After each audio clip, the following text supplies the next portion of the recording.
In a realm beyond the familiar, an individual finds themselves transformed into a dragon of ill repute, one that is universally reviled.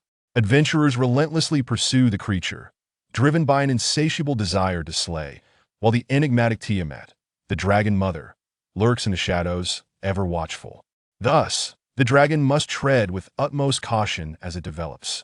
Initially, whispers of its disgrace as a true dragon circulate, accompanied by derisive taunts branding it the king of the sewers. Yet, as time unfolds, it earns titles such as the harbinger of calamity and the sovereign of molten rock. Ultimately, all sentient beings across the plains come to revere it as the dragon god, the exalted Black Emperor. Chapter 1. The Hatchling. In the final moments of consciousness, he recalls the dizzying descent from 30,000 feet above in a spiral dive. Had he been an observer, he would have marveled at the spectacle, yet, as a participant, the sensation was akin to his very insides threatening to erupt.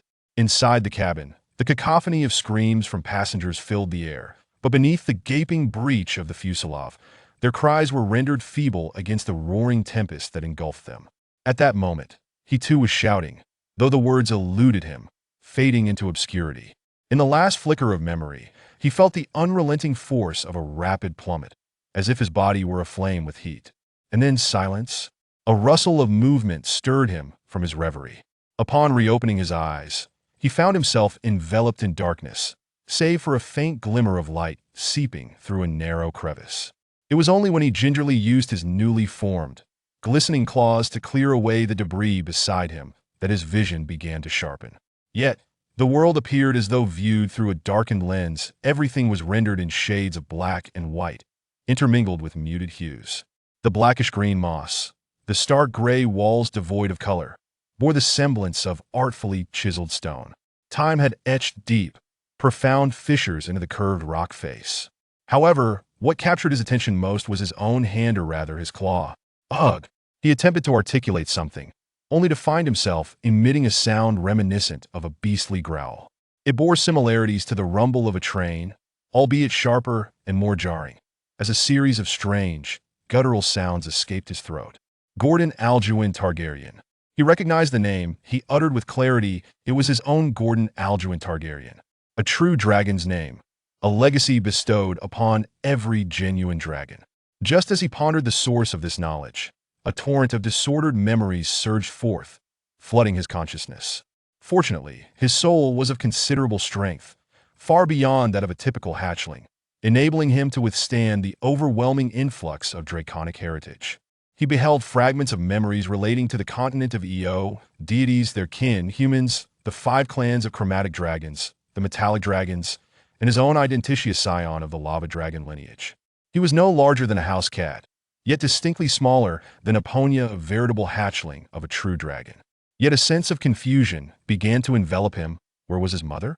This place appeared ill-suited for harboring such a colossal creature. Could it be that she was absent? Yet in his recollections, the lava dragon matron was known to nurture her offspring until they reached a youthful stage, approximately 1,625 years in human terms, when the hatchlings began to exhibit a desire to amass treasures and establish territories, prompting them to leave the nest either alone or with a cohort of dragons. At that juncture, the mother would grow wary, preventing the young from entering her horde.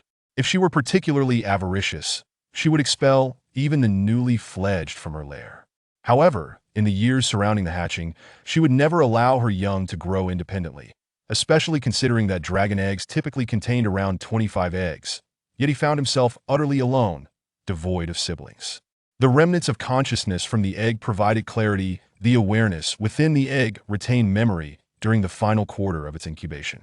Fragments of recollection surfaced, revealing the truth of his predicament. He had been stolen, wrenched from the sanctuary of his mother. It appeared as though he had been transported through a portal-like spell, whisked away from a volcanic mouth to a vast expanse of desert, where endless yellow sands formed his only memory.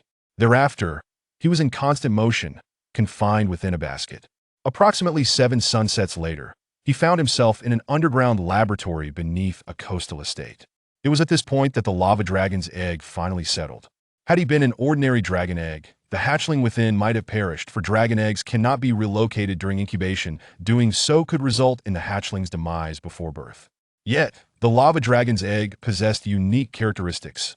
Its rocky shell larger than that of the largest red dragon's egg, measuring a full 5 feet in length and weighing a staggering 100 pounds. The rocky exterior housed magma, promoting the healthy growth of the hatchling while providing a layer of protection should relocation be necessary. If one were to draw an analogy, it would be akin to a power bank. Upon leaving the nest, the egg's rocky shell maintained a temperature exceeding 200 degrees Celsius, ensuring the viability of the hatchling within despite temperature fluctuations, though this effect lasted only for 10 days and was a one-time occurrence, after which it would shed. Nevertheless, the hatchling's consciousness, even shielded by the rocky shell, could not escape the clutches of human malice. In the final moments of memory, he beheld a figure in a chamber filled with various vials and solutions, pouring peculiar liquids into the egg. The consciousness within succumbed to darkness, and that was the end of his recollections. It seemed the original hatchling within the egg had perished at the hands of that alchemical fiend. Otherwise, he would not have usurped this body. Yet, the question lingered: why had he been brought to this place? What machinations did that alchemical monstrosity harbor? These inquiries remained unresolved. Just as he began to contemplate his origins and destination, a faint, quivering sound echoed from behind him, a soft, rattling noise, barely audible, yet resonating in the stillness of the environment. He turned his oversized dragon head, and through his dark, golden, vertical pupils, he beheld a girl not far off. To be precise, it was a human female, no older than 10, with short silver hair and black vertical pupils, seated upon a filthy mat. Her pupils were dilated with fear, trembling uncontrollably, and he had no doubt that she might soon lose control in terror. The rattling noise emanated from her chattering teeth, quaking in fright. Upon seeing her pupils, the draconic heritage deep within him provided insight, revealing why this girl trembled before a hatchling of his stature. For she bore the blood of dragons, a dragonborn, albeit with a diluted lineage manifesting solely in her eyes, while the rest of her form appeared wholly human. She belonged to a subcategory of draconic lineage, akin to draconians and dragon beasts. It was unusual for a dragonborn to quiver before a hatchling, as only the unintelligent dragon beast would mistake a hatchling for an adult dragon. Unless this dragonborn had not undergone any formal training, meaning she was not a practitioner. By practitioners, he referred to the likes of mages, warriors, druids, sorcerers, rogues, and rangers, those foundational professions. Of course, there existed many obscure and esoteric professions, though few were documented within the draconic legacy. He barely cast her a fleeting glance, deciding to temporarily disregard her, with no inclination to suppress his draconic presence. After all, he was at his most vulnerable, having just hatched, and it would take roughly an hour before his body would permit more vigorous movement. Thus, he allowed the girl to continue trembling beneath his draconic aura, for pressing matters awaited him the foremost concern of a newly emerged hatchling: sustenance. He required a substantial intake of nourishment to absorb vital nutrients and replenish his strength. The remnants of the eggshell presented an ideal option, replete with minerals and the energy essential for a hatchling's growth. He settled within the confines of the shattered egg, eagerly gnawing at the nearest fragments, neglecting to cleanse the viscous residue from his body. It was not until he consumed the last piece of the blackened, gray shell, adorned with streaks of flame, that he felt a modicum of satiety. A sense of being 7/10 full. Only then did he take his time to clean himself of the lingering slime, treating it as a post-meal delicacy, its taste reminiscent of diluted wild honey, sweet yet subtle. After his repast, he began to stretch his body, smacking his lips together. He rose to his feet, only to instinctively sit down again, his dark golden pupils exhibiting a hint of bewilderment. What was this? Chapter 2. The Giant Rat Knight. What was this? A flickering green signal light? The diminutive yet nascent visage of a true dragon tilted in curiosity, observing the sudden appearance of a green dot within his field of vision. A vibrant green, no larger than a grain of rice, resembling a signal light. When did it emerge? Was it while consuming the last fragment of an eggshell, or after licking the final trace of slime from its own scales? He could not recall. Yet, no matter which direction he turned his head, the green dot in his field of vision remained unwaveringly fixed in the lower right corner. The intervals of its flickering were equally stable. Approximately once per breath, the green dot flickered, almost perfectly synchronized with his own breathing rhythm. The legacy of dragons did not mention that a newly hatched dragonet could perceive a green orb. It seemed that if it were not an illusion, it must be intrinsically linked to his very being. A soul from another realm, carrying something peculiar, had traversed into the body of a true dragon, hatchling on the continent of Ao. It was only natural for strange occurrences to manifest. Thus, he endeavored to reach out to the green orb with his consciousness, and at the moment his awareness made contact with it, lines of pale blue data materialized before his eyes. Gordon Auduin Targaryen. Title: None. Race: Magma Dragon. Age: Hatchling 5 years. Life: 3,131. Rank 2. Talents: Hardened Scales 110, Sharp Claws 15, Robust 1, 20, Low-Level Fire Magic Resistance 112, Hatchling's Dread 14, Glutton 29, Dark Vision 111, Voice Mimicry 12. Skills: Flame Immunity, Bite and Claw, Magma Breath. Soul Talent: Talent Plunder. The sudden appearance of this data panel caught him off guard, but having read numerous novels in his previous life, Gordon quickly acclimatized. In truth, this was merely the datification of the attributes within his being, providing a clearer representation of his current condition. Among them, Hardened Scales, Sharp Claws, Robust, Hatchling's Dread, and Glutton were innate talents possessed by all true dragon hatchlings from birth. Low-level fire magic resistance was attributed to the awakened skill Flame Immunity inherent to magma dragons.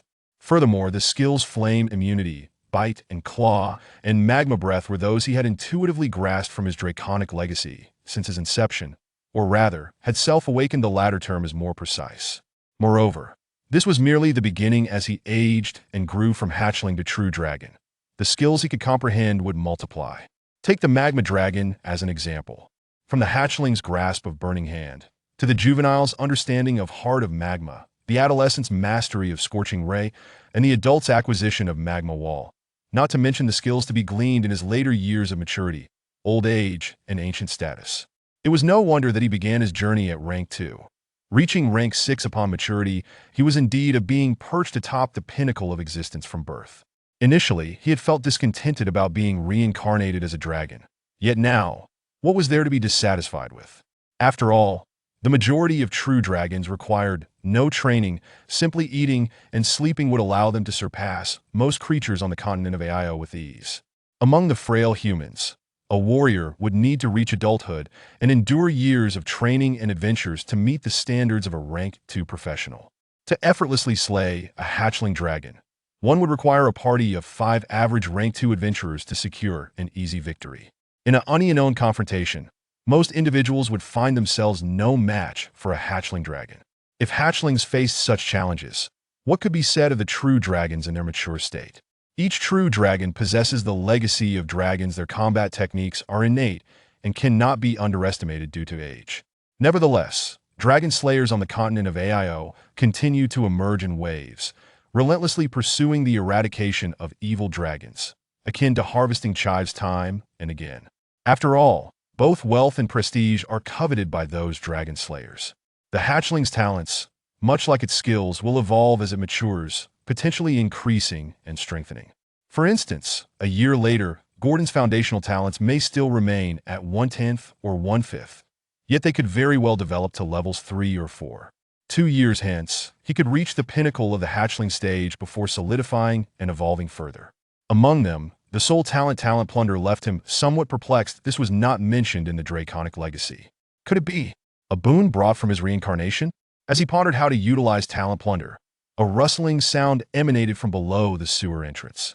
The noise was swift and urgent, echoing across the slick, damp surface of the sewer floor, resembling the sound of something racing down a track. Yet, it was clearly not a single entity, but a multitude, akin to a swarm of locusts. The dragon-blooded girl, too, gazed in terror towards the sewer entrance, her eyes filled with dread, evidently aware of the source of that sound. Hearing such a noise reminded Gordon of the scurrying of rats in the sewers from his previous life. The draconic legacy promptly provided information regarding such creatures within the continent of Ao.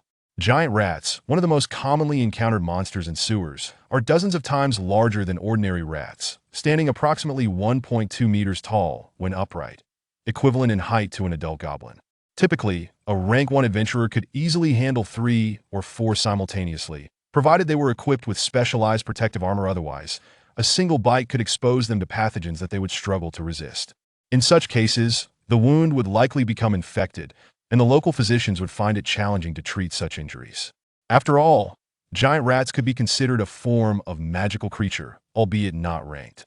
To receive treatment, one would have to purchase specialized holy water from the temple to eliminate the plague, albeit diluted pure holy water is said to have the power to purify even the demons of the abyss. Alternatively, one could opt for commonly available low-grade antidotes from apothecaries or alchemists, specifically designed to rid the afflictions carried by lesser monsters, though the cost would be comparable to that of holy water. The remuneration for adventurers tasked with clearing the sewers was already modest if they also needed to procure an antidote or diluted holy water. The rewards left at the end of such a quest would be scant indeed. They might not even earn enough to indulge in a post-battle revelry at the tavern, which is why sewer-clearing quests are prevalent in adventurer guilds across cities. However, few choose to accept them typically. These tasks are taken on by novice adventurers or mentors guiding their apprentices for training purposes. The sewers are still deemed safer than the wilderness outside the city, for one can never anticipate whether the next monster to appear in the wild will be a goblin or a dragon. The unexpected and tomorrow are always unpredictable. This is also why every high-level mage, before embarking on a journey, must consult an oracle for divination before stepping outside. The continent of AIO is home to hidden talents and ancient evils, and it is no exaggeration to claim so. Nina's heart was now in turmoil. How could there be traces of ratman activity here? Could it be that? Suddenly, Nina recalled that upon her return, when passing through the area of that foul sludge beast, she had not encountered it as usual. She had merely assumed it was hiding. Little did she know that it had either vacated the area or been vanquished. Otherwise, how could ratmen have traveled through several passageways to arrive at this location? In the midst of Nina's growing fear, four pairs of crimson eyes emerged from the sewer entrance. The red gleam in the upper pair of eyes fixated intently on Nina, and the long spear crafted from unknown bones was clearly visible in the darkness, emanating a chilling glint. Indeed, these are the elite among ratmen, the rank 1 monster, giant rat knights. Riding atop giant rats, they wielded bone spears, galloping through the myriad corners of the sewer. Chapter 3. Tuka's fortunate day. Tuka felt the unique damp chill of the sewer breeze sweeping past his sides, his glossy black fur blowing like the golden waves of wheat in a rice paddy. He gazed upon the formidable horde of giant rats ahead, along with the kin clinging to their backs, an indescribable sense of pride swelling within him. He was a 4-year-old ratfolk, already considered middle-aged by their standards. Yet, as a giant rat knight, he stood at the pinnacle of his potential. With a single charge, if aimed correctly, he could easily slay an adult goblin, a creature once the very bane of ratfolk existence. In the face of such beings, the previously weak ratfolk had no choice but to scurry into the narrowest of crevices. Now, however, they possessed the means to contend. Reflecting upon his life, Tuka realized it was nothing short of legendary. Much akin to the human tale he cherished, Knight Levi. Born 4 years ago, he barely attained consciousness a year later, previously acting solely on instinct rather than as a sentient being. This was considered late development among ratfolk, who boasted that the so-called genius mutant ratfolk could awaken their intellect within a month.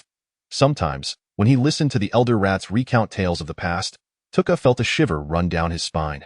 The condition of their kin had been pitiful, merely a collection of the old, young, and infirm struggling to survive in the sewers, far worse off than the very rats that inhabited those depths.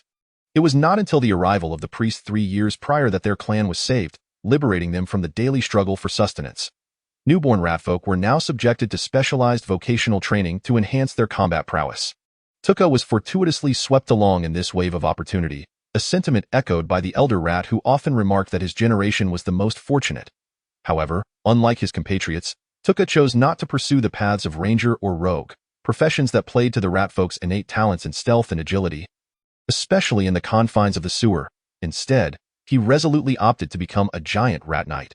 Upon hearing the priest speak of this noble vocation, he disregarded his family's counsel and steadfastly embraced the knightly path. It was a dream that resided deep within his heart, a quest to become a dragon slayer, undoubtedly influenced by Knight Levi. It was not that rangers and rogues could not slay dragons. Rather, it was the act of confronting a dragon upon a steed that epitomized true valor. Not the stealthy ambushes, poisonings, or throat-cutting tactics employed from the shadows. Among the fewer than 100 newborn ratfolk, only 5 chose the path of knighthood, while the rest naturally gravitated towards being rangers or rogues. Yet this did not deter Tuka's unwavering resolve. He remained committed to the knightly journey, the path of a knight. Though solitary and fraught with challenges, was illuminated by the promise of glory, undeterred by adversity. This was a sentiment he had noted from Knight Levi, where the protagonist, though human, still resonated with Tuka's own aspirations as a knight. Levi faced countless monsters, slaying them with ease, even vanquishing the dragon that had abducted a princess. Tuka had memorized the story, yet each reading sent chills down his spine, his fur bristling with an indescribable feeling coursing through his being. Especially poignant was the climactic moment before Levi slayed the vile dragon, standing triumphantly upon its dying head, proclaiming, "Let me, the reptile in your eyes, bring an end to your wicked life." With a 3-meter lance plunged deep into its flesh, the dragon fell. In that instant, Tuka felt as though he might ascend into the heavens, igniting an unwavering desire to become a knight. At that time, both his father and mother, along with his numerous siblings, regarded his aspiration as a jest, a ratfolk, inherently flawed in strength, aspiring to be a knight. However, they soon fell silent, for Tuka indeed became a giant rat knight, the first of his kind in the sewers of Kalandu. A testament to his arduous journey, the training of giant rats commenced only 3 months after the initiation of vocational training. By the time the giant rats were ready for nurturing, half a year had elapsed.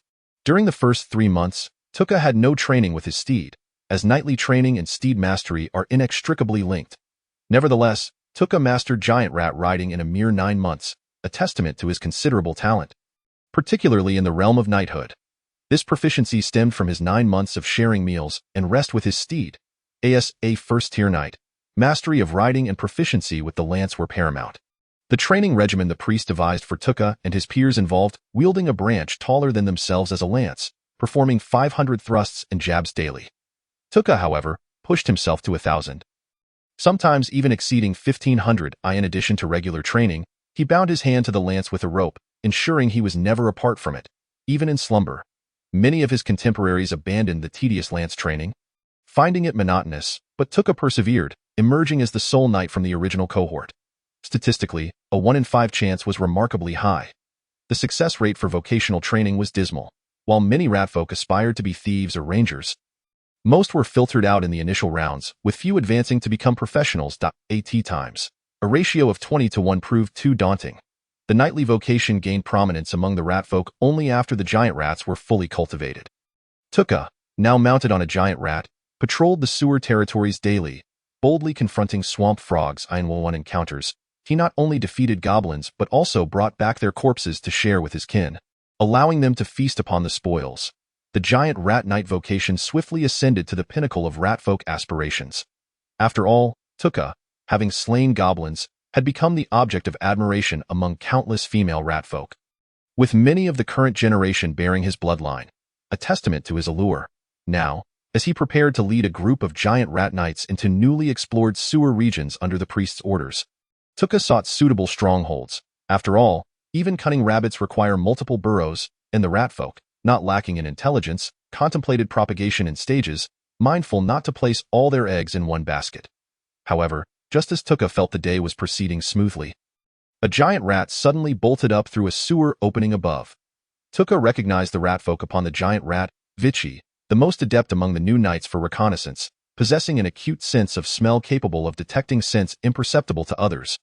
Even human scents. Vichy, what is happening? Tuka inquired. Why, Lord Tuka? Alive. A human cub. Female, Vichy exclaimed excitedly, as if unearthing a great treasure. The other giant rat knights below erupted in jubilant squeaks. Indeed, ratfolk who had tasted human cub flesh could never forget its exquisite flavor, more fragrant than cheese, sweeter than cake.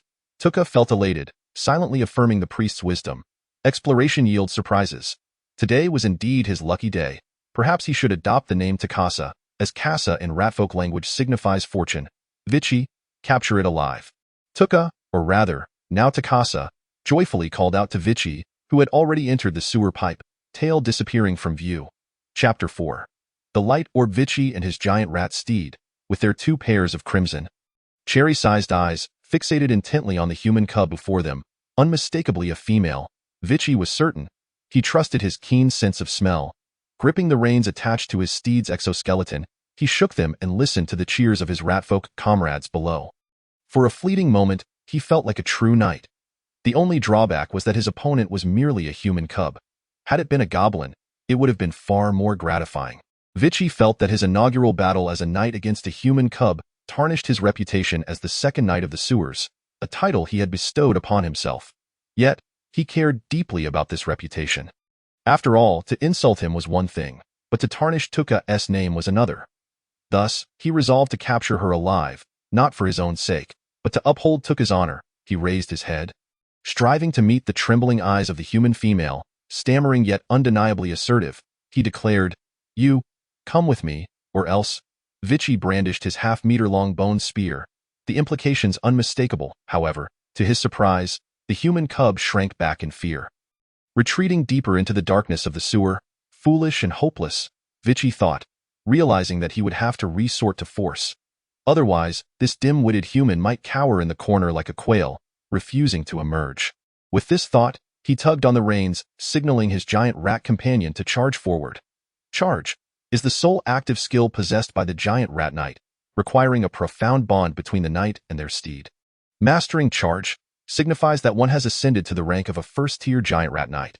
Achieving proficiency in charge is also one of the essential prerequisites for advancing to the rank of a giant knight. To elucidate the distinction between initiation and mastery through metaphor, initiation can be likened to a newly licensed driver, nervously navigating the roads. In contrast, mastery is akin to a seasoned driver with a decade of experience, skillfully maneuvering through the most challenging turns. As for the realm of mastery beyond proficiency, it is said that when a skill is fully grasped at the master level, its effects undergo a qualitative transformation. For instance, a master level, charge, allows certain knights, blessed with innate talent, to attain mastery even at the second tier of giant knights. However, each master level, charge, manifests diverse effects, not all being identical. The most common manifestation of master level, charge, is multiple strikes executed through high-speed zigzag movements, enabling a series of attacks, even incorporating maneuvers akin to a countercharge. Additionally, some master-level, charge, techniques produce 2 to 3 phantom images, though typically, such knights possess magical aptitude that a rare few master-level, charge, variants significantly enhance speed, surpassing even proficiency-level, charge, by several folds, allowing them to cover 100 meters in the blink of an eye. If the knight wields a magical weapon, even the most robust of hill giants may find themselves pierced through by such a charge. In the realm of martial prowess, speed is paramount. This principle holds true universally, provided one possesses a sufficiently sturdy magical lance. Nevertheless, knights are not devoid of vulnerabilities. Firstly, mastering the master level, charge, is no simple feat for either warriors or knights. Merely attaining the second tier does not guarantee access to such mastery. Perhaps only a handful across the entire continent of AIO can reach the master level in a skill at the second tier. Furthermore, spells like the sorcerer's grease or web, along with terrain-altering spells such as turning stone to mud, can render a knight's charge ineffective. Additionally, rogues possess methods of concealment, evasion, and disappearing from a knight's line of sight, making it difficult for them to secure their target. Even the most uncoordinated individual can evade a charge by climbing to the treetops, as typical knightly steeds are unlikely to ascend trees, except, of course, for dragon riders. However, knights who grasp master-level skills at the second tier, as long as they do not meet an untimely demise, are destined for greatness. Even the 7th tier, extraordinary, 8th tier, hero, and 9th tier, legendary, ranks are within their reach. As for the 10th tier, demigod, that remains a topic for debate, as igniting the divine flame is no simple task. At present, Vich's charge is merely at the initiation stage, unable to fully harness the momentum, still requiring synchronization with the giant rat beneath it. However, this is more than sufficient, as a first-tier giant rat knight poses a formidable challenge for a frail human child. This is also why the other giant rat knights refrained from intervening. Upon confirming the presence of only one weak human child, adding more would tarnish their knightly honor. This is your last chance. Surrender, or else Vich issued an ultimatum. Its short legs straddled the giant rat's body, positioned in a concave area of its exoskeleton, serving as a makeshift saddle. Vich readied itself for charge, prepared to unleash its bone spike lance if the human proved unyielding, though the lance was only half a meter long. With the enhancement of charge, it could easily create a 1-foot gaping wound upon impact with the human's flesh point, one should never underestimate the diminutive stature of the ratfolk. Their compact size can be an advantage, particularly in the sewers, where their small form makes them difficult targets for directional spells and flying projectiles. I can't move. Can you help me? Just as Vitch was poised to act, it heard a voice, stammering. In the common tongue, tinged with a hint of timidity, it was the voice of a human female, prompting Vitch to lift its head. The human child gazed at it in bewilderment, clearly the source of the voice. Although Vitch was not well versed in the common tongue, it could understand written text, albeit with some difficulty. Otherwise, they would not be able to comprehend the human-authored novel titled Nightly Way. Thus, Vitch was certain it had not misheard. This human child was pleading for mercy. Filled with pride, Vitch slowed its charge, advancing deliberately, step by step, in sync with the giant rat beneath it. The human child appeared to have resigned herself to her fate. No longer retreating, though her expression grew increasingly frantic, her gaze falling to the ground, unable to meet Vitch's eyes. Thud, thud, thud. Vitch drew closer, its lance nearly within half a meter of the girl, almost poised to pierce her pale, bloodless skin. She seems somewhat malnourished. It looks like she'll need a good feed in the tribe before she can be consumed, otherwise, there won't be much meat. Vitch began to scrutinize the human, taking in her face and feet, expressing mild disdain for her physique, if only she were a bit plumper. However, what caught Vitch's eye was a tail, a black scaled appendage that flickered behind Nina. Vitch was momentarily perplexed. Could it be that it was seeing things? Just as Vitch questioned its own perception, a shadow suddenly lunged from behind the human, moving with lightning speed, pouncing upon Vitch and the giant rat beneath it. With a claw on each, it pinned them against the cracked, gray-white concrete slab. The immense strength of the assailant rendered the two rats immobile. Just as Vitch was about to cry out, a sharp pain struck its back, and it was engulfed in darkness. Losing consciousness, the other giant rat succumbed even faster, its legs flailing before it vanished into the ether.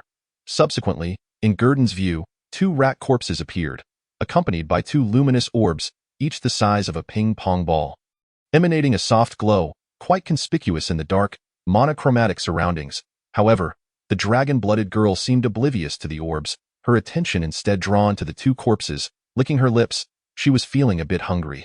Chapter 5. First-tier talent fragment. The influence of the dragon bloodline on Nina appears to extend beyond mere vision and pupil alteration. The ancient factor within the bloodline allows her, in moments of extreme hunger, to revert to a primal dragon beast, consuming raw flesh to replenish her energy. It seems she did not inherit the agility, grace, or predatory nature of dragons, but rather a modicum of camouflage and learning ability. It is precisely this that has enabled Nina to survive in the notorious dark corners of the Blackstreet before even reaching the age of 10. However, at this moment, Gurdon was oblivious to the change in Nina's expression. His interest piqued by the two ping-pong-sized orbs before him. If his guess was correct, these should be the sole talent fragments described in his panel. Talent plunder, yet, how to absorb them? Gurdon found himself at a loss. Initially, he attempted to touch one of the small orbs with his curved claws, but the result was evident. The orb did not absorb into his body upon contact, nor did the other one. He frowned slightly, adding more wrinkles to his already crumpled dragon face, though rather than appearing menacing, it took on an unexpectedly cute quality. It appeared that only through mental focus could he interact with the orbs. With this in mind, he approached the luminous sphere once more, this time utilizing his consciousness. To his delight, he succeeded. It seemed the connection between the orbs and the deep blue panel could only be established through mental engagement. As his consciousness made contact with the orb, the pale white sphere trembled slightly before swiftly rising from the corpses of the rat-like creatures, shooting into Gurdon's not-so-bulky chest covered in black scales with meteoric speed. On the pale blue panel, two lines of information promptly appeared. Ding, detecting that the host has absorbed a talent fragment, the system is undergoing analysis. Progress 11. Progress 98. Ding, analysis successful. Identified as first-tier talent. Charge, initiation. Yes/no to activate talent.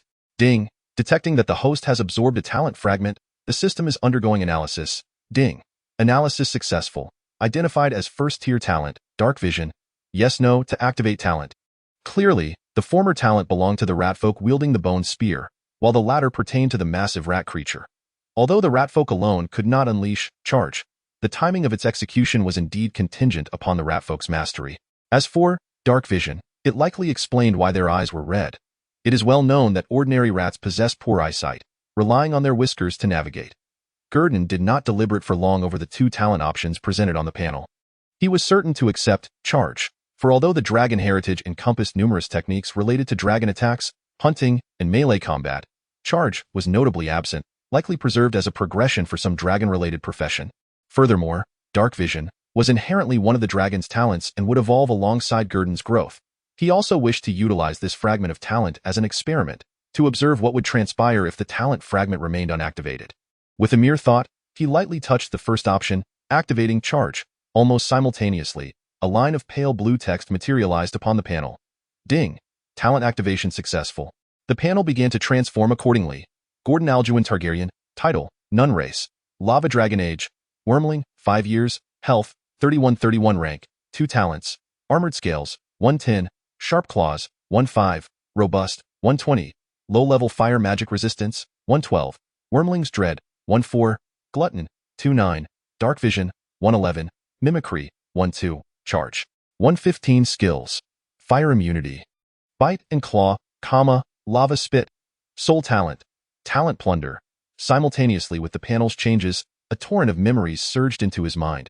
However, compared to the overwhelming impact of the dragon's legacy he had previously experienced, this influx of memories felt merely trivial, akin to a drop in the ocean. After a cursory glance at the memory fragments, the charge ability, which Vich had painstakingly mastered over the course of a year, was indelibly etched into Gordon's consciousness. It seemed as if a conditioned reflex had awakened within his nascent form. With a mere thought, his limbs would swiftly coordinate and assume the posture for charge. The draconic power within him would surge forth at the opportune moment, executing a charge. The brilliance of the light orb was magnificently revealed at that moment. Do you wish to activate dark vision? Yes, Gordon yearned to experiment. However, the next moment, the pale blue panel data refreshed once more. Detected that the host possesses the same talent specialty. Activating will result in overlapping talents. Do you wish to activate? Gordon suppressed the urge to absorb a second fragment of dark vision. After all, activating dark vision would simply be a waste of fragments, as it would merely stack with his existing dark vision talent. Moreover, given the current circumstances, dark vision was of little consequence. Thus, he opted to explore other options. Why not? No, he lightly touched his consciousness. The pale blue data began to shift with his intention. Ding! Detected a talent fragment marked for abandonment. Do you wish to decompose it? Is there a decomposition function? A thrill surged within Gordon as he promptly activated it. Yes, he was eager to discover what he might glean from the decomposition. Ding! Decomposition successful. Obtained a rank I blank talent fragment. Simultaneously, on Gordon's panel, each talent, Armored Scales, Sharp Claws, Robust, Low-level Fire Magic Resistance, Wormling's Dread, Glutton, Dark Vision, Mimicry, and Charge, now bore an additional pale blue bracket. Beneath the Soul Talent, Talent Plunder, a new subclass emerged, Free Talent Fragment, Rank I Fragment X1. Just as Gordon was about to delve deeper into the mysteries of the panel, a series of squeaks emanated from the sewer entrance. Nina appeared perplexed, yet Gordon, endowed with the linguistic prowess from his draconic heritage, comprehended the Ratman's tongue effortlessly. Vich, is it not done yet? Beneath the sewer, Takasa was becoming increasingly restless. Yet, for the honor of knighthood, he refrained from ascending to the surface to observe, instead deterring numerous curious Ratmen from doing so. In his words, a true knight engages only in one-on-one duels, and Vich deserved such an honor. Should anyone interfere, it would disrupt the sanctity of the duel. One cannot help but marvel at how, in an age where humanity has long forsaken the virtues of knighthood, Takasa remains a paragon of knightly values amidst a congregation of rat men. It is truly a testament to the wonders of the continent of Yao. However, after several moments, Takasa could no longer contain himself and sought to inquire about Vich's situation above. Shortly thereafter, a cacophony of squeaks resonated through the pipe. With an adept command of the Ratman language, Takasa understood, for it was his mother tongue. Human whelps, there are many in the pipe too, no, for it I require assistance. The voice was urgent and piercing, tinged with Vich's indignant tone and a stuttering utterance in the common tongue. Damn it, do not climb. Chapter 6. Lava spit. Upon hearing Vich's voice, Takasa's anxieties subsided. Yet the content of Vich's message caused his brow to furrow slightly, his rodent visage betraying a distinctly human perplexity. Surely, this is a jest. 4 or 5 human whelps in the sewer. What business do they have here? How did they come to be? It is well known that the sewers of Kalandu are rather disordered. The entrances in the commoner districts have long been barred with iron grates. Adventurers seeking entry must possess an official guild commission, after which the guards would grant them the key, if it is such a hassle for adventurers to enter the sewers. What of those frail human whelps? If Takasa's memory serves, encountering human whelps in the sewers is a rare occurrence. The last time was sheer luck, with an unexpected intruder wandering into Ratman territory. To now encounter 4 or 5 of them in one go is as improbable as encountering a true dragon in the sewers. Nevertheless, the sudden commotion from the sewer entrance dissipated Takasa's burgeoning doubts. Monsters, I want to go home, Mommy. I miss Mommy. Wow. Get away, monster. Be careful. I won't be gentle with you. Human little whelps. Outside are my companions. You cannot escape. Both the male and female voices were remarkably youthful, unmistakably belonging to human whelps. From the emotions conveyed solely through their voices, there was weeping, despair, and an unwillingness to submit.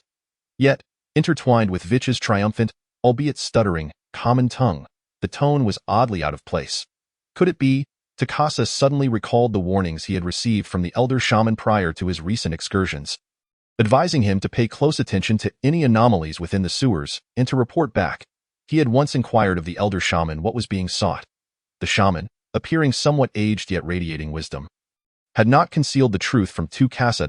It turned out that within the sewers of Kalandu lay a relic of spatial magic, said to be the remnants of a legendary mage, though the circumstances of its presence there remained a mystery. Upon learning of this, the shaman had hastily journeyed to the free city of Kalandu in pursuit of this spatial relic. The elder had devoted 4 years of his life. During these 4 years, he had trained Takasa and his kin, traversing the entire sewer system, yet to no avail. Nevertheless, he had not given up. He had instructed the trained ratmen to assist him in the search until the day they unearth it. Although Takasa was unaware of the significance of a legendary mage, he could only surmise that the term legendary implied a being beyond the reckoning of the ratmen. Indeed, even Takasa had to concede that ratmen, as a species, were inherently frail within the continent of Yao. Apart from a select few who ascended to become adventurers, or those rare mutated ratmen who awaken magical talents, the racial potential of ratmen was exceedingly limited. Throughout the history of Yao, legendary ratmen numbered scarcely, and not a single one had ever achieved divinity or ignited the divine flame. Most ratmen adventurers reached their limits by the 4th rank, and without extraordinary encounters to enhance their attributes, they would likely falter, struggling to maintain even the 4th rank, let alone aspire to the 5th. Thus, if the sudden appearance of these human whelps were indeed linked to that relic of spatial magic, then today Takasa's fortune could hardly be described as mere luck. It felt as though the Lady of Night herself had graced him with her protection. However, one might argue that Vitch was the more fortunate of the two. Takasa's previous worries evaporated, and he couldn't help but reveal a toothy grin, his cherry-sized red eyes still reflecting a hint of bewilderment. It was as if he had been struck by a colossal cheese, leaving him in a state of delightful surprise, akin to waking up to find oneself sprawled atop a cake. The other ratmen riding the giant rats began to chirp in excitement upon hearing the commotion, expressing gratitude to the elder shaman and admiration for Vitch's keen senses. Naturally, many stepped forward, eager to assist Vitch in his endeavor. As the first ratman approached, the other giant rat knights surged toward Takasa, requesting to join Vitch in battle. After all, while they would all share in the accolades upon their return, the glory of personally capturing human whelps was distinctly different from merely observing from below. They were eager to prove themselves, yet the code of knighthood prevented them from rushing forward like other beings. They adhered to Takasa's commands, faced with the fervent desire of the giant rat knights to engage in battle. Takasa found himself at a loss in selecting participants. As they clamored about who should ascend, the sounds from within the sewer gradually faded into silence, returning to calm. Yet, none, including Takasa, took heed. What they truly cared about were the honors laid before them, with everything else being of little consequence. However, Takasa did not linger for long. After all, although Vitch was a first-tier giant rat knight, facing 5 human cubs could lead to disastrous consequences if he underestimated them. The giant rat knight stood merely half a human tall, which did not provide a significant advantage in size, but rather a lead in skill. Thus, he quickly finalized the candidates for the ascent, himself and 5 giant rat knights, while the remaining 5 would wait at the sewer entrance. Despite some of the giant rat knights feeling a tinge of disappointment at not being selected by Takasa, they refrained from voicing complaints and silently withdrew to begin their vigil. clearly demonstrating the high regard they held for Tiamat. Once 5 giant rat knights were assembled, Tiamat surged forward, swiftly darting into the sewer pipe entrance that stood over a meter high. Moments later, the 5 giant rat knights followed suit, and in an instant, any ordinary person present would have been struck with terror. The dark mouth of the sewer suddenly revealed 12 pairs of densely clustered crimson eyes, accompanied by rustling sounds that would send shivers down anyone's spine. Yet, upon entering, Tiamat found no sign of Vich. Aside from the foul-smelling, tattered bedding before him, he spotted the silhouette of a human cub nestled in a corner at the far end of the pipe. All he could discern was a disheveled mop of white hair and ragged linen attire, coupled with a frail frame. Though this human cub was not as robust as the one he had encountered previously, Tiamat felt a sense of satisfaction. After all, there were still 4 more. Vich, he called out in the tongue of his kind, but instead of a response, the human cub shrank back into the corner. Frightened, damn it, with the white-haired human female vanishing from sight, Tiamat found no time to dwell on Vich's silence. He had long been prepared for the possibility of Vich's demise. He quickly mounted his giant rat and hastened forward. Soon reaching the corner of the pipe, to his surprise, the corner revealed a dead end, and there were no signs of the 5 humans Vich had mentioned. Only the white-haired human female remained, leaning against an iron grate, gazing intently at them. This time, Tiamat clearly saw the face of the white-haired female and the unmistakable dark golden, feline-like slit pupils that shone even in the dim light. Damn it, Vich, where are you? Tiamat felt an ominous premonition creeping in and could not help but ask, I am here. A familiar voice in the rat man's language resonated from above. Tiamat, without further thought, inquired, where are the 5 human cubs you promised? They are here. Just as Tiamat was about to ask where, a recognizable voice echoed from above. Monster, I want to go home. The desperate voice of a child rang out in the silent sewer, causing Tiamat's heart to race. A chill ran down his spine, for the voice came from the same direction as Vich. Mommy, I miss Mommy. Wah! Another clear voice of a girl echoed above Tiamat, unmistakably belonging to the same child who had previously cried for her mother. Get away, monster! Be careful or I won't hold back. These were all the sounds Tiamat had heard moments earlier on the sewer steps. Unable to resist, he looked up and saw a creature he had never encountered before. More precisely, a black monster with the same eyes as the white-haired human, its sharp claws gripping the rocky wall above as it locked gazes with him. The dark golden slit pupils revealed no discernible emotion. The monster's tail, covered in black scales, coiled silently in the shadows. Beneath the translucent, crystalline scales on its chest, it seemed to harbor a flame that flickered from dim to bright. The light reflected off Tiamat's glossy black fur, creating a glimmering sheen as the firelight illuminated the scene. Tiamat felt a surge of alarm. Just as he was about to speak, he saw the blaze on the monster's chest intensify, shifting from orange-red to a brilliant crimson. As if it had been stoked with countless logs in less than a breath, the fiery glow began to rise from its chest, coalescing into a sphere within the creature's toothy maw. The warning in Tiamat's heart had not yet subsided when he felt the hair on his body stand on end. Ignoring the need to alert the other rat men, he immediately spurred his giant rat into action, unleashing his most refined skill, charge. After 2 years of dedicated practice, he had become proficient in charge, making him quite the experienced rider. In the blink of an eye, Tiamat and his mount vanished, propelled by a gust of wind and a roar, darting towards the back of the black monster.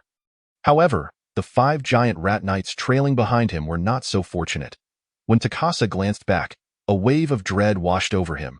He witnessed a torrent of searing magma erupting from the monster's gaping maw, striking the very spot where he had just stood. Had he not evaded in time, he would have been the first casualty. The fiery column of lava transformed the previously cool and damp sewer into a furnace, illuminating the cramped space and even casting a crimson reflection outside the sewer entrance. In less than a breath, the black monster unleashed a deluge of magma, engulfing the pipe corner and completely enveloping the 5 giant rat knights he had brought with him. Like filling in a sandwich. Initially, Tiamat could hear their desperate squeals, but soon, their cries were abruptly silenced. Before Tiamat could even process what was happening, the 10 corpses before him were already half consumed by the searing lava. The remaining rat corpses curled up like overcooked shrimp, mirroring the fetal position they had once held at birth. In that confined space, aside from the blazing magma, the air began to fill with the aroma of roasting meat. If it had been any other time, Tiamat might have regarded this as a divine blessing. Yet, Witnessing his kin being incinerated, his heart was heavy with emotions too complex to articulate. The crimson glow in his eyes was devoid of the previous joy and confusion, replaced by sheer terror and panic as he realized there was no escape. The flaw of charge rendered him unable to alter his trajectory immediately, leaving him stuck behind the black monster, a mere 5 meters away from the white-haired human. With the lava blocking his path and the iron grate behind him, even with charge, the rat man could not break through the heavy iron bars forged years ago. Tiamat found himself in a dire predicament. Nevertheless, he did not surrender in a flash. He recalled the dark golden slit pupils and associated them with the nearby white-haired girl. She bore the same eyes. An idea sparked in his mind, though he hesitated to act immediately, slowly urging his giant rat to retreat while stammering, "You are not Vich. Who exactly are you?" However, before he could finish, the fearsome black monster lunged at him like a cannonball. Propelled by the force of its black-scaled body, Tiamat recognized this move. It was one of the advanced skills of the giant rat knights. Charge! Instantly, he was struck with terror, abandoning his pretense and desperately attempting to turn around to grasp at a final straw. He intended to take the white-haired girl hostage. As for its effectiveness, he could only hope it would work. Yet, the black monster was faster. Even before Tiamat could bring his spear within a meter of the white-haired girl, a thunderous roar erupted. Tiamat and his giant rat mount were sent crashing into the iron grate, falling heavily to the ground. The spear slipped from his grasp, clattering to the ground and rolling to a stop at the monster's feet. Right before its razor-sharp claws, all Tiamat could feel was the pain radiating through his body. Blood trickled from the corner of his mouth from the impact of the charge, and his mind was a blank slate. Meanwhile, the giant rat, the monster's primary target, lay beside him, barely clinging to life. The white-haired girl, in the blink of an eye, had distanced herself from Tiamat, scrambling to the side of the black monster, her expression tinged with trepidation. In contrast to the towering creature, she appeared almost pet-like, frail and submissive. Then, accompanied by the sound of footsteps, Tiamat felt his body lifted by a sharp claw, gripping his neck. He could not tell if he even had one. In his ear, a familiar voice echoed, "Vich's voice, I am indeed not Vich, I apologize." The voice morphed into an unfamiliar tone, resonating like the mournful wail of a steam locomotive. Then, Tiamat felt a sharp pain in his tail, and darkness enveloped him. The last image seared into his mind was of a creature covered in black scales, its mouth revealing a chilling grin, tinged with a semblance of human apology. The dark golden slit pupils glimmered with a hint of greed as they gazed at him. Akin to a delectable treat. Chapter 7. The talent of black iron. The scorching magma had yet to cool, possibly due to the blunt force of Gurdon's eruption, which had created a large pit at the corner. Just enough to contain the surging flow of magma. From a distance, it resembled a sea of fire, bubbling with sporadic bursts of gas. The color of the magma's surface, once a brilliant golden hue, has now partially transformed into a fiery orange. Yet, it remains exceedingly scorching, reaching temperatures soaring into the thousands of degrees Celsius. Given enough time, even bones could be rendered molten. The remains of 10 rodents, crammed within the fiery pool, reveal only stark white bones and scattered, unfinished bits of flesh. Floating above this sea of flames at the corner, they bob unpredictably. However, Gurdon's gaze is not fixed on this spectacle. Though it is his first time utilizing the lava dragon's innate ability, Magma Spit, the power he wields feels trivial compared to the memories inherited from dragonkind. It is known that a 6th-tier adult lava dragon can expel a volume of magma the size of a football field from its chest, enough to engulf a 1,000-strong military formation. Yet here, at a mere corner of a sewer, covering only a few square meters, it is hardly worth his attention. Instead, he is filled with curiosity as he examines the corpse of a rodent. Noticeably more robust than its kin. No, to be precise, it is the luminous orb upon the corpse that captivates him. Strangely, it is not the previous white, but a glossy black, reminiscent of its fur.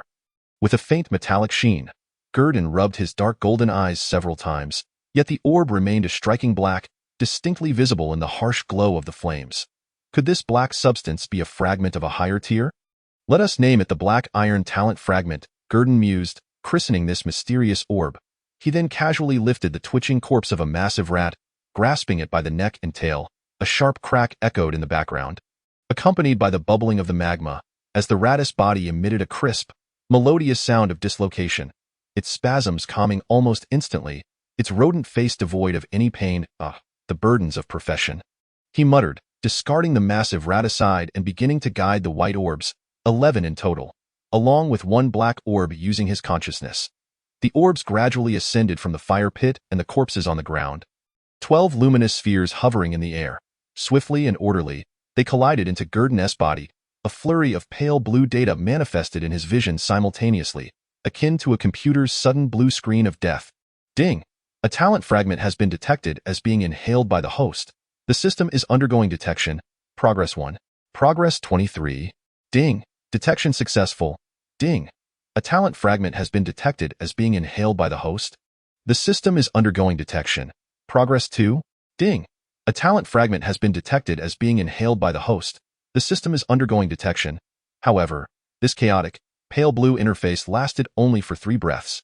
Following a flurry of completion notifications, Gurdon discerned the results of his magma spit, combined with charge. He had acquired 11 first-tier talent fragments: Dark Vision, X3, Rodent Perception, X2, Source of Plague, X1, Rodent Riding Proficiency, X3, Charge, X1, and Spear Weapon Proficiency, X1, totaling 6 distinct talents. Among these, Source of Plague and Charge piqued Gurdon's interest, while the rest he decomposed into first-tier arbitrary fragments. The Charge talent needed no further elaboration, and the Source of Plague talent intriguingly allowed his claw strikes and bites to carry a faint toxin, akin to the Scorching talent he had grasped upon maturing into a juvenile dragon. Talent, Scorching. The lava dragon's bites and claw strikes will additionally inflict fire damage equivalent to its age. Naturally, Gurdon harbored no aversion towards Source of Plague, especially since he was a fledgling dragon without the protection of a mother dragon, eagerly accepting any power that came his way. Had it not been for the need to use mimic voice, to imitate the voices of human children and the rodent Vicky to deceive the massive rat knights outside the sewer, he would never have expended a first-tier talent fragment to enhance his mimic voice. Nevertheless, this investment proved worthwhile, excluding the fragments bestowed by the glossy black orb, merely counting the ordinary first-tier talent fragments. He had amassed 11, a bountiful return indeed. At this moment, had anyone glimpsed his panel, they would have noticed that mimic voice had mysteriously vanished from his talent list, replaced by a newly evolved talent, sound imitation. Talent, sound imitation. As the juvenile dragon ages, its throat approaches maturity, enabling it to emit any sound audible in the world at will. A juvenile dragon well-versed in the art of hunting could even perfectly mimic the sound of a pig to lure in predators. This talent, with the exception of the red dragons among the 5-colored dragons, is nearly universal among true dragons. Sometimes, one must admit that true dragons are favored by the creator AIO. Otherwise, it is unfathomable how countless intelligent races must toil to cultivate their talents while true dragons acquire them effortlessly, as naturally as eating and drinking. Yet, despite their remarkable potential for growth, it remains undeniable that Gurdon is merely a defenseless fledgling dragon at present, devoid of any sense of security. Although his tier is 2 levels above, placing him far ahead of most creatures on the continent of AIO, should news of a fledgling dragon in the Kalandu sewer spread, countless would flock to hunt him down or capture him for the gladiatorial arenas. In the presence of such foes, even a 6th-tier adult dragon, lacking subordinates, would likely meet a grim fate. Thus, Gurdon spares no opportunity to grow stronger. Upon seeing the option to activate Source of Plague, he hesitated not for long. Yes, he lightly touched his consciousness, yet the next moment, Source of Plague failed to manifest in his talent list. Instead, a line of brand new data appeared. Due to the host's excessively high body temperature, activation of Source of Plague failed. The system has automatically converted Source of Plague into a talent fragment. Gurdon's dark golden eyes widened in surprise, momentarily stunned. Such a thing is possible? Can talents truly fail to activate? However, it was not long before he regained his composure, exhaling slowly as he came to understand the principle behind the activation failure. Essentially, the virus within Source of Plague could not survive even a second within his body, destined to be utterly corroded by his searing dragon blood. The path of toxic seeds was not viable for him as a lava dragon. Yet, Gurdon quickly recovered from his discouragement, shifting his gaze to a line of data composed of dark black text that had come to a halt lower down. Is no to activate talent, charge. Beneath the suffix of charge, too much smaller, exquisite characters were tightly affixed. Proficient. Clearly, from the color of the text alone, it was evident that this surpassed the previous 11 fragments in tier. This was the black iron talent Gurdon obtained from the rodent he had struck with, charged. A charge of a higher tier than the entry-level, a prerequisite for advancing to the second-tier knight. Charge proficiency. Chapter 8. Nina is no to activate talent, charge, proficient. This was a more powerful charge than the entry-level, resembling a skill more than a mere talent. Gurdon remains unaware of how this system determines it as a talent. However, the pressing matter was to activate this talent first. He had previously employed charge in a test run, and the experience had been exhilarating. It felt as if his frail, cumbersome body had suddenly grown light. The air resistance diminished significantly, as if a gale were propelling him beneath the scales of his body. His speed surged to 3 times that of normal running for a brief duration, and had he been able to maintain this velocity, he felt he could easily evade the massive rat knights lurking around the corner. Regrettably, it could only be sustained for 10 seconds at most, and if he halted midway, the remaining time could not be accumulated, automatically entering a cooldown state. Nevertheless, he had merely blinked, and in that instant, he had propelled himself several dozen meters, colliding with the rodent and massive rat against the iron bars with his side and folded dragon wing. His posture while executing charge resembled that of a charging bull rather than the dragon cart Gurdon had known in his previous life. He wondered what it would feel like to master charge proficiently, yet he need not wait long for the answer. Gurdon gently touched the information bar, and soon the second-tier talent fragment completed its loading. In his talent list, the original entry-level charge 115 was replaced with charge proficient 18. It also became the only one of his talents without a suffix among all his talents. The former was sound imitation, and the latter was this charge. Clearly, first-tier talent fragments were no longer sufficient to enhance charge further. Gurdon understood this well. Following this loading, much like the first time, a plethora of memories surged into his mind, specifically pertaining to the repeated training of that rodent's charge. Yet this time, the techniques, experiences, and insights regarding charge were richer, more refined, and seasoned than before. After assimilating this influx of fragments into his consciousness, Gurdon discovered that his body had unconsciously developed muscle memory. As he moved, his lower limbs and arms unconsciously assumed the most optimal stance for a charge, akin to a cheetah perpetually poised for the hunt, hunched and ready to spring. Clearly, the impact of this encounter was far greater than Gurdon had anticipated, to the extent that the dragonborn girl nearby began to regard the somewhat peculiar behavior of the black dragon with curiosity. Nina, lacking knowledge of dragons, could only discern them by color, having only ever known the malevolent kind. It wasn't that she was unaware of the metallic dragons, but the intimidation posed by the evil dragons overshadowed any fear of their lawful counterparts. Her memories of those wicked beings were indelibly etched in her mind. Nina could easily recall their names. The black dragon was simply the black dragon, the white dragon was the white dragon, and so forth. However, in the vicinity of Karandu and Blanche, there were no dense forests like Sanhai, nor the dark and eerie swamps, making it difficult to find black or green dragons. Even if they existed, they would merely stop briefly with no intention of nesting. As for the red dragon's favored active volcanoes and the white dragon's icy domains, this area had none.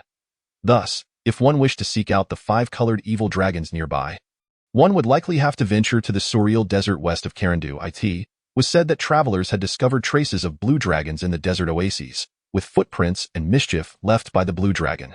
The entire oasis's water source had been rendered murky and foul by the blue dragon's polluted waters, to the extent that even livestock could not drink. These were tales Nina occasionally gleaned from the loud conversations of adventurers or merchants in the Iron Furnace Tavern. Nina's gaze was cautious, as if fearing that a single glance too long would disturb the true dragon before her, who was striking an odd pose. Yet, the fear in her eyes had diminished considerably, replaced by curiosity. Perhaps in her eyes, the black dragon that had rescued her from the ratfolk was not quite as her grandmother Orlan had described, a creature eager to devour human flesh and quick to anger, but rather one that seemed capable of communication. After all, when Gurdon had made sounds earlier, Nina had heard them clearly. His mimicry of the voices of children her age was so lifelike that she could scarcely believe such sounds could emanate from a black dragon. Gurdon sensed the changes within him and noticed the dragonborn girl scrutinizing him with caution. He then approached the crouching dragonborn girl. Alas, even in a crouched position, he had to tilt his head slightly upward to meet her gaze.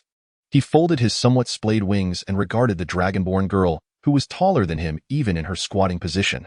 "What is your name?" he inquired softly, his voice carrying the slight tremor of a newly hatched dragon. However, The vocal cords of a magma dragon were wide and thick, yet relatively narrow, which explained why his voice had a drawn-out and somewhat harsh quality, resonating like an echo. It was entirely different from the delicate cries of a typical hatchling. Anyone hearing that sound would hardly imagine it was uttered by a dragon so recently born. "Nina. My name is Nina," she replied, her eyes primarily fixed on the cement ground covered in dark green ferns. Afraid to meet the black dragon's gaze, her voice trembling with honesty. "Nina, you may call me Gordon," he replied, his inquiry into the girl's name serving a purpose.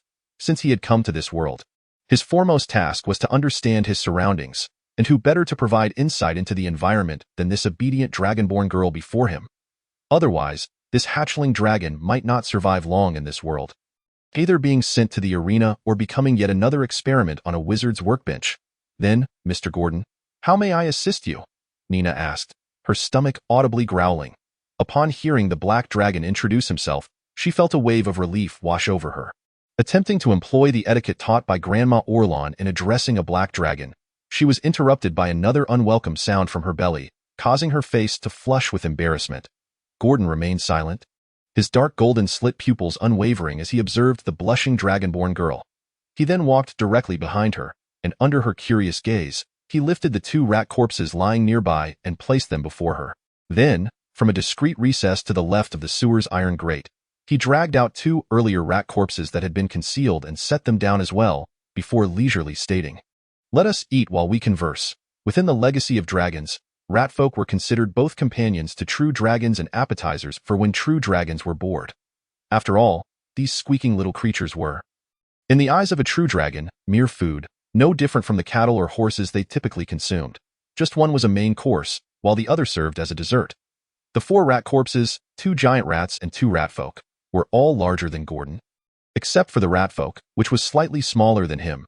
However, Gordon was not concerned about finishing the meal. A hatchling's appetite was formidable, especially shortly after birth when a significant intake of nourishment was required to compensate for the energy expended during its initial slumber. Moreover, the previous use of magma breath had already drained a considerable amount of his stamina. Although he did not feel hunger at the moment, he sensed his belly was empty. "All right, Mr. Gordon," Nina said obediently. Still squatting, she bore no aversion to the rat corpses, even though these creatures were sewer dwellers. It was evident that these monsters had been healthy in life, and for Nina, who had sifted through leftover scraps, consuming rats was hardly a concern. Hunger rendered such thoughts trivial.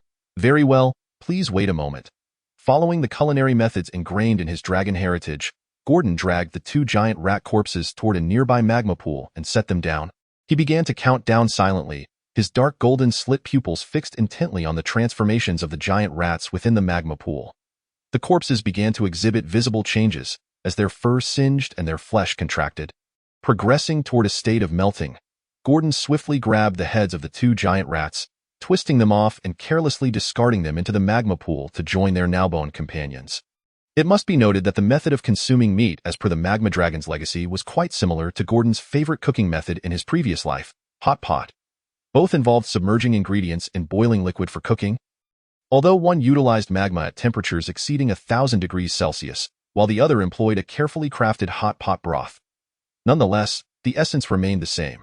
The aroma of roasted meat wafted once again through the sewer, and Gordon tore off a hind leg of a giant rat, offering it to the dragonborn girl, who was nearly drooling with anticipation. He then indulged heartily in his meal. Nina, too, did not hesitate. Her stomach had been protesting for 2 days, and faced with a sumptuous and fresh feast, she had no reason to refuse. Even without any seasoning, it was deliciously sweet to her palate. This meal left Nina feeling thoroughly satiated, her small belly protruding. Meanwhile, Gordon, amidst Nina's contented chatter, began to gradually comprehend the world surrounding them. Carandu, Blanche, surreal desert, of course, more importantly, the intricate details of this very sewer. Chapter 9. Preparations before departure. The continuous disturbances within the sewer had already roused the once downtrodden giant rat knights below. Initially, they had lamented their lack of training, which had led to their exclusion from Lord Tuka's selection. Now, they regretted missing such an opportunity to showcase themselves before the priest and their ratfolk comrades. However, with the emergence of strange and daunting sounds, the already dazed giant rat knights were thrown into disarray. Some ratfolk suggested returning to report to the priest, while others chastised them for forgetting the knightly spirit. They would never abandon a fellow comrade in need and would not shrink back in the face of battle. Even if the enemy were a true dragon, as knights, they would spur their mounts to deliver their most powerful strike. This was the essence of knightly virtue. Now that Tuka was absent, the giant rat knights felt like headless chickens. The cacophony of squeaks filled the air. Nevertheless, these rat folk were the elite of their tribe. Each one was an exceptional member, or they would not have advanced to become giant rat knights. They quickly established a plan. First, they would stealthily observe.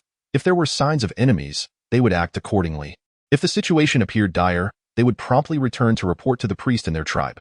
Soon, they left 2 giant rat knights behind to keep watch outside. 3 giant rat knights, led by a rat folk named Terry, cautiously made their way into the sewer, which was suffused with heat and a glowing crimson light. However, upon reaching a vantage point, Terry found not a single fellow rat folk in sight, let alone any companions. Aside from the bright orange glow illuminating the curved pipe, the only thing greeting them was a wave of intense heat. The once docile giant rat beneath them began to grow restless, shifting its feet in discomfort. Perhaps it sensed an unknown danger lurking in the sewer, prompting a desire to flee, or perhaps the cement ground was too hot for its paws. After all, these giant rats, accustomed to damp and dark environments, had never experienced such sweltering conditions. Yet, under the comforting presence of the rat folk, they remained silent. As the 3 approached halfway to the source of the fire, the giant rat beneath them halted, refusing to advance another inch, no matter how they urged it. Yet, in this position, nothing was visible. Terry, the leader, had no choice but to dismount from the colossal rat, relinquish his lance, and place his feet upon the scalding concrete slab. He bore the searing sensation with fortitude as he jogged forward, eager to discern any activity ahead. What he stumbled upon was an unforgettable scene of horror. The modest lava pool was filled with the floating, uncertain white bones, while the molten rock gurgled and bubbled ominously. Terry could easily identify the skeletons as those of rat men, and the source of these remains was undoubtedly his recently spirited companions, the giant rat knights, who had ventured into the pipes to capture human offspring. There was no other explanation for the current scene. Although he could not ascertain the exact number of corpses in the molten depths, the earlier commotion and the now silent comrades suggested a complete annihilation.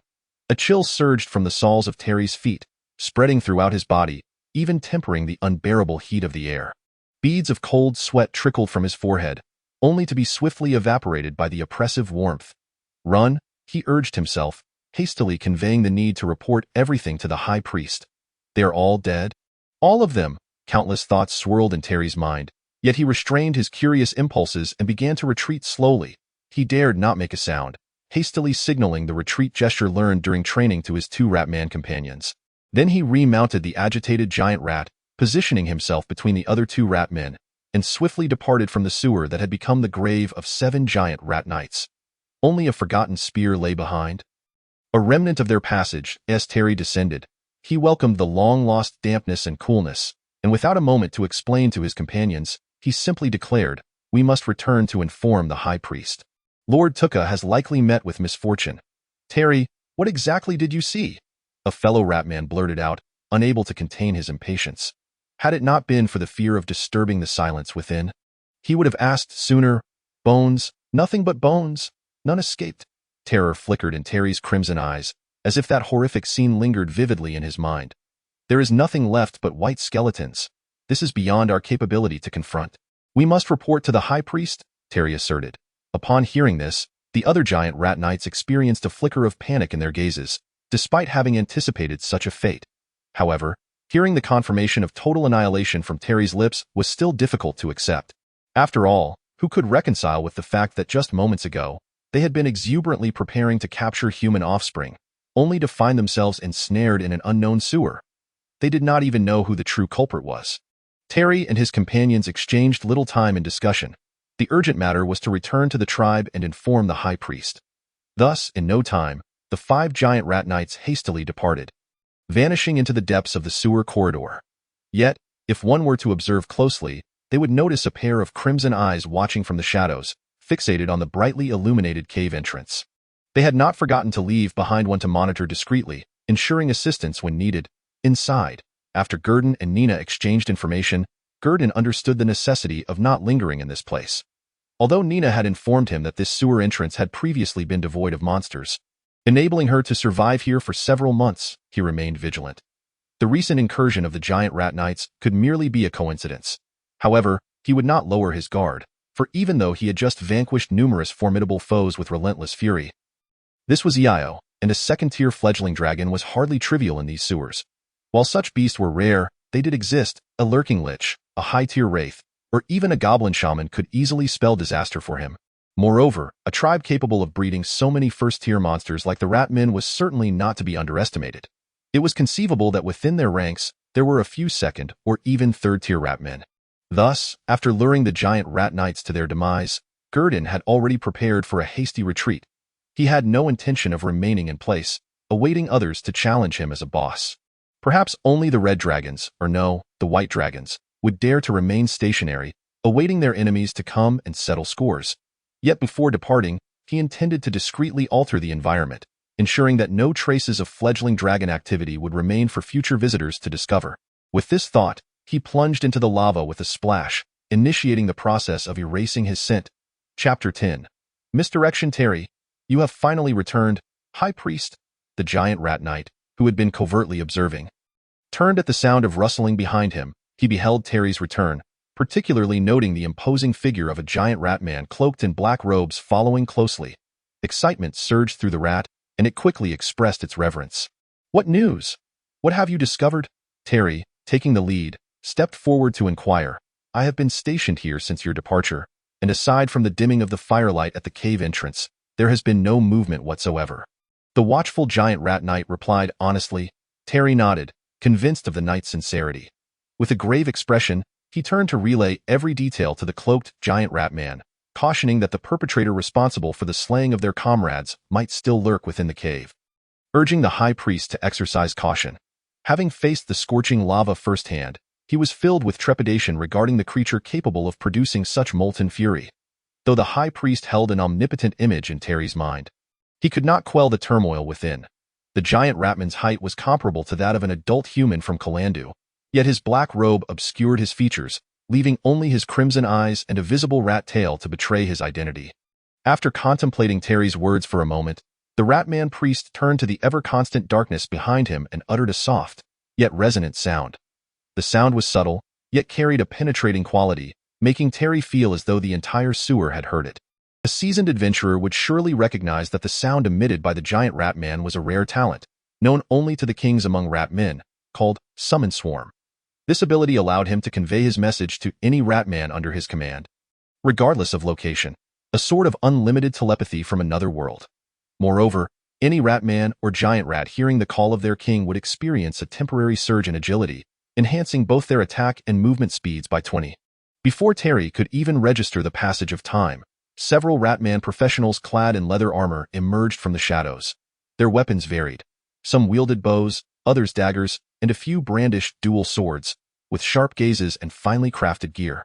Terry felt a chill as he compared himself to these formidable beings. Aside from his giant rat mount, he possessed nothing of worth. However, what astonished Terry was that each of these leather-clad ratmen had evidently reached the second tier. Their presence far more imposing than before.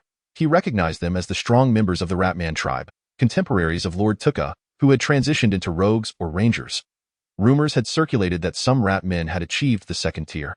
But Terry had been skeptical. After all, reaching the same level as the second tier, Giant Rat Knight, was no simple feat for the elite Ratman rogue or elite Ratman ranger. While the Ratmen possessed innate advantages in agility, the proficiency required for weapon mastery matched that of their knightly counterparts. Achieving proficiency with daggers or ranged weapons was no easy task. It demanded time and countless battles to attain such mastery. However, upon reflection, Terry found solace in this revelation. After all, Lord Tukka, who was on the cusp of reaching the second tier, was merely a step away from attaining the knightly rank. It was entirely reasonable for those who had transitioned into rogues or rangers to surpass him in speed. Once these second-tier professionals emerged from the shadows, they humbly knelt before the giant rat man, exclaiming in unison, "High Priest! High Priest!" Their voices resonated powerfully, indicating their readiness to lay down their lives at a moment's notice upon the giant ratman's command. "Proceed to the front of the tunnel, scout, and report back," intoned the cloaked ratman priest, his crimson eyes flickering ominously. "Yes."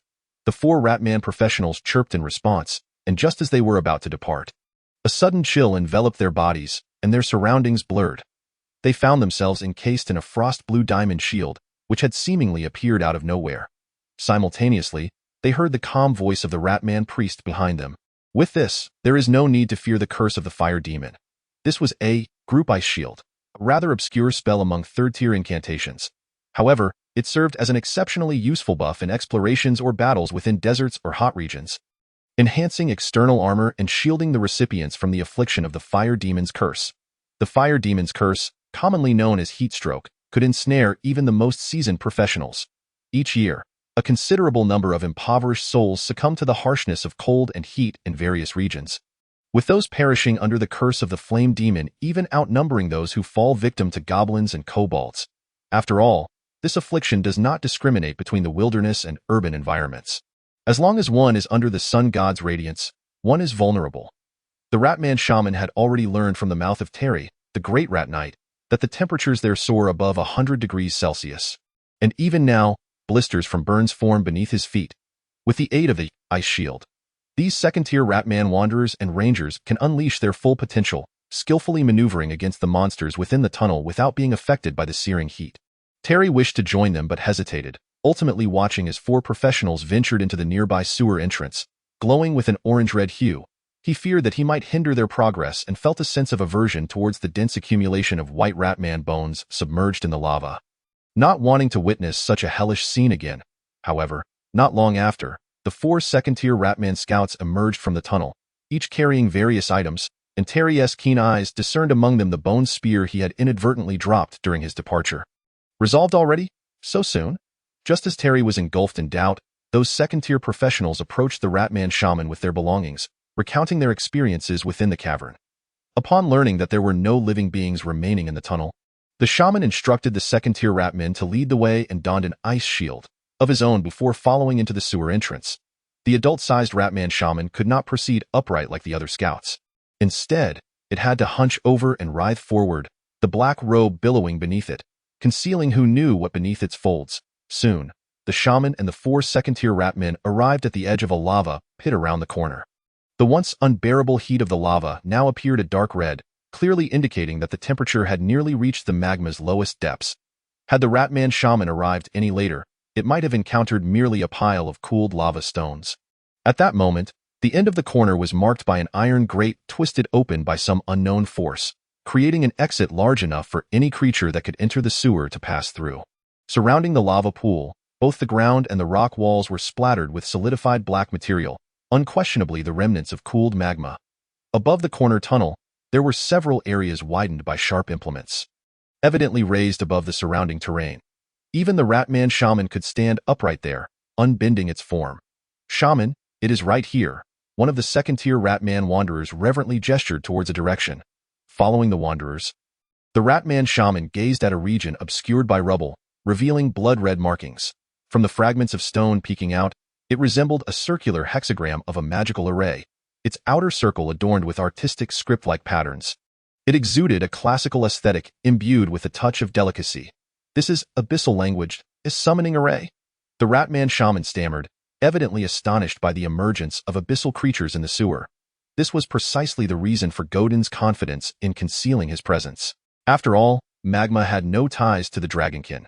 With a little manipulation and a few sketches of the abyssal summoning array from the memories of dragon heritage, it was unnecessary to complete the drawing. The ensuing events would naturally lead others to fill in the gaps. Thus, his existence would be completely erased within the sewers. As for the scent of dragons, could one distinguish any other odor amidst the stench of sulfuric magma? Therefore, while the Ratman shaman conducted his examination in the sewer, Godin had already taken the dragonkin girl to find another safe drainage passage, where he commenced the first slumber of the hatchling dragon. Chapter 11. The first pot of gold. The hatchling dragon, shortly after its birth, would fall into a slumber lasting a full day. During this slumber, the hatchling could absorb the nutrients from the shell of its egg, allowing its vital organs to begin developing. This is why, at the outset of Godin's personal panel of talents, aside from gluttony, showing slight progress, the rest remained at a mere 1. Other talents would only begin to grow automatically following the hatchling's first slumber. Beneath a dried-up riverbed in the sewer, piles of debris, dead wood, and garbage were haphazardly stacked, forming insurmountable mounds. Within an unknown heap of refuse, there existed a small space constructed from broken wooden planks and stones. A black hatchling dragon and a white-haired girl, not yet 10 years old, slumbered soundly atop a wooden door panel that had lost one corner. This location offered excellent concealment. However, even the common monsters of the sewer rarely took refuge in such a riverbed. Firstly, the spatial capacity was insufficient for an entire tribe, and clearing it would require considerable manpower. Yet, tribes with such manpower would typically avoid nesting in this riverbed. Secondly, the stench was overpowering. Without water, the silt of the riverbed had resurfaced, freely unleashing its odor. The thick, fishy scent emanating from years of decaying refuse would make anyone's head spin with a mere whiff. This was precisely the optimal hiding place Godin had selected based on Nina's descriptions of the sewer environment, unparalleled. Not far from their original dwelling, it still provided a natural barrier of scent. Moreover, despite the chaotic rubble, finding a space accommodating both a hatchling dragon and a human girl was quite feasible, making it incredibly convenient for concealment. This is not merely the best. What is? When Godin awoke from his slumber, he realized he seemed to be embraced by something. It was soft and loose. He could easily wriggle free. Without much thought, Godin instinctively broke free. He had been curled up, and upon stretching, the movement inevitably startled Nina, who had been holding him in her sleep. She rubbed her bleary eyes and gazed at the waking Godin. Her expression momentarily blank. The sounds escaping her lips were tinged with undeniable excitement, albeit somewhat stuttered. "Gee, Godin, sir. You are awake? I thought you would sleep for a long time. That is not what I meant. Your scent is simply too pleasant. No, that is also not what I meant." Nina stumbled over her words, growing increasingly flustered, eventually lowering her head, her silver hair hanging down, speechless. She appeared like a schoolchild caught in the act by their parents. "Nina, how long have I slept?" Godin disregarded the girl's ramblings and inquired of the Dragonkin girl he had only recently met. Nina, relieved that Godin was not upset by her earlier indiscretion, quickly responded. "Godin, sir, you have slept for about a day. It is now nightfall in the Black District above. This is when those monsters are most active," she added, clearly indicating that the commotion above in the riverbed was considerable. Rather, this was the norm for the sewer, as for the time. Nina had inferred it from the moonlight filtering through a nearby broken manhole cover. Of course, had it not been for Godin's presence, Nina might have curled up in fear, trembling, with no thought to observe her surroundings. After all, they were not far from the Ratman's active range, and each time she heard the sound of approaching footsteps, her heart would leap to her throat, fearing they might discover her and Godin. Thankfully, the day had passed with little incident. A day? Although the dragon heritage had already informed Godin that the hatchling's slumber would only last a day, he still routinely asked. After all, during slumber, he had no consciousness or awareness, relying entirely on external cues, in which regard Nina understood better than he. "Yes," Godin desired. "By the way, do you still have those items I gave you yesterday?" "Nina!" Godin lifted his head, stretching his wings that had been closed for so long, while simultaneously flexing his stiff limbs, tail, wings, and head, questioning Nina. "They're all here." Nina produced a small bag from the tattered cloth of her skirt, containing precisely 7 pieces of the 6th vertebrae from the giant rats, which Godin had taken before departing. The 3-foot-long, translucent white bones appeared particularly pale in the dim light. The giant rat's vertebrae served as spellcasting materials, a fact Godin had gleaned from the dragon heritage. Heaven knows why the dragon heritage contained so much advanced knowledge, allowing Godin to effortlessly recognize their uses. They could be employed as a medium for summoning animal companions. Possessing a mediocre to low level of spiritual affinity, yet being affordable and commonplace, they were a staple for novice mages, druids, and warlocks, and until they mastered the talent, spellcasting without materials, they would always need to carry them. Originally, Godin was neither a mage, warlock, nor druid, making these materials unnecessary for him, and he had little interest in collecting them. However, before leaving, he had observed Nina devouring rat meat as if starving, her clothing tattered and torn. Thus, he contemplated what was most crucial for integrating into this otherworldly realm. Wealth? No, it was resources, and resources required someone to procure them for him. At present, the predicament-laden Nina was the best candidate for forging an alliance. After all, she was the only person he had come to know, and Nina's performance thus far had left Godin quite satisfied. Though seemingly delicate and frail, he diligently executed every instruction given to him, and did so remarkably well. Furthermore, his His prolonged survival in the sewers suggests he possesses a certain level of skill. In judging character, Godin considered himself rarely mistaken. Naturally, to win someone over, it is essential to ensure their willing submission. This is not merely a matter of idle chatter, but requires tangible actions. Currently, money stands as an unavoidable obstacle. It can be consumed, but Nina cannot afford such a luxury, as her teeth are not yet strong enough. Nevertheless, she remains a fledgling dragon, struggling to fit into human society, and acquiring wealth proves to be a challenge. For Godin, however, Nina's assistance is indispensable if he wishes to thrive in the sewers of Calendar. Unless he chooses to abandon Calendar for the wilderness, where his only concern would be what to eat for his next meal. Yet the wilderness is fraught with danger. Wurgs, trolls, and ogres abound, and various humanoid creatures may seek to enslave true dragons. Such as frost giants who are known to capture young white dragons for servitude or sport. A young true dragon is a prized possession, both in human society and the wild, and there will always be those eager to take a chance. Thus, the seven-tailed vertebrae of giant rats serve as Godin's means to persuade Nina to exchange them for her initial earnings, with plans to gradually build from there at dawn. You will do as you said and visit the alchemy shop in the common district. They should accept this. Very well, Mr. Godin. Retrieving the small pouch, Nina nodded emphatically before securing it. She patted the bag through the linen cloth, feeling reassured. Then you should rest well, Godin concluded, having noticed the fatigue etched on Nina's face after a day spent in a state of constant anxiety. It was impossible for her to be devoid of stress and fear. Nonetheless, all Godin could do was hope she would soon find a restful sleep to rejuvenate her spirit. Good night, Mr. Godin. Nina readily agreed and sought a corner. Curling up and closing her eyes amidst the sulphurous air, she slept soundly, particularly comforted by the knowledge that Godin was awake. Seeing Nina drift into slumber, Godin found himself with little to do and decided to check his personal panel. Eager to see what changes had occurred in his talent list after this period of slumber, as well as the substantial reward of 11 first-tier talent shards that he had yet to utilize.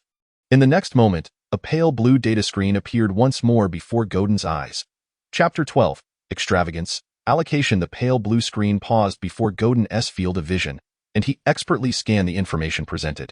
Godin Aduin Tangrillion, title, Nun Race, Lava Dragon Age, Wormling, 5 years, life, 34 rank, 2 talents, Armored Scales, 410, Sharp Claws, 3-5, Robust, 420, Low Tier Fire Magic Resistance, 212, Wormling's Dread, 2-4, Glutton, 5-9, Dark Vision, 411, Imitation, Charge Proficiency, 1-8, Skills, Fire Immunity, Bite and Claw, Lava Breath, Soul Talent, Talent Plunder, Free Talent Shards, First Tier Shard X11. Godin felt a twinge of surprise. The recent slumber had yielded such significant increases. He wondered what changes awaited him when he advanced from Wormling to Young Dragon. He had a general understanding of the data listed, but he was particularly intrigued by the talent, Robust, which seemed to correlate with his life points, indicating that 3 points in robustness could yield 3 additional life points. However, as he had not yet sustained any injuries, he could not ascertain how much damage a wound would inflict, leaving him without a direct comparison for the increase in life points from Robust. He also sensed a subtle increase in his strength, but hesitant to disturb Nina or attract the attention of the creatures lurking in the waterways, he refrained from testing it. Yet, gripping his claws still provided a sense of enhanced power. From a percentage perspective, the Robust talent had raised his life points by 10, possibly augmenting his strength as well, while other talents had progressed to varying degrees, some halfway, others a third of the way complete. Clearly, the rewards from this period of slumber rivaled those from slaying the 14 rat-like monsters. He glanced at his scales, which had taken on a slightly darker hue, glimmering with a cold sheen. Prior to his slumber, Godin vividly recalled the lighter color of his scales and the slightly curved claws. Now, the curvature of the claws had elongated, becoming sharper, if his claws had once resembled crescent moons. They now bore the appearance of several gleaming daggers, AS4, Wormling's Dread, Low-Tier Fire Magic Resistance, and Glutton. Godin could not discern any immediate changes. After all, even in his most eccentric moments, he could not unleash his draconic aura without sending Nina into a panic. Fire magic resistance seemed even more absurd. Only the chaotic and malevolent would dare to test the power of a fireball cast by a mage. As for gluttony, he felt no hunger, having not consumed anything. So he could not evaluate its effects. However, it seemed that due to his indulgence in a rat meat hot pot just before entering his slumber, some of the nutrients from his eggshell had yet to be fully digested. Explaining his lack of hunger. Thus, Godin was still in the process of digestion. Otherwise, he could not explain why, in the memories of wormlings, awakening typically triggered an overwhelming desire for feasting. The dragon mother would provide a grand banquet for them to replenish their strength. Dark vision exhibited the most pronounced effect. Though it had only increased by 3 points, Godin felt his entire world had become significantly clearer. Even in the dim, grayish darkness, he perceived hints of additional colors, albeit not very pronounced. Nonetheless, it transformed his understanding of the surroundings, akin to switching from a black and white television to a high-definition camera capable of capturing colors. The remaining 2 talents, imitation and charge proficiency, presented their own challenges. The former seemed to have reached its limit, as no progress bar appeared beyond its suffix. The latter had surpassed its tier without the corresponding second tier or black iron shards available for allocation. Although his talent list contained numerous options, Godin swiftly established a priority allocation scheme, categorizing them into 3 tiers. T1. Charge proficiency, armored scales, robust, assessment, capable of offense, defense, and retreat. Nothing is more suitable than these. T2. Sharp claws. Dark vision, assessment. Sometimes, when you can see what others cannot, you have already won half the battle. Moreover, survival is essential for output. T3. Wormling's dread, low-tier fire magic resistance, assessment. Though a true dragon, a wormling without strength exudes an aura akin to a deadly poppy flower. While the latter is merely superfluous. Pending, glutton, assessment. My stomach has yet to inform me of any changes within. After briefly categorizing these talents in his mind, Godin determined the allocation of his talent shards. Though a wormling requires gradual growth, the talents accompanying it will naturally progress alongside. Simply put, even without talent shards as a form of advantage, his talents would eventually reach their maximum potential, leading to his metamorphosis into a young dragon. And so forth, until he becomes a 6th-tier adult dragon. Progressing to the 7th or 8th tier would necessitate the dragon's own experiences and efforts. Many dragons opt to transition into druids or priests to enhance their powers. Yet, Godin remained acutely aware that he lacked the protection of a dragon mother. He was merely a lava dragon wormling lost in the human world, hiding within the sewers. The enhancement from talent shards requires time. He could not afford to be miserly, hoarding shards without using them. Should he encounter formidable foes and desire to allocate points for an explosive boost, he risked being unprepared for the altered state of his body or the impact of the shards on his current combat effectiveness. Losing such opportunities would be a true loss, an elementary truth that Godin grasped. Furthermore, the most critical point was that first-tier shards held little value. Extravagance was permissible. The sewers lacked many things, but monsters were in abundance. Thus, Godin swiftly allocated the 11 first-tier blank shards to sharp claws, robust, and armored scales. This appeared to be the optimal solution for Godin, as he had enough shards to fully enhance both sharp claws and armored scales. Without hesitation, he invested 3 first-tier talent shards into sharp claws, sharp claws, 3-5, 5-5, steel teeth and sharp claws, 110. Godin was taken aback as the pale blue talent panel abruptly warped and transformed, revealing a brand new talent before his eyes. So swift. This was Godin's first experience with such rapid activation, entirely different from the process of activating charge. Unconsciously, he extended his claws to inspect them. What had once resembled a dagger-like claw now appeared as if coated in a layer of silver sheen, providing a novel visual experience for the dragon. The length of the claws surged from 4 or 5 centimeters to an alarming 7 or 8 centimeters. Sharp as a razor, with a swift motion, his lethal talons pierced effortlessly into a nearby gray rock, akin to slicing through tofu. Such strength. While his claws had always been relatively sharp, he had previously spent considerable time excavating stones while disguised as a water pipe. The sensation of his claws now felt as though he had exchanged a rusty, dull kitchen knife for a brand new one. With a mere flick, he could cleave the stones into 3 segments or carve deep, profound gorges. After experimenting with his new claws, Godin turned his gaze towards the next talent, robustness. Without hesitation, panel, allocate points, robustness, 420, 720. Instantly, Godin felt a surge of warmth coursing through his body. From his tailbone to the crown of his head, a comforting sensation that imbued him with seemingly boundless energy. He could distinctly feel his strength augmenting, corroborating his earlier hypotheses. His health points also increased from 34 to 37. Observing the gradual rise in his vitality, Godin's momentary feelings of uncertainty about traversing this foreign realm began to settle. Although his health was still modest, the future held promise.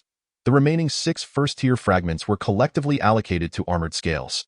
As he was eager to see what transformations would occur upon reaching armored scales, 1010, having witnessed the prior example of sharp claws, his curiosity regarding this was piqued. Armored scales, 410, 1010, scale transformation, 220, in less than a second.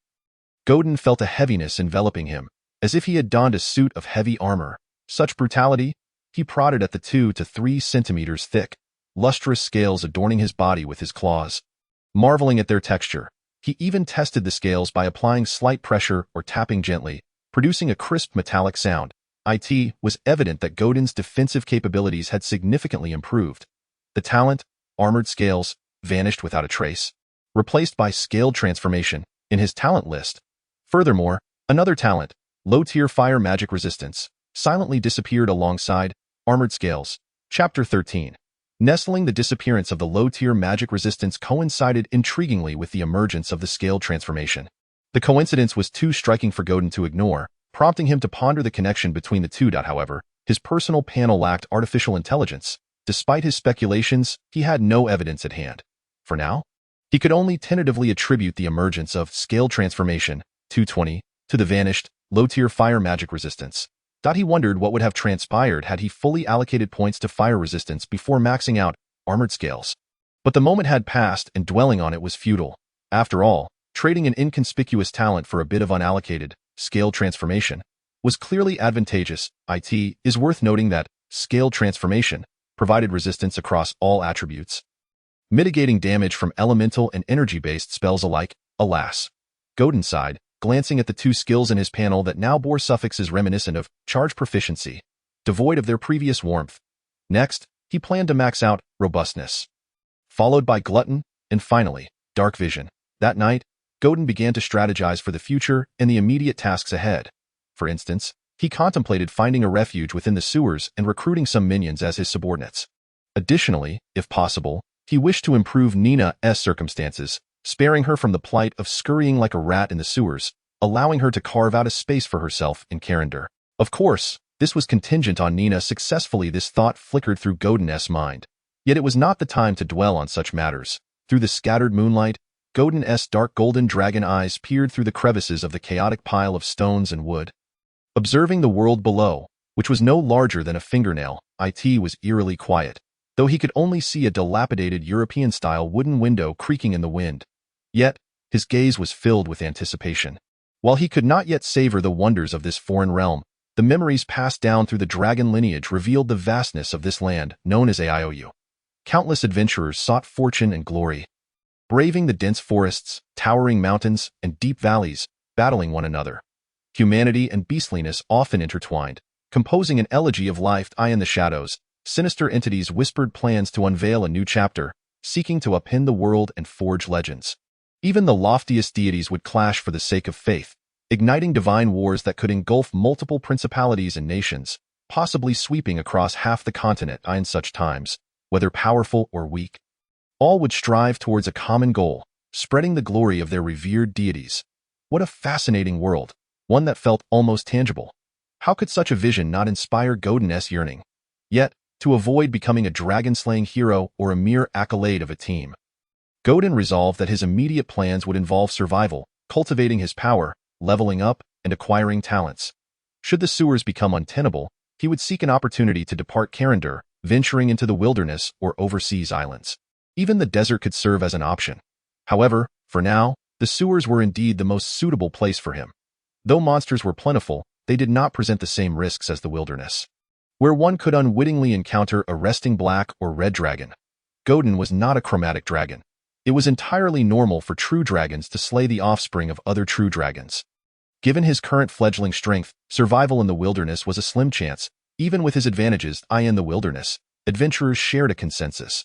One could never predict which misfortune or tomorrow would arrive first. Yet, within the sewers, Godin also aimed to avoid contact with other humans whenever possible. If unavoidable, he would ensure he was fully prepared, leaving no witness to his existence. He would strike with the force of thunder, eliminating all who knew of him. If action was required, not a whisper of information could escape. He would execute the entire process of obliterating bodies and scattering ashes with thoroughness. He recalled that the priests in this world wielded divine magic capable of resurrecting the dead, snatching souls from the clutches of death, leaving no room for Godin to be careless that, of course, if he discovered he was outmatched and had no chance of victory, he would have no choice but to flee at the earliest opportunity. With a sigh, Godin exhaled slowly, intensifying the sulphurous stench in the cramped space. Crouched in the corner, Nina scrunched her nose, though her youthful face bore a smile, as if lost in a delightful dream. However, her body trembled, arms wrapped around her chest, clearly feeling the chill. The temperature in the sewers was indeed a few degrees colder than above, especially as the river occasionally sent gusts of cold wind. Godin glanced at Nina, who wore a thin dress, then observed the frigid winds seeping through the gaps into their confined space. Concern filled his thoughts. The relentless cold could lead to this delicate girl succumbing to illness. Yet, he hesitated momentarily, eventually deciding to dismiss his worries. With a gentle shuffle, he lay down behind Nina, a soft thud marking his presence. Being a human pillow felt rather nice, he mumbled something, as if trying to convince someone or justify his actions to himself. Even through the layer of scales, he could still feel the soft warmth from when he had awakened earlier. It was indeed comfortable, yet he found it somewhat disconcerting to share close quarters with another. As he had always been alone in his past life. Despite now being a dragon, it still felt a bit strange. After lying down, his body instinctively shielded the gap behind him, blocking the cold wind. His disproportionately large dragon head tilted to one side, but thankfully, Nina's short hair prevented him from pressing down on it. With him acting as a mobile heater, surely she would sleep soundly tonight. Pleased with himself, Godin intended to stay vigilant until dawn, postponing all other matters until Nina returned from the surface of Carandur. However, shortly after, he found himself still restless. After a moment's thought, he spread his newly sprouted small wings across Nina's slightly concave belly. Satisfied, he nodded. This way, his tool would surely not catch a chill. Thus, Godin lay there, eyes wide open, listening to the occasional sounds echoing through the river, until the first light broke through the gaps of the wooden frame and the shattered edges of the manhole cover. The sewers fell silent. Godin, having spent the night in deep contemplation and planning for the future, had exhausted much of his mental energy. His fledgling dragon mind, already small, felt overwhelmed, and as he lay there, drowsiness overcame him. With the dawn's first light, he drifted into a drowsy slumber. In that moment, the slumbering dragon girl and the peacefully sleeping hatchling dragon nestled together in the ruins of the sewers. Heads touching, tails brushing against each other, black wings draping over Nina's slender form. A dragon and a girl, huddled together for warmth, forming a breathtaking tableau, warmth and beauty intertwined. Meanwhile, not long into Godin's slumber, the biological clock of the dragon girl began to tick into action. She opened her eyes and beheld the familiar dragon wings draped over her. Chapter 14. Departure. Nina gazed at the black-scaled wings, then shifted her attention to the dilapidated wall, thoroughly obscured by Godin's imposing figure, and an inexplicable radiance sparkled in her eyes. Though she was not yet 10 years old, she was no naive child. Her experiences were perhaps richer than those of many adults. She had grown up in an orphanage, devoid of friends aside from Grandma Orlan and Sister Celia. During that time, the other children in the orphanage seemed to have reached a consensus. They referred to her solely as either a bastard or a monster. These words had accompanied her as she grew up. The children at the orphanage appeared to agree that disparaging her was the only way to fit in, isolating Nina in a rather despairing environment. Yet, she dared not disturb Grandma Orlan or lodge complaints, fearing it would only anger and sadden her. She wished not to bring sorrow to Grandma Orlan, not in the slightest. It was only later, when Sister Celia arrived at the orphanage, that she found someone to confide in. Unfortunately, that solace was short-lived, as Sister Celia was soon adopted. Then Grandma Orlan departed as well, and the orphanage, the only place she had called home, was demolished by a nobleman to make way for a commercial establishment. The land, situated along a trade route near the City of Freedom, was quite valuable. It was deemed a waste to use it for an orphanage, had it not been for Orlan's esteemed reputation among the townsfolk. The noble would have long since razed the dilapidated structure. Subsequently, Nina found herself wandering from Brant's to the Black Street of Carando, where she struggled for a year, encountering the malice of countless souls. There were those who coveted her appearance, others who resented her impure lineage, and most significantly, there was the ever-looming specter of poverty. She had no money. Had it not been for a few kind-hearted adventurers she encountered along the way, she might have perished in the wilderness stretching over 100 miles between Brant's and Carando. She had heard tales of goblins, gnolls, and kobolds that feasted upon humans, and of larger tribes that raised humans as one would cattle. Had she not met those adventurers, her fate might have mirrored such grim tales. However, their motives for rescuing her were not entirely altruistic. They aimed to sell her for a handsome price in the City of Freedom, where nobles with such tastes were not in short supply. Upon overhearing their casual conversation about her fate in the dead of night, she seized the opportunity to escape under the cover of darkness. Luckily, their camp was not far from Corando, and the nearby monsters had just been cleared by a group of adventurers and military forces. Added to that was her cautious nature, which allowed her to evade any encounters with monsters along the way, leading her into the majestic City of Freedom. She initially believed her life might continue in such a manner, perhaps culminating in a tragic demise in a sewer, her body left to rot as a mere skeleton. Unnoticed. Perhaps had someone discovered her remains, no one would have labeled her a bastard or a monster. Sometimes, Nina pondered such thoughts. If it weren't for Grandma Orlon's final words urging her to live well, she might have simply drifted along, accepting a fate as a mere plaything, which would have spared her the struggle of scavenging among refuse and competing with the city's stray dogs. Living such a burdensome existence felt utterly meaningless. Thus, when she saw the nascent dragon wings resting upon her, a tumult of emotions surged within her heart. Perhaps it was Mr. Gurdon, with his similarly hued eyes, who would recognize her as his kin, offering her compassion and protection. Nina thought to herself, shifting her body cautiously, her small hands cradling the dragon wings draped over her, careful not to disturb the slumbering hatchling. Alas, she inadvertently roused Gurdon, who opened his dark golden eyes, his body cloaked in thick black scales. The nascent dragon's aura was already discernible, and Nina felt an instinctive reverence as she met his gaze. It was as if she were not facing a mere hatchling, but a majestic adult dragon, capable of conjuring storms with his wings. "I apologize, Mr. Gurdon, for disturbing your rest," Nina said, a hint of embarrassment coloring her words. She silently chastised herself for not being more gentle, thinking perhaps she might have spared Gurdon from waking, and no harm done. "Is it dawn already?" Gurdon replied, his draconic might momentarily flickering before receding. He had been in a light slumber, and any movement from Nina would surely rouse him. After all, they were still in the sewer. As long as he was not in a deep, profound sleep, the hatchling's vigilance remained high, easily disturbed by the slightest sound.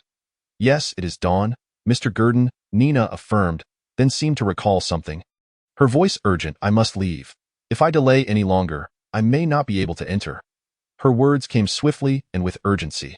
Gurdon did not inquire why her tardiness would hinder her entry into the commoner's district, but merely nodded, observing her in silence. Seeing Gurdon's agreement, Nina quickly began to gather materials around her, preparing to alter her appearance. This time, she did not resort to the cruel makeup of before. Instead, she used some mud and grime to obscure her fair skin, rendering her a nondescript, filthy wild child at first glance. This was not due to a lapse in vigilance. Rather, such a guise would facilitate her transactions at the alchemy shop. After all, those apprentice mages held themselves above others. Should they see Nina reeking and riddled with sores, they would likely shoo her away at first sight. She worked swiftly, for time was of the essence, and she could not afford to dally. With the townsfolk still not fully awake, she aimed to enter the alchemy shop in the commoner's district as quickly as possible to exchange her goods. If she were late, she risked drawing the attention of well-meaning individuals, which could lead to a repeat of her recent misfortunes. Being driven out of the commoner's district, pelted with vegetable scraps, stoned, or doused with filth had become a common occurrence. Being cast out was of little consequence. She had grown accustomed to it, however. Failing to fulfill Mr. Gurdon's entrusted task would be a grave offense. Moments later, as the morning mist lingered, Nina was ready to depart. Her disguised form bore little resemblance to the once fair and tender young girl. "Mr. Gurdon, I shall take my leave now," she whispered. "Be cautious on your journey," Gurdon replied, giving her a nod of affirmation. With that, Nina stealthily bent down and slipped away from their temporary, cramped abode. Before departing, she patted the materials at her waist, her eyes filled with hope, contemplating the promise that these items could indeed yield a handsome sum, just as Mr. Gurdon had said. Emerging from her dwelling, Nina's petite figure deftly maneuvered through the obstacles of the riverway. Her agility remarkable. This was her forte. Though she lacked strength, her speed was commendable, a necessity for surviving the perils of the sewer. Shortly, she arrived at a manhole cover with a gap, leading to a narrow alley, the third street of the Black Street. Nina was well acquainted with this area. It was one of the safer exits, distanced from the dwellings of the street's thugs and rogues. Typically, this spot was more frequented by rats than people, but just beyond the alley lay the main thoroughfare of the Black Street. Encounters with people were inevitable, which is why Nina only ventured out in the mornings and never returned via this route. For reasons unknown, she felt a twinge of anxiety, unsure whether it was the weight of her newfound wealth or the eerie stillness of the Black Street that unsettled her. After waiting a minute or two, she cautiously glanced upward through the gap, confirming the absence of movement, and then strained to push the manhole cover aside. The grating sound of the cover scraping against the ground sent her heart racing. Once she had created an opening sufficient for her to pass through, Nina nimbly emerged from the sewer. Bending low, she felt the rough tailbone beneath the linen cloth as she stepped into the hazy morning mist. Meanwhile, below in the sewer, Gurdon had also begun to stir, stepping out from the dwelling he had occupied for the day. He, too, had matters to attend to. Chapter 15. Celia. 7 First-tier spellcasting materials, a giant rat's tailbone. Ah, splendid. The quality and texture are impeccable, and not a trace of blood, quite pristine. That will be 6 silver coins and 55 copper pieces. Here you go. In the impoverished district of Corando, where the morning fog had yet to dissipate, a small alchemy shop named Foulon was aglow. A half-elf woman, clad in a water-blue robe and seemingly in her early 20s, addressed Nina. With her slender, jade-like fingers, she toyed with the luminescent bone fragments Nina had presented. Nodding with satisfaction, without hesitation, she retrieved 6 gleaming silver coins from her pocket, along with a small, heavy pouch filled with copper coins, and handed them to Nina. In contrast to the adventurers who typically brought her monster materials in a haphazard manner, some even dragging along entire corpses under the guise of freshness, Nina's offerings were a refreshing change. Despite her dirty face and tattered linen dress, the half-elf woman regarded her with a degree of favor. Of course, an unspoken reason lay behind this affinity. Both were half-breeds. One was a half-elf, the other a dragonborn. Both mingled with the blood of other races, often finding a sense of kinship in their shared plight. In any society of sentient beings, mixed-blood individuals were often derogatorily referred to as bastards or monsters, a label that was all too common. However, the acceptance of half-elves is considerably higher than that of dragonborn, primarily because elves have always been averse to conflict and have had little direct strife with humans. After all, one resides in the dense forests of Sanhai, while the other inhabits vast plains. If one were to delve deeper, it is the elves who harbor greater disdain for humanity. It is noteworthy that the price of elven female slaves in Calandu has consistently remained exorbitantly high, with the black market often exhibiting a scarcity of such individuals. In contrast, the chromatic dragons wreak havoc across the continent of Aio, their insatiable greed driving them to toy with passing travelers and seize their treasures. Although there are occasional reports of successful dragon slayings, it is humans who suffer the most significant losses. Yet the young dragonborn girl appeared momentarily stunned, hesitating to accept the coins. Only after the half-elven woman urged her several times did she snap back to reality, eagerly grasping the offered coins as if awakening from a dream. The price offered was quite fair, devoid of any exploitation due to her tender age. Prior to this encounter, Gurdon had already apprised Nina of the approximate prices for first-tier materials, indicating that fluctuations would not dip below 70 copper coins or exceed 1 silver coin and 10 copper coins. The half-elven woman before Nina, offering around 90 copper coins, had provided a remarkably generous deal. This sum of nearly 7 silver coins equates to almost 4 months' income for a farmer under a baron's domain. It is important to remember that beneath copper coins lies other forms of currency, such as grains or wheat, which serve to facilitate barter and fulfill essential needs. Of course, this method of bartering is seldom applicable in Calandu, as even the cheapest items here start at a copper coin. However, a single copper coin can procure enough coarse black bread, often referred to as bran bread, to sustain a family of 3 for a day. This bread, mixed with wood shavings and bran, is so hard that it could be wielded as a weapon. Many goblins and kobolds have met their demise at the hands of such black bread during monster raids on villages. Thus, in gratitude for this fairness, Nina softly expressed her thanks. "Thank you. May the gods in heaven bless you." This was standard etiquette. Grandma Orlon had always greeted outsiders in such a manner. After all, beliefs vary from person to person. With so many benevolent deities, one cannot discern who among the masses is a follower of which god. It is akin to a warrior maiden clad in heavy armor, brandishing a flail, unmistakably a devotee of the god of war. Yet, upon shedding her armor, she transforms into a delicate girl in a white dress. Could one deduce her faith from such a fleeting glimpse? After expressing her gratitude, Nina accepted the coins from the half-elven woman, stowing them in her purse, which was then concealed at her waist. Due to the loose fit of her dress, it was entirely imperceptible that a bulging purse was hidden within. Only Nina could sense the delightful weight concealed beneath her garments, and no worries, should there be more materials in the future. You may seek me out, I am Fran Willow. Typically, I reside in this alchemical cottage of Fran, and if I am away, I will hang a sign on the door. The half-elf, or rather, Fran Willow, smiled at Nina. Clearly, this was Fran's customary phrase to cultivate long-term clientele. With her keen intellect, she had already surmised that the dragonborn girl before her was merely a runner. The individual capable of producing 7 first-tier shards was likely someone else. Possibly a lone adventurer who had recently arrived in Kalandu. Tio have vanquished 7 giant rats in the sewers. One would presume they were at least a second-tier professional. Such quality clients were the ones Fran sought to attract. For whether as sellers or buyers, their stability would yield substantial profits for her. All right, I shall, Nina replied hastily before departing. Her emotions were challenging to articulate. Although she had not been gone long, she felt an urgent desire to return. A flutter of excitement at the prospect of reuniting with Gurdon, accompanied by the coins she now possessed. As time slipped by, the morning mist gradually dissipated under the sun's warmth, revealing the increasingly clear path. The imposing walls in the distance, and the cacophony of insults and children's cries that began to surface in the streets of the common district. Previously, at this hour, Nina would have been scavenging for food in the back alley of the Iron Furnace Tavern. Utterly preoccupied with hunger, however, she had no intention of lingering, mindful of the dangers that could arise from protracted exposure. After all, she was carrying a substantial sum of nearly 7 silver coins. In the dark alleys, a single copper coin could cost a life, let alone silver coins. Fran's alchemical cottage was not far from the Black Street, and thus Nina returned to the intersection of the Black Street in the same amount of time it took her to arrive. In stark contrast to the cleanliness of the common district streets, this area was rife with flowing sewage and littered with refuse. Nina even spotted the eggshells they had discarded a few days prior. As for the vegetable leaves, it was uncertain whether they had been snatched by a dog or scavenged by someone from the Black Street. Without pausing, Nina quickly exited the entrance of the Black Street and ventured down a secluded alley she often frequented, exercising caution as she chose not to retrace her steps. Unbeknownst to her, someone had been trailing her from a distance. Due to Nina's not-so-obvious disguise, some idle ruffians lurking in the shadows of the Black Street noticed this unfamiliar girl.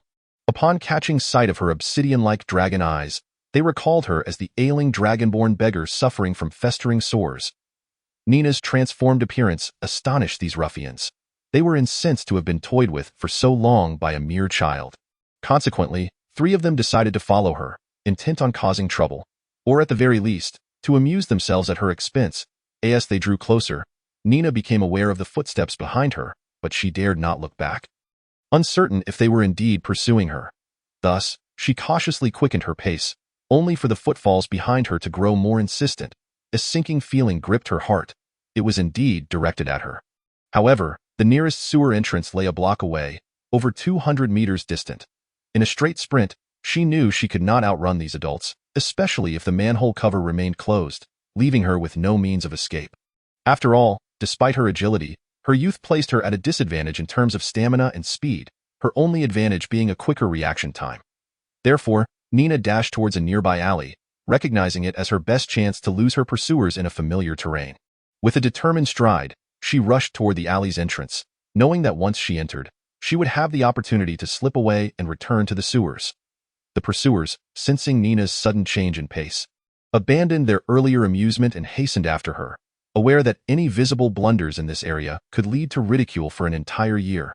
Suddenly, with a resounding thud, Nina collided with a soft body, feeling a rebound force jolt through her, sending her sprawling onto the ground as she listened to the increasingly audible laughter and footsteps behind her. An icy dread enveloped her. She was trapped in a state of panic. She turned to face the 3 gangsters encroaching upon her, desperately attempting to rise. At that moment, a delicate, fair hand reached out to her, accompanied by a voice that felt vaguely familiar, a voice buried within her memories. Nina? It was only then that Nina lifted her gaze, recognizing the figure responsible for her fall. A girl clad in a fitted black robe stood before her, the low brim of her hood obscuring half her face, revealing only the exquisite lower portion of her visage and her graceful neck. Just the sight of her lower face was enough to confirm her beauty, and the intricately patterned black robe bestowed upon her an air of mystery.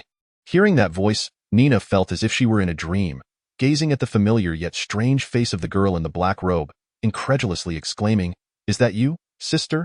Celia, sister? What brings you here?" Chapter 16. The pseudo-dragon of the North. Celia had not anticipated encountering Nina, the girl she had once spent time with in the orphanage, in this place. However, it was evident that the girl who had once endured hardship in the orphanage was now faring even worse in Calandu. Celia observed Nina's dirt-streaked visage, her once silver hair now shorn to half its length, and hesitantly inquired, "Is it truly you? Weren't you in Blanche? How is Grandma Orlon? And how did you come to be in Calandu?" Celia had a multitude of questions clamoring to be asked. Though her time at the orphanage had been brief, it was filled with memories she cherished. Grandma Orlon's kindness and her camaraderie with Nina were fond recollections. Especially after being cast out by a seemingly benevolent couple who viewed her as a monster, her time at the orphanage became particularly nostalgic. Following the awakening of her wind elementalist bloodline, Celia embarked on a lengthy adventure exceeding a year, often reminiscing during her moments of respite. Regrettably, she and her companions had been active in the Northern Territories, leaving her with little opportunity to revisit Southern Blanche. This encounter in the free city of Calandu represented her closest proximity to Blanche thus far. Discovering a fellow orphanage companion filled her with exhilaration, prompting a flurry of questions.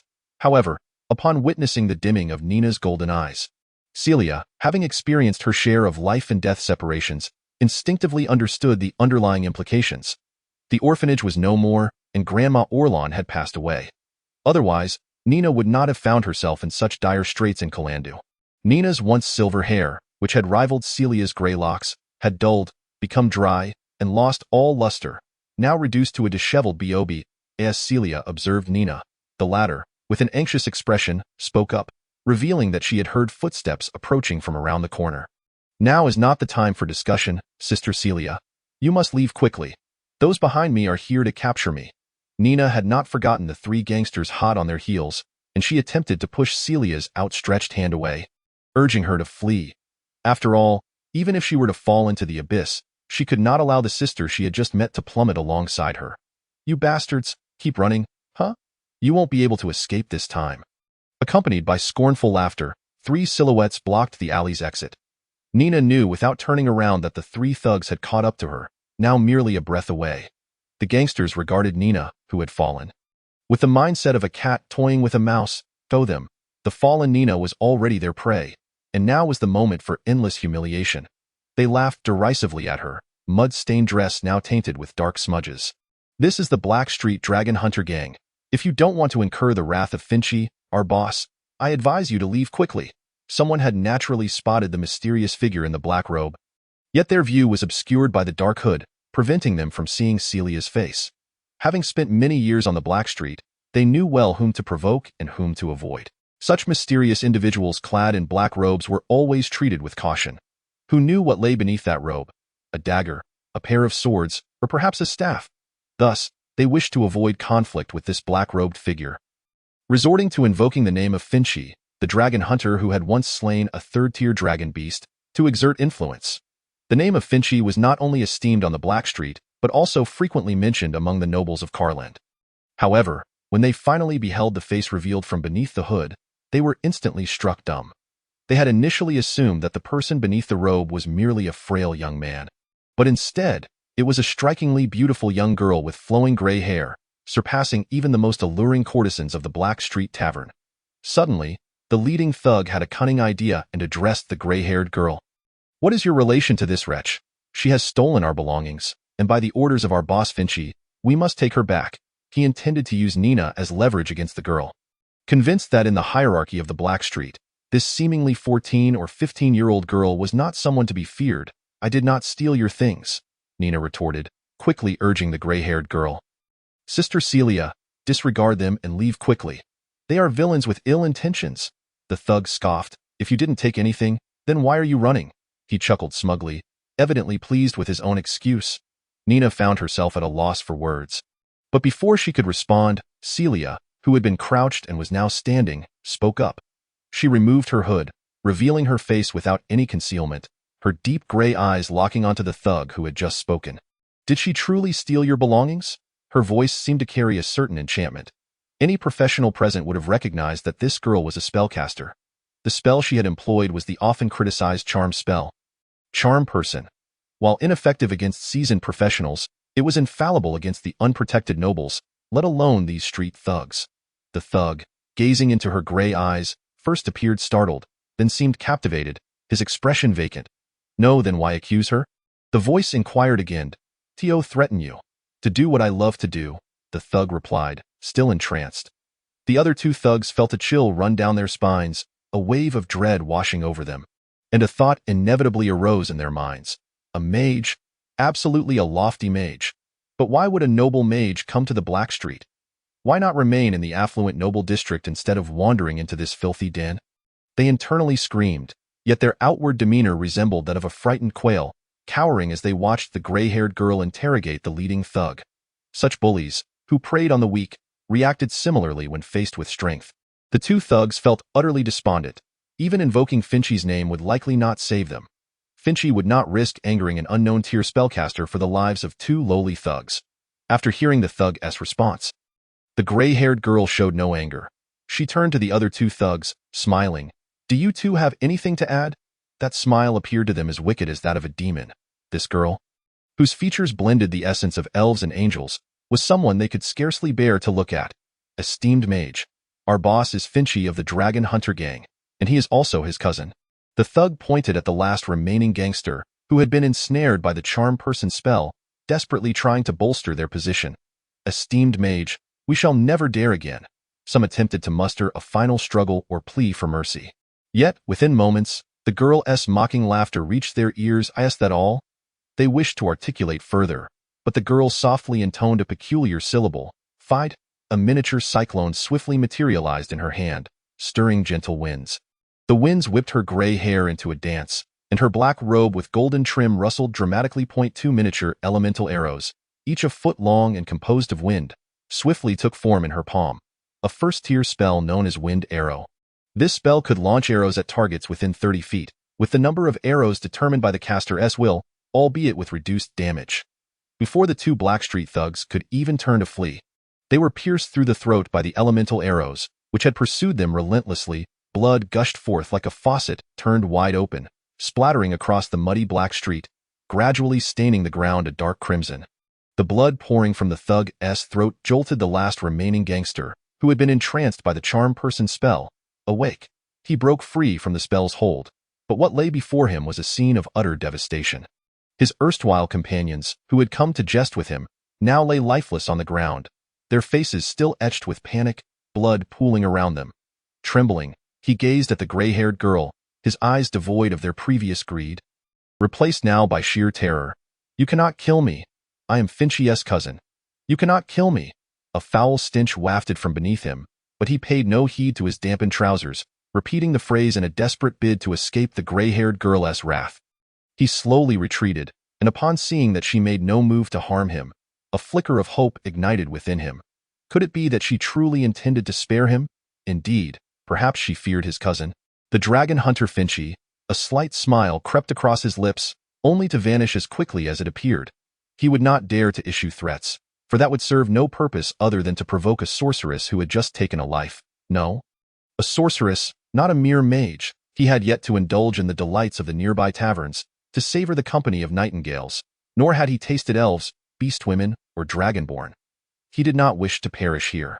With a forced grin and a fawning gaze directed at the gray-haired girl, he turned and fled, not daring to look back as he sought to escape the alley of the Black Street. However, as his guard momentarily lowered, a swift shadow darted from the darkness beneath the eaves. In a flash, it soared through the air, charging directly towards him, sending a jolt of terror coursing down his spine. He felt a piercing sensation at his neck, as if a hole had been torn open, warm, iron-scented liquid gushing from his throat and soaking his garments. A sharp pain erupted within him, and as he attempted to speak, only a choked gasp escaped his lips. The ensuing chain reaction rendered his limbs weak, and ultimately, he collapsed into the thick, dark mire that had accumulated in the gutter.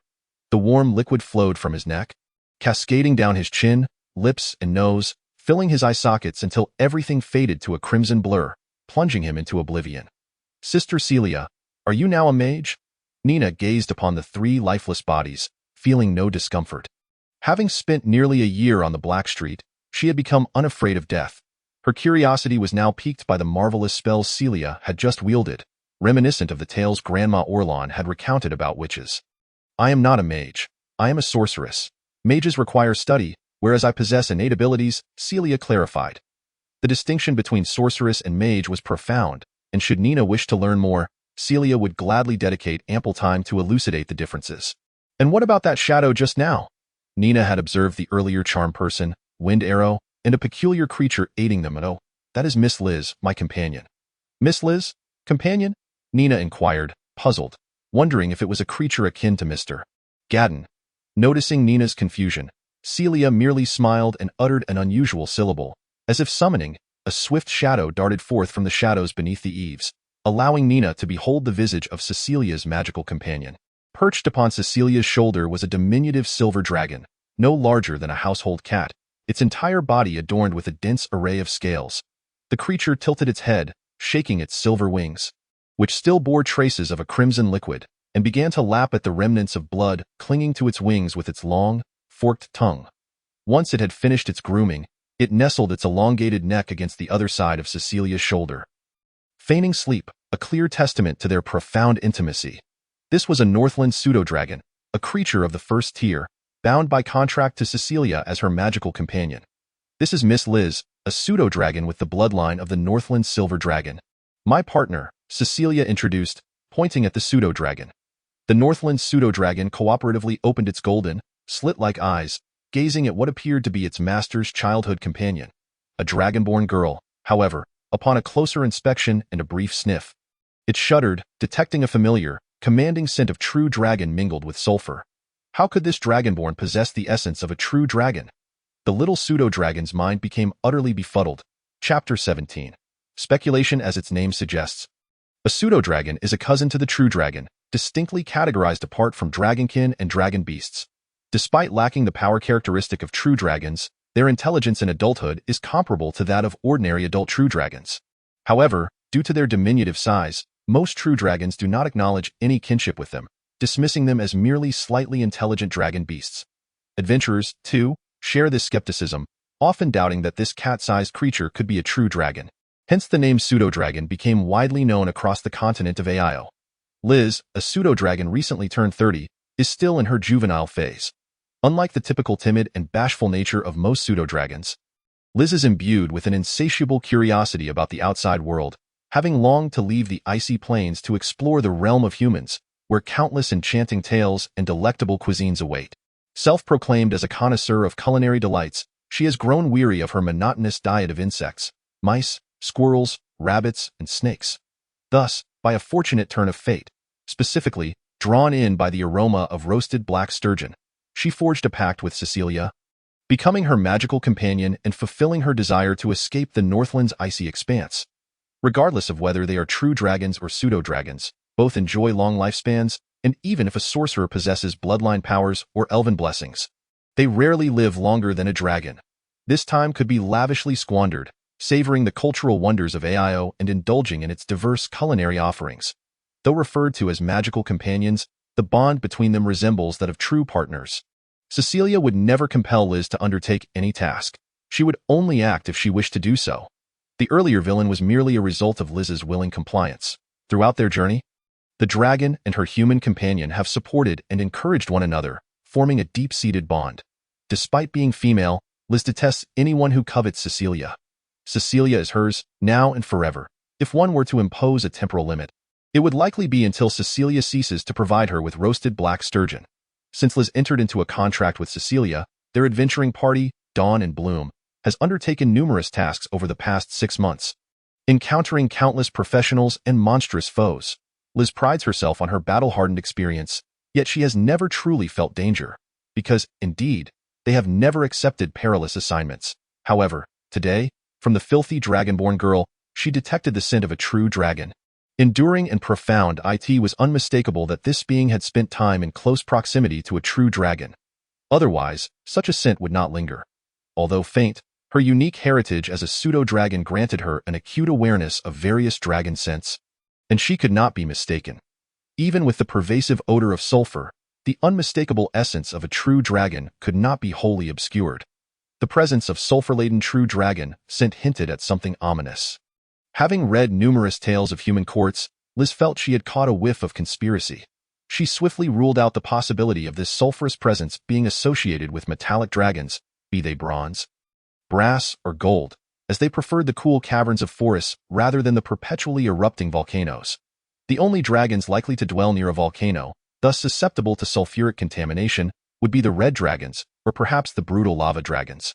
Both types are notoriously difficult to deal with, especially the latter, who are deemed dangerous by most true dragons due to their unpredictable temperaments. Just like the previous incident involving Calando, and now this. Liz shivered at the thought. The appearance of a dragon in human society, unnoticed, could not be a mere hatchling or juvenile dragon. At the very least, it would be a young dragon, possessing a minimum strength of 4th tier. While such a presence might seem trivial in Calando, where even 7th tier, extraordinary beings could be found, it posed an overwhelming threat to them, as they were merely a 2nd-tier sorceress and a 1st-tier magical companion. The mere thought of such dragon lunatics sent additional chills down Liz's spine. Noticing Liz's peculiar demeanor, Cecilia turned her gaze toward the strangely behaving pseudo-dragon and inquired through mental communication, "What troubles you?" "Liz? We should leave, quickly," Liz urged, suddenly realizing that if Cecilia were to learn of the situation, her attitude might shift dramatically. If that dragon lunatic had transformed into human form and was lurking in the shadows.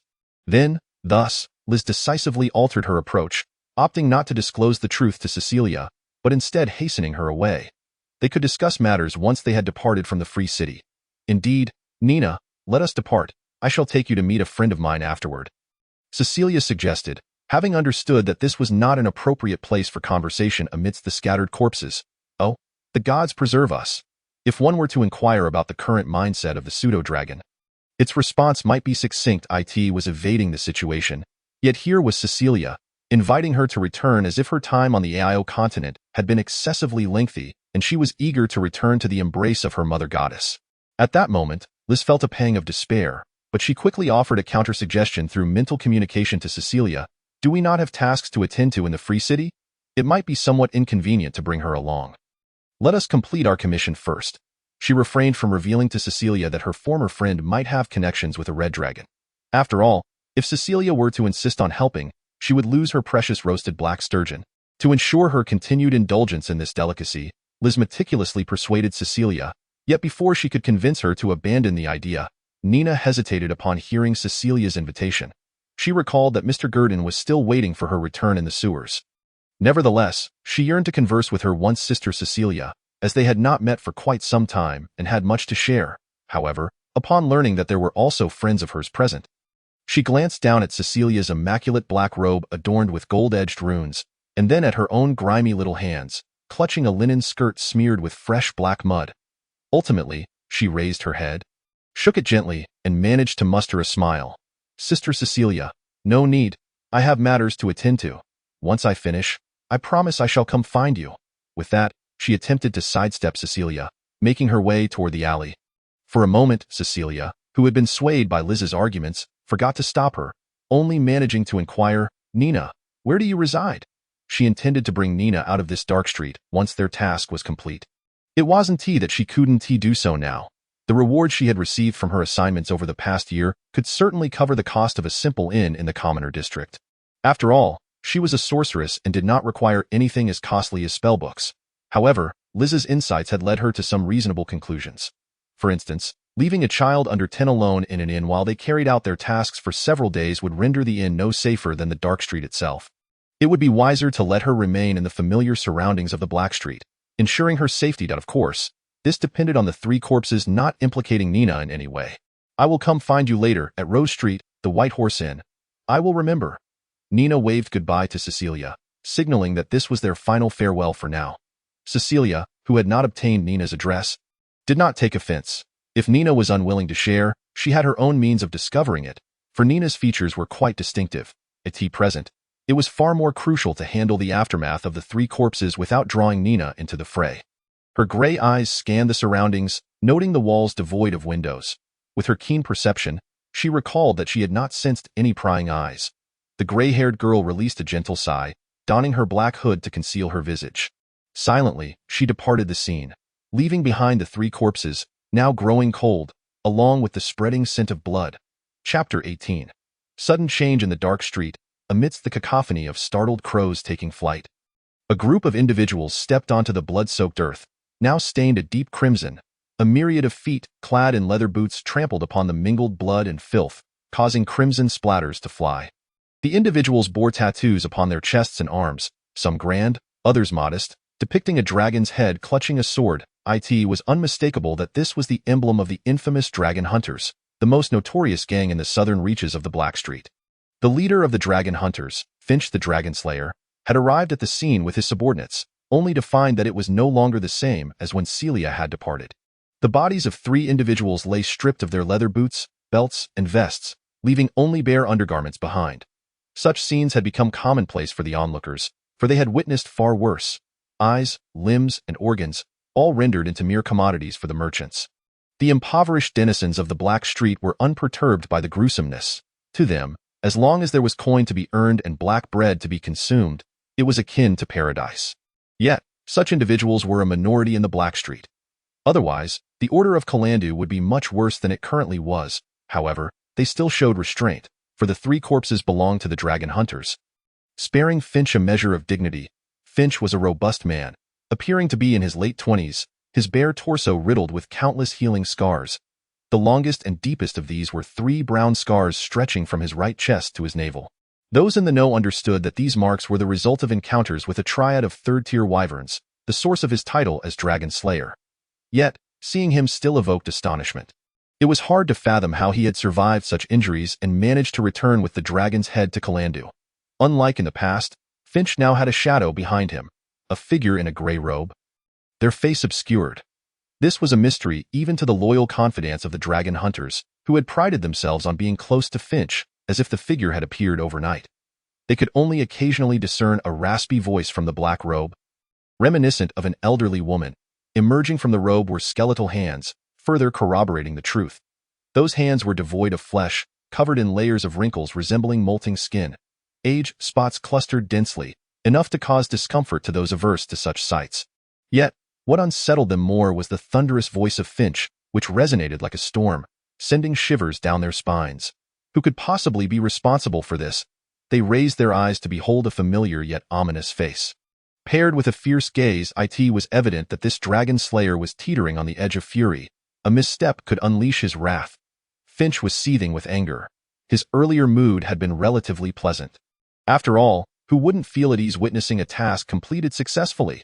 He had intended to invite his subordinates to unwind at a tavern in the trading district, seeking some amusement after holding in his frustrations for so long. However, no sooner had he stepped out of the secret warehouse than he was informed of a murder on the Black Street. While killing was somewhat commonplace in this realm, the fact that the deceased were members of the Dragon Hunters, particularly his cousin, pushed Finch to the brink. Years of patience and restraint had seemingly encouraged a rat to test his resolve. Nevertheless, the response from his subordinates was one of silence. No one knew the identity of the assailant. The 3 individuals had acted on a whim, failing to inform others of their target. That hour, most of the Black Street's denizens were still ensnared in slumber, compounded by Celia's swift resolution of the matter. The incident had gone unnoticed, akin to a trivial ripple upon a vast lake. Boss, we heard that a group in the southwest corner has our clothing. Perhaps we should inquire with them, one subordinate ventured tentatively. The southwest corner was a desolate area of the Black Street, recently overrun by a band of gnomes, refugees from across the sea, predominantly commoners and women. A few bore the demeanor of soldiers, occasionally undertaking brief tasks in the dock area, but they seldom lingered outside for more than a day and had little to no dealings with the gangs of the Black Street. Their leader was a burly man wielding a massive broken sword, towering even over Finch. No, it shouldn't be them, but do ask them politely, Finch replied, his anger slightly abated, a twitch at the corner of his mouth. If it were indeed the gnomes, he felt there was little he could do. The towering man, despite his seemingly dull appearance, fought like a madman, trading wounds for wounds. Even if he emerged victorious, it would be a Pyrrhic victory, and such individuals were best avoided. Moreover, the gnomes had been quite orderly of late, remaining confined to the southwest corner without any intentions of expanding their territory. Aside from the occasional grave robbers, they posed no significant threat, a matter Finch could tolerate. There are traces of magical elements that once coalesced here, likely the work of a spellcaster, the raspy voice interjected, belonging to the figure in the black robe. At that moment, she had inexplicably positioned herself at the alley's entrance, crouched and observing the markings on the ground, precisely where Celia had once lingered. Finch, upon hearing this, momentarily lost focus. Magic. Where would a spellcaster come from in the Black Street?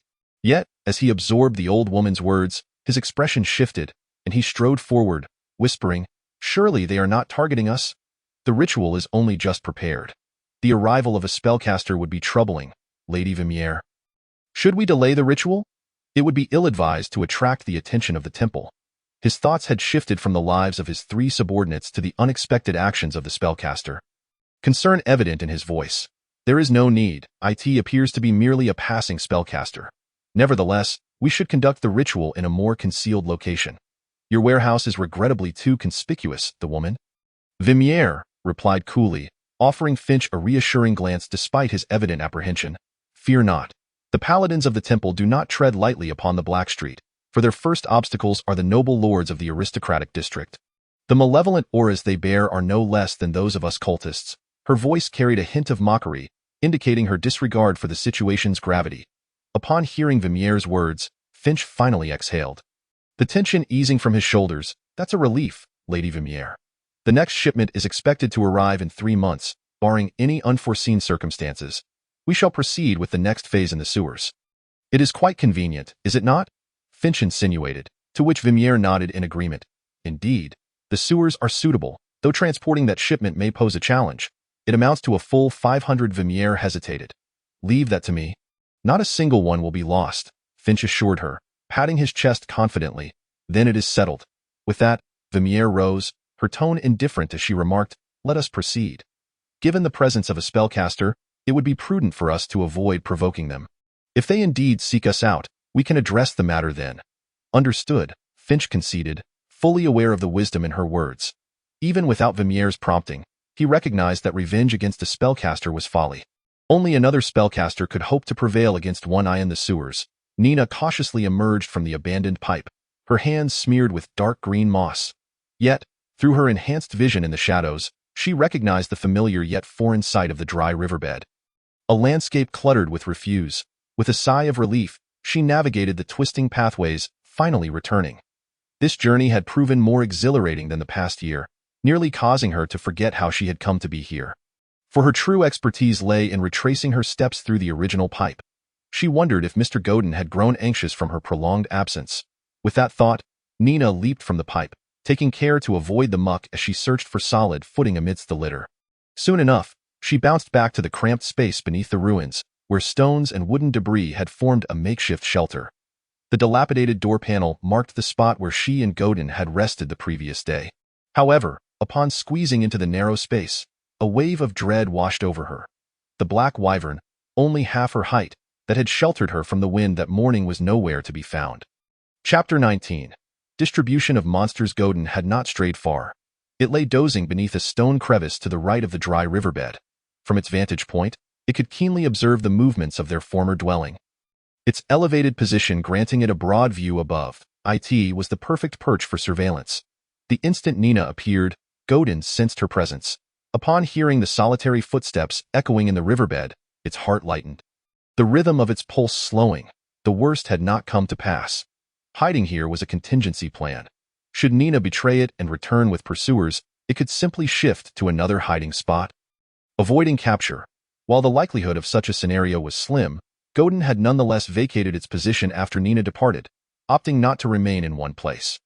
When Godin witnessed the anxious Nina emerging from her dwelling, standing up and scanning her surroundings with an expression that suggested she wished to call out but dared not, his emotions were indeed quite complex.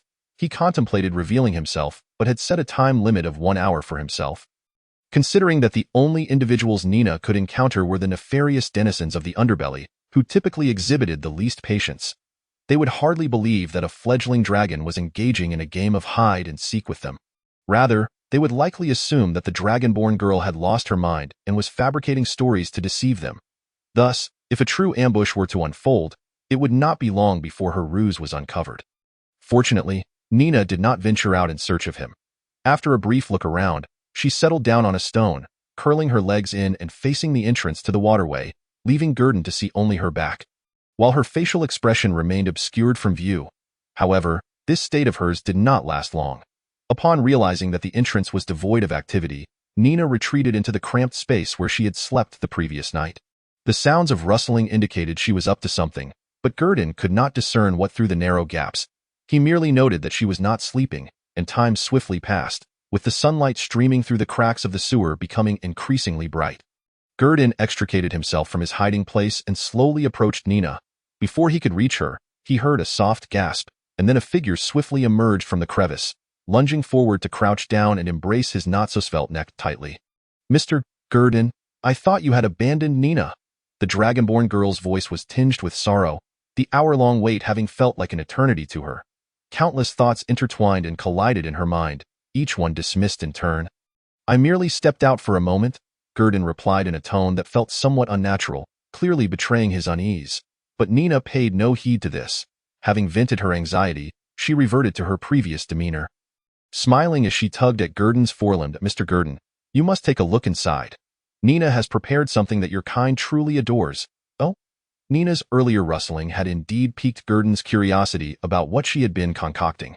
He was the first to squeeze through the somewhat low entrance and beheld the surprise Nina had arranged for him. On a dilapidated wooden plank lay 55 copper coins arranged in a neat circle, with 6 shimmering silver coins placed at the center, forming a small circular disc of currency, just large enough for Gurdon to rest all 4 of his claws upon. Though Mr. Gurdon possesses little wealth at present, in the future, gold coins will surely accumulate into a mountain, filling this entire space, Nina declared as she climbed in behind him, gesturing grandly to illustrate her vision for the future. Gurdon found her enthusiasm amusing. Yet she was not entirely mistaken. Most true dragons held a profound obsession with treasure. However, treasure did not merely denote gold coins. Different types of dragons collected various forms of wealth point. One could find heaps of jewels in a red dragon's lair, while a blue dragon's abode might contain exquisite paintings or artworks cherished by human society, or perhaps a few wandering bards. Music and art were the pursuits of blue dragons. However, what a magma dragon desired to collect was distinct from other dragons' treasures, namely, the ores and gemstones buried deep beneath the soil of the continent of Aiou. Thus, the magma dragon's fondness for manufactured coinage was not particularly fervent. It would have been far more pleased with gold bars or copper ingots. This inclination was not intrinsic, but rather a remnant of the dragon's ancestral memories, which informed it of the incomparable allure of the gems and crystals embedded deep within the earth. The aromas wafting from above, and the sensations brought about by minerals brushing against its scales. These were experiences beyond compare, surpassing even primal physiological desires. Many magma dragons longed to recline in a nest filled with gemstones and minerals, with a view of their favorite lava lake, and indulge in a deep slumber. This was a cherished dream for many. To draw an analogy, these peculiar treasures were to dragons what catnip is to cats. Yet, unlike catnip, these treasures did not induce hallucinations in true dragons, but they could elicit responses akin to cerebral ecstasy. Nevertheless, Gurdon had no reason to refuse Nina's goodwill. He stepped onto the small disc of copper and silver coins with his newly formed elongated limbs. The sensation was indescribable, as Gurdon was unsure what the structure of a dragon entailed. He only felt a coolness rising from the ground into his body, a tingling sensation that was rather pleasant. However, he did not forget the matter at hand and turned to Nina. "Today we shall change our location. Remaining here would likely deprive us of any restful sleep." After all, he had slain quite a number of giant rat knights, and lingering in the territory of ratfolk was hardly advisable. Even if Gurdon himself was unafraid, Nina would surely be anxious and unable to sleep soundly throughout the night. It would be far better to take the initiative than to wait passively for trouble to arrive. Gurdon intended to explore other areas of the sewer, while the ratfolk's daytime activity was at a low ebb, seeking a more suitable dwelling for them. After all, the sewer was not solely inhabited by ratfolk. Nina had informed him that several other creatures had established their territories, including the most loyal minions of true dragons, the kobolds. However, Gurdon, being merely a fledgling dragon, had to be cautious. If the kobold tribe numbered over 100, it would be easy for a kobold sorcerer to emerge, and that would likely turn him into a feast. Even if Gurdon was capable of fighting, facing hundreds of charging kobolds wielding clubs would undoubtedly bring him to his knees. Thus, he needed to conduct a thorough reconnaissance. Moreover, Nina's descriptions were insufficiently detailed. She often opted to evade monsters rather than assess their strength. In truth, she knew much about their distribution, but the specifics of their capabilities remained shrouded in uncertainty. As she was hardly a match for any of them, Mr. Gurdon, do we have to leave? Nina was caught off guard by his sudden decision. Although they had only been there for less than 2 days, she had developed a favorable impression of the place, aside from the nighttime noise. Would you prefer to spend sleepless nights here? Gurdon retorted. Actually, we could stay. I could help keep watch at night. She mustered her courage to speak to Gurdon, marking her first instance of questioning. There are many other monsters in the sewer. Can't we stay here until you grow? What about food? A dragon has quite the appetite, especially a recently hatched fledgling like you, who likely could only serve as a snack, Gurdon teased, discerning Nina's reluctance to let him take risks, even though he could spew lethal magma. Nina was momentarily bewildered by Gurdon's words. It seemed indeed to be the case. If they remained there without actively seeking sustenance, what would they eat? She could rummage through garbage to survive, but to feed a true dragon refuse or leftovers would surely strip her of her dragon lineage, rendering her a disgrace. She hesitated to voice her thoughts, aware that she herself was only half satiated, and it was Gurdon who had provided her with food the day before. Let us go then, as you suggested last time. Show me the sewers here. Gurdon rose from the coin disc. He made his way toward the exit of the cramped space while speaking to Nina, unable to utter a single word of dissent. She recognized that this was their only viable option and hurriedly followed him. Yet, she did not forget to pocket the coins, placing them in a small pouch before tucking it into her clothing as she climbed out. Once both the girl and dragon emerged from the narrow space, they proceeded forward until they reached the end of the dry riverbed, where a cliff awaited. 0.5 meters below, a still-watered sewer river flowed. This sewer river was several times wider than the dry riverbed where Gurdon had been residing, ample enough to accommodate 3 or 4 horse-drawn carts side by side, clearly the main thoroughfare of the sewer. Even from Gurdon's vantage point, he could see several stone arch bridges not far from the flowing river. It was uncertain what the original builders of the sewer had intended, if it were merely for drainage. Many elements seemed unnecessary, bridges and steps appeared superfluous. The more Gurdon observed, the more this sewer resembled an underground palace. Unfortunately, this subterranean palace had been overrun by monsters, littered with refuse and filth. To the right lay the territories of ratfolk and swamp frogs, while to the left were kobolds and goblins. The area previously dominated by the stench of mud monsters now seemed to have fallen into the hands of ratfolk. Crossing this river would lead them to the sewers inhabited by commoners, where other monsters held sway, but Nina could not specify what they were. They resemble humans, with large heads and small bodies, even thinner than you, Gurdon, she remarked. Nina initially intended to compare Gurdon's current form to those creatures but quickly reconsidered. After all, those beings were quite grotesque and intimidating, while Gurdon appeared rather adorable. How could she draw such a comparison?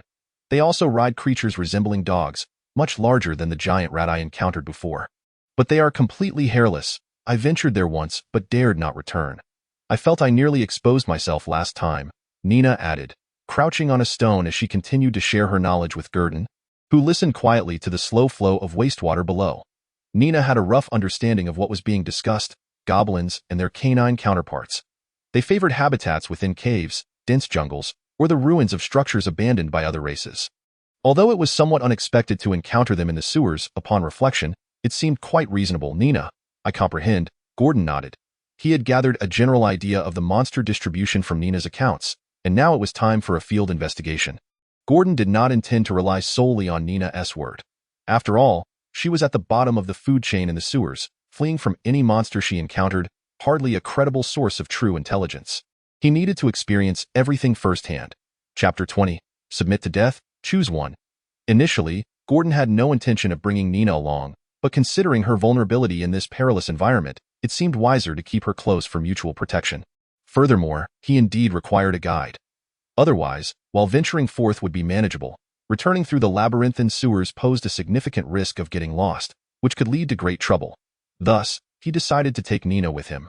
And so, Gordon advanced cautiously, maintaining a respectful distance behind the dragonborn girl as they ventured into the territory frequented by kobolds and goblins. The pitch-black ambience of the sewers, accompanied by the incessant roar of rushing water, presented no challenge to either the dragon or the human. Gordon's paws bore soft pads, allowing him to tread as silently as a cat. While Nina was slightly less adept, Her nearly a year of experience in the sewers had honed her ability to remain unobtrusive. As they traversed 3 corridors and navigated over 1,000 meters of waterways, Nina abruptly halted at a corner of the sewer. She turned back, signaling Gordon with a gesture to remain silent, indicating that something noteworthy lay ahead. The air was dominated solely by the sound of rushing water, devoid of any other noise, save for a faint glow emanating from ahead. Gordon cautiously peeked around the corner and understood the reason for Nina's sudden stop. Approximately 30 to 40 meters ahead, in a spacious area, a vibrant campfire blazed, and a remarkably large pot of soup simmered over the flames. A few diminutive humanoid creatures busied themselves around the cauldron, adding ingredients and tending to the fire. The rest of the details were obscured by the corner's wall, leaving Gordon unable to see more. He dared not extend his head further, fearing discovery. Soon, the savory aroma of the soup wafted towards him, compelling Gordon to swiftly close his nostrils. Damn that cilantro scent. Who would have thought he could encounter it in another world? After observing for a while and noting the absence of other disturbances, he decided to alter his approach, for he understood the wisdom of caution. He turned to Nina and instructed, "Wait here and do not move." His voice was barely a whisper, so faint that it would be drowned out by the sound of the water from a distance. Nina, recognizing her presence as a burden to Gordon, nodded silently and melded into the shadows of the wall. She was aware of her limitations, and, though she wished to change, she understood that her journey was just beginning. So there was no rush. Seeing that Nina understood, Gordon glanced behind him, confirming no monsters were present, before retreating a few steps. Facing the wall, he exerted his powerful hind legs and gently pushed off. Without even spreading his wings, his sharp claws dug into the uneven surface of the sewer wall. The entirety of the dragon clung to the wall, illuminated by the flickering firelight. With a slight exertion from his limbs, he began to ascend towards the ceiling of the sewer. The ceiling was over 3 meters high, and although it was Gordon's first climb, his draconic instincts made the ascent feel effortless. Under Nina's watchful gaze, he swiftly reached the top and cautiously maneuvered around the corner. The height was sufficient that the humanoid creatures below had not even considered the possibility of another being above them. Their focus was solely on the corridors to their sides. Before long, the forms of these creatures became clear to Gordon. Through the firelight, he discerned that these diminutive beings, averaging over 3 feet in height, were adorned with reddish-blue skin. They possessed pointed ears, sharp noses, and jagged teeth, their frail bodies wrapped in tattered rags. Undoubtedly, these creatures were goblins. To his surprise, the first monster he encountered today was indeed a goblin, and it appeared to be a small tribe. From his vantage point atop the sewer ceiling, Gordon could clearly see the gathering in the open space. Including the playful goblins, there were easily over 30 present. The hierarchy within this small tribe was evident. By observing the goblins preparing the fragrant soup and those sharpening weapons and crafting arrows, Gordon noted a commonality among them. They were all emaciated and malnourished. Clearly oppressed lower-class goblins. Deeper within the area, nestled among makeshift tents constructed of stones and timber, lay robust goblins, soundly asleep atop beds of grass. It was apparent that these represented the elite of the goblin tribe, akin to the formidable rat knights he had previously encountered, playing crucial roles in the tribe's survival. Gordon counted 5 of these elite goblins. Further inside, there was a larger stone hut, more substantial than the others, devoid of windows and with a tightly shut door, concealing its contents from view. However, it was evident that the elite goblins' abodes encircled this larger structure, indicating that its occupant held significant status. Gordon resolved to infiltrate that space. Waiting for the opportune moment, the ancient adage of capture the leader to subdue the followers resonated within him. Thus, suspended from the ceiling like a gecko, he initiated his stealthy maneuvers. The sound of his claws sinking into the wall was masked by the crackling of burning wood. His dark scales blended seamlessly with the wall, rendering him nearly invisible unless one were to scrutinize closely. As he ascended, Gordon intentionally avoided areas directly illuminated by the flames, minimizing the risk of being discovered due to reflective scales. Thus, he navigated safely past over 30 goblins below, creeping into the shadows atop the stone hut. The flickering firelight did not reach here, further reducing his exposure. Nevertheless, he remained cautious, knowing that any rash movement could lead to him being surrounded by the goblins if he failed to eliminate the occupant of the stone hut. He was confident that patience would yield results, for he had observed the bubbling soup, now evidently boiling, indicating that the goblins' mealtime was imminent. Sure enough, shortly thereafter, the elite goblins began to awaken, emerging from their dilapidated homes. approaching the fire with the pot in hand, impatiently pushing aside the weaker goblins who had been toiling all morning. Yet, they did not commence feasting immediately. Instead, they started to move the iron pot. Heading in Gordon's direction, evidently intending to serve the occupant of the stone hut first, Gordon's heart raced. He understood that the success of this endeavor hinged upon this very moment. Gallic Long was a goblin warrior, roused from his slumber by hunger. However, as the savory aroma wafted through the cracks of his door, he realized that everything outside was prepared, merely awaiting his arrival to dine. What a delightful day it promised to be, he mused. Soon, unable to resist the allure of the scent, Gallic Long rose from his resting place. He donned a rusted half-armor, still intact, over his muscular chest, and retrieved a piece of red silk cloth from a chest behind him, tying it around his waist. This marked his 5th year, a significant milestone according to the village elder, and he was determined to wear red throughout the year, believing it to be his lucky color. Once dressed, Gallic Long pushed open the door of the stone hut, which was so low that he had to bow his head to exit. Upon emerging, he spotted the elite goblins eagerly holding the pot, awaiting his commencement of the feast. After a quick scan of his surroundings, reassured by the absence of anything unusual, he declared, "Let the feast begin." The 6 elite goblins swiftly encircled the iron pot, leaving one seat conspicuously vacant. Clearly for him, Gallic Long took his place without hesitation, nodding with satisfaction at the anxious expressions of the surrounding goblins.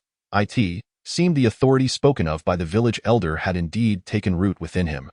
Just as he was about to speak further, he suddenly felt an intense heat overhead, the few hairs on his head curling in response to the warmth. What is happening? Gallic Long wondered, sensing something amiss.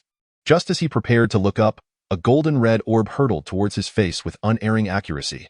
The pupils of Gallic Long constricted as he hastily extended his hands, wrapped in protective bracers, to form a defensive cross. However, the very next moment, his hands, face, and any exposed skin were assaulted by an unbearable, searing pain. Was it the agony of flames? Liquid flames? Before Gallic Long could comprehend the nature of these liquid flames, a dark shadow plummeted from the sky, a foot descended upon his skull, and in an instant, his consciousness faded to black, leaving him in a state of oblivion. The last image etched in his mind was of his entire body collapsing onto the ground. And from a low vantage point, he heard the thunderous roar echoing in his ears. "I am the chosen of Aio. The great true dragon Godin shall rise, submit, or face death. Choose one."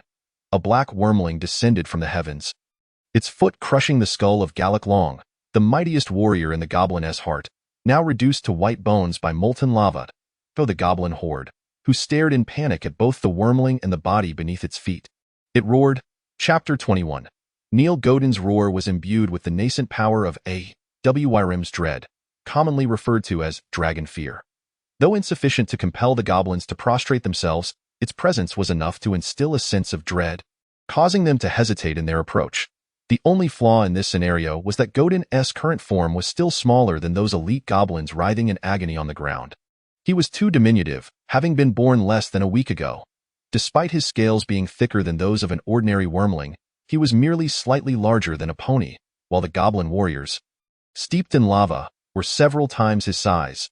Had it not been for Godin's dramatic entrance that astonished the goblins, along with the swift demise of their comrades, these cowardly yet brazen goblins might have brandished their bone clubs and dared to test the waters against this promising true dragon.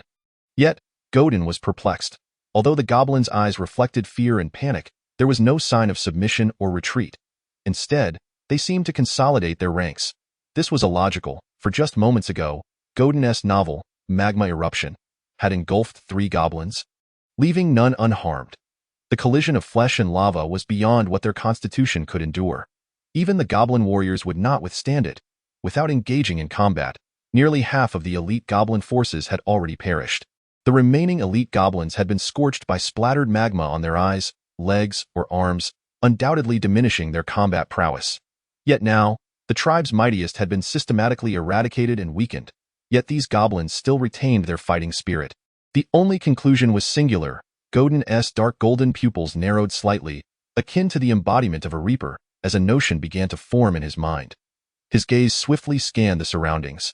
This hall undoubtedly concealed a goblin of higher status, greater honor, and more formidable strength than the warrior beneath him. An invisible force sustained the morale of this goblin tribe, instilling courage within these goblins, preventing them from succumbing to his draconic presence. Otherwise, it was inexplicable. The goblin warrior, who should have been their leader, lay dead, his bones starkly exposed in the lava, yet not a single cowardly goblin dared to flee. Such behavior was a disgrace to the goblin name. Moreover, Godin understood well that this hidden goblin was likely not a brute force type. It could very well be a shaman, a spellcaster. This deduction was evident from the surrounding environment, for otherwise, he would not have overlooked such a unique dwelling unless he did not reside here.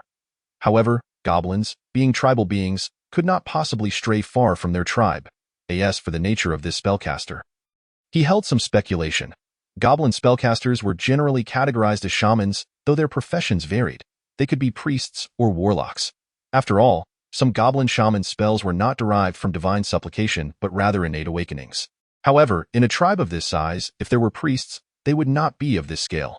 Furthermore, when Godin had been scaling the hall's ceiling moments ago, he noticed no distinct divine carvings or statues.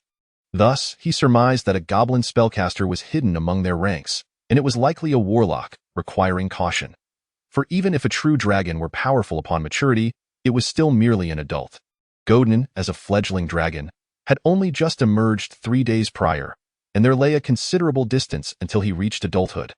Not to mention, his scales were not as resilient as those of an adult dragon, and many of his spell skills were not yet applicable.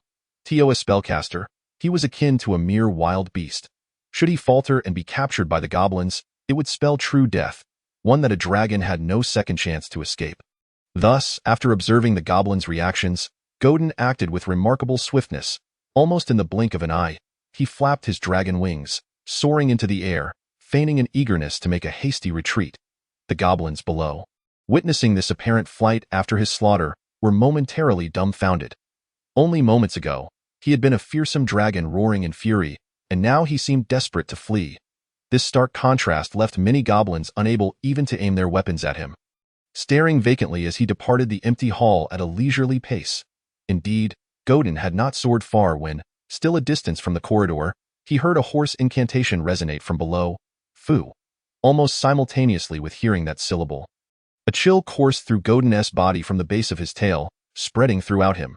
Despite his thick, black scales, not a shred of comfort was afforded. However, Godin had not taken to the skies merely to escape. He sought to lure forth the hidden spellcaster of the goblin tribe. This was the very reason he had placed himself in plain sight. He was confident that the concealed spellcaster would not let such a rare opportunity slip by without action. He could not believe that the spellcaster would suppress their urge to strike and allow him to depart unchallenged. If that were truly the case, Godin would accept his fate, he would leave. As fledglings possessed limited stamina, confronting a horde of dim-witted goblins was simple, but with a spellcaster as their leader, the situation became complex. Thus, upon hearing the incantation, Godin discerned the direction of the voice, and his body reacted instinctively, for he had long been mentally prepared.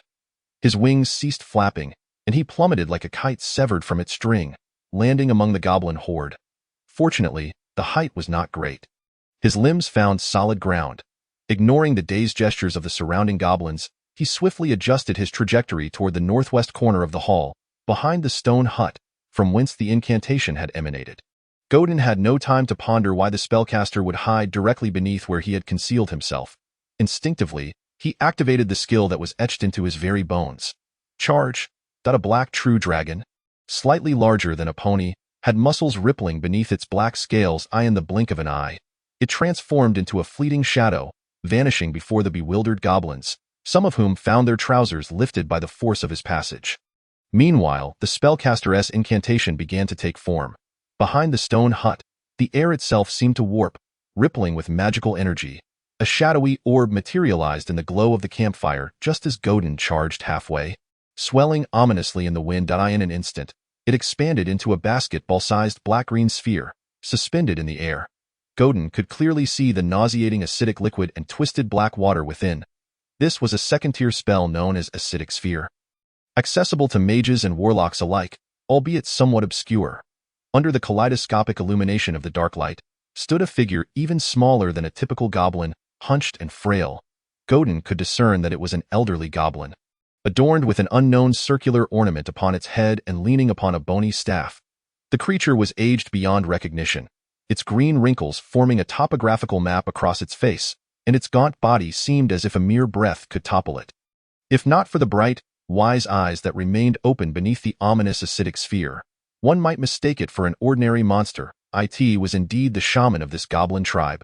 Upon completing its chant, it beheld Godin, who was now nearby, and let out a roar that belied its frail appearance. Children of the Gallic clan, stop him! Stop this vile true dragon whelp. At this moment, the other goblins awoke from their stupor. As if they had found their rallying cry, and began to obstruct Godin. The goblin closest to him lunged forward, attempting to ensnare the black wormling of similar size. However, Godin's tail swept lightly, sending the goblin hurtling several meters away. The goblin's chest caved visibly from the impact. Clearly, even if the wormling was weak, it was still a true dragon. Not even a goblin lacking elite status could hope to impede him. Naturally, elite goblins wielding bone clubs swung their weapons at Godin, but even they were repelled by his robust black scales. Godin charged forward with an unwavering determination, while the goblin was staggered by the recoil from the bone club. To Godin, this ordinary weapon was akin to a mere tickle. Such ineptitude! The goblin shaman, witnessing this scene, spat softly in frustration, aware that it could no longer afford to delay, relying on this group of utterly useless creatures that were not even elite goblins. Such thoughts only served to unsettle its emotions, jeopardizing the efficacy of its spells. Now, it had no choice but to rely solely on itself. Its consciousness began to manipulate the acidic orb hovering above its head, linking it to the distant, darkened form of Godin. Aiming carefully, it launched, with seamless precision. The acidic mass shot forth at an astonishing speed, accompanied by an overpowering stench, hurtling towards Godin's position like a shooting star. As Godin continued its rapid advance towards the goblin shaman, it finally experienced a perspective reminiscent of the earlier encounters with the rat men and goblin warriors. The black-green acidic orb swiftly magnified within Godin's field of vision. The foul odor that accompanied it wafting closer, making it gag even before it arrived. The sight of this magically infused acidic mass sent a chill down Godin's spine. It dared not imagine the consequences of being struck by it. Just the stench was nearly unbearable. Thus, it scanned the surroundings for a potential refuge, contemplating halting its charge to seek shelter. Upon spotting a protruding rock on the ground, Godin's dark golden slitted eyes flickered with a glimmer of hope. In the fleeting moment before the noxious orb collided with Godin, its tail arched in an impossible curve, snagging the embedded rock in the hull. The dragon executed a swift, pointer-like rotation, narrowly avoiding a direct hit from the acidic mass. However, its body still grazed the orb, sending a jolt of excruciating pain coursing through it, akin to the gnawing of maggots. The scales on its back felt as if they were being corroded. Though fortunately, no flesh was harmed. Simultaneously, the acidic orb crashed against the stone floor, creating a splattering sound and hissing as the corrosive fluid easily melted a small pit into the rock, exceeding half a foot in depth. Yet, Godin paid no heed to the corrosive crater behind it. As soon as it regained its balance, it resumed its furious charge towards the hunched goblin shaman. The shaman continued to mutter incantations, and Godin sensed a surge of magical energy brewing in the air. From the faint aura leaking from the magic, it was evident that it was a spell not weaker than acidic orbed. However, without the protection of goblin warriors and burdened by age, the shaman could not hope to cast its spell a second time. Before the shaman could utter even half of its incantation, Godin had already reached its side, seizing the goblin's throat, rendering it voiceless. The gathered magical energy dissipated with a resounding thud, fading completely. Great, true, dragon, I, Gallic the poisoned staff, am willing to submit, the goblin shaman stammered in a plea for mercy, its voice trembling. Yet, the only response it received was the despondent roar of Godin. But, death has chosen you. Before the goblin shaman could utter another word, Godin's claws ruthlessly pierced the wrinkled neck of the aged goblin sorcerer, staining its claws with the creature's blood. Unfazed by the gruesome act, Godin hurled the shaman's lifeless body to the ground, stepping forward to plant its foot upon the unseeing visage of the elderly head. It unleashed a thunderous roar directed at the green-skinned creatures. Kneel. Submit to me. Chapter 22. Title activation. The patience of a true dragon does not count to 3. Godin took a step forward, lifting the corpse of the goblin shaman beneath its foot as a show of intimidation. This time, Godin's roar finally instilled fear in the goblin tribe, which had lost its backbone and was on the verge of disarray. Goblins of all sizes, whether frail or robust, were thoroughly cowed by Gadon's draconic might, prostrating themselves on the ground, mumbling incoherently. Yet, Gadon had no interest in their murmurs.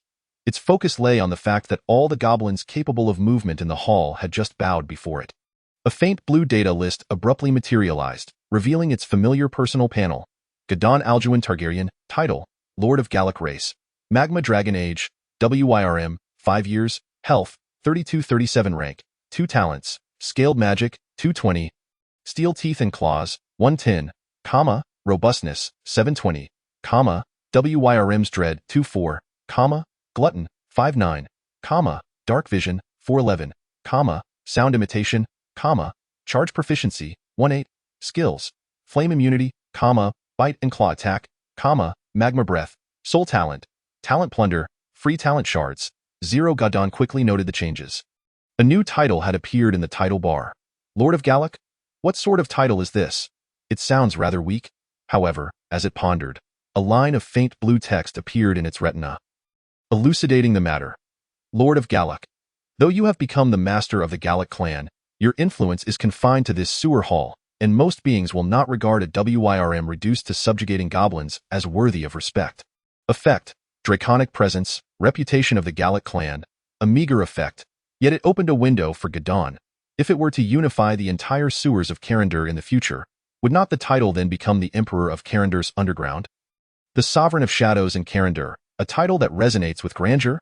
The emergence of the title was merely a fleeting novelty. After testing its ability to freely alternate titles, Gadon grew accustomed to the sudden appearance of this accolade.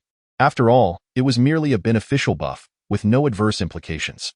Moreover, in the future, when it spoke its name, it could add Lord of Gallic, enhancing its own nomenclature. With this thought, Gadon couldn't help but break into a grin, causing the prostrated goblins below to tremble even more, fearing that their newly recognized master was revealing its true nature and would soon feast on the pitiful goblins. After all, Gadon, as a creature, appeared anything but herbivorous. Nonetheless, the goblins remained submissive, trembling but unwilling to move, knowing they must remain prostrate until they heard Gadon's command. This was their penance for previously rejecting a true dragon's invitation. Though it was not entirely their fault, the weak must abide by the rules of the strong and adapt, lest they meet a grim fate. The goblins were well versed in this hierarchy, as their society was structured with strict levels of power. A veritable survival of the fittest, Gadon had not forgotten its spoils. It had slain numerous goblins. However, it was somewhat astonished to find that the ordinary goblin body it had sent flying with its tail did not emit the characteristic white porcelain glow. It could only surmise that its weakness had rendered it incapable of producing even the lowest-tiered white light. Nevertheless, Gadon did not dwell on this for long. The first-tier light was of little allure to it at this stage. It swiftly began to collect the scattered light orbs, merging them into its chest for assimilation and analysis. Soon, the personal panel in its retina displayed a flurry of faint blue data, rapidly scrolling across its vision, revealing a wealth of information. Ding! A talent shard has been detected being absorbed by the host. The system is conducting analysis. Progress 1. All of the information was monotonously standardized, the only variation being the new talents that emerged from the goblins, which significantly overshadowed those dropped by the giant rat knights. In terms of practicality, the goblin talents were vastly superior. Though it had only collected 5 orbs, 2 black and 3 white, the 3 white orbs represented endurance, trap mastery, and endurance. Clearly, these talents were beneficial to Gadon, particularly the endurance skill, which was especially useful for a WIRM. Trap mastery was something Gadon favored, providing it with more options to evade direct combat. After all, it had already tasted the sweetness of ambush on its journey. Were it not for the dragon race's inability to transition into rogue classes, it might have even considered pursuing an assassin's career. Gadon decisively selected both endurance, 1-7, and trap mastery, 1-4, which now appeared in its talent list. Its mind and heart began to synchronize with the information and energy bestowed by the talent shards. Thud, thud, thud. Time seemed to stretch endlessly. Uncertain whether it was merely an illusion, after fully absorbing the traps crafted by the goblins, Gadon felt as though his heart had grown stronger, more vigorous, and even the pain from the acid-corroded skin on his back seemed to have lessened. The talent endurance. Endurance enhances your resilience, no matter the context. Moreover, it possesses remarkable restorative properties. Upon reading this explanation, Gadon found it somewhat peculiar, yet from a literal standpoint, this talent was indeed commendable. the ability to recover, to endure, and to possess overwhelming strength. How could one not appreciate that? Similarly, trap mastery did not disappoint Godwin either. With hundreds of trap-making methods suitable for use in sewers and wilderness alike, whether for hunting or inflicting harm, it encompassed a vast array. Just this alone made him feel that this talent fragment was well worth the investment. After all, possessing diverse skills is never a burden, even for a true dragon. With another, endurance, fragment in his possession, Godwin chose not to activate it immediately. Instead, he opted to decompose it into a free talent fragment for future use. Now, what remained were the two black iron talent fragments acquired from the Goblin Warrior and the Goblin Shaman. Awaiting his confirmation, the detection data swiftly appeared before Godwin's eyes. Ding, detection successful, identified as second-tier talent, frenzy, activate talent, yes no, ding, detection successful, identified as second-tier talent, spell enhancement, activate talent, yes no. Chapter 23. The strongest in the sewers talent, frenzy, effect. Whenever you desire, you may activate the latent power within your bloodline, entering a state of frenzy. In this state, your physical attributes, neural responses, and willpower will be significantly enhanced, granting you immunity to certain levels of hypnosis, dizziness, and human charm effects. However, once the frenzy is dispelled, you will enter a state of weakness, lasting as long as the frenzy did. Note: while in a frenzy, your stamina will be consumed at double the rate. Should your stamina be depleted, the frenzy will automatically cease. Upon reading the description of this skill, Godwin did not hesitate to activate the talent. Instant activation, no explanations needed. A talent like frenzy, which does not impair one's intellect or diminish one's cognitive faculties, was, in Godwin's view, utterly perfect. Fortunately, the Goblin Warrior had not yet had the chance to unleash its abilities before being dispatched by him. However, Godwin pondered that even if it had entered a frenzy, without additional health points, facing the onslaught of molten gold at such close range would render even 10 frenzied states futile. Closing his eyes, Godwin took a moment to fully appreciate the changes within him following the activation of the frenzy talent fragment. After the infusion of the talent fragment, his body underwent a silent transformation. His bloodline felt like withered kindling, and his consciousness was akin to a mere spark. As long as he wished, he could ignite the power buried deep within his bloodline. Activating the frenzy state appeared to be a straightforward process. Godwin felt he had already grasped it without needing to experiment. Yet, he decided against testing it now, for he was well aware that another black iron talent awaited him. Moreover, the frenzy state bore its own aftereffects. Opening his eyes once more, he focused on the next line of pale blue information regarding the spell enhancement, talent, spell enhancement, effect. You possess an exceptional understanding of spells, and any spell cast from your hands will receive a degree of enhancement, with the direction of enhancement determined by you, whether in terms of damage, duration, or area of effect. Godwin hesitated for a considerable time before ultimately deciding to activate it. Although he currently had a limited repertoire of spells, unsure whether Magma Spit fell under the category of projectile weaponry or spells, and Flame Immunity was merely a passive ability, not a spell per se, he understood that in the future, whether it be the Burning Hand, awakened in his youth, the Searing Ray in his adolescence, or the Wall of Fire, awakened in maturity, his identity as a spellcaster was inescapable. He was, after all, a magical dragon. Given that spell enhancement could enhance any spells he might awaken in the future, Godwin deemed it prudent to prepare in advance, even if he currently possessed no spells to practice with.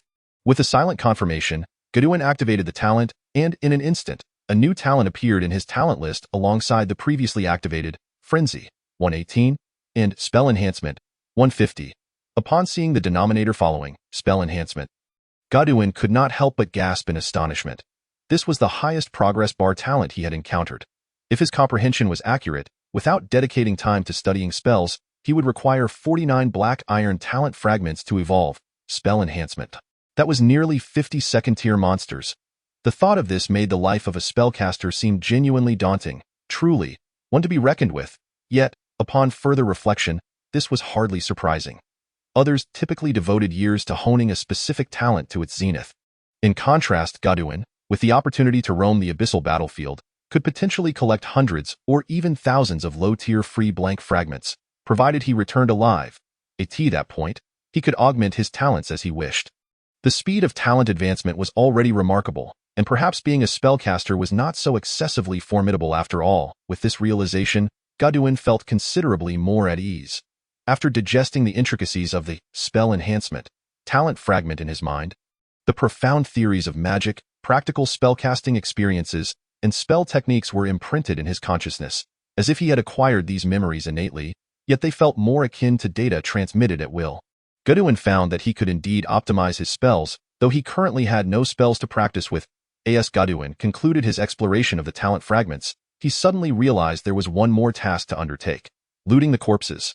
Though it might be somewhat late to do so, it was not too late. However, upon glancing around, he quickly abandoned the idea of searching for valuable spoils among them.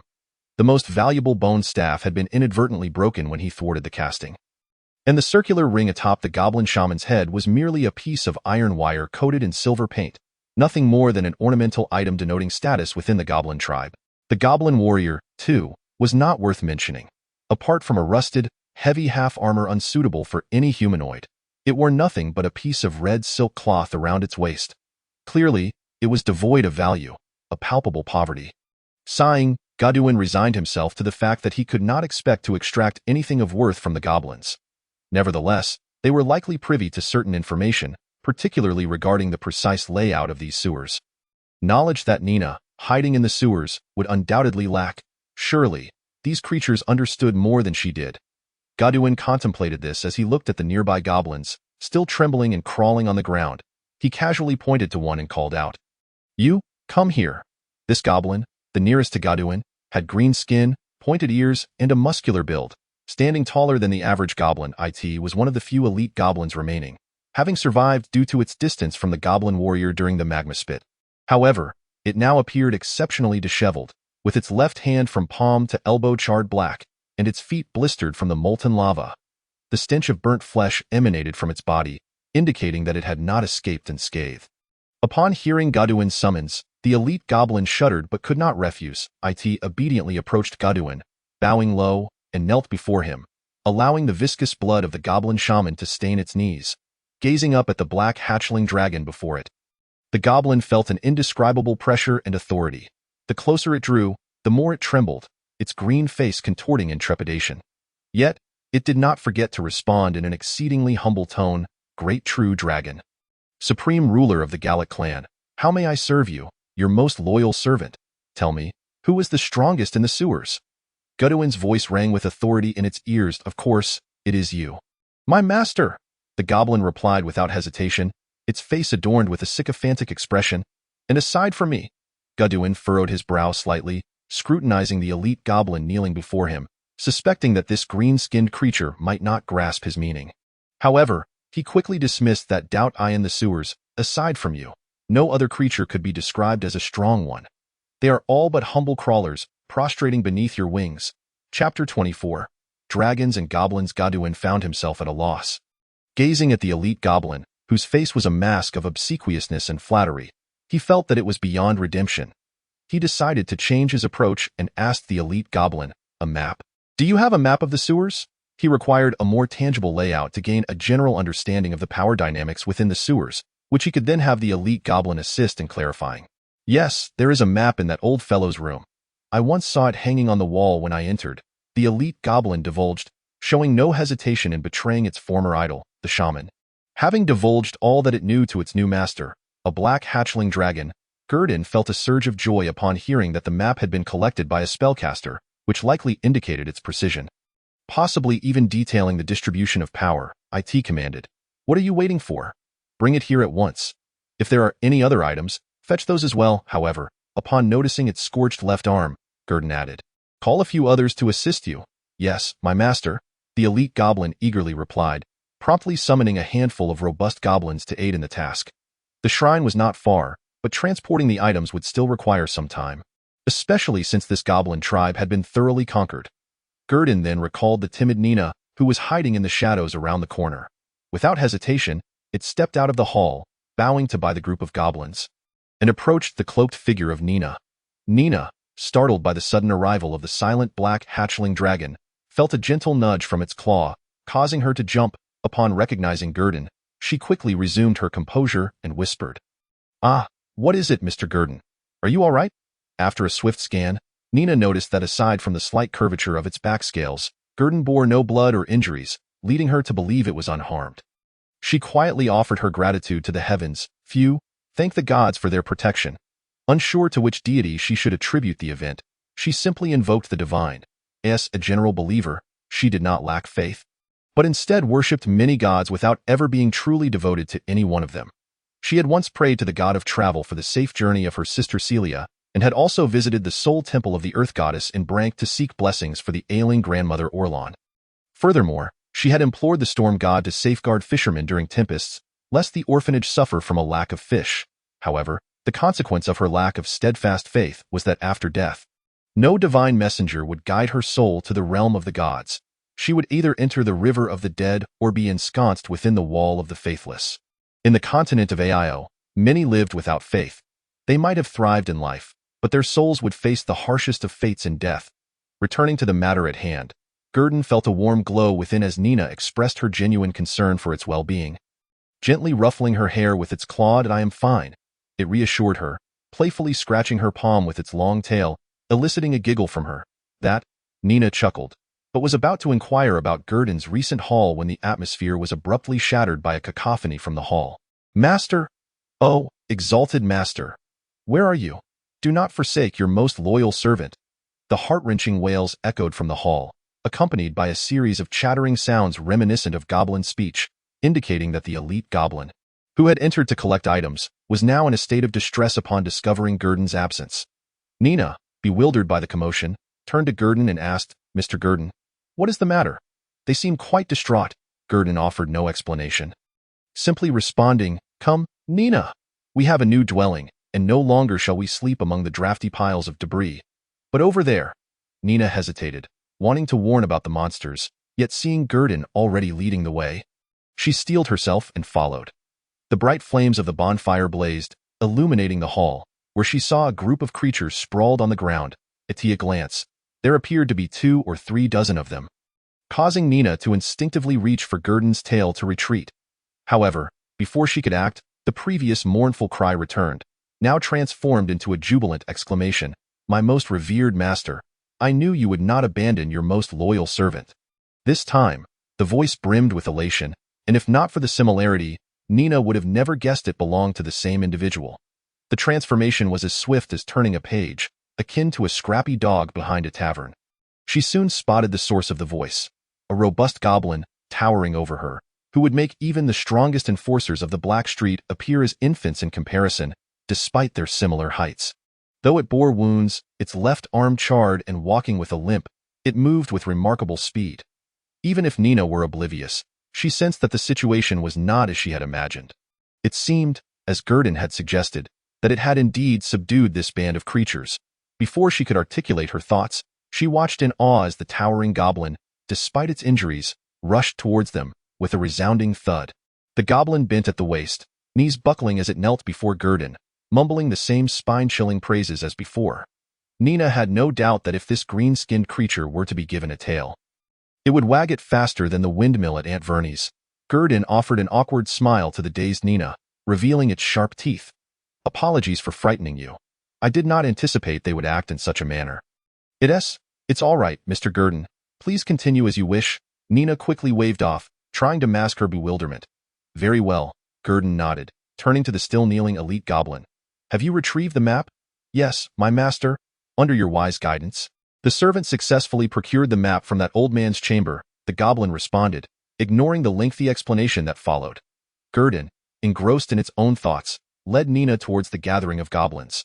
The spot where it had previously lingered was now devoid of the priest's corpse. Yet bloodstains remained. Amidst the blood, several items were haphazardly strewn about, having been taken from the goblin priest's chamber. A desk, bookshelf, and bed crafted for goblin stature, along with a feather quill, all scaled down in size. Scattered on the ground were several books with a long, rolled parchment map resting on top. Gurdon, upon closer inspection, was momentarily taken aback. It had expected only a single map, but was pleasantly surprised to find numerous books, which were indeed valuable. However, its primary interest lay in the distribution of the map, eager to discern its location and the surrounding monsters. Approaching the books, it picked up a tome titled A Beginner's Guide to Sorcery, inscribed in the common tongue, and unfurled the parchment map. Laying it on the bloodless ground, it pressed down one edge of the curled page, observing intently. Nina assisted by holding down the opposite side, allowing the map to unfold before Gurdon's eyes. The map was meticulously detailed, revealing not just the layout of the Blackstreet sewers, but also that of Carandu, divided into upper and lower tiers. The upper section depicted the streets, while the lower illustrated the sewers, with numerous areas marked with ink, depicting various monstrous skeletons, the ink still fresh as if applied moments ago. Nina was the first to spot her former dwelling and pointed it out to Gurdon, saying, "Mr. Gurdon, this is where you were born."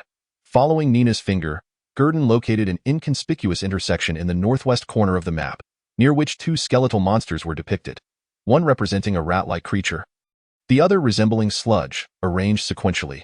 Clearly, these were the rat-men and muck monsters Nina had mentioned. "Truly meticulous," Gurdon exclaimed, though it lamented that the monster designation seemed confined to the Blackstreet, the trade district. Civilian quarters and noble areas were devoid of any markings, aside from the sewer route. Nevertheless, this information sufficed. Gurdon and Nina dedicated approximately an hour to memorizing the monster nodes on the map. Surprisingly, the goblins emerged as the most numerous and formidable race occupying the sewers, a revelation that caught Gurdon off guard.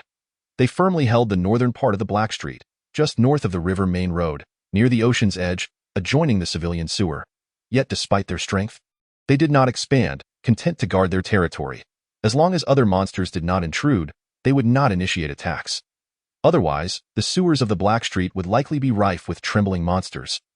Save for the swamp frogmen in the southwest, the ratmen claimed half of the sewer territory, with other swamp frogmen, carrion beasts, and muck monsters scattered throughout.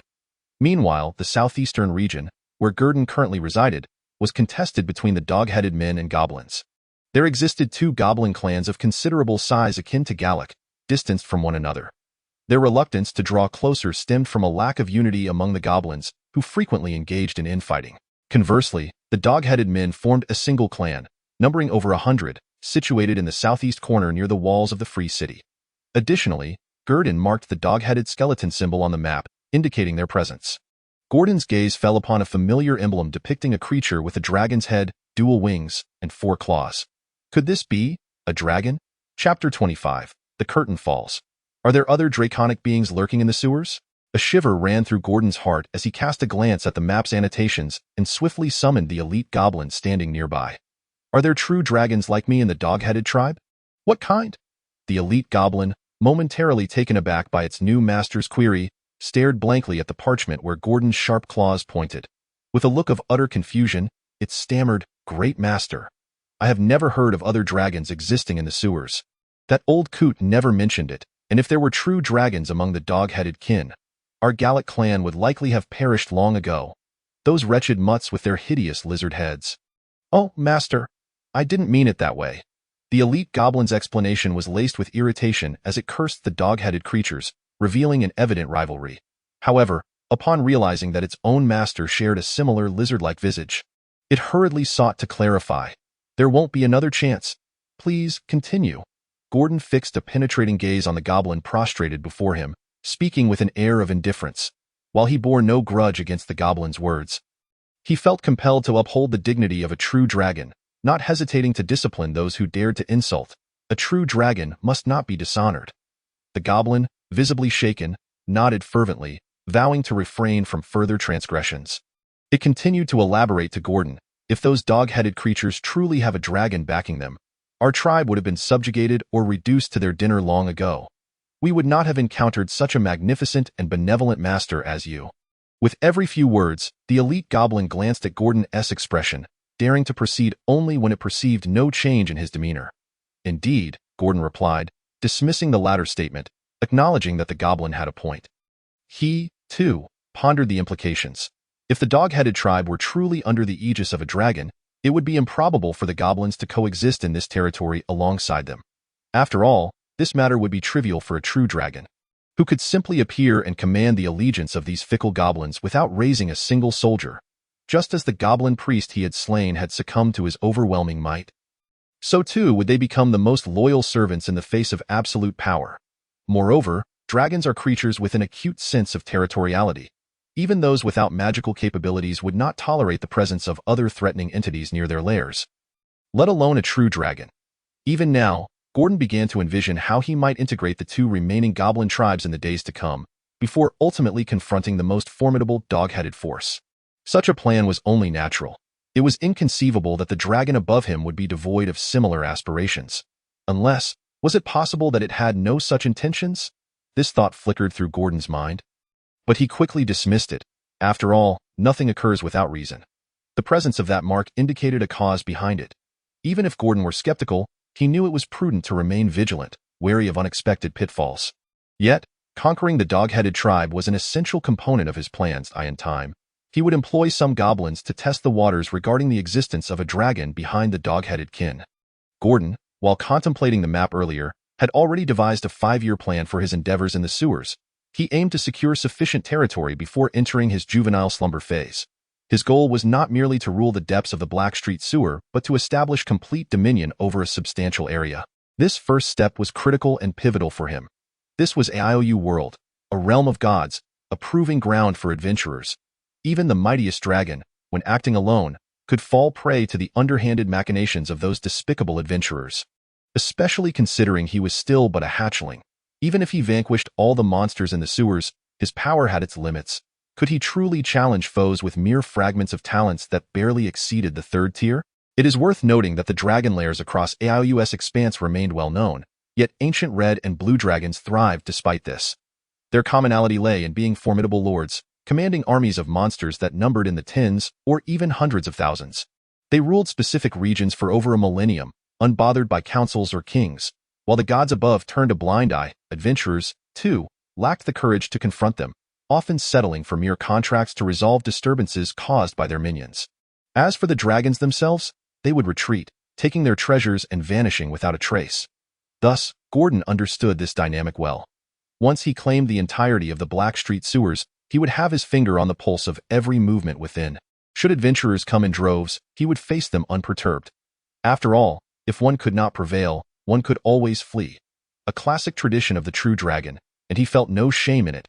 Having sorted through these thoughts, Gordon dismissed any lingering concerns about the dragon's markings on the map. He would not act against the dog-headed tribe without a high degree of certainty. However, he would not hesitate to claim the remaining 2 goblin tribes. Yet, today's fiery breath had reached its limit. He would require time to recover. The molten essence within the body of the lava dragon hatchling needed considerable time to nurture.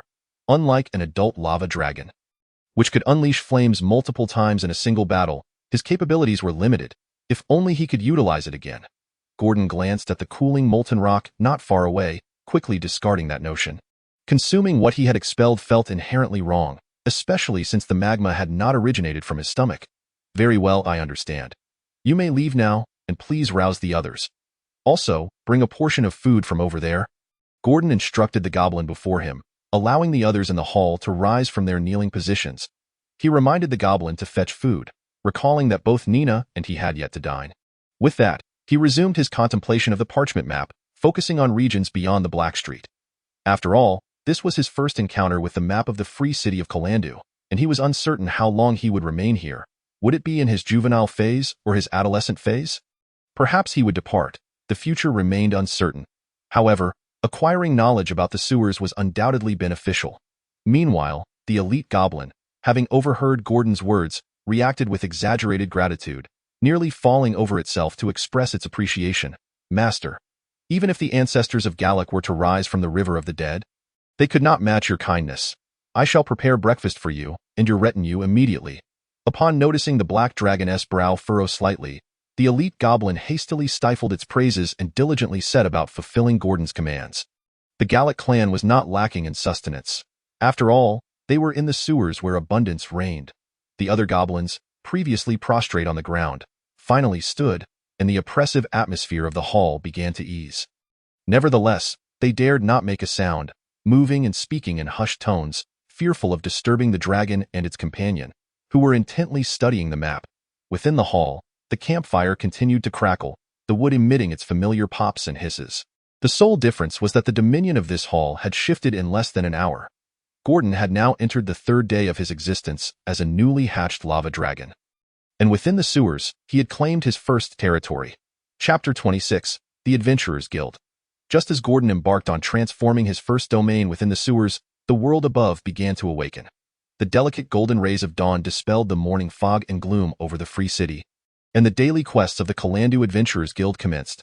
Celia, still clad in her black hooded attire, which concealed her exquisite features, was acutely aware that revealing her sorceress's allure could spell disaster.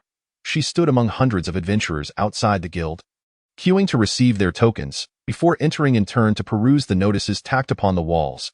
It was not the case that the Adventurers Guild was the only place to accept quests. Numerous other guilds existed, such as the Thieves Guild, the Warriors Guild, and the temples corresponding to the priests, all providing various tasks. However, those offered elsewhere were typically more specialized. For instance, the thieves received stealing assignments, the warriors were tasked with escort missions, and the priests ventured into nearby villages to banish malevolent spirits, harpies, and skeletons, acting as divine saviors for the ignorant villagers. The mages, on the other hand, were primarily engaged in transcribing scrolls and similar tasks. Yet, the Adventurers Guild's quests were more general, widely appealing, and often lower tier. Most importantly, the rewards were considerably more lucrative than in other guilds, as they accepted payment in reputation. Moreover, anyone with a profession could partake in the quests offered there. The temple over there still requires faith and even a faction. One cannot simply adhere to the principles of lawful good and expect to gain access. The Adventurers Guild, on the other hand, offers a much more convenient avenue. With tasks that are generally of a lower difficulty, primarily revolving around exterminating monsters and escorting merchant caravans. Most adventurers in the continent of AIO are distributed across regions of levels 1 to 3, making these missions perfectly suited to their capabilities. Of course, the Adventurers Guild also has high-tier assignments, including even those of legendary status. One such task involves hunting down a male ancient white dragon named Naknos, with a bounty of 10 million gold coins or an equivalent in gemstones, in addition to 3 promises regarding a female elderly silver dragon, all of which must not contravene factional commitments. This assignment has been on offer for nearly 130 years, and countless adventurers have entered the free city without any reports of a team daring enough to accept it. After all, the age of that dragon exceeds that of their ancestors combined, with the exception of elves and dwarves. However, one must acknowledge that an adventuring team capable of slaying an ancient white dragon would hardly be swayed by mere gold or the promise of an elderly silver dragon.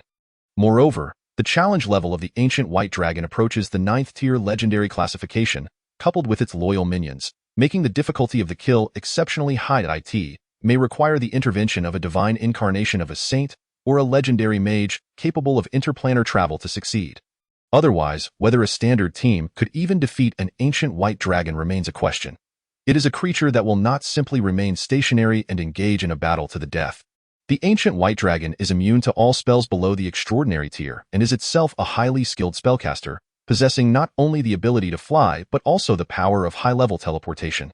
If all else fails, it could simply dive into the depths of the glacier, rendering even a legendary swordmaster utterly confounded. The northern glaciers extend into the endless sea, which cannot simply be drained. Furthermore, underwater combat is not as straightforward as one might think. Even with underwater breathing potions, the effort would be in vain. In summary, the task of slaying an ancient white dragon is fraught with challenges, requiring many years of preparation and a considerable stroke of fortune to succeed.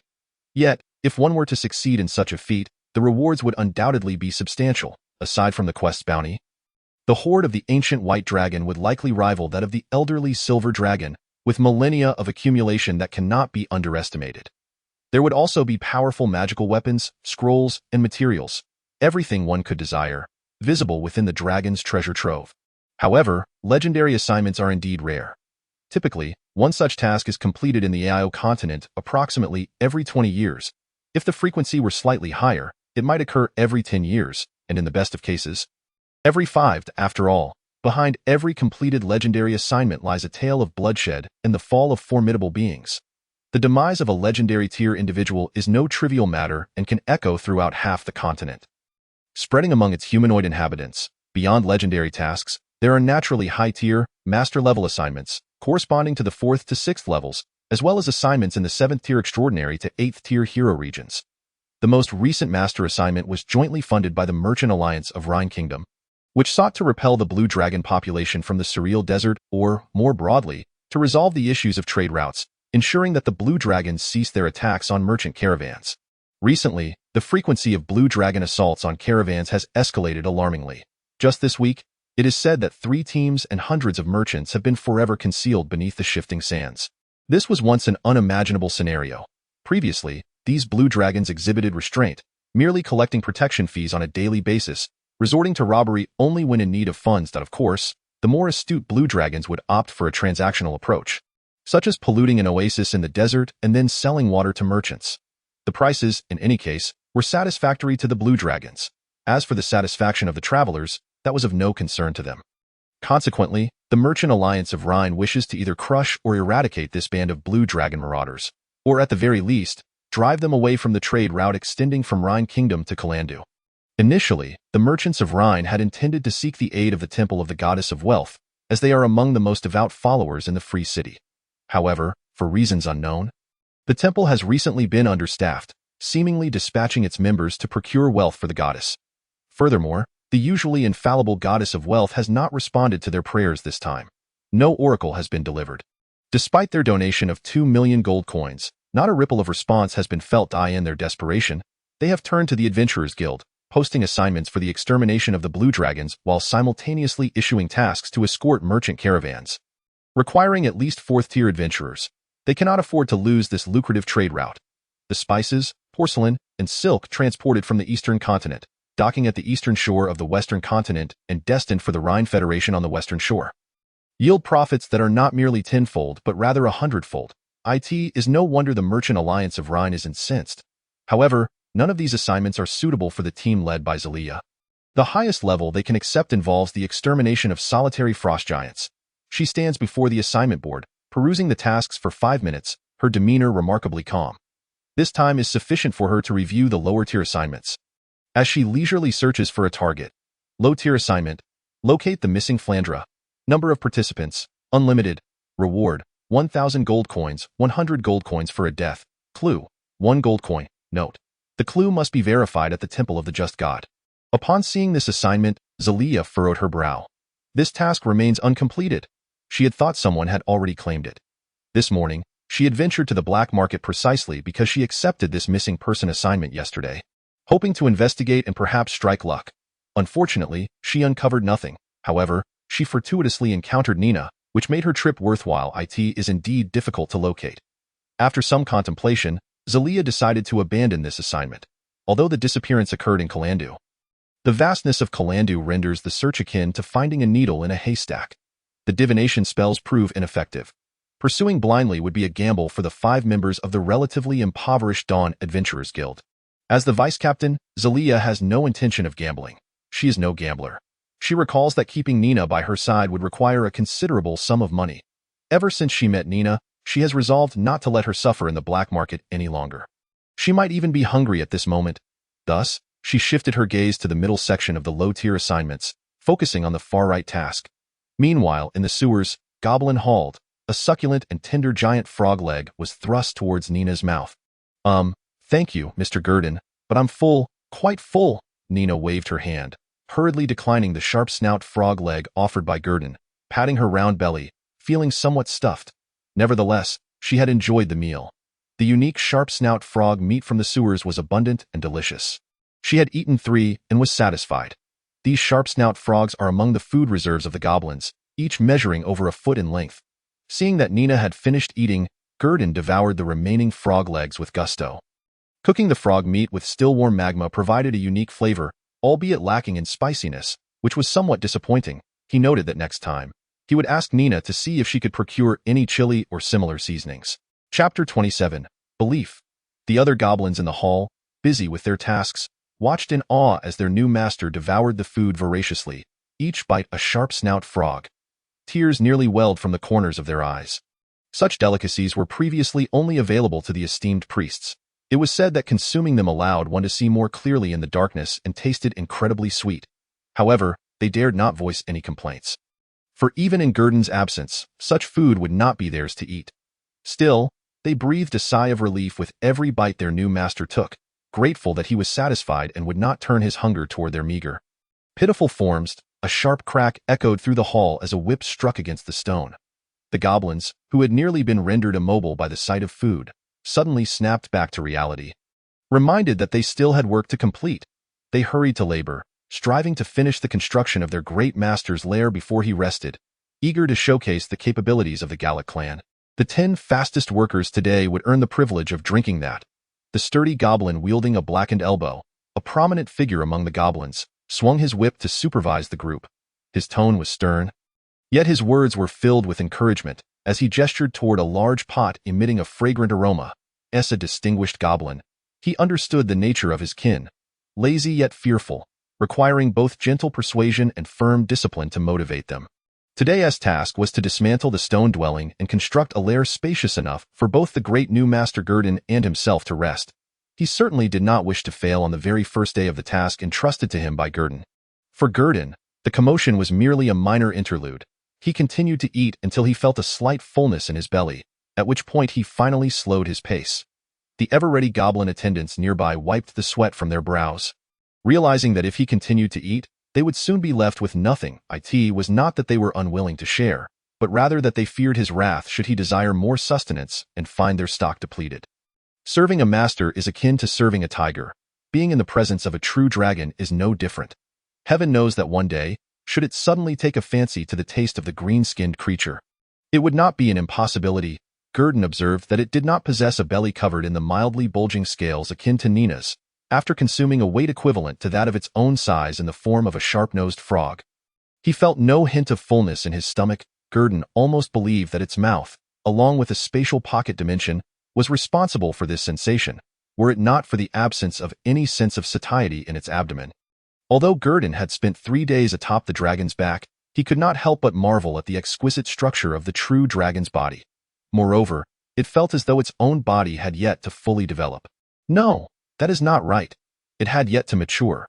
Only when the river of time flows on and the draconic beings reach their complete form, adulthood, can they be deemed as favored by the Creator God.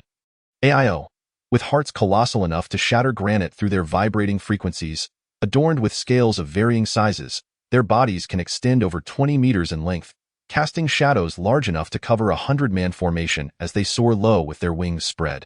It is said that the ancient dragons could surpass the physical limitations of their kind, leaping to lengths of over 100 meters and weighing nearly 10,000 tons. However, it is only natural that Gurdon does not appear to gain weight regardless of how much he consumes. The dragon's body stores energy in the form of elemental essence flowing within its blood after digestion, rather than fat. Thus, the notion of dragons becoming overweight from excessive feeding is non-existent. Additionally, dragons lack evident means of dissipating body heat. They neither sweat nor breathe heavily. These calories are extracted and transformed into energy through the dragon's core organs and blood vessels, which then store and convert that energy into forms corresponding to their species. One could say that they exhibit no energy expenditure, rendering them akin to perpetual motion machines.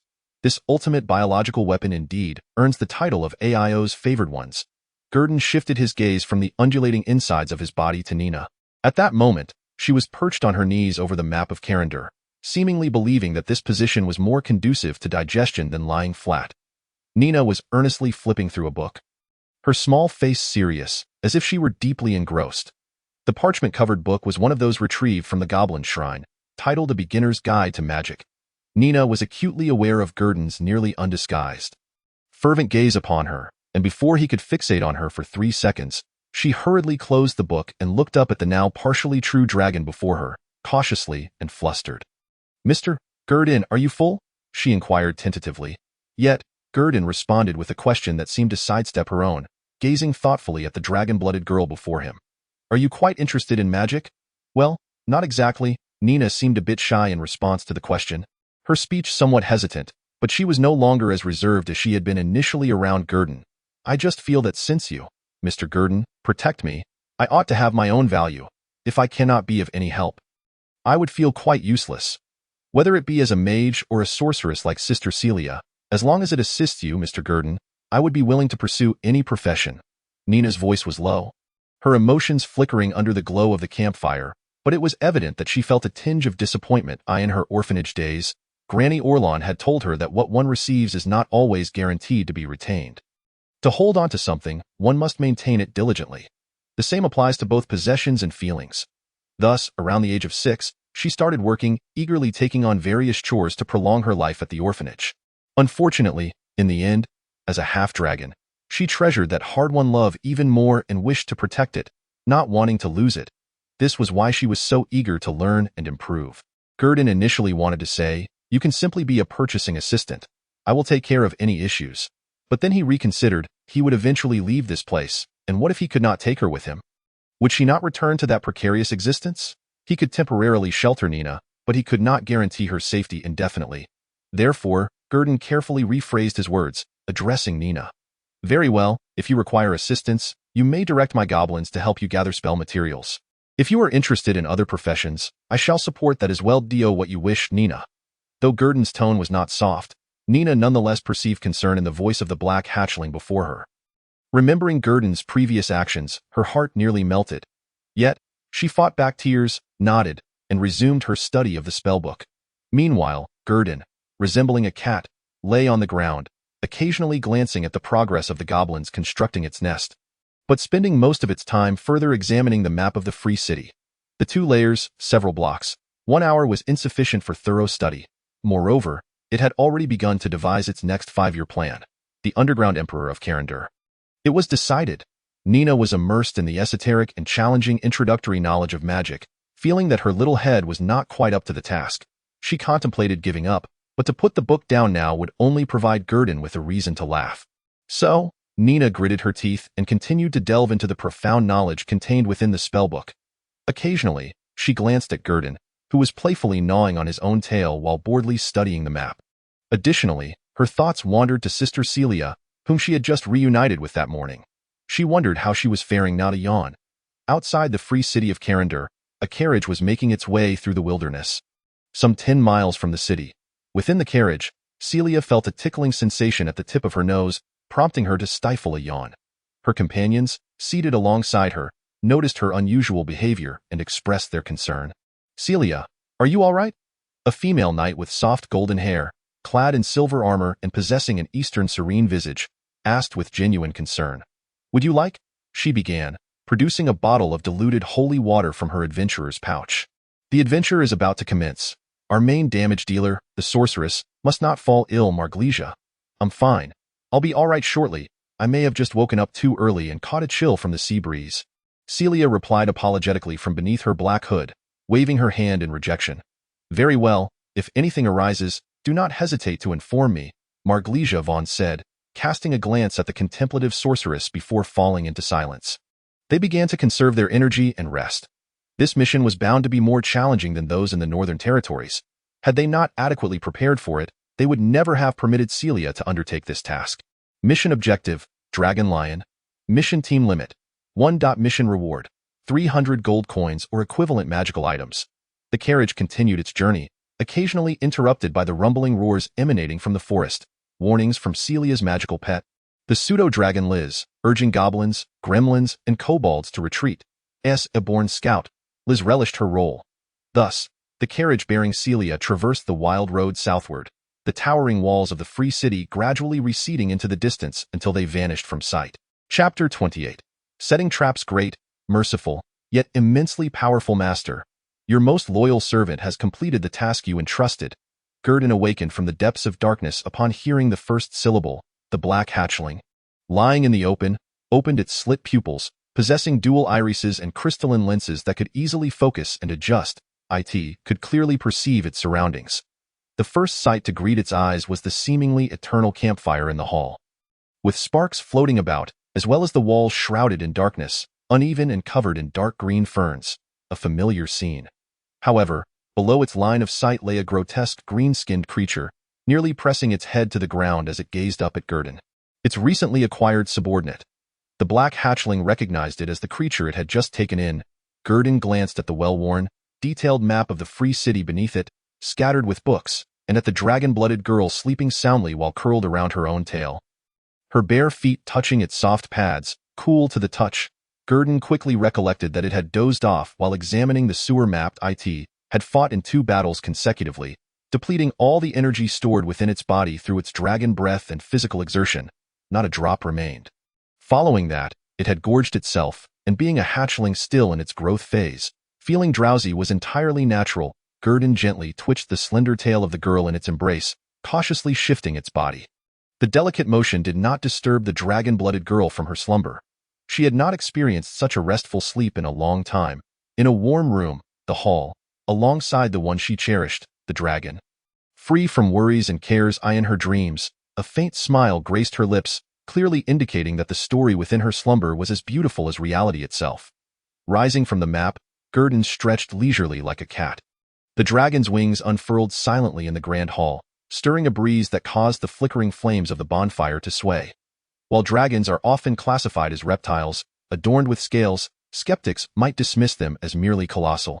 Flying lizards. In truth, they belong to a unique category of species, distinct from the reptiles. The anterior portion of their anatomy resembles that of a large feline, both in skeletal and muscular structure. However, the muscular tissue from the cervical to the caudal vertebrae is akin to that of a giant python. It must be acknowledged that both creatures would stand as apex predators in the natural world of the previous era. Gordon raised his elongated neck, surveying the surroundings before directing his gaze towards the elite goblin, who was nearly buried in the ground. "Rise." His voice, cold and gravelly, resonated with the authenticity of the lava dragon, devoid of any pretense. Yet, his words were gentle, as if he wished not to disturb the slumbering maiden. During his brief survey, he had already spotted a peculiar construction within the hall, a circular platform elevated about 3 feet off the ground, a nest built by the goblins at his behest. The materials used were salvaged from the dwelling originally intended for goblin warriors and priests. Although it did not entirely align with Gordon's vision, he held no qualms about the goblins' craftsmanship, especially given the current circumstances. Had it not been for the need to assert his authority, he would have been just as content to sleep on the ground, having done so amidst refuse only the day prior. "Yes, master." The voice of the green-skinned goblin was already low, but upon hearing Gordon's equally subdued tone, it dropped even lower. Fortunately, although dragons lack external ears, their unique sound-capturing ability, facilitated by the fluted edges of their scales, allowed them to discern even the faintest sounds around them. Thus, despite the distance, Gordon could clearly hear the goblin mumbling. He noticed that after the green-skinned goblin stood, it still hunched over, attempting to minimize its height, seemingly fearful of displeasing its new master. However, Gordon had no time to ponder such details. He merely cast a cursory glance before striding away with a lithe grace, leaving behind a hobbling goblin in hurried pursuit. The injuries inflicted by the lava were not healed in a single day, yet the exhilaration coursing through him overshadowed the physical pain, especially after he witnessed Gordon's approving nod and observed him reclining momentarily on the platform. Gordon did not linger long atop the elevated perch. He leaped down from the 3-foot-high circular platform. It must be said that the view from such heights was indeed different, elucidating why so many true dragons favored nesting upon mountains. "Let us proceed." Explore the surroundings of the hall. Upon descending, Gordon instructed the goblin trailing behind him. "Yes, my master." The goblin responded with unwavering respect, certainly aware of the consequences of any impatience. Upon exiting the hall, Gordon nodded in satisfaction. Initially, he had overlooked the details, but once he calmed his mind to observe, he realized that the goblin nests were not randomly placed. Rather, the geographical factors were extraordinarily advantageous. Firstly, a sewer river ran adjacent to the goblin hall, its width spanning 4 to 5 meters, with a sheer, black wall on the opposite side devoid of any footholds. This stood in stark contrast to the dried riverbed he had previously encountered, where there were structures with bridges crossing over. Furthermore, there were only 2 passages leading out of this hall, one to the left and one to the right. The left turned sharply after a few meters, leading in the direction from which Gordon had arrived, while the right extended farther but also featured a bend. The width of these passages was only sufficient for a single adult to pass through comfortably. Any additional person would be forced to tumble into the dark, flowing sewage below.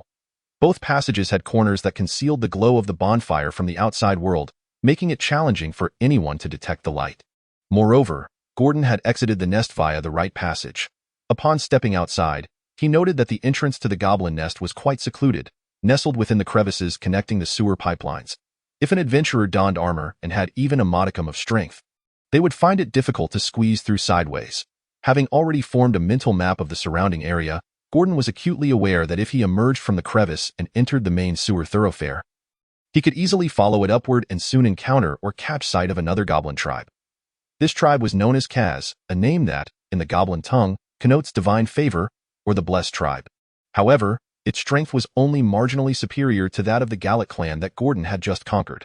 According to the elite goblins, Kaz had merely inflated its reputation. When discussing this tribe, they expressed indignation, indicating that their relationships were likely quite strained. Nonetheless, Gordon had yet to recover fully and had not thoroughly assessed the surrounding conditions, so he would need to bide his time here for a few days before seeking to conquer the next. He understood the necessity of methodically solidifying his foundation before gradually expanding his influence.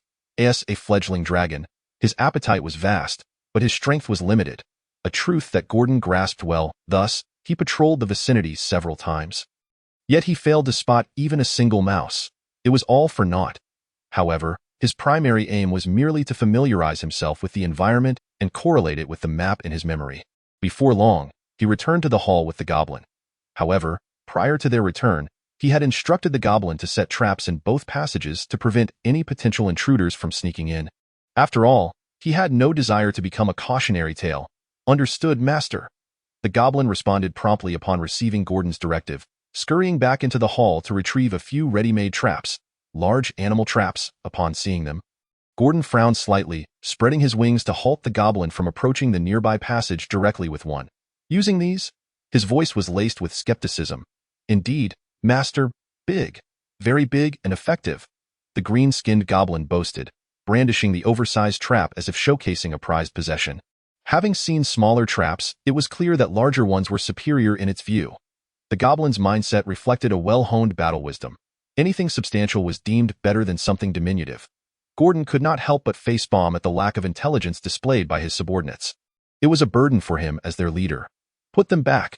I shall handle this. To mitigate the risks to his own life, he ultimately decided against entrusting the traps to the goblins. Relying on a band of goblins for his safety was an irresponsible gamble. After a brief moment of contemplation, Gordon envisioned several dozen alarm traps suitable for the terrain. He then began instructing the awaiting goblins to commence their construction. Truth be told, his claws were not nearly as nimble as those of the diminutive goblins. After approximately 2 hours, he and the goblins finally completed the perimeter defenses. Should anyone trigger the traps, the goblin scouts lurking in the shadows would undoubtedly return to report at the earliest opportunity. Thus, when the time came, Gordon would have numerous options available to him, preventing any unexpected attacks from derailing his plans. Halfway through their preparations, Nina awoke and checked on Gordon a few times. However, lacking any knowledge of traps, she merely observed for a brief moment before returning to her obscure and intricate spellbook. Once the tasks surrounding the territory were thoroughly addressed, Gordon lost track of time. As there were no celestial indicators to guide him, he simply became aware of a gnawing hunger in his abdomen. Subsequently, he returned to the bonfire hall, where he spotted the dragonkin maiden, leaning against the platform, engrossed in her reading, her small head nodding precariously as she fought off sleep. Gordon chuckled softly in exasperation and approached, gently tapping the drowsy maiden on the head with his forelimb. Nina jolted awake. Mr. Gordon, you're back? Time for dinner, he stated flatly. All right.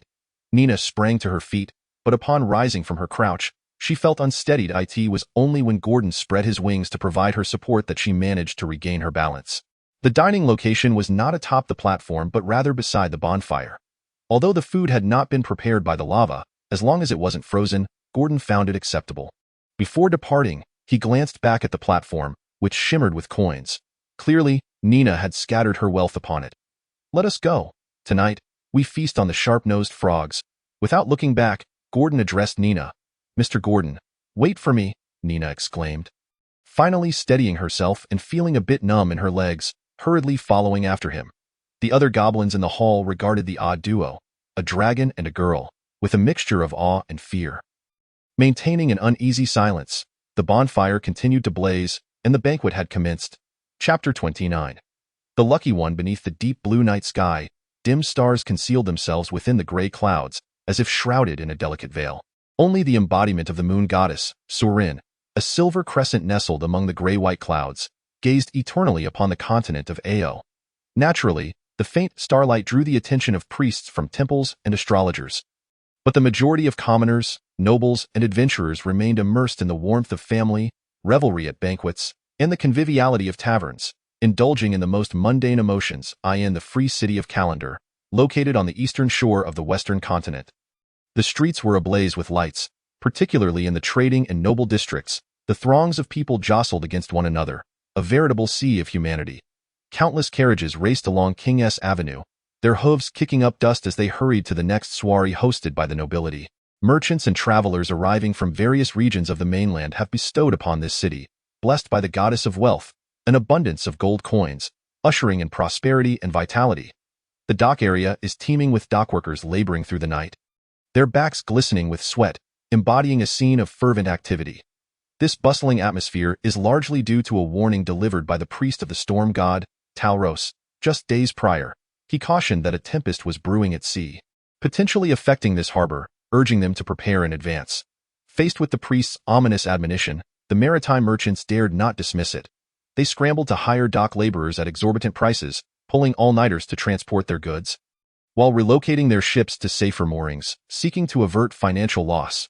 Yet, where there is light, darkness inevitably lurks. In the commoners' district, graveyards may still harbor thieves hired by sorcerers and warlocks to pilfer corpses.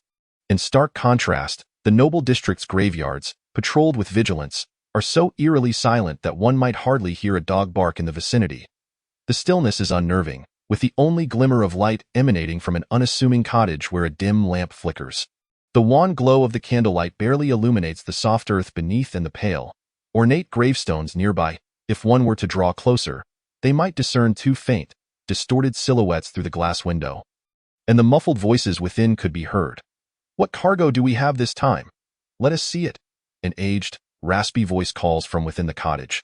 Should a noble who frequently visits the graveyard to honor the dead be present, they would undoubtedly recognize this voice as that of George Norton, the newly appointed caretaker of the graveyard who has been in his position for half a year. An elderly man, his hair completely white and his frail body nearly resting in the earth. He is plagued by a persistent cough and possesses the striking blue eyes characteristic of the Targon people, appearing frail and unwell. The news of his demise the following day would hardly surprise anyone in the noble district. However, George Norton's presence in the graveyard is hardly unusual, given his role as the caretaker. The other silhouette, upon hearing George Norton's words, hesitates momentarily but ultimately retrieves a sealed round barrel from beneath. A wave of foreboding washes over George as he senses the impending dread, his already feeble expression now tinged with fear. When the barrel is opened before him, a chilling mist escapes, causing his face to contort into an expression of barely contained rage as he fixates on the figure cloaked in black. A white dragon egg. This is the third time. Why must it always be this damned white dragon egg? The barrel indeed contains a white dragon egg, adorned with icy blue patterns, standing a foot tall and exuding an aura of coldness. Undoubtedly, it is a dragon egg of the white variety, known for being the most inferior of materials, with none able to withstand even one cycle. You have squandered months of my time and precious resources. His murky blue eyes bore into the cloaked figure, demanding an explanation. George, you know the risks I faced last time. I nearly exposed myself. I simply cannot afford any further exposure. The only eggs I could steal were these. The mysterious figure replied, raising his hands in a gesture of helplessness. He empathized with the aged man before him, who had sacrificed much for the sake of forbidden arts, yet he also recognized that his own sacrifices were no less significant, albeit less tragic. Since the attack of the lava dragon on Kalandu, he had narrowly escaped the divinations of the residing archbishop and the archmages atop the White Tower. Had he not sought the assistance of his revered deity, the goddess of deceit and illusions Lyra, he might have found himself bound to a pyre, a sacrifice to quell the public's fury. Yet, he too had paid a steep price. Having attained the 7th tier of his profession, his soul would forever belong to Lyra in death, serving her endlessly. However, that cursed white dragon egg, after being infused with my concoction, has an even lower chance of hatching than other true dragon varieties. Not to mention the subsequent 2 steps. The probability of success is abysmally low, less than 2%. This near-zero chance, akin to a lethal poison, beckons him irresistibly, much like the allure of a gamble, knowing the odds are against him, yet still compelled to try. Edward, you know my time is running short.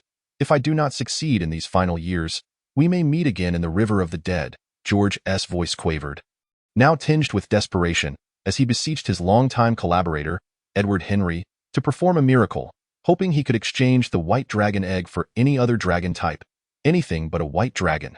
That would still leave a 1% chance. Perhaps it could succeed. George, Lady Luck is smiling, is she not? Edward Henry jested with a wry smile, but upon seeing George Norton's continued despondency, he sighed and said, perhaps next time. I've heard the blue dragons in the surreal desert have become agitated. Merchants have already hired a cadre of professionals to deal with them. It may be a prime opportunity. Perhaps you could procure a blue dragon egg, one that you could utilize to your heart's content. Let us hope so, George sighed in return, donning gloves as he carefully extracted the dragon egg from its frigid environment, then addressed his old friend. Come, I hope to hear good news from you in advance next month. Now, I must face my despair. Good luck. This night, the goddess of the moon shall watch over you, Edward Henry intoned, reciting a common blessing used among humans in the continent of EO, as he observed the elderly man cradling the dragon egg leave his seat. He stepped out of the dimly lit cottage, straightened his attire, inhaled deeply, and ambled into the darkness. Several hours later, the distant lights dimmed further. The elderly man emerged from the cottage's basement, a black bag containing shattered dragon eggshells in hand. His expression devoid of emotion as he exited the graveyard and approached the nearest sewer opening. Undoubtedly, he had failed once more. The dice of Lady Luck had not rolled a 20. He could not even safeguard the egg, which had exploded instead. Nevertheless, he had prepared himself mentally, casting the dragon shell into the sewer opening, allowing the flowing waters to carry away the remnants. Surely some creature would assist in disposing of the debris. The transplant of base blood vessels and the transformation of humans into dragons lay but a paper's breadth away. Yet that paper remained an insurmountable barrier. He could only hope that the goddess of the moon would indeed grant him her favor. For he had always adhered to the code, utilizing only eggs from the 5-colored dragons and other malevolent aberrant dragons, never having employed a metallic dragon egg. His stooped figure, akin to a specter, slowly returned to the cottage, where he would once again spend the night in the company of the spirits beneath the gravestones and the sewers. The goblin known as Broken Toe Kaz, famed for its distinct 4 toes, led a patrol of 10 goblin guards around the clan's perimeter, vigilant against assaults from the despicable and grotesque kobolds or potential raiding among their own kind. However, the primary concern was the former. Recently, those kobolds seemed to have gone mad, easily surrounding solitary goblins before dragging them back to their tribe for consumption. It was known that previously, they had always slain goblins without taking them back, clearly indicating a desperate hunger. Perhaps their tribe had swelled in numbers, and if that were the case, Kaz would need to contribute to the clan's prosperity upon returning. This could not continue. Broken Toe Kaz mused absently, until a flicker of light at the corner of a turn caught its attention. Look, what is this? A shiny copper coin, Broken Toe Kaz exclaimed with glee, leading its goblin companions toward the source of the light. Though it deviated from the patrol route, it deemed the pursuit of a copper coin worthwhile. After all, such currency held considerable purchasing power in the depths, with many intelligent races willing to trade food for it, not for consumption, but to offer tribute to the black dragon ruling their territory, as black dragons had a particular fondness for coins. Upon reaching the corner and picking up the copper coin, Kaz intended to return when its peripheral vision caught another glimmer ahead. Another shiny copper coin? Could today be my lucky day? Kaz thought, exhilarated at the prospect. It seemed fortune had smiled upon it, and soon all the goblins in the clan would envy its newfound luck.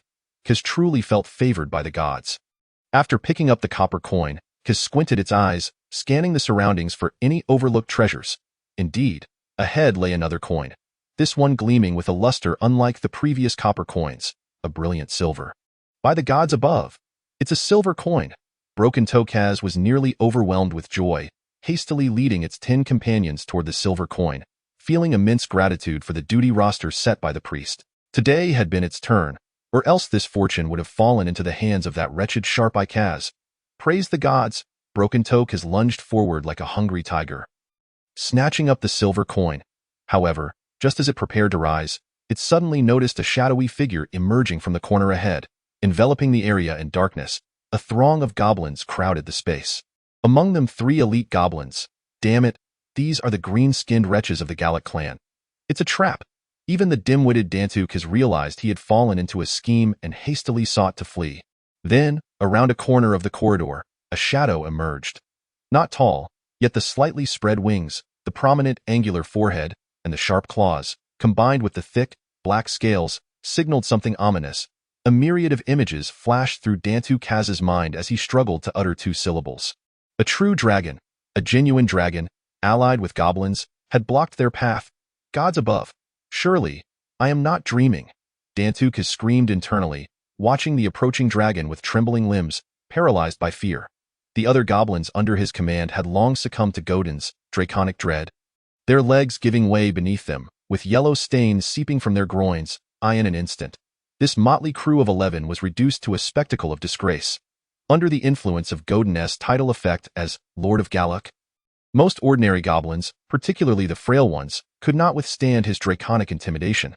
Godin had already tested this on the Gallic clan the previous day. Thus, the events of today came as no surprise to him. "Knock them out!" A cold, gravelly voice echoed through the corridor, and the Gallic clan goblins responded promptly, each one bludgeoning the Kaz clan goblins into unconsciousness before binding them with ropes. Godin understood that as long as the priest remained standing, these elite goblins could revolt at any moment. To prevent chaos, he opted for caution. Once they were subdued, there was no longer any place for these goblins in his plans. Soon enough, the goblins were securely tied. All of them in a deep slumber. "Take them away," Godin commanded. The 11 unconscious goblins were then transported to the prepared captivity site. The corridor fell silent once more, just as it had before. At the corner of the corridor, Godin, suspended in shadow, waited in silence like a black stone statue. Below him, in the center of his field of vision, lay a yellow copper coin, quietly resting upon a rather foul-smelling mossy stone slab. Awaiting the next fortunate soul. Chapter 30. Perfection. Dantuk has awakened from a violent headache, wishing to clutch his head, only to discover that his hands and feet were tightly bound. He faintly heard someone nearby cursing in goblin tongue. "You green-skinned wretches of the Gallic clan, all you know is ambush. If you have the guts, come face me in a fair fight." The coarse yet somewhat piercing voice belonged unmistakably to Ruian Kaz. However, apart from his familiar voice, there was no response, seemingly ignored. Only the whistling of the draft from the sewer accompanied the dim light of the torch, allowing Dantuk Kaz to discern his surroundings clearly. An obscure and spacious clearing not far from their Kaz clan, yet seldom visited, for it was a dead end. Besides the environment, he noticed the disheveled green figures sprawled about. To his astonishment, there were indeed 10 goblins lying on the ground, and 3 elite goblins beside him, one of whom was the recognizable Ruian Kaz. The other 2 appeared unconscious, yet still alive. "Dantuk, you've awakened." Ruian Kaz's familiar tone reached his ears, as if sensing Dantuk's pained groans. Dantuk turned to meet his gaze, noticing that Ruian bore no trace of defeat. Rather, he exuded a spirited determination as if ready to join forces with an old adversary. "Come, let us berate those dishonorable ambushers. They disgrace our goblin kind, akin to swine." "You Haven T encountered." Dantuk has observed Ruian's demeanor, sensing he seemed unaware of the terrifying true dragon. Otherwise, his mood would surely differ. However, his words were abruptly halted as he heard a cacophony of footsteps echoing from the lone corridor. Someone was approaching. He closed his mouth, falling silent. Ruian Kaz, however, began barking like an enraged dog, his tirade of insults never ceasing. Sure enough, his outcry seemed to provoke the creatures at the corridor's end. Quickening their steps, amidst the dim light, goblins carrying unconscious, bound captives emerged into Dantuk's view. Dantuk has squinted, scrutinizing the Gallic clan goblins. Panic surged within him. Another batch. The tribe likely had fewer than 10 goblins remaining. All elites here die in the Kaz clan. Only their chieftain, Heavy Hammer Kaz, a goblin warrior, and their priest, the rare female spellcaster, Ruela Kaz, remained. Thud, thud, thud. One by one, the captives were unceremoniously tossed to the ground, bound like caterpillars, without concern for waking the green-skinned goblins. The Gallic clan goblins observed their former foes sprawled helplessly, unable to move, a sense of satisfaction washing over them. Indeed, being aligned with a powerful master had its advantages. Thoughts of this nature coursed through their minds. Ruian Kaz's insults continued unabated, yet the Gallic goblins refrained from retaliating. They seemed to take pleasure in the sight of their old adversaries, allowing his tirade to continue. "Coward, swine, face me one-on-one, you worthless scum. Enough! Knock him out. While I would relish hearing more of his lamentations, our master awaits our return. We must confront them head-on this time. The pre-battle banter ends here, brethren of the Gallic clan. Yura, Yura." An elite goblin stepped forth, and the others echoed in agreement, swiftly striking Ruian Kaz into unconsciousness with a club. His head was split open, blood pooling on the ground. The discipline and unity displayed sent a shiver down Dantuk's spine as he covertly observed. "Master, it must be that black dragon." Though it did not resemble the typical black dragon, with their skeletal heads, the black dragon Dantuk had seen was far more robust, devoid of the frail neck and emaciated skull.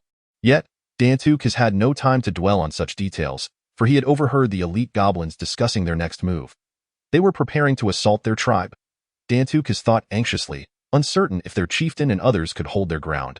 They could not afford to be scattered.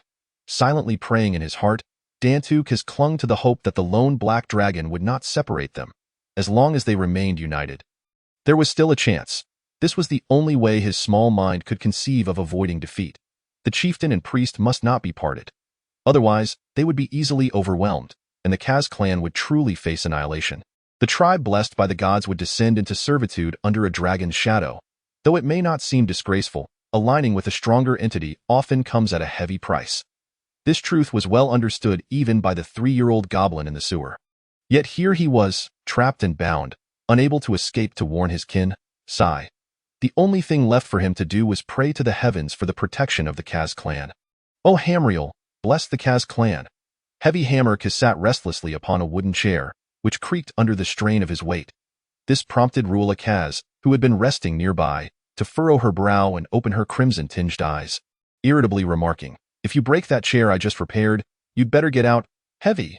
"But, priest, the youngsters of the tribe have yet to return. 10 of them. At least, Rui and Dantu, they too have gone missing. Could it be those dog-headed wretches?" The goblin warrior's words trailed off, yet the implication was clear. Surely, they would return before sunset, perhaps just out playing or chasing mice. Rula Kaz waved dismissively. In her view, such behavior was entirely typical of those green-skinned wretches.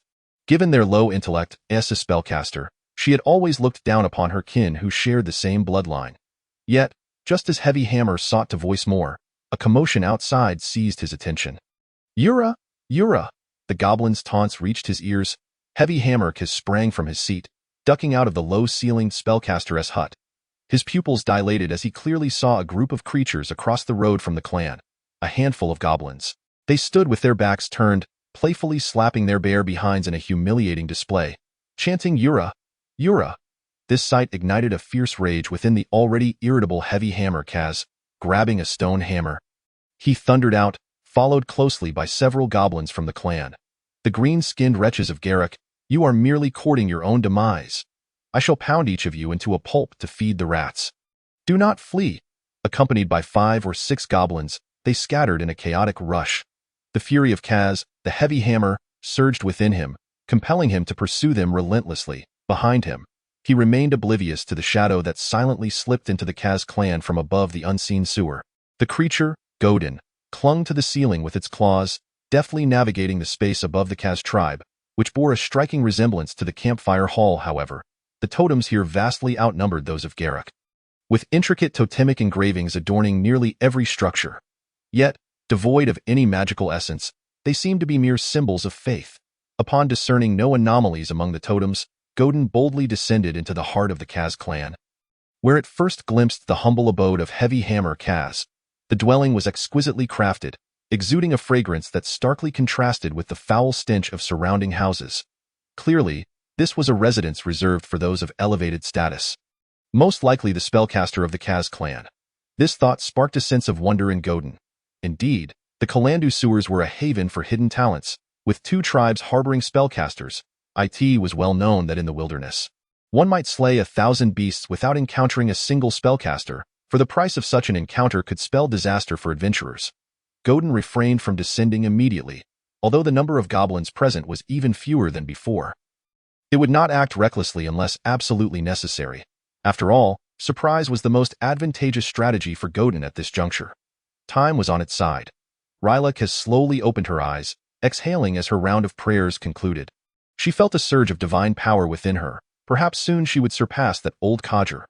Ryla had long harbored a dream of uniting the 3 goblin tribes within the Blackstreet sewers. Alas, standing in her way was the spellcaster of the Garruk tribe, who would not acquiesce to her wishes. This dilemma had been a source of persistent frustration for her. With this thought, Ryla furrowed her brow. Finding fault with everything around her, especially the rickety chair just vacated by Heavy Hammer Kaz, let it be discarded. Then she could outright refuse his entry in the future, sparing her meticulously arranged abode from being sullied. She had expended considerable effort to distill a fragrance from a mass of grease, aiding her meditative prayers. The thought of it being tainted was truly heart-wrenching.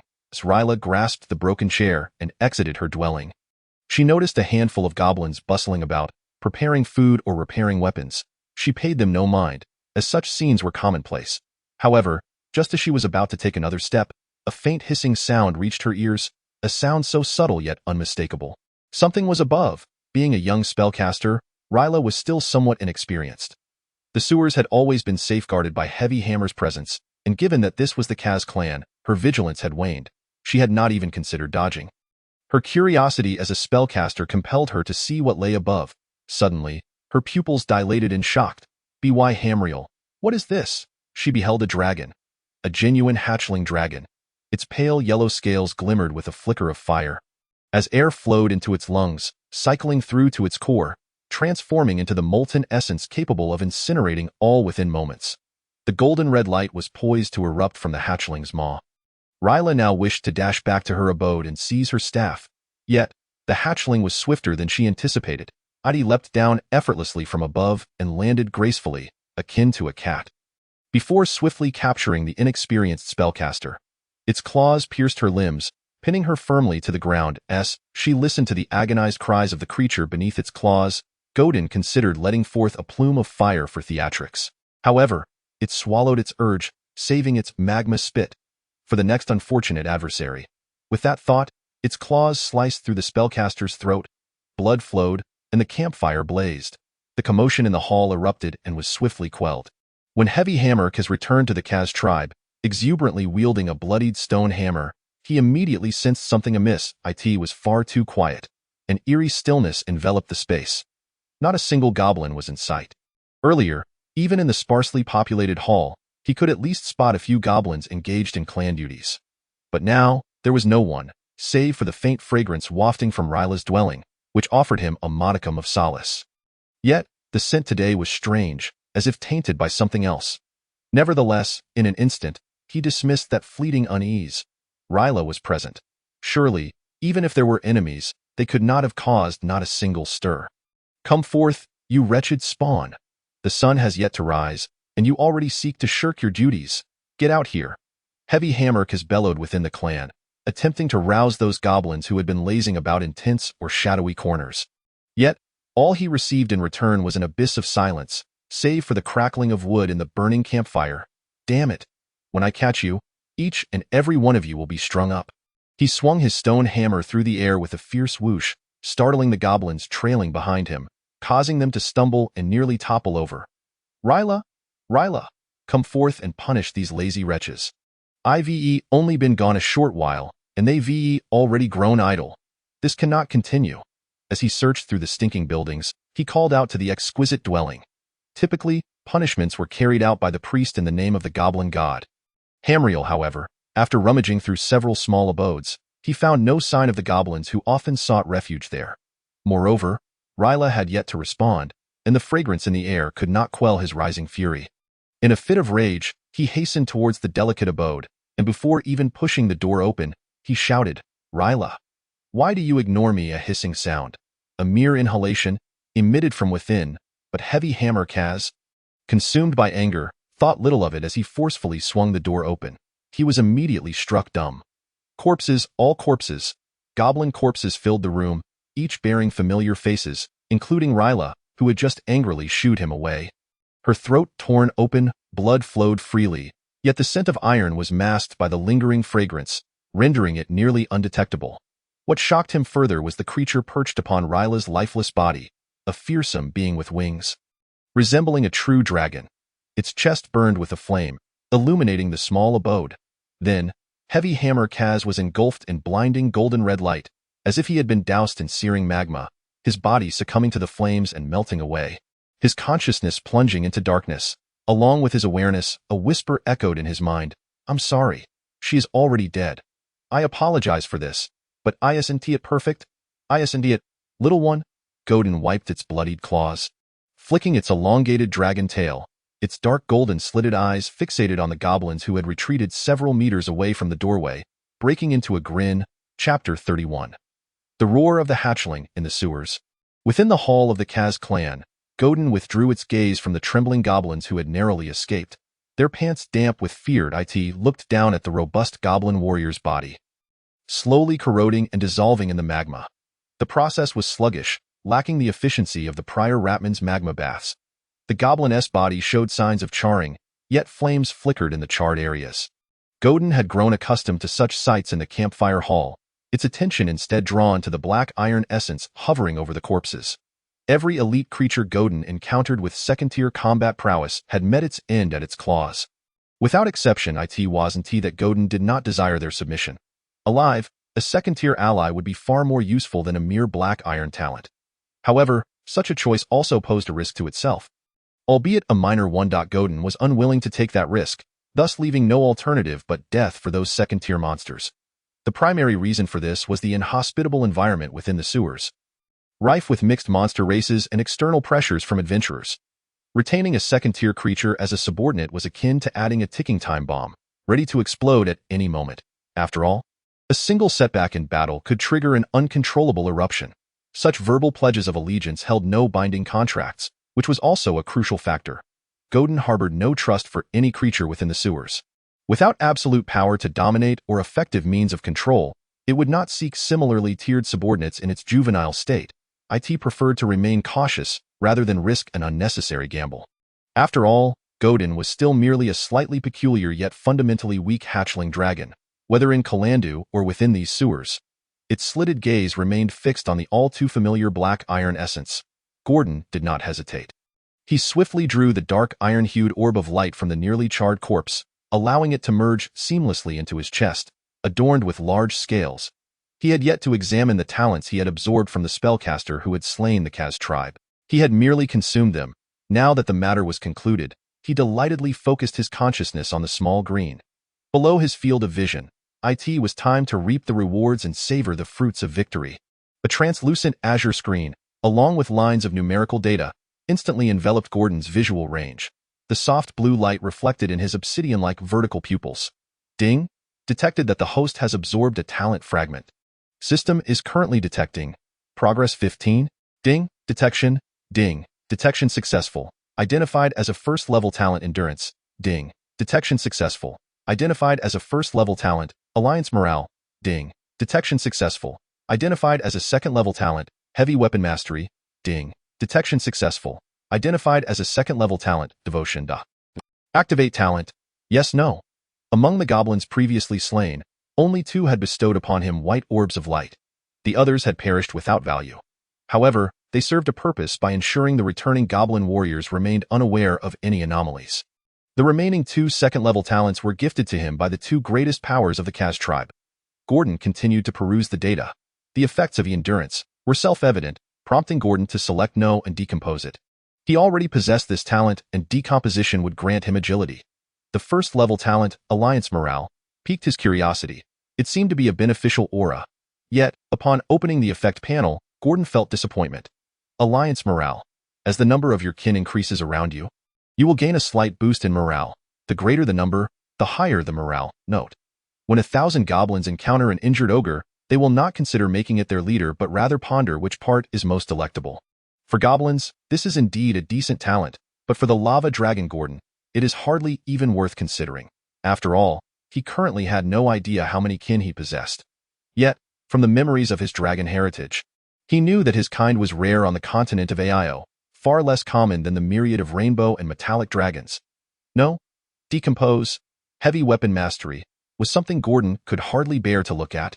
Did this talent expect a true dragon to stand upright, neglecting its claws to wield a hammer in battle? It was of little use, however. As long as decomposition was an option, the issue was negligible. And Gordon remained calm. The final talent, devotion, had the effect. Your devotion is known to all gods. Your prayers are more easily heard by the deity you revere, with a single day's prayer equating to that of an ordinary believer's 10 days.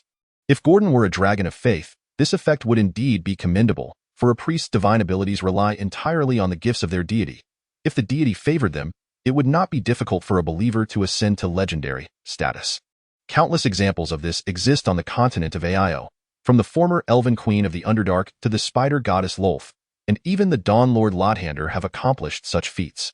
Even the outcome of the battle between the moon goddess Saloon and the night goddess Shar resulted in the emergence of a powerful deity, the first generation of the goddess of magic, Mystra. Yet, he currently did not even know whether he revered Tiamat or Bahamut. What use was there in acquiring a buff that enhanced faith? No. Decompose. Yes. With a single click, the harvest concluded, and aside from 4 free fragments, Gordon gained nothing. However, this was within his expectations. To hope for a commendable talent from goblins was as unrealistic as wishing for a true dragon to voluntarily present its treasure hoard, including the previous harvest. He now possessed 5 free talent fragments, and Gordon had plans for their allocation. 3 first-level free fragments would be added to Draconic Dread, 2-4. Originally, he had thought this talent to be trivial, but he had not anticipated its effectiveness against swarms of low-level monsters. It was indeed an overlooked talent.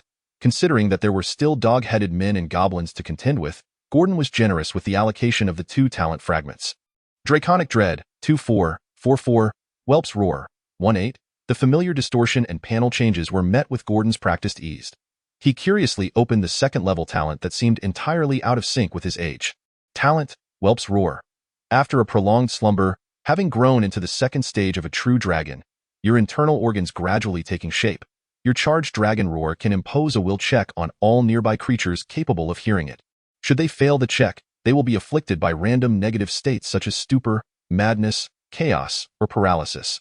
Gordon opened his mouth wide, emitting a hissing sound from his throat. It seemed he had missed out on much. His gaze shifted to the innate talents he had at birth, realizing that those might be the most suited to him. Chapter 32. The Lost. Looking at the newly acquired effect of Whelp's Roar, Gordon's mind wavered momentarily as he suddenly realized he had been pursuing an elusive goal. The strength of true dragons lies in their bloodline and talents, all of which are among the pinnacle on the continent of Ao. No other creature's talents can compare to those of a true dragon. Moreover, the talents of mere ratmen and goblins are hardly noteworthy. However, it was not too late to reconsider.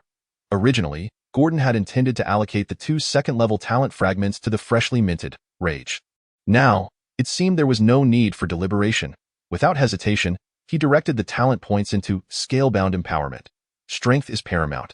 After all, Gordon was rather introspective, especially after narrowly avoiding the corrosive acid bead from the goblin spellcaster, which had left dents in his scales. His pursuit of defense had surpassed that of offense. He had a long life ahead of him, as a true dragon could live for thousands, even tens of thousands of years. Throughout his lengthy journey, all he needed to ensure was his survival. Soon, as Gordon completed the allocation of the remaining first-level and second-level fragments, the suffixes of the 2 talents in his list instantaneously advanced a notch. Robustness, 720, 820, Scalebound Empowerment, 220, 420. Immediately thereafter, Gordon felt a slight heaviness in his body, as though he were shouldering an additional weight of several dozen pounds. Yet, the surge of strength within his chest quickly countered this sudden gravity. He merely paused for a few seconds before resuming his movements with the grace of a cat, producing not a sound. His appearance remained largely unchanged, though he seemed somewhat larger, considerably more so than a pony. Perhaps it was the effect of robustness that made Gordon no longer resemble a newly hatched whelp. He now appeared akin to a whelp over a year old, and with his thick scales, one might easily believe he was 3 or 4 years old. However, compared to a 3 or 4-year-old whelp, he did seem somewhat stunted in growth. Yet, if he were to claim he was a whelp less than a week old, he would likely be regarded as a fool mad. No ordinary true dragon could grow at such a pace, unless it were a legendary dragon. It is said that one of the 3 legendary dragons, the intangible and insipid force field dragon, was the size of a peasant's house at birth, far larger than any other true dragon during their juvenile phase. This alone suffices to illustrate why it is deemed legendary. Let alone the time dragon hatchling that reached the 9th tier, legendary, upon hatching. The ability to halt time without limitation is terrifying, and upon reaching maturity, it can even freeze time every 6 seconds. Such beings stand shoulder to shoulder with the gods above. Yet, discussing this is of little consequence. Gordon currently found himself in a stage where he was neither superior nor inferior. After feeling the changes in his body, Gordon glanced at the layer of magical sheen coating his black scales. The newly refreshed scales gave him the impression that they were even shinier than before, with an increasingly higher degree of reflectivity. Curiously, he tapped his sharp claws against them. Unlike the metallic clang he had heard before, this time the sound was somewhat muffled and solid, a reassuring sound indeed. The significant transformation brought about by merely 2 talent fragments was something Gordon had not anticipated. However, upon reflection, he realized that a whelp is 0 to 5 years old, and a young dragon is 6 to 15 years old in its growth cycle. Scalebound Empowerment fully matures within 10 years, and the 2 second-level talent fragments effectively counterbalanced the year of his growth cycle. The magnitude of change over a year may not be evident in an adult dragon, but for a whelp or young dragon still in the growth phase, a year's difference is far from trivial. With this understanding, it became perfectly reasonable. After allocating his talents, Gordon began his daily post-battle reflection, organizing his thoughts to see if any oversights had occurred during the fight, reminding himself not to repeat any mistakes. However, this time, the post-battle summary was flawless. Whether it was stealth, cleanup, or strategy, it could be evaluated as a textbook example of combat. From the initial seduction to subsequent provocations, infiltration, assassination, silencing, and finally laying in wait, Gordon had done his utmost to excel. If one were to nitpick for flaws, it would be that he should have decapitated the spellcaster rather than merely slashing her throat, which resulted in a pervasive stench of blood. Had it not been for the fragrant cover, the goblin warrior might have detected it. However, discovery would not have been catastrophic. In fact, Gordon mused that it would provide him an opportunity to hone his skills. He had prepared for a frenzy but had not anticipated that these second-tier monsters would be so easily dispatched. Gordon wandered idly in the hall of the Kaz tribe, awaiting the tardy goblins of the Gallic tribe. While he was perusing a meditation potion recipe, recorded by an unknown author, within the spellcaster's hut, sounds finally emerged from outside. The shuffling footsteps echoed through the empty hall, accompanied by the classic sinister laughter of green-skinned creatures, reminiscent of night owls. Clearly, they were quite satisfied with the current state of their former adversary. Yet they were also aware of who had orchestrated it all. As the elite goblins of the Gallic tribe fell to their knees outside the hut, they chanted in unison, "Great and noble master. Your most loyal servants present the vanquished to you." Nearby, a noticeably less intelligent ordinary goblin shouted a raucous, "Master." However, the final shout came from Ula, whose call was inexplicably synchronized. In a wonder, the previous Broken Toe has considered them a well-trained group of goblins. Upon reflection, it seemed he had overestimated them. The chaotic nature of goblins is immutable. Only when faced with stronger opponents do they temper their inherent tendencies. Yet, in the absence of oversight, their chaotic nature would inevitably manifest. Biological instinct is thus. Much like dogs cannot resist eating feces, Gordon stepped out of the spellcaster's hut, his elongated limbs moving gracefully, observing the hall filled with goblins, some standing, some lying down, others kneeling, a myriad of forms. At first glance, there appeared to be 40 or 50, though the elite goblins were regrettably scarce, with only the 3 he had initially brought. Among the captives, for elite goblins, their eyes filled with trepidation, gazed at him but dared not meet his gaze, hastily averting their eyes. The other ordinary goblins were in a pitiful state, the hall reeking of a distinct odor of urine. Gordon stepped forward without preamble. Addressing the bound goblins below, "Offer your worthless loyalty to the great true dragon." His voice roared with an undeniable authority. One goblin, bloodied and with a broken head, attempted to speak but barely managed to utter a syllable. "We are not humble enough." With a sigh, Gordon lunged forward and overturned it with a claw, his sharp talons carving 4 deep, bone-revealing gashes into its chest, allowing the sight of its heart, pulsating beneath the flesh. Gordon then stood gracefully before another elite goblin and commanded, "Kneel." This time, the already terrified goblin quickly bowed its head, dropping to its knees, and with the loudest voice it could muster, desperately proclaimed, "The great true dragon, Broken Toe Kaz, is willing to submit.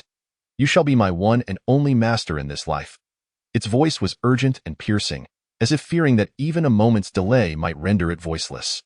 The other goblins, witnessing this, seemed to find their resolve, collectively shouting in a disjointed chorus, "There is submission, and there is a master." Alongside expressions of loyalty learned from unknown sources, the only commonality among them was their bowed heads. Reverence at its zenith, fear at its peak. After Broken Toe spoke, an odd sensation stirred within him. His submission seemed to disappoint the true dragon before him. It appeared to be irked that its bones were not as resilient as those of the previous Sharp-Eye Kaz. Yet, goblins are inherently such creatures, are they not? Chapter 33. The Goblin Kingdom. Amidst the chorus of submission, Gordon's title panel granted him an additional title, Kaz Conqueror. Kaz Conqueror, you have utterly shattered the fragile confidence of the Kaz tribe with your overwhelming strength, mercilessly crushing their self-proclaimed divine legacy. However, even so, conquering a green-skinned tribe as a true dragon does not warrant pride. You remain the shame of true dragons. Effect. When attacking, there is a certain probability of ensnaring the opponent in a round of will assessment. Should they fail, their will shall be obliterated, leaving them devoid of fighting spirit and confidence. Unlike Lord of Gallic, the effect of Kaz Conqueror seems rather intriguing. It remains uncertain whether this probability is marginal or exceedingly minuscule. Moreover, to Godin's delight, the two titles coexisted harmoniously in his title panel without any conflict, and he could remove them at will, though it was unclear if there was a limit to the title panel. The obsidian-like vertical pupils of Godin reflected a blue luminescence as his thoughts drifted. Gather these items. Take them back. Perhaps Nina could find use for them. Godin had not forgotten Nina's aspiration to become a spellcaster. Thus instructing the goblins to transport useful items from the spellcaster's hut and the Kaz tribe. To see if anything could be of use as they were nearing the completion of emptying the Kaz tribe. Godin immediately ordered their departure, and before leaving, he did not forget to set a large fire, reducing the once divine territory to ashes, obliterating it into a barren wasteland. The concealment here was inferior to that of the bonfire hall. It was of no use to keep it, better to incinerate it entirely, erasing all traces of his presence, though it seemed he had left no significant footprints. Thus, Godin commenced his journey with over 20 goblins and returned with nearly 50. Arriving back at the bonfire hall, carrying various scattered items, fortunately, the bonfire hall was spacious enough to accommodate them, particularly since ordinary goblins did not possess the privilege of having sleeping quarters. The 6 small huts had merely reverted to their original number. Afterwards, Godin engaged in a conversation with Nina, who was exceedingly excited to see him return, recounting the events of the day. Before long, Godin dispatched her with the items he had acquired from the spellcaster's hut. He still had some matters to address and lacked the time to indulge in Nina's endless chatter. After tallying up, Godin's current forces were as follows. 6 elite first-tier goblins, along with 20 relatively robust ordinary goblins, and over 30 logistics-challenged goblins, who were incapable of combat. Today, he had indeed gathered quite a few of these goblins to bolster his numbers, in this skirmish. Apart from 2 goblins who perished at the hands of the heavy hammer Kaz, there were no other casualties, save for 1 goblin who sprained its ankle while fleeing. The number of goblins under his command had swelled to surpass any previous goblin tribe he had encountered. However, compared to the dog-headed men, there remained a slight gap. After all, the dog-headed men were no joke when it came to their military prowess. They had even been humorously dubbed as a nation of miners. Always carrying pickaxes, their relentless pursuit of mining was unparalleled. If they were not so weak and lacking in intelligence, they might have easily become one of the most favored subordinates of all true dragons. Furthermore, the probability of dog-headed men undergoing draconic transformation was exceedingly low. One might need thousands of them to yield a single success. Even if a true dragon bestowed them with blood, seldom could any dog-headed man withstand the draconic blood. Rather, it was the werewolves and ogres who served as the best vessels for true dragon blood. The discussion had strayed somewhat, but in any case, Godin was aware that both the numbers of cannon fodder and elite goblins, combined with his own combat prowess, still left a gap when compared to the dog-headed men's tribe. After all, he had not forgotten the dragon symbol marked on the map, if there was indeed a dragon. Godin leaned towards the notion that the dog-headed men were the ones nurturing it. Otherwise, it would be inexplicable why this dragon did not vie for territory. Historical legends had shown that dog-headed men had indeed nurtured true dragons in the past. Particularly in the northern regions, tribes of dog-headed men raising white dragon hatchlings were frequently encountered by adventurers each year. In the dark marshes, there were also tribes of dog-headed men known to raise black dragon hatchlings. After all, aside from black and white dragons, the hatchlings of other true dragons were born with an intelligence level of 10, akin to that of an average adult human. If raised by dog-headed men, it would be hard to determine who was truly nurturing whom. Only hatchlings similar to wild beasts, like white dragons, and those black dragons born with less cognitive acuity could be feasibly raised. Only through nurturing could one explain why the dog-headed men were in dire need of food yet refrained from expansion. The dog-headed men did not nurture true dragons for the purpose of combat, but rather as objects of worship. Akin to deities, which is what it signified. Only in times of crisis would they bring forth their revered beings for a stroll. Although the dog-headed men usually restricted their divine beings with chains and other binding devices, at such times, the dragons resembled dogs more than anything. However, this did not diminish the imposing presence of these dragons. Yet, these were merely Godin's conjectures. The true situation required on-site investigation, which would naturally involve sending goblins. Godin would merely oversee from a distance, but all of this would need to be postponed until tomorrow. Reconnaissance would not commence until at least the 3rd day. He had not forgotten that another goblin tribe awaited his conquest, and he was quite curious about the effect of his next title. The name of that goblin tribe, known as Daika, was also inquired about by Gedendai in the Goblin language. It signifies unity. It is said that this tribe lacks spellcasters, yet they managed to resist being devoured by the other two tribes, indicating that their leadership possesses a certain degree of capability. Moreover, their location is the nearest to the dog-headed tribe, and their ability to avoid encroachment undoubtedly reveals some unique qualities. However, this information was gleaned by Godwin from the mouths of older goblins, who recounted that in the past, there were not so many clans among the goblin race. There was only one, known as the Chino clan, which once dominated the sewers and was even referred to by well-meaning individuals as the underground goblin kingdom. Their presence could be felt in the trade district, the noble district, and the dock area as sewers. However, as Karanda grew and goblins became increasingly arrogant, there were frequent reports of travelers being robbed by groups of 3 or 5 lurking in the shadows at night. Ultimately, the lure of wealth attracted the terror of adventurers. It is said that at that time, a goblin's right ear in the Karandu sewers was worth 10 copper coins. This price, compared to the current 2 copper coins, was nearly 5 times greater. This led to an overwhelming influx of goblins in the sewers, and if it weren't for the later period of scarcity, one could easily find a goblin tribe in the outskirts in the time it took to hunt down a single goblin in the sewers. This wave of goblins eventually subsided, and the remaining goblins converged into 3 clans, each looking down upon the others due to their differing stances. The spellcasters of the Gallic clan, for instance, are survivors from that era. Upon hearing this, Godwin began to understand why the goblins in the sewers here were so extraordinary compared to those in the wilderness. Their ancestors had once thrived, which explained the current situation. After learning more about the Daika clan from the goblins, Godwin formulated some plans in his mind. However, as the magma eruption had yet to fully recover, he would have to wait until tomorrow to act. After all, this ability was a significant weapon for him. At times, Godwin found himself envious of the wormlings, for at least they could unleash their breath weapon without limitation every day, while he, in his wormling stage, could only spew once per day. This also reflected the terrifying nature of Godwin as a magma dragon.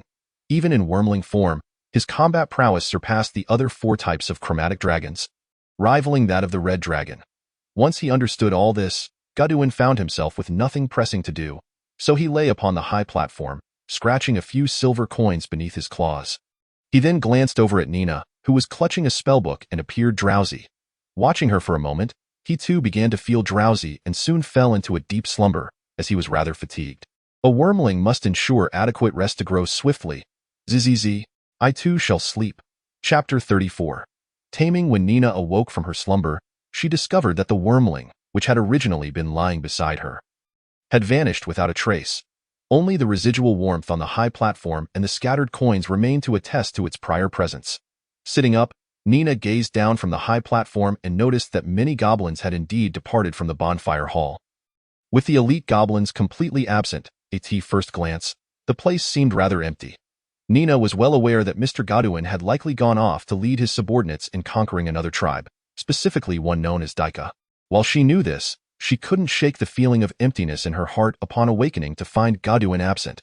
Staring at the disordered coins beside her, she found herself lacking the motivation to tidy up, her gaze fixed vacantly upon the barren surface of the high platform.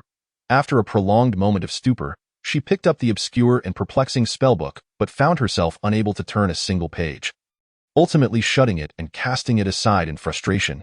Yet, her lethargic state did not persist for long. It was as if a sudden realization struck her, and she wiped away the earlier despondency, her face now alight with fervent devotion as she began to pray earnestly. For Nina suddenly recalled that even if she could not remain by Mr. Godwin's side, she could still contribute in some small way. However insignificant that might be, she prayed for the gods' blessings, hoping that Mr. Godwin would have as smooth a day as the one before. Nina closed her eyes, silently invoking all the deities she knew, even praying to Bahamut, the Lord of the North Wind. Were there a shrine to a deity before her, she might have paid her respects, offering the most sincere of her faith, much like she had once sought the Earth Mother's assistance for Granny Orlon. Divine worship had deeply permeated the hearts of the people on the continent of Ao. Both children and the elderly understood that the gods were omnipotent, at least, in their hearts, they believed so. While Nina prayed, Godwin was already leading his goblin followers toward the last remaining goblin tribe in the sewers, the Daika clan. This grand procession consisted not only of 6 elite goblins, but also included 30 to 40 ordinary goblins, including those from the Kazi clan who had just surrendered the day before. Each of them brandished newly issued weapons, But even more astonishing was the fact that their expressions were no longer those of dejection. Instead, they radiated enthusiasm and eagerness. The goblins from the Gallic clan exhibited a similar demeanor, albeit with an air of arrogance as they regarded the Kazi clan, looking down upon the perceived failures. Godwin, however, had anticipated this, having administered a dose of potent motivation earlier that morning. The recipe for this motivation was quite simple, akin to the concept of painting a grand vision. He merely informed these goblins that after unifying the last tribe, the Daika clan, their chief would be chosen from among the bravest of them to become the leader of the newly formed tribe, truly reigning above countless goblins as the sole king among the greenskins. This promise of becoming the Goblin King, while straightforward and blunt, was the most compelling way to stir the goblin spirits and ignite their fervor. A goblin who does not aspire to become a warrior is not a proper goblin.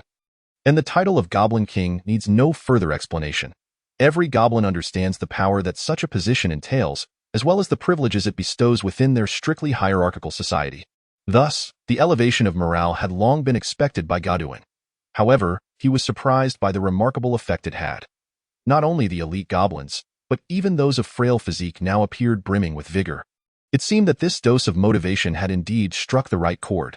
Yet upon reflection, Godwin found solace in this revelation. After all, they were a form of intelligent life on the continent of Ao. As sentient beings, they would naturally crave power, status, and wealth. Even true dragons could not escape this spell, much less goblins.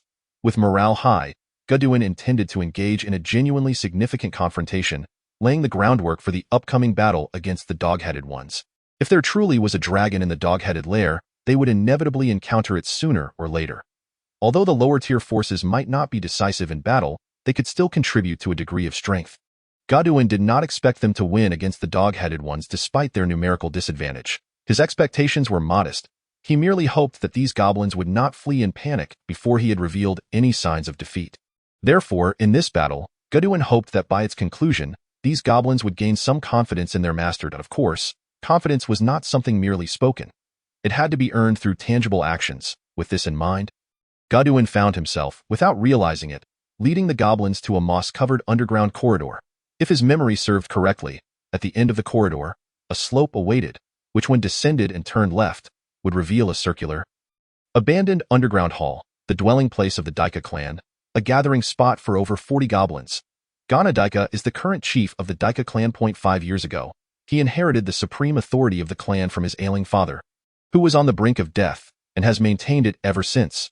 Both the dog-headed ones and the goblins of other clans are looked down upon by Ghana Daika, for he has always arrogantly believed that the Daika clan is the only legitimate lineage of the once mighty underground goblin kingdom. This belief is supported by the unique bloodline of their chiefs, which exudes a mysterious power. The goblins of other tribes, in his eyes, are merely inept, cowardly, and pitiful creatures. However, he indeed possesses the capital to be proud. Under his leadership, the clan's elite goblins number as many as 10, and coupled with his own extraordinary abilities, he fears not even the spellcasters of the Gallic or Kazi clans. He has received reports from his subordinates regarding the recent fire that consumed the Kazi clan. And he is now pondering which faction was responsible. Was it the dog-headed ones, an invading race? Or had some other disturbance occurred in a different region? As Ghana Daika's thoughts wandered chaotically, a hurried sound of footsteps echoed from outside his chief's hut. "Chief, many goblins have arrived outside the hall. There are some from the Gallic clan and others from the Kazi clan. 10, 10, 10, 7. The goblins outside struggled to articulate their numbers, instantly waking Ghana Daika from his reverie. Initially, confusion washed over him, but it was quickly followed by a sense of absurdity. The Gallic and Kazi clans were irreconcilable foes. How could they possibly unite to besiege the Daika tribe? It would be more believable if a dragon had arrived at the door. Moreover, Chief, there is a black dragon in the hall outside. You must come and see, Ghana Daika." Upon hearing the anxious call, Ghana Daika promptly pushed open the door and stepped outside, for this was not the time to question the veracity of the situation. The truth, whether real or illusory, would soon reveal itself. As it traversed through several clusters of buildings in the hall, its field of vision broadened. Before it lay the Grand Hall, where two factions of goblins faced off against one another. One comprised of its own clan members, and the other, as the earlier message had indicated, from rival clans. It also spotted the incongruous black dragon, a striking figure amidst the verdant backdrop. This was a black wormling, its height considerably less than that of the elite goblins. even falling short compared to the average goblin, which stood over 3 feet tall. Ganadika observed closely. However, this creature, cloaked in thick black scales, was not a true black dragon. It lacked the distinctive parallel spiraled horns that adorn the heads of true dragons. And instead of a gaunt, skeletal physique, it appeared somewhat robust, more akin to a red dragon draped in black hide. Nonetheless, it was unequivocally a wormling, though its precise lineage remained uncertain. Nevertheless, Ganadika felt a slight sense of relief. For even if a wormling possessed strength, it would still be limited. Thus, it posed no significant challenge. What Ganadika was more eager to discern was the audacity of these feeble goblins to seek trouble with the Dika clan. Did they truly believe they could intimidate it with this black wormling? How utterly laughable. It was well known that the Goblin Kingdom had once harbored dragons. With this thought, Ganadika's eyes gleamed with a sudden bold idea, and it approached the seemingly spirited goblins of the other clan with an air of haughtiness, proclaiming, "How dare you trespass upon my territory? Did not Gallic Long and Hammerkes inform you that the Dika clan is no place for you pitiful? Inept wretches, however, I am in a generous mood today. If you relinquish this wormling under your care, I might consider sparing you." No sooner had Ganadika's words fallen than it noticed that the goblins, once brimming with bravado, both elite and common, now regarded it with peculiar expressions, akin to that reserved for a fool. Then, it heard the most solemn and authoritative voice it had ever encountered, reverberating like thunder. "You speak of ownership?" The voice emanated from the black dragon, which was crouched upon the ground. Ganadika felt a sense of absurdity wash over it, as if a petite woman were to issue a coarse, raspy male voice. The size of Gurdon, towering like a full-grown human before Ganadika, certainly contributed to this impression. Yet, at this moment, Ganadika was more concerned that it had misunderstood the situation. Could it be that this wormling was not goblin-owned? As Ganadika pondered this, the goblins across from it readily disclosed the truth, particularly the elite goblins, who vociferously proclaimed, "You have insulted our great, benevolent, and supremely revered master. His authority is not to be disrespected. The Gallic clan shall pursue a vendetta against the Dika clan until the bitter end." Ura. At the outset of this declaration, the other ordinary goblins swiftly caught on, echoing, "Until the bitter end. Ura, Ura." The cacophony of goblin outrage reverberated throughout the hall, each goblin wearing an expression of righteous indignation. However, it remained uncertain how much of this fury was feigned for Gurdon's benefit.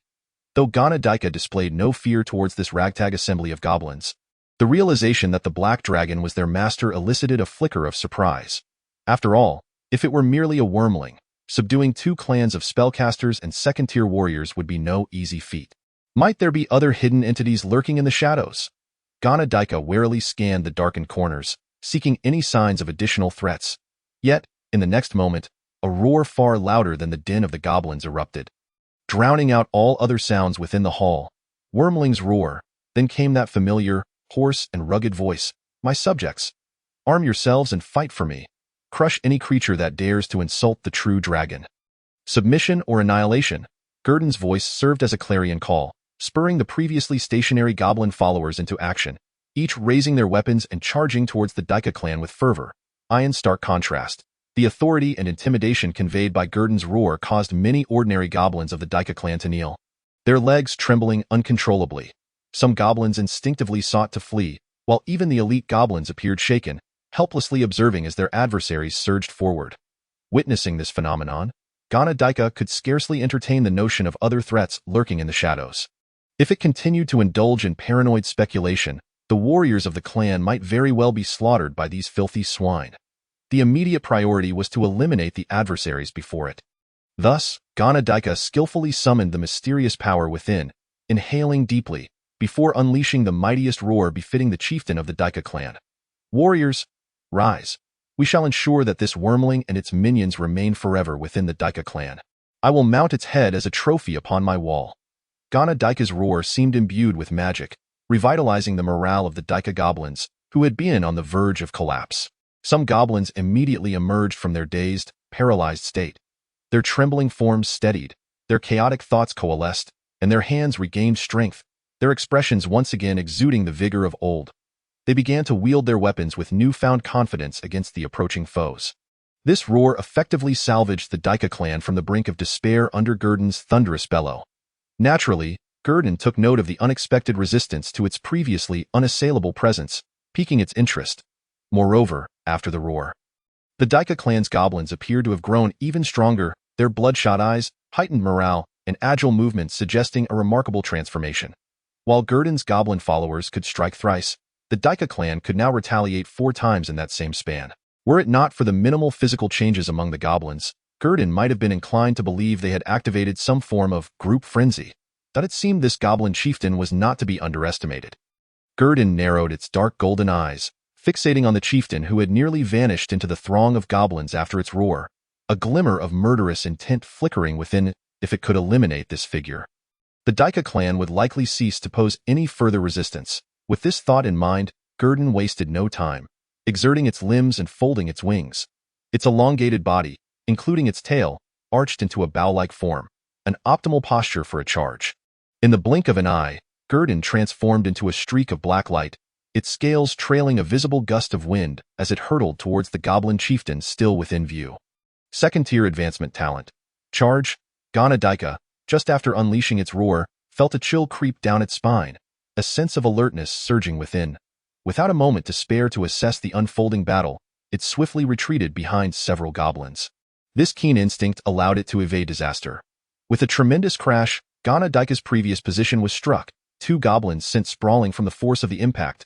A charging black wormling appeared before Ghana Daika, bearing a lofty demeanor as it regarded the chieftain with disappointment in its dark golden slitted eyes, as if dissatisfied with its own performance. Ghana Daika, initially startled, soon burst into maniacal laughter upon realizing the small black wormling had delivered itself right into its grasp. What audacity! Even a red dragon might not possess your level of courage, little one. With that, Ghana Daika activated Frenzy, its already formidable frame growing even larger. Striding towards Gurdon, which stood only knee-high to it, Ghana Daika resolved to slay this true dragon before all the goblins, to demonstrate to them the essence of rightful authority. After all, it was not merely the goblin chieftain but also a goblin warrior. One capable of frenzy. Little one? Gurdon tilted its dragon head, grinning at the goblin's words. Without further ado, it activated the primal talent inscribed within its bloodline. Frenzy. In the next instant, Gurdon's previously full-sized form surged in height. The sound of cracking bones resonating from within. This time, the frenzy employed by Godwin surpasses even that of Ghana Daika's frenzy. Its size has increased by a remarkable 50%, perhaps due to a difference in bloodlines. Otherwise, it is difficult to explain why Godwin's frenzy is so conspicuous despite both being of the same nature. This marks Godwin's inaugural use of frenzy. It is noteworthy that Godwin's height, prior to entering frenzy, was less than 2 feet, but afterward, it reached a height of 1 meter. When crouching, it stands at an impressive height of 1 meter and 3, slightly shorter than Nina, and with its tail included. It measures over 2 meters in length. Although Godwin may not be as large as the goblin's post-frenzy, its current stature can no longer be considered small. Godwin leisurely inquired, "Just now, you asked, who is the little one?" Beside him, Ghana Daika gaped, unable to utter a word as he gazed at the suddenly towering black WIRM. Before he could comprehend why a dragon would also enter a state of frenzy, he felt a massive shadow rush towards him, accompanied by a fierce gust of wind. He extended his hands in a futile attempt to resist, only to realize that the strength he had always prided himself on was as fragile as an egg before such absolute force, shattered with the slightest touch. His resistance proved utterly ineffectual. In an instant, Godwin, with its 2-meter-tall robust form, pounced upon him, knocking him to the ground. In its frenzied state, Godwin felt an inexhaustible reservoir of strength coursing through its body. The minor struggles of the goblin chieftain beneath its claws appeared to Godwin as mere playful jabs, lacking any real threat. "So weak," Godwin remarked with disappointment to the fallen goblin chieftain. Ghana Daika attempted to respond, but Godwin swiftly curtailed his opportunity for speech. Its razor-sharp claws plunged directly into his heart, crimson blood gushing forth, soaking the green chest beneath. The aftermath of frenzy is not without its repercussions. Do not speak, for wasting time is ill-advised. Ghana Daika could only emit a series of incoherent sounds before his voice was silenced forever.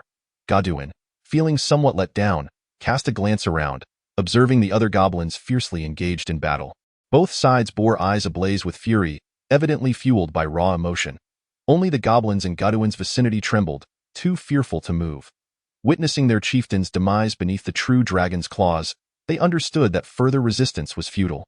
Surrender would be far swifter and less painful. Godwin's wormling's roar was yet to manifest, unable to calm the frenzied goblins.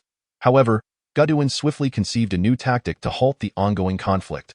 This black WIRM, squatting at the height of a child, aimed its head towards a dilapidated dome towering over 10 meters, gauged the distance, and upon realizing it would not make contact, took a deep breath. The air surged through its throat and lungs, converting into one of the most tumultuous elemental energies, magma. A fiery column of magma, reaching 7 to 8 meters in height, erupted from Godwin's maw. Lacking a target, the magma dispersed upon reaching its maximum range, resembling a fountain as it transformed into a cascade of meteor-like fire, raining down upon the battlefield. Within 3 seconds, the previously embroiled goblins collectively scrambled for cover, howling as they sought refuge from the still sizzling magma plummeting from above. Observing the goblins' frantic behavior, Godwin nodded in satisfaction. It was high time for a downpour to cool their fervor.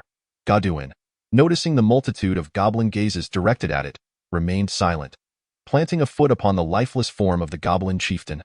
It bared its fearsome fangs and addressed the sorrowful goblins of the Daika clan. Now, kneel at my feet in prayer. Chapter 36. War's command. As Godwin's third title gradually materialized in its title bar, it relinquished its frenzy state. Upon exiting frenzy, an unprecedented wave of exhaustion washed over Godwin, compelling it to lower itself, resting its chin upon the corpse. The once robust body resembled a deflated balloon. Returning to its former appearance, a black WIRM slightly larger than a pony. At this moment, despite Godwin's seemingly listless demeanor, none of the goblins dared to stir. Each lay prostrate, heads bowed in submission, under the leadership of goblins lacking second-tier strength. These elite goblins resembled scattered grains of sand, unable to coalesce without a leader. Only Godwin possessed the capability to unify them. Thus, Godwin turned its attention to the newly emerged title on its panel. Title, King of Daika. Undoubtedly, your might instills fear and submission in these goblins born of the Daika clan, especially now that their chieftain has perished. You are their sole protector and hope. Now, inherit the will of the previous goblin chieftain and become the one true king among them. Of course, you shall also tread further down the path of the true dragon's humiliation. Effect. Strength. Daika clan reputation.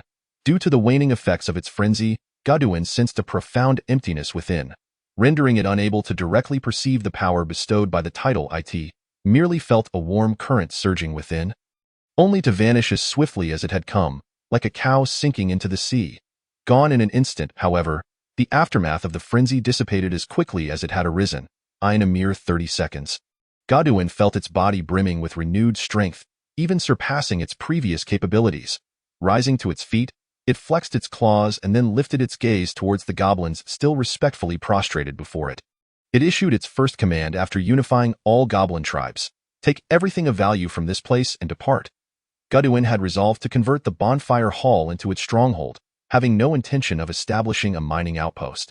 Consequently, it was quite straightforward in its desire to replicate what it had previously accomplished with the Kaz clan. Although this hall was spacious and somewhat concealed, Godwin deemed it less secure than the bonfire hall nestled within the winding path. Moreover, it felt more accustomed to that setting. The recently subjugated Daika clan dared not defy the new king's command, while the goblins from other clans were too busy reveling in their misfortune to even contemplate opposition. They eagerly joined the ranks of those dismantling the hall, and in an instant, the once quiet hall buzzed with activity once more. Green figures dashed about, transporting materials, rapidly accumulating into a small mountain. Godwin couldn't help but marvel. This goblin clan was the wealthiest it had ever encountered. Yet, upon reflection, it was no surprise. Without such affluence, how could they sustain 10 elite goblins? It is worth noting that their appetite was quite prodigious, necessitating the subjugation of numerous goblins. Generally speaking, the ratio of elite goblins to ordinary goblins stands at 1 to 5, or even 1 to 10. This means that at least 5 goblins are required to sustain a single elite goblin. Otherwise, insufficient resources would severely diminish the elite goblin's strength. However, Godwin had little inclination to ponder the origins of these resources. After all would be revealed upon inquiry upon returning. What intrigued Godwin far more was the hovering black light orb before it. Curious about the gifts it might bestow, Godwin still vividly recalled how the previous goblin chieftain had managed to dispel the pressure of the dragon's roar. It was a power that piqued its interest. Without further hesitation, Gaduin absorbed the black iron-hued talent orb, a trophy from the Daika clan chieftain. The pale blue panel materialized before it, familiar lines of data emerging, laid bare within Gaduin's sight. Ding! Detecting host's absorption of a talent fragment. System is conducting analysis. Progress 5. Progress 99. Ding! Detection successful, identified as second-tier talent. Wars command. Activate talent. Yes, no? Talent. Wars command. The essence of war flows through your veins. Your words and actions are imbued with passionate charisma, capable of easily stirring the emotions of your subordinates with a mere phrase, significantly enhancing their willpower, rendering them fearless, unyielding in the face of death. Furthermore, under the influence of your voice, your subordinates will receive minor boosts in agility, strength, endurance, and attack speed, with duration contingent upon the conclusion of this war. Note, crush them. For the sake of the clan's king. Upon witnessing this talent, Gaduin unhesitatingly selected yes, although it might not compare to group frenzy or the shaman's bloodlust. Having it was still preferable to not having it at all. Gaduin had not forgotten that its forces had swelled to nearly 100 goblins, including over 10 elite goblins. A talent capable of enhancing group strength was something Gaduin eagerly sought more of.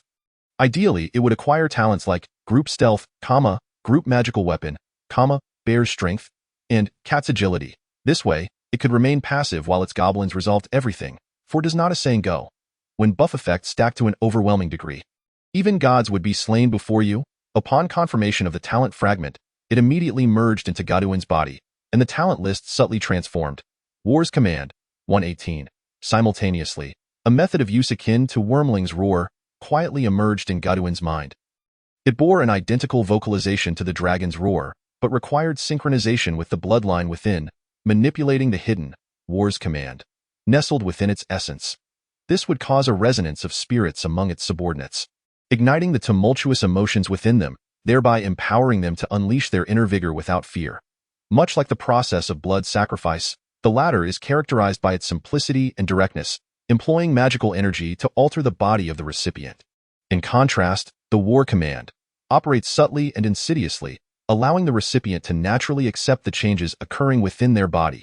If the former is considered brutish and forceful, the latter is akin to gentle nurturing, like boiling a frog in warm water. Although the efficacy of the former surpasses that of the latter evidently excels in terms of sustainability. After all, the aftereffects of blood sacrifice are no trifling matter. Once Gaduin comprehended the usage of War command in his mind, the goblins were already poised for action, awaiting his command. Gazing at the neatly arranged assembly of nearly 100 goblins before him, Gaduin could not help but feel a surge of accomplishment.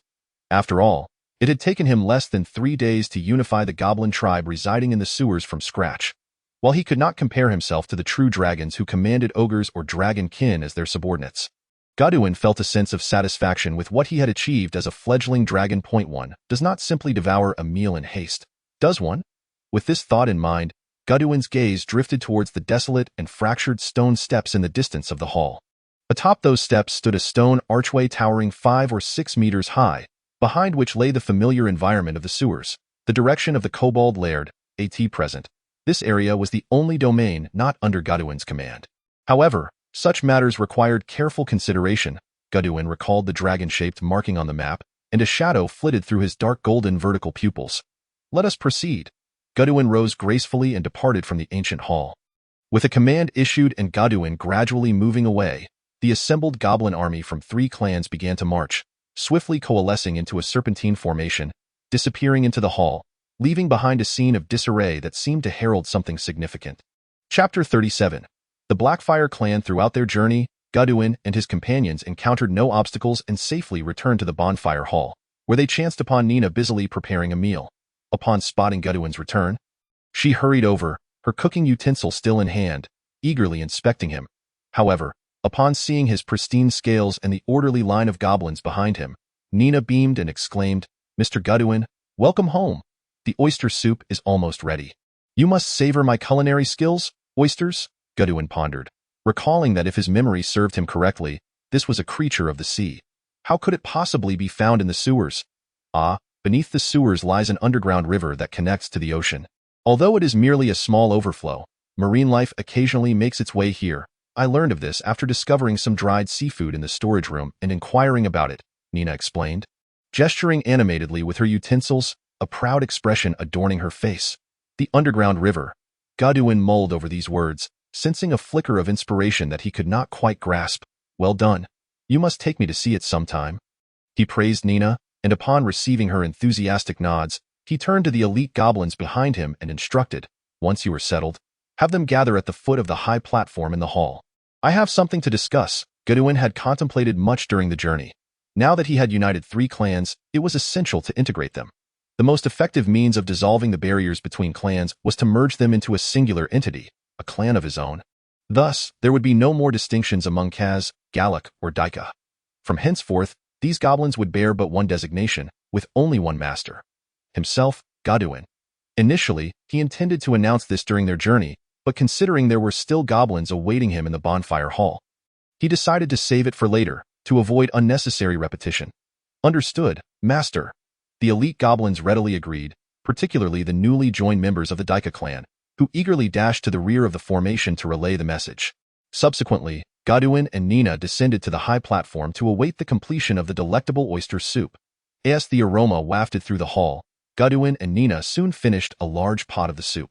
After a brief wait, all the goblins from the 3 clans stood in the center of the hall, each holding a broken bowl filled with rum. The rum had been confiscated from the Daika clan, and Godwin and Nina each had a cup as well. He had yet to inquire about its origins, but it was likely obtained from a tavern above Karandu. He had no idea how they had procured it. The goblins at the high platform gazed at the true dragon and the dragonkin maiden Nina with a mix of reverence and trepidation. Nina's identity had long been the subject of whispered speculation among the goblins. The dragonkin maiden, possessing eyes like Godwin's, had given rise to numerous tales. Some claimed she was a true dragon in disguise, while others insisted she was Godwin's pet, attempting to explain how a human, who appeared weaker than a goblin, could follow a true dragon. The most outrageous rumors suggested that Nina was Godwin's offspring, with the goblin asserting that they possessed similar tastes, vertical pupils, and even comparable speech patterns. Was she not his progeny? Though the rumors varied, one consensus prevailed in their minds. Nina was a being not to be trifled with, whether by virtue of Godwin's favor or her hidden power as a true dragon. Both were beyond the goblin's capacity to provoke. Godwin, oblivious to these musings, beheld the silence of the goblins as they awaited his command. He regarded the goblin species, or rather, the goblins of the sewers, with newfound respect. Perhaps only such a hierarchically structured race could establish their kingdom in the sewers, even if it was in the past. At least they had once known glory. Roar. I have summoned you all to convey 3 matters. Listen closely. Godwin began with a non-threatening roar typical of dragons, serving as an opening statement. As the attention of all the goblins turned towards him, he spoke at a measured pace. The first matter is this. Henceforth, neither Galak, Kaz, nor Daika clan shall exist. All shall be merged into one legion, a clan. The clan shall be named Blackfire, and I, the true dragon Godwin, shall be the sole king of your Blackfire clan. Godwin surveyed the nearly 100 goblins before him, deciding to proceed with the clan structure. As these words fell from his lips, all the goblins, including the elites, looked momentarily bewildered. You will amalgamate into a single entity. No longer divided. You are all my vassals, Godwin added. At this moment, some goblins began to contemplate the implications of their master's declaration, realizing that in the future, distinctions among the Daika, Kaz, and Galak clans would vanish, and they would all share a singular identity as his vassals. The more perceptive goblins began to shout in exuberant response. Blackfire clan, Yura, Yura. The other goblins quickly joined in, a chorus of approval echoing throughout the hall. As Godwin observed the synchronized and approving faces of the goblins, he raised a hand, and in an instant, the clamoring goblins fell silent. Satisfied, he nodded and cast a glance of approval before continuing with a resonant voice that enveloped the entire bonfire hall. Methodically articulating the second matter. The second matter is that a contingent shall be assigned to vigilantly monitor the movements of the kobold lair day and night. Should any anomalies arise, you must promptly inform me. Another group will, aside from their daily tasks, allocate time for training under the guidance of the elite goblins. Point 1. Cannot allow others to slumber beside their resting place. After gathering a cadre of vassals, Godwin was naturally inclined to initiate a training regimen. After all, the stronger they became, the more effective his war command would be. Given sufficient time, Godwin might even be able to crush the kobold lair with ease. As he uttered this decree, the goblins erupted in cheers once more. The waves of Yura, surging ever higher. The kobolds had long been a source of conflict with the goblins, frequently ambushing solitary goblins. However, due to clan divisions and numerical disadvantages, the goblins had been unable to mount an effective counteroffensive, relegating them to a state of passive defense. Now that an opportunity for vengeance presented itself, these vengeful goblins were eager to seize it. Some goblins could hardly contain their excitement, yearning to rush out and volunteer to surveil those wretched creatures. Now, the third matter is this. You will compile a record of all the monsters that roam the various locations within the sewers, along with the resources available. Subsequently, you shall conduct thorough explorations and gather what you can. Godwin picked up the map of the sewers, indicating the area designated for the goblins with his claw. He now commanded around 70 to 80 goblins, and the food they consumed daily was insatiable. Without a stable source of sustenance, their survival was untenable. In the past, they had relied on the stockpiles left by the previous leader to sustain themselves, as they could still raid other clans. However, now, apart from the kobolds, no other significant clan or tribe inhabited this area. Relying on theft for survival was akin to chasing shadows, unless they resorted to robbery on the black market. Godwin believed that the following day, requests from the Adventurers Guild to cleanse the sewers would undoubtedly surface. After all, neglecting to steal them is one thing, but daring to rob is simply intolerable, even for the Lord of Calando and the nobles. Even in the dark streets. Therefore, Geddon understood that his current task was to manage this small territory well. Until there was definitive news from the goblin side, he needed to maintain the goblins' combat strength at its peak. Or even stronger, he was prepared for a protracted battle. Now, for the birth of the Blackfire clan. Cheers! Geddon raised the rum-filled cup by his side with his claws and addressed the goblins below. Then, he directly tossed the cup filled with rum into his mouth, crunching it with his sharp teeth, the pale yellow, frothy rum trickling from his fangs and dripping onto the copper coins of the high platform. A true dragon can consume anything, including bowls. It was not a waste on Geddon's part, as he found himself unable to pour it into his mouth otherwise. The taste was surprisingly pleasant, reminiscent of eating potato chips. Cheers! Huzzah! The goblins below the high platform, witnessing Geddon swallow it whole, similarly raised their broken bowls, though they dared not be as bold as Geddon. Instead, they gestured with their drinks toward the dragon above and then downed their contents in one go. In an instant, the sounds of gulping and swallowing echoed throughout the bonfire hall. The flames blazed even brighter. Below Geddon's vantage point, the green dots began to flicker erratically. When Geddon checked, he discovered that the 3 titles he once held had now transformed into one. Blackfire Sovereign. Chapter 38. Dragon Lion, are you all right, Celia? In a dim cave, behind a massive rock at a corner, 2 slender figures rested against the boulder, panting from their frantic running, especially the sorceress, who was not known for her stamina. Margalija's once resplendent silver armor was now battered and scarred, and her sword had lost its former sharpness. A gruesome claw mark, nearly exposing bare skin, sent chills down the spine. Yet, despite this, Margalija, the valiant warrior, did not forget to softly express concern for her companion, the sorceress who had followed her for over a year. She had always regarded her as a younger sister. It's all my fault, Margalija. If it weren't for me, we would never have taken on this mission. Weikong and the others wouldn't have. It should have been me facing the dragon lion, the girl with once luminous gray hair and radiant gray eyes. Celia muttered to herself, her gaze vacant, her face etched with guilt. She lamented, grasping her withered, tangled gray locks, a far cry from the spirited demeanor she had when accepting the commission. It's not your fault, Celia. It's merely the choice of fate. Even a seer cannot predict the future. No one could have known that instead of one dragon lion, there would be 2, one having reached the 4th tier. Besides, we all unanimously agreed to take on this commission. And as for Weikong and the others, at this point, Margalija struggled to continue.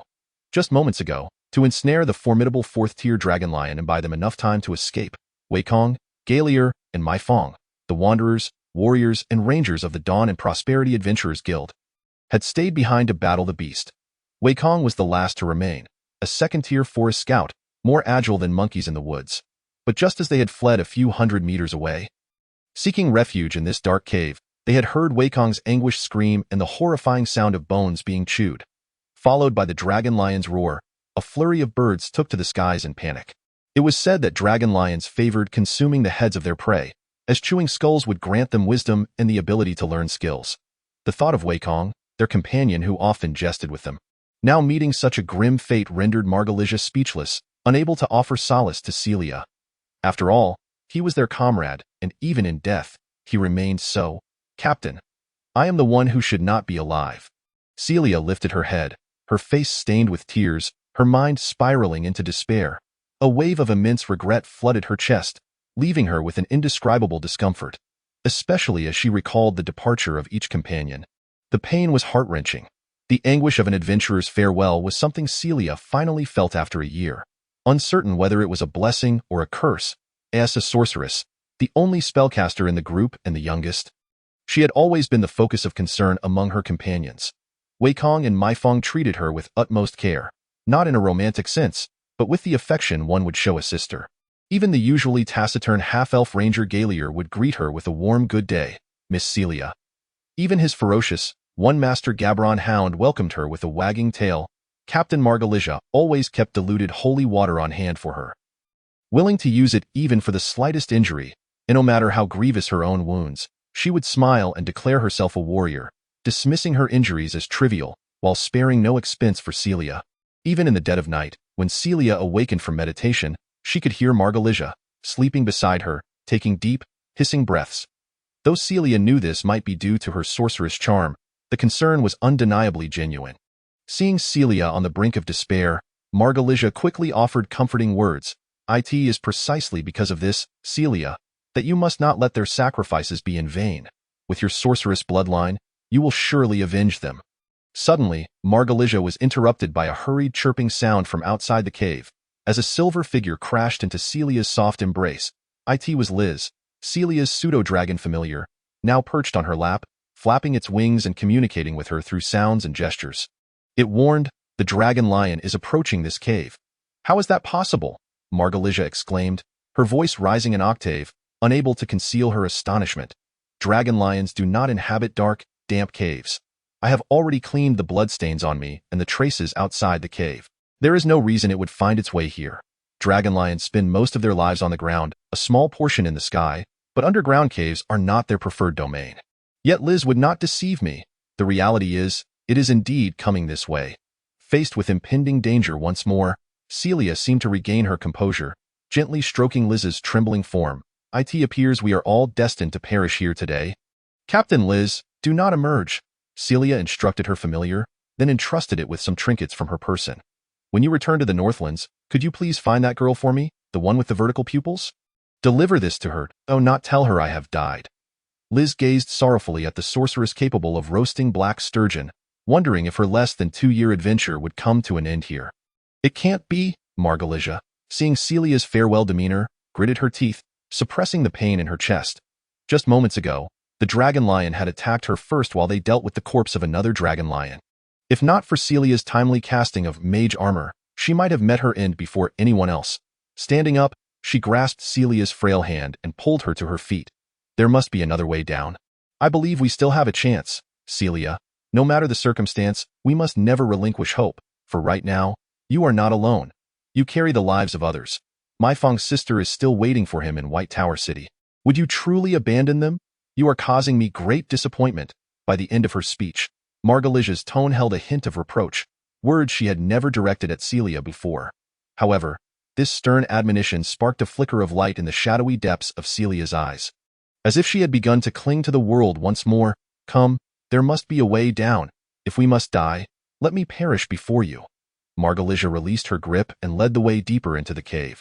Celia hesitated for no more than 3 seconds before following closely behind, accompanied by Liz. A minute later, a creature with the features of a lion, yet with scales and wings akin to a brass dragon, crept forward, sniffing at the boulder. Then, this dragon lion, adorned with a mane matching the hue of its scales, unleashed a thunderous roar within the cave. I have found you, intruders! This colossal beast, weighing a staggering 1,500 pounds, expertly navigated the dim cave, tracing the lingering scent in pursuit. Chapter 39. Demiplane in the dark cave. The fleeing Celia and Margalija heard the enraged roar not far from them. The sound was drawing closer, accompanied by the thundering footsteps of the colossal beast. Margalija came to a halt, contemplating whether to intervene. Despite her injuries, her second-tier combat prowess remained intact. However, she was swiftly restrained by Celia, who urged her. Margalija, hold your horses. We still have a chance. Look, what is this? With a sudden flourish of her fingertip, Celia conjured a radiant point of light which rapidly expanded. It was none other than a zero-level cantrip. Light? The spell illuminated the dim cavern, allowing Margalesia to discern its entirety. Bones littered the ground, the remnants of a recent demise, some even infested with writhing maggots. Every conceivable body part was present among the skeletal remains. Save for one, the skull. Not a single cranium could be found. A sense of dread washed over Margalesia. Indeed, Captain, this is its lair. We have stumbled upon the den of the dragon lion, Celia interjected, completing Margalesia's unvoiced thoughts. How could this be? Margalesia pondered, unable to fathom that a dragon lion would forsake its instincts to nest in such a shadowy abyss. Rather than a dragon lion, it seemed more akin to a scorpion-tailed lion.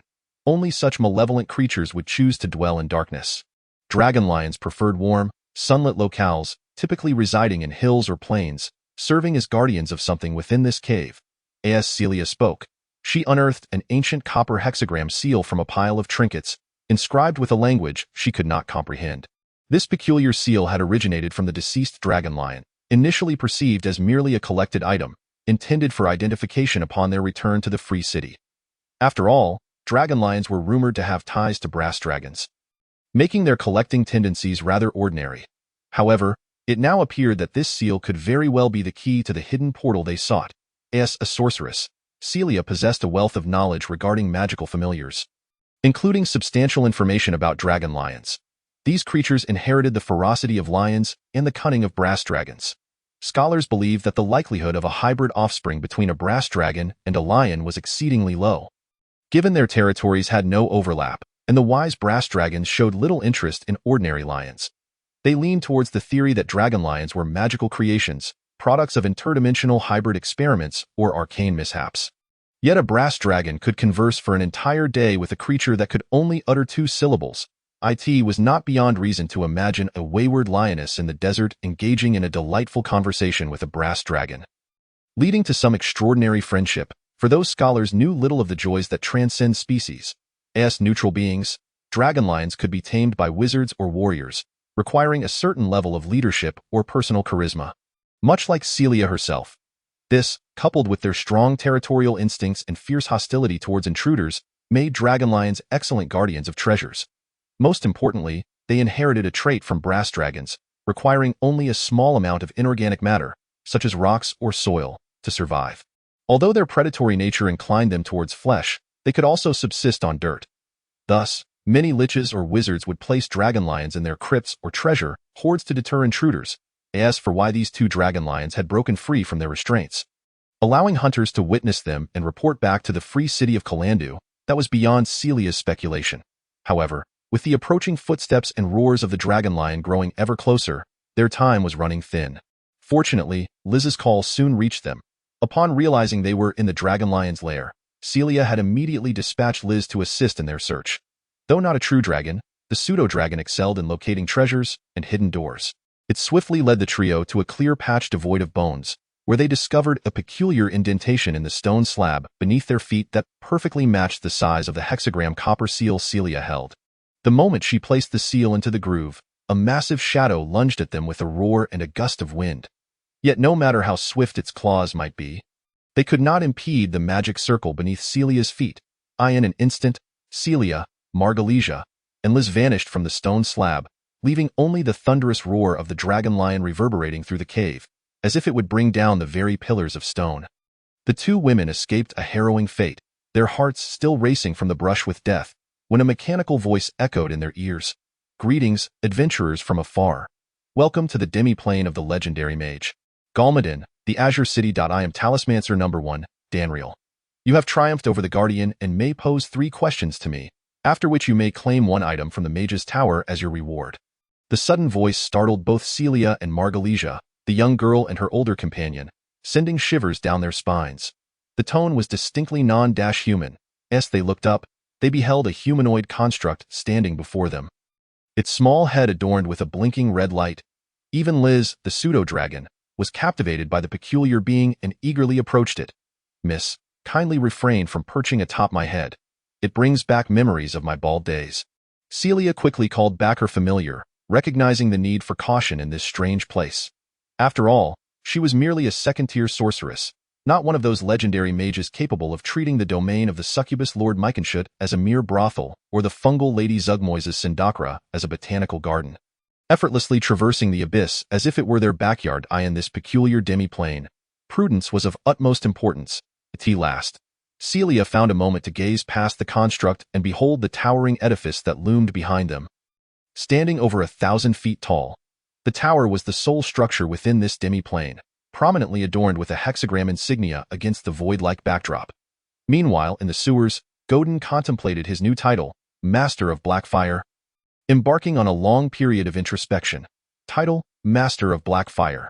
Your strength has compelled all goblin tribes in the sewers to submit. They shall all regard you as their king, paying you the utmost respect. The Blackfire clan exists for you, and your will is their very purpose for living. Effects. 1. Dragon's might. 2. Strength. 3. Loyalty of all goblins in the sewers, 100, will not diminish until the first defeat. 4. Your attacks have a chance to trigger a will check. 5. Unlocked. The title effects were accompanied by a line of faint blue text, which Godin read clearly. Blackfire clan's loyal subjects, 87, 100. This indicates an evolution, a growth title. Chapter 40. The leader. The transformation of the title occurred when Godin declared the establishment of the Blackfire clan. He vividly remembered how the little green dots on his vision began to flicker. Initially, he mistook them for other notifications, not anticipating it to be a fusion of titles. However, this was for the best. He had feared bestowing a title upon each tribe he conquered, as that would lead to an overwhelming number of titles upon reaching adulthood. Just contemplating the lengthy pre-battle introductions was enough to evoke a sense of awkwardness that seemed ready to spill beyond the screen. Nevertheless, the fact that the number of loyal subjects stood at 87 out of 100 suggested that the fifth unlocking of the title panel required the number of loyal subjects to reach 100. Godin began to ponder this at present. He had no means to increase the number of loyal subjects, but he could certainly reduce it. His dark golden slit pupils scanned the area, quickly locating the familiar elite goblin, one of the original members of the Gallic clan. The very first to submit by burning his arm, he deemed it an ideal candidate for experimentation. Godin beckoned. Come here, master. How may I serve you? The elite goblin, who had been resting comfortably, scrambled to Godin's platform upon hearing the familiar authoritative voice. Humbly asking, What is your name? Godin realized he did not know the goblin's name, partly due to his disinterest in remembering, and partly because it was easily recognizable. The charred elbow stood out like a sore thumb in the sea of green.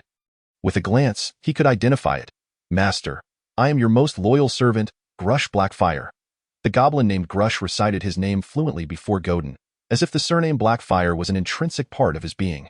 Upon completing his introduction, a sense of pride filled Grush, clearly satisfied with his response. However, as he awaited a reply from the platform, a twinge of anxiety crept into his heart. After basking in his pride, his mind became consumed with thoughts of why the master had inquired about his name. Could it be? A possibility loomed in Grush's mind. He recalled the master's earlier promise, remembering distinctly that the most exemplary performer among the Gallic clan would be chosen as the leader of the Blackfire clan. The Goblin Chief. The master has decided to appoint himself as the leader. Is he about to ascend to the pinnacle of the goblin hierarchy? A wave of immense surprise instantly enveloped Grush, striking a chord deep within his heart. However, in the next moment, the words from the high platform fell like a thunderbolt, and Grush, who had been soaring in the astral realm, plummeted into an abyss of despair. Very well, Grush, from this moment forth, you are no longer a member of the Blackfire clan, nor are you my vassal.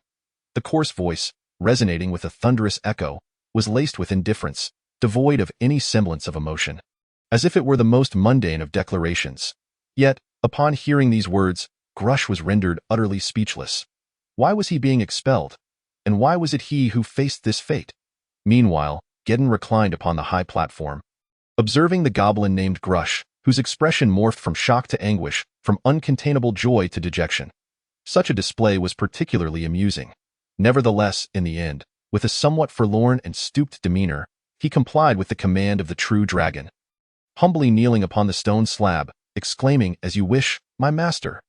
Though questions swirled within his mind, he refrained from inquiring further. Since it was the master's command, he would abide by it. Thus, he rose and turned towards a corner of the bonfire hall, preparing to gather his belongings for departure. However, Godin, already aware that expelling a goblin would diminish the number of vassals within the Blackfire clan, called out to him before he had taken 5 steps away from the platform. "But, Grush, you shall become the leader of the Blackfire clan, my true follower, not merely a vassal." Instantly struck by overwhelming astonishment, Grush turned back rigidly, his already greenish face suffused with disbelief, seemingly attempting to ascertain the veracity of Geddon's words. "Master," he murmured, and then a thunderous sound akin to celestial music resonated in the air. "The true dragon would not jest. Grush Blackfire, you are to become the inaugural leader of the Blackfire clan. Do you intend to refuse?" "No, master, this is my honor. Grush Blackfire is willing to follow you until the very end of my days." The goblin immediately knelt, although his intellect may have been lacking. He grasped this simple truth with clarity. To be the first leader and a follower. Anyone would recognize this as a once-in-a-lifetime opportunity. He could already feel the envious and admiring gazes directed at him from those around. The onlooking goblin's eyes brimming with covetousness. "Very well, Grush. Now, as the leader of the Blackfire clan, your first task is to execute my commands. Do you understand?" Grush vowed not to disappoint his master's high expectations. If the master is unsatisfied, you may use Grush's head as a ball. Grush understood that this was a moment of resolution, and he pledged his oath with utmost seriousness. "Very well, now, you are responsible for organizing the groups. One group shall oversee the kobolds, and another shall focus on training warriors, with the third and most crucial task being to gather the solitary and estranged goblins from the sewers, and bring them before me to pledge their loyalty to the Blackfire clan." Simultaneously, there was another matter that pertained to the future of the Blackfire clan, which was equally of paramount importance. Geddon spoke at length. Although Grush struggled to comprehend fully, he firmly committed to memory the 3 key points: to strengthen oneself, to supervise adversaries, and to expand the clan's ranks. Thus, an hour later, upon the rocky walls of the bonfire hall, a line of text written in goblin script appeared. To create descendants is to forge a future. For the master. For the Blackfire clan. Rejoice. In the demiplane of Azure City, the sorceress Miss Celia and the leader of the female warrior group, Marglesia, were gazing at the tower spirit, Danver, who was speaking animatedly before them. As if he were a relentless chatterbox, the essence of his message was simple: come and select an item from the collection of a traveling mage, for it contains everything one could desire. Once they chose an item, they could sell it, allowing them to live the life of noble ladies without worry, becoming objects of envy. Yet, this entire situation could not escape the looming topic. Celia and Marglesia were wholly skeptical and reluctant to believe that this was a legendary adventure. As described by wandering bards, with the goddess of fortune smiling upon them. If that were the case, why then did their companions perish one by one? Was there perhaps an element of sacrifice involved? Thus, Celia took the initiative to address Danver, her voice tinged with urgency. "Danver, did you not say we could ask you 3 questions? Indeed, beautiful lady, you may inquire about anything, as long as it is within my knowledge. I shall provide answers." "Very well, I will pose my first question. Before our arrival, did anyone else come here?" Celia's tone was somewhat frantic. She and Marglesia had engaged in some speculation, recalling the details from when they accepted the commission to slay the dragon lion, discovering countless coincidences that seemed to conspire to drive them toward the cave. Indeed, not long ago, someone did visit Azure City.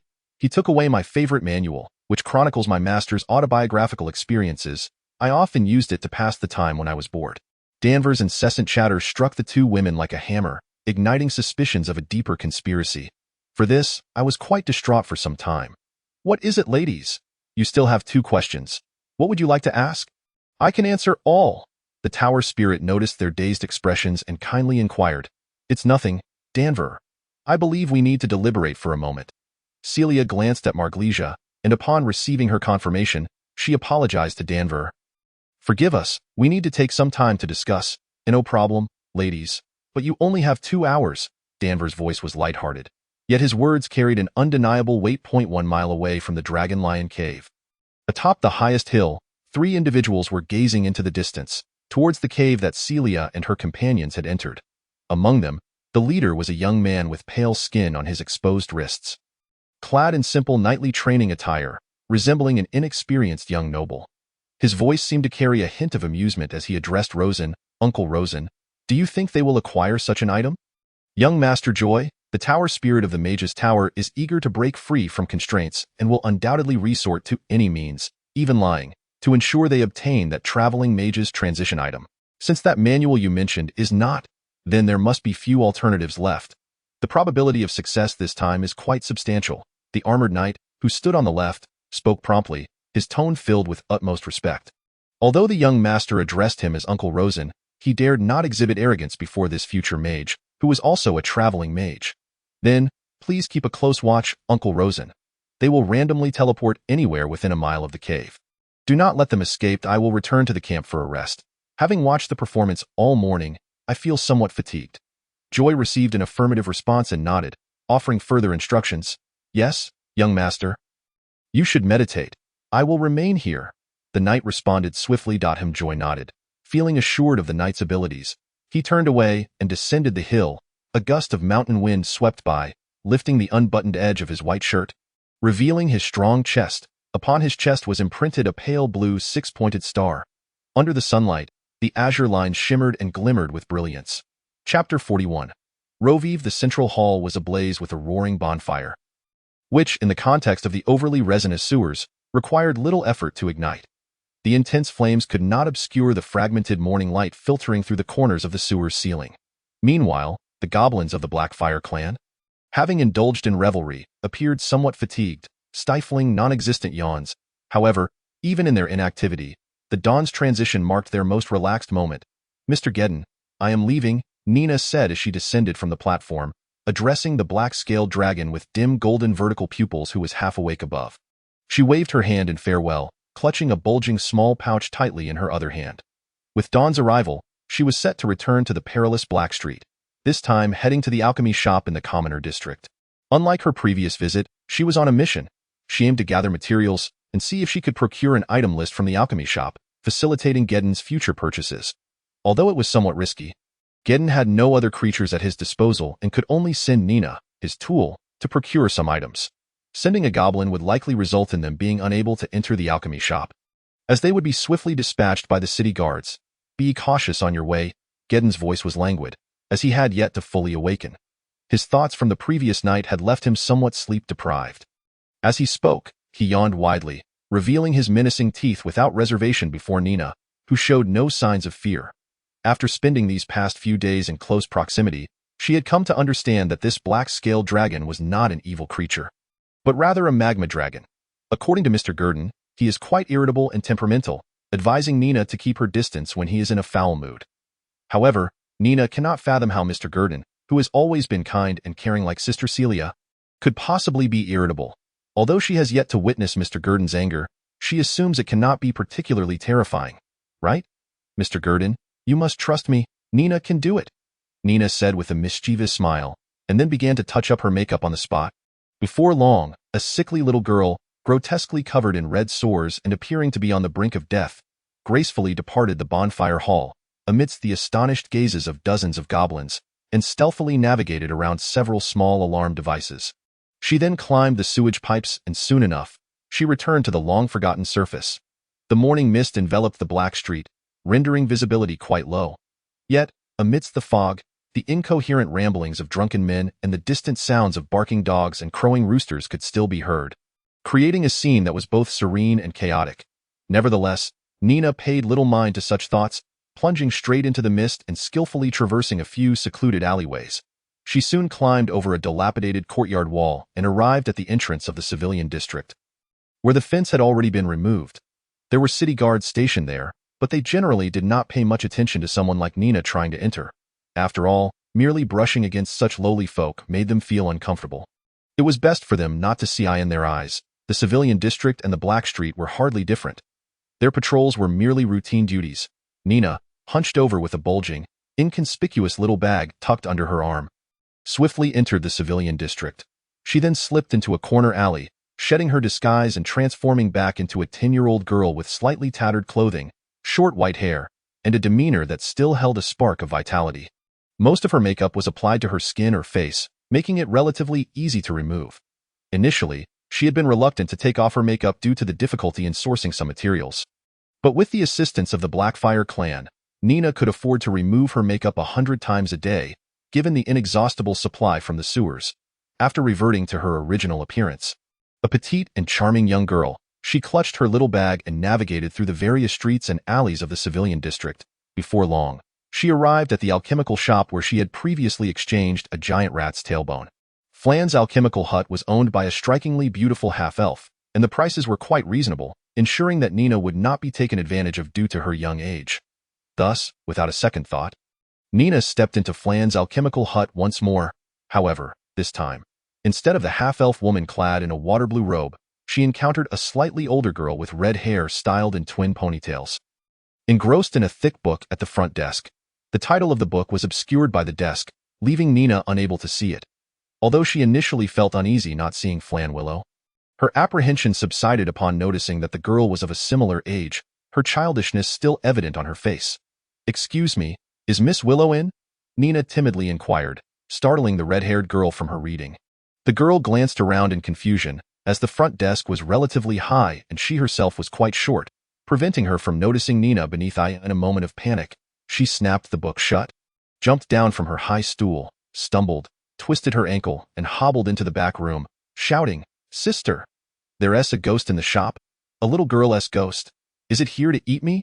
I'm still young. I don't want to die, sister. Save me." When Flan Willow, who was meditating in the back room, heard the startled voice of her distant cousin, Revere, she rose to investigate. To her surprise, she found a small girl in a yellowed, tattered white dress peeking innocently at them from the front desk, her face displaying a timid expression that was almost criminal. Recognizing her as the same little girl who had sold her the giant rat's tailbone, Flan realized that her cousin had caused a misunderstanding and, with an exasperated gesture, tapped the red-haired girl on the head. "What ghost? Scaring yourself? It's a guest. Is this how you're supposed to manage the shop? If you keep scaring away customers like this, you won't have any left. How can you be so timid while reading these horror stories?" Flan Willow was momentarily at a loss for words as she rifled through the books left on the front desk by the red-haired girl while scolding her. At that moment, Nina caught sight of the title of the book, The Lich's Adventure House. Although Nina did not fully understand what a lich was, she sensed its malevolence. Consequently, she began to regard the girl, who read such material, with a certain degree of wariness. However, the red-haired girl, undeterred, limped over to Nina, her face contorted in pain, and apologized. "I'm so sorry, dear guest. That was quite careless of Revere." She then performed an exaggerated bow, leaving Nina quite flustered, as it was her first experience receiving such a gesture of respect, leaving her feeling both honored and surprised. "It's all right. I was too hasty and should have knocked before entering," Nina quickly replied. Yet, she did not forget the purpose of her visit. Addressing Flan Willow at the front desk, she said, "Miss Willow, I have some items to sell this time, and I would also like to purchase a few things. Do you have a price list?" As she spoke, Nina pulled out the bulging little bag from her dress, stood on her toes, and placed it on the front desk. Chapter 42. Potion of the Goddess of Fortune, 10 grams of ground black feather flower. Well preserved. Is this blood from a sacrificial animal? It seems to be second tier, rather rare. 120 grams of scattered doghead gold. And what is this perfume? It smells delightful and seems to have a calming effect. Flan Willow, the proprietor of the alchemical shop, expertly extracted each tightly sealed bottle or bag from Nina's little pouch, meticulously inspecting and appraising them. Although Nina's offerings were not heavy, their variety was quite diverse. Fortunately, all were common materials found in the sewers, which Flan had previously accepted. However, this was merely a portion of what Gurdon had collected. The bonfire hall's storage contained many more items. Some larger items, such as weapons, were not intended for Nina to sell, as she would be unable to move them anyway. They could only be considered a burden, left to languish in storage. As Flan assessed and valued each item, her expression remained focused and serious. Before long, she had finished cataloging Nina's items and noted them on a piece of paper, including their prices, which Nina found quite straightforward. 10 grams of black feather flower powder, 9 silver and 30 copper coins, 20 grams of second-tier dark beast blood, 3 silver coins. 120 grams of doghead gold, 67 silver coins, unknown calming perfume, 1 gold and 20 silver coins. In total, Nina had brought 7 items. The total price listed by Flan Willow for these materials was 2 gold, 5 silver, and 20 copper coins. To Nina's astonishment, the most valuable item was the perfume she had retrieved from the Kaz clan spellcaster's hut, a fact she had not anticipated. Although she had heard Mr. Gurdon mention that the perfume was worth something, she had been skeptical, thinking that aside from masking the foul odor of the sewers, it served little purpose compared to gold. Yet, the price before her left her in disbelief. A mere small bottle was worth more than gold. Nina was stunned. Nina, it seems you have had quite a successful haul this time. Did you encounter that dog-head sorcerer tribe in the wild? Many of these materials appear to have been wasted. It's evident that such a disorganized collection could not have been gathered by meticulous humans. Those dogheads and goblins lack the precision of equipment, which is why their results are like this, Flan Willow remarked, speaking confidently. Revere, meanwhile, gazed at Nina with admiration, nearly exclaiming, "How impressive! You're so much younger than me. Yet you've already battled those monsters, while I'm still lost in horror adventure stories." Nina did not refute or confirm the statement, merely murmuring in agreement before addressing the half-elf shopkeeper. "I intend to sell everything, but could you help me exchange it for something else? I don't want coins." Nina spoke timidly, yet her request was promptly accepted by Flan Willow. "What do you wish for?" "Little girl, we have everything an adventurer might need, though our main offerings are alchemical potions. Whether it be the ever-popular sleeping potion or the underwater breathing potion, we have them all. However, our equipment is mostly high-end, and there aren't many weapons suitable for you. Most are enhanced magical weapons, and their prices." Flan Willow began to introduce the various items available in the alchemical shop to Nina. She listened attentively, as she intended to remember everything and relay the information to Mr. Gurdon later. "Miss Willow, I would like a combat manual. Do you have one? A warrior training manual?" Flan Willow inquired, looking at the little girl with curiosity. How much?" Nina nodded, recalling the purchasing matters that Gurdon had entrusted her with, one of which involved enhancing the strength of the goblin team. She could spend a substantial sum of money to acquire warrior training skills, such as charge and cleaving strike, which are skills commonly mastered by ordinary warriors. By allowing them to train, they could learn these skills, thus gaining an advantage in battles against monsters. After all, the Blackfire clan has nearly 100 members now. Although they cannot supplement high-end power, they can certainly enhance the prowess of these elite fighters. Books are quite expensive, and learning at the Warrior Guild would be significantly cheaper, only 1 gold coin per book. Flan Willow was somewhat puzzled. Did the person behind her intend to establish their own territory? Train warriors? After all, it only costs 10 silver coins to attend the guild, and even the better skills would cost no more than 20 silver coins. The books were clearly much more expensive than learning from a teacher. However, upon seeing Nina's affirming gaze, she relinquished her attempts at persuasion. "Ms. Willow, I also require some fire oil and a dagger." While Nina was carefully selecting warrior skills, she did not forget to express her additional needs to Flan Willow. The fire oil was something Gurdon had asked her to bring, but the dagger was her own desire. She wished to be a useful person. Initially, she had considered purchasing a small crossbow but feared it might be too costly. Thus, Nina settled for a dagger more suited for combat in the sewers, a decision she made only after consulting with Mr. Gurdon. Of course, she intended to repay Mr. Gurdon with her own money later. Flan Willow naturally acquiesced, as daggers and fire oil were standard provisions for adventurers. Point 1 could easily procure these items from any equipment store in Karandu. Just as Nina was about to confirm the books that Gurdon had mentioned, a sudden flurry of hurried footsteps echoed from the entrance of the small shop behind her. Someone had arrived. Like Nina, 2 small boys from the common district had come to the alchemy shop early that morning. However, as soon as the sound of their footsteps began, their juvenile voices reverberated throughout the shop. Revealing their identities, "Sister Flan, could you get me a potion of Lady Luck? The one from yesterday expired." "I want one too, Keelan." Saying this, the 2 ordinary boys rushed to the counter, banging on the table that towered above them. Copper coins clutched in their hands as they eagerly urged for their request, their eyes gleaming with anticipation. "Roiv, go fetch them 2 potions," Flan Willow instructed the little girl nearby, who was free at the moment, while holding the fire oil in one hand and the dagger in the other. Upon hearing this, Roiv skillfully retrieved 2 tightly sealed vials from a wooden box, poured out a couple of drops of the liquid the size of the vial caps, and handed them to the 2 children. Without so much as a word of thanks, the boys each gave Roiv a copper coin before hastily applying the potion to their hands and darting out of the alchemy shop, shouting, "Wail on! I have a feeling I will definitely find Flandra today. 2,000 gold coins are mine. Keelan, you go to the west side of the city, and I'll take the east. Let's split up to find him."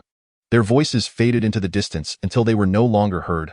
Flan Willow, noticing that Nina appeared somewhat dazed, assumed she too was intrigued and kindly cautioned her. "You won't find him. Flandra has been missing for so many days. He may have already left Karandu. Don't expect to find even a single gold coin. They are merely bored and hoping for a stroke of luck." Nina, who had carefully tucked away the fire oil and dagger handed to her by the half-elf shopkeeper, couldn't help but inquire upon hearing Flan Willow's words. "Who are they looking for? Is Flandra very famous?" Seeing that Nina was unaware, Flan Willow remained silent. Instead, she handed Nina a notice of a quest, which depicted a portrait with a bounty of 2,000 gold coins, dead or alive. There was a reward of 10 gold coins for information verified by a priest of the god of justice. Is finding him worth 2,000 gold coins? Nina gazed at the portrait, which featured a handsome boy with golden hair adorned with a heart-shaped sapphire necklace. Her curiosity piqued as she asked Flan Willow, "As long as you possess something of his, yes. For the Durin family, 2,000 gold coins are trivial. They spend more than that at a single banquet." Flan Willow replied nonchalantly. The Durin family, with its branch located at Carandu's port, boasted over 100 merchant ships, making such a sum insignificant. However, for most adventurers in Carandu, this amount would suffice for a lifetime of comfort, freeing them from the uncertainty of an adventurer's life. Yet, it was not so easily obtained. "Nina, you must be grounded and not aim too high. The chances are exceedingly slim. Only the most idle adventurers squander their time in Carandu. And what is that lucky potion?" Nina inquired further. "That is a recently popular potion sold by the temple, said to attract the goddess's favor when applied, and no one knows how this rumor started. Now, half of the temples in Carandu are selling these so-called lucky potions. I've just received a batch from the Temple of the Moon Goddess. It's said to significantly enhance luck in dark environments. Of course, there was one thing Flan Willow did not mention, that the so-called lucky potion is merely holy water mixed with some other liquids, devoid of any actual luck-enhancing properties. A non-lucky person would not become fortunate merely by consuming it." Upon hearing the last statement, Nina's eyes brightened, and she timidly asked, "Ms. Willow, could you also get me a potion of lady luck? But could you please prepare it for me? I don't want to use it just yet." Flan Willow chuckled softly at her request but did not refuse. In her view, it was entirely normal for the little girl before her to harbor dreams of sudden wealth. Thus, she handed Nina a vial of the so-called lucky potion, to which Nina responded by offering a copper coin. A copper coin of hope, good value for money. Wouldn't you say? Chapter 43. Discovery in the Sewers. At the bonfire hall, Gurdon had just finished his breakfast, which had been prepared by the servants of the Blackfire clan, shortly after Nina's departure. The meal consisted of grilled fish, several catfish weighing over 10 pounds, neatly arranged beneath Gurdon's high platform, with a bonfire nearby to keep the fish warm. Gurdon disliked eating cold food. He preferred it hot. The hotter, the better. A fact well known to every servant of the Blackfire clan. Just as Gurdon concluded his breakfast and began the new day, he heard that goblins had come to deliver news, indicating some activity from the dog-headed men. Naturally, Gurdon summoned the goblin scouts to inquire personally. A small, seemingly frail goblin, yet faster than the average goblin, hurried forward and humbly reported, "Great True Dragon, the despicable dog-headed men have brought a substantial amount of food into their lair today, including live goblins and rat men." "Oh, did you hear any unusual movements?" Gurdon inquired. Aside from the dense barking within the lair, nothing else could be heard. However, from the sounds, they seemed very excited and frenzied, somewhat reminiscent of our clan's rituals in the past. The diminutive goblin had once been a member of the Kaz clan, the clan of the divine-favored goblins, and was quite familiar with such rituals. "Well done. Continue to monitor, but do not alert them. You must also remain concealed," Gurdon instructed, clearly aware that secrets lay within the dog-headed men's lair. However, he was currently waiting for Nina's return and did not intend to act hastily. There was no rush to strike. Gathering intelligence was crucial. Gurdon firmly believed that understanding both oneself and one's enemy leads to victory in every battle, an adage that held true in both his past life and this otherworldly existence. The news from the dog-headed men dispelled Gurdon's inclination to lounge on the platform like a lazy fish. He felt compelled to take action. Thus, he gathered a few elite goblins and set out to patrol the bonfire territory. He also hoped to catch a glimpse of Nina along the way, as he was quite curious about the transactions at the alchemy shop. To procure supplies, besides materials, Nina had taken all of his savings when she left, 7 silver coins in total. Naturally, he was concerned about whether that would suffice, for the items he wished to purchase were rather valuable, be it books or potions, and he wondered if she could manage to buy everything. As Gurdon pondered, he deftly avoided the warning traps hidden within narrow crevices. Any touch would trigger a deafening bell sound, audible even from a distance of kilometers, allowing Gurdon to effectively control the safety of his territory. After all, those goblins were quite adept at evading these traps, and false triggers were a rarity, ensuring that Gurdon would not experience the tale of the wolf as coming. Today, the winds in the sewers were notably boisterous. As Gurdon continued to contemplate, he gracefully moved his robust limbs, silently gliding through the vicinity of the bonfire hall like a cat. Behind him trailed several elite goblins wielding bone clubs, forming a formidable wall of flesh. Quite intimidating indeed, Terry, as one of the last few giant rat knights of the Ratman clan, carried many burdens that were beyond his years, following the suspected abyssal demon's sudden assault that resulted in the demise of 7 or 8 mighty Ratman knights. The branch of the Ratmen known as the Giant Rat Knights found itself devoid of formidable figures. The illustrious Tuka and Vich, once paragons among the Giant Rat Knights, have returned to their birthplace, the river of the underworld.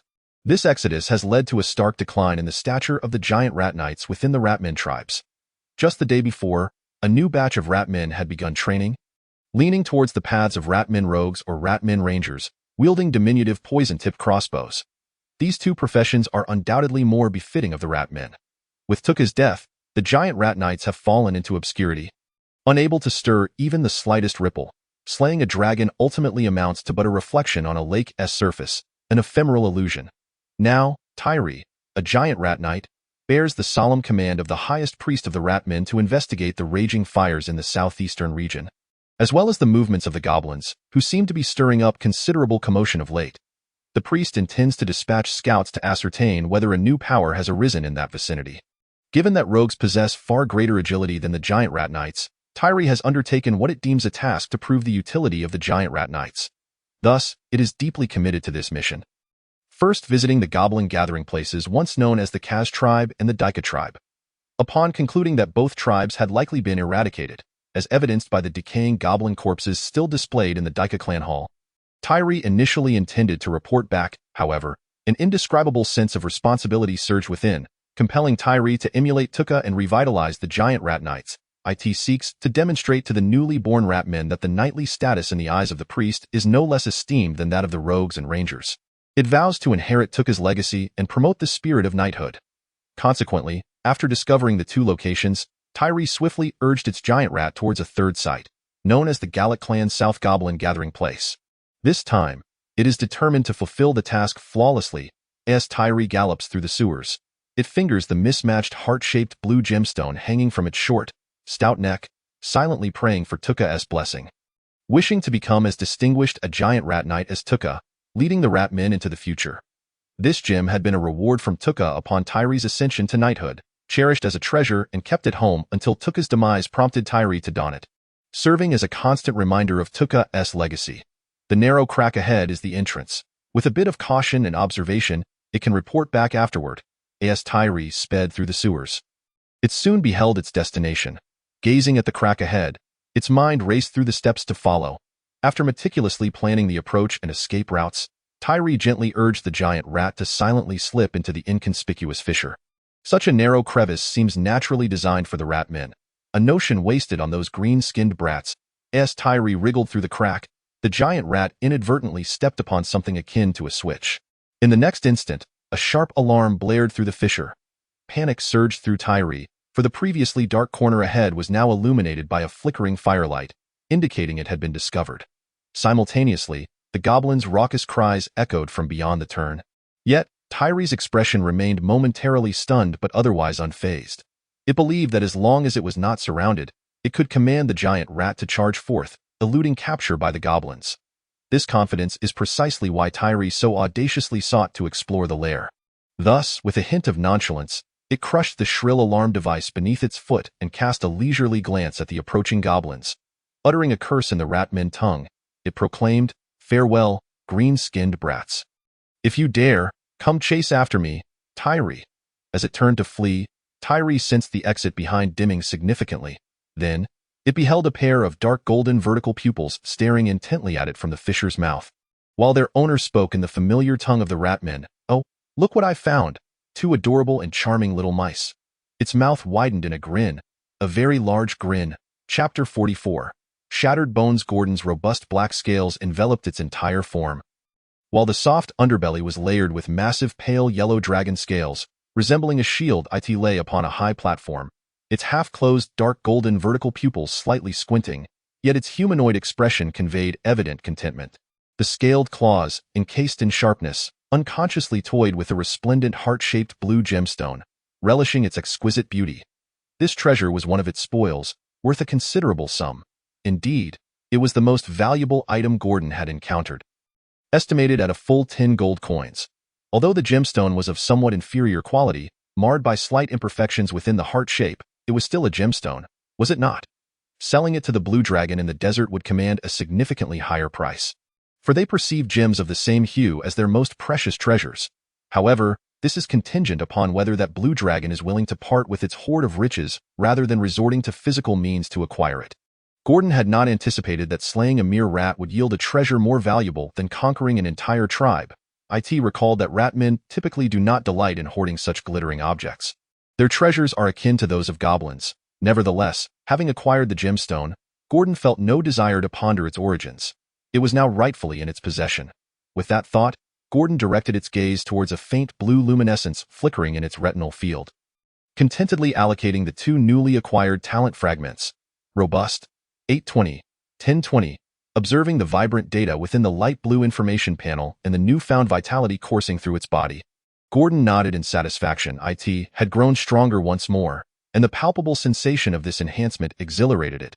Were it not for the ambiguous situation with the dog-headed people and the unpredictable state of the rat men, it might have already succumbed to the urge to venture out and hunt for talent fragments. Nonetheless, its spirits remained high. A brief patrol could yield unexpected delights. Such fortuitous occurrences were ones Gordon eagerly anticipated. However, it did grow slightly concerned that the commotion it had caused might have drawn the attention of the Ratmen. Although the Ratman Knight had said nothing before being swiftly subdued, Gordon could surmise that it had come bearing a mission. Otherwise, it would not have ventured into this obscure fissure passage to trigger traps. Had it not been for the trap's efficacy, it might have indeed been approached without a sound.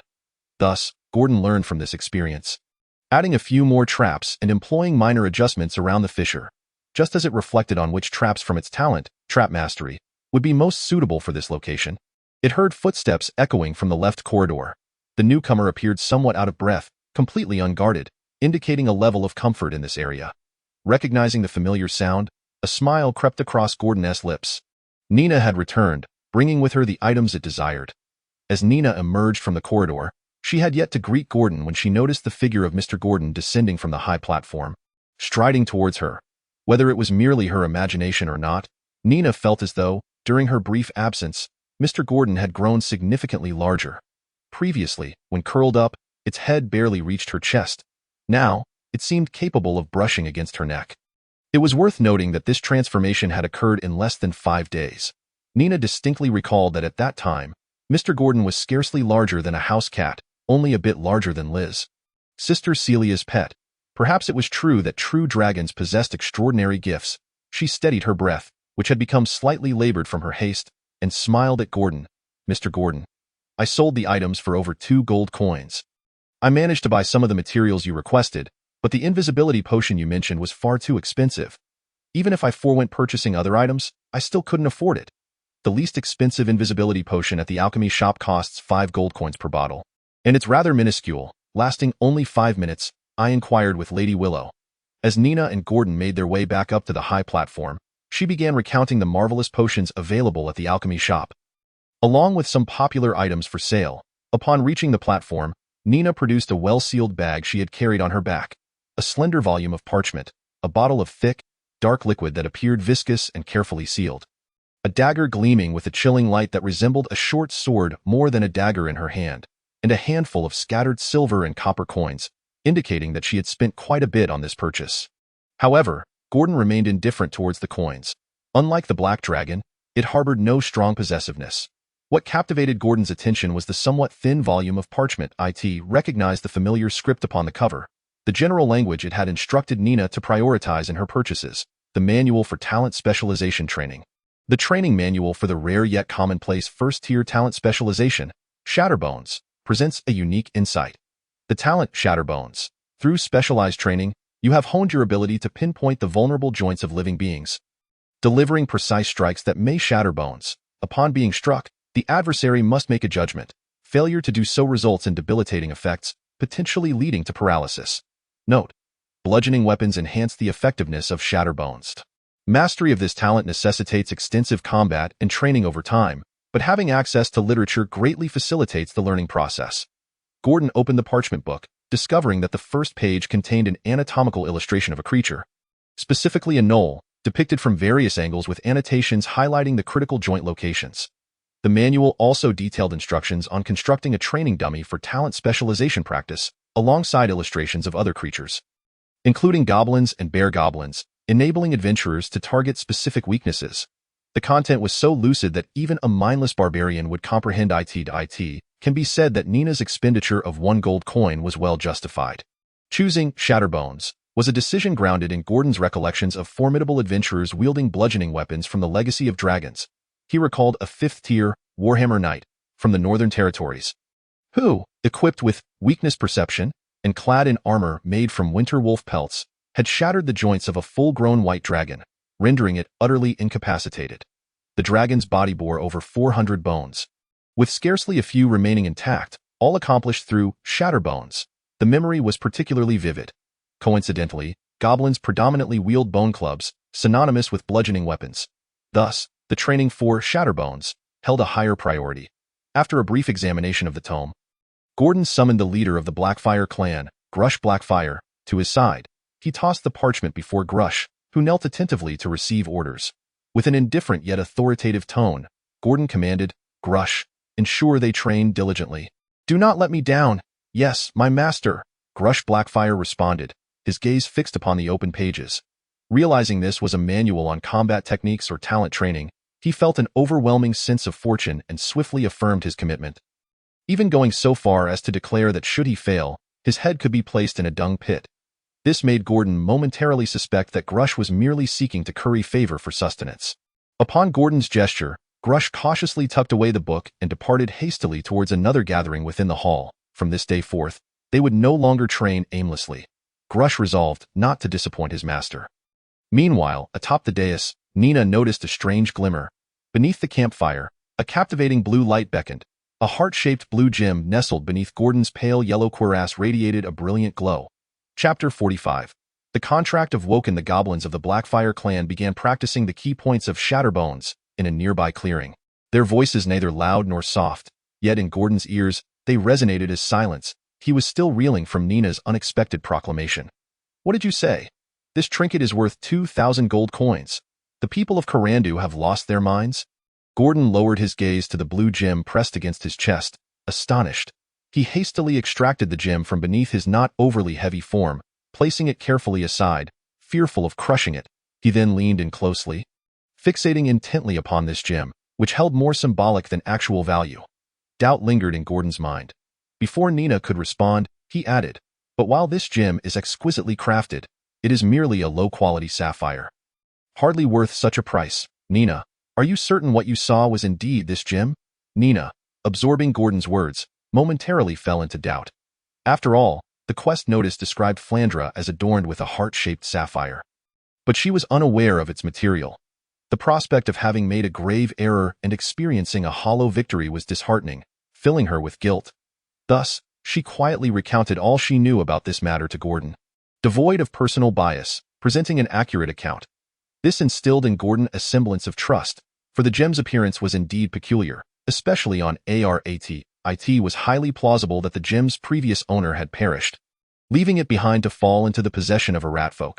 Consequently, upon gazing at the gem again, Gordon envisioned a future of opulence, a life akin to a king of the sewers. 2,000 gold coins was no trifling sum.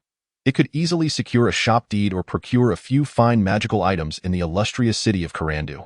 However, the challenge lay in how to prove its worth, a dilemma that weighed heavily on Gordon's mind. He stared into the distance at the flickering campfire, lost in thought as the reflections danced in his vertical pupils for an extended period. Nina, too, seemed ensnared in contemplation, having evidently pondered the same concern. Gordon's thoughts wandered further. If Nina were to take the gem to claim the reward, it was uncertain whether she could safely return through the Black Street with such a hefty sum.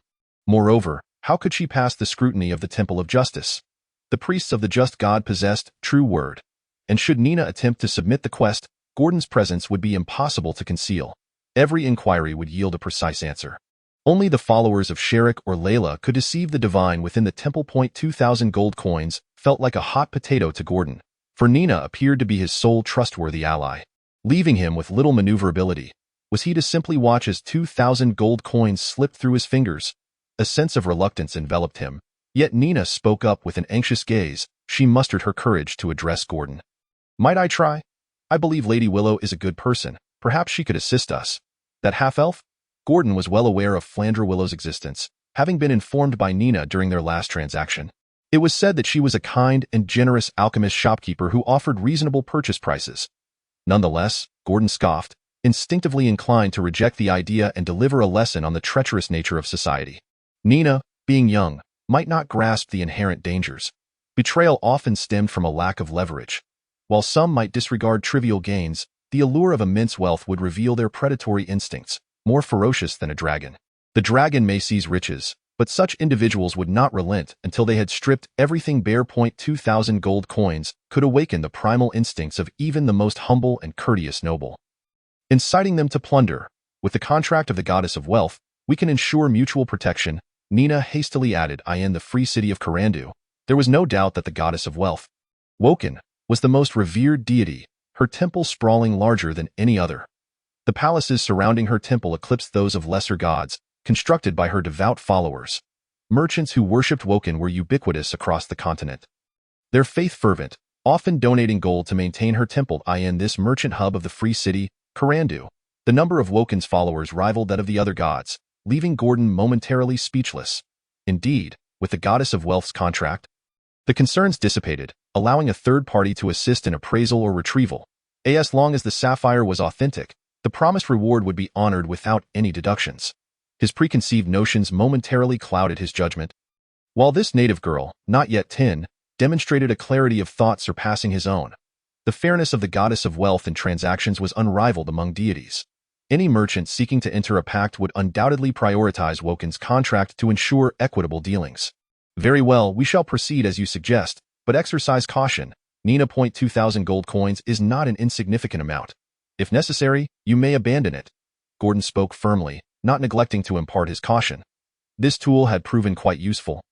And to jeopardize their favorable position in the sewers for the sake of 2,000 gold coins would be folly. Upon hearing these words, Nina found herself entranced, mirroring Gordon's earlier state of rapture. Only returning to reality when Gordon reiterated his statement.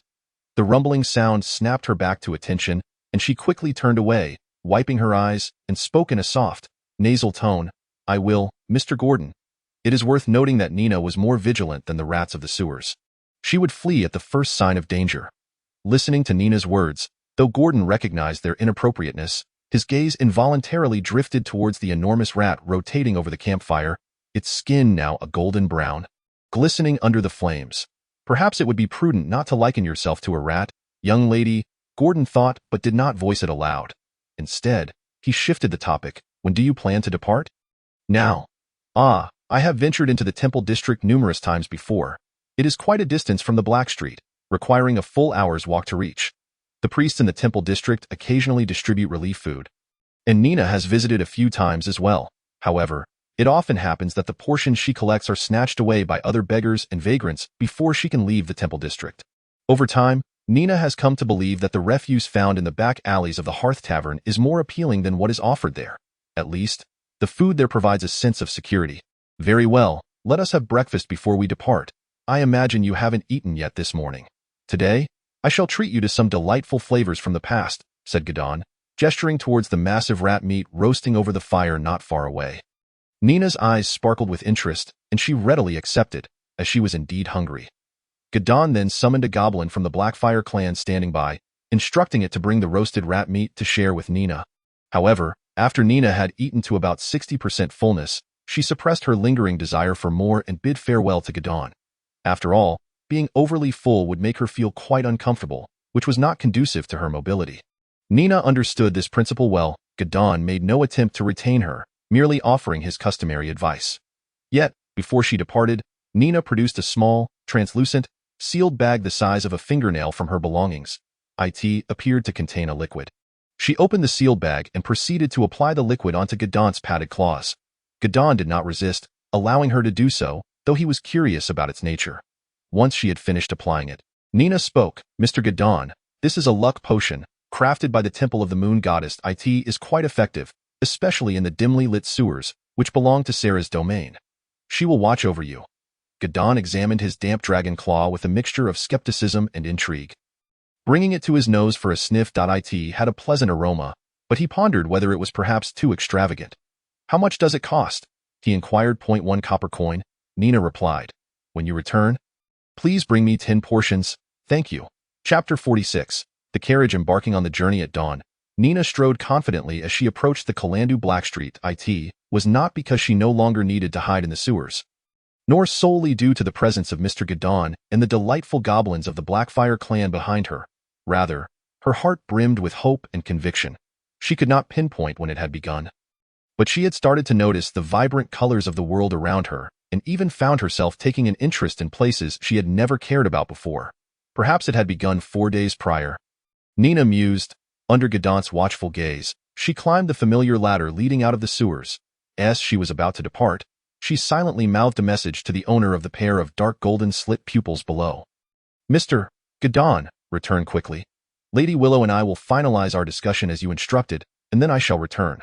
Prepare the sharp-toothed frogs and rest assured, all will be well." With that, she patted the hard dagger at her waist, indicating her safety. As that figure faded from her view, Nina took deliberate steps from the sewers of Kalandu to the now bustling Blackstreet. Her somewhat frail head, adorned with makeup, peeked out from the half-damaged sewer entrance, and someone noticed her. Yet upon recognizing the dragon-blooded girl, who was covered in moss and appeared to be on the brink of death, they quickly averted their gazes. Nina, hunched and keeping her head low, instinctively placed her hand on the dagger concealed beneath her skirt. She chose to navigate through the more secluded paths, avoiding the main thoroughfares. Whenever someone approached, she would become like an ostrich, sidestepping to avoid confrontation, neither fleeing nor resisting. This was a technique she had honed while traversing the Blackstreet. Running sometimes provoked the twisted desires of the inner duels, while remaining still could also bring about unforeseen calamity. Thus, Nina consistently opted for the more obscure routes, striving to evade the thugs of the Blackstreet and other unsavory factions. Approximately 10 minutes later, she safely reached the junction between the Blackstreet and the civilian district. The city guards were still present, but the fog that had concealed her figure had dissipated. A dilemma lay before Nina. Given her current appearance, if she dared to enter, it was almost certain she would be driven out. She noticed children eyeing her with predatory intent, and it seemed that the moment she set foot in the civilian district, vegetables and stones would rain down upon her. In the past, she would have chosen to retreat, waiting until the next morning to return, for an injury incurred in such a manner could very well lead to her demise. However, the situation left no room for retreat. She could only proceed with caution, feigning departure and then hiding from view, waiting for an opportunity. Soon, an opportunity presented itself. Nina seized the moment and stealthily approached. 15 minutes later, after observing the last customer of Fran's alchemy shop leave, she stepped lightly inside.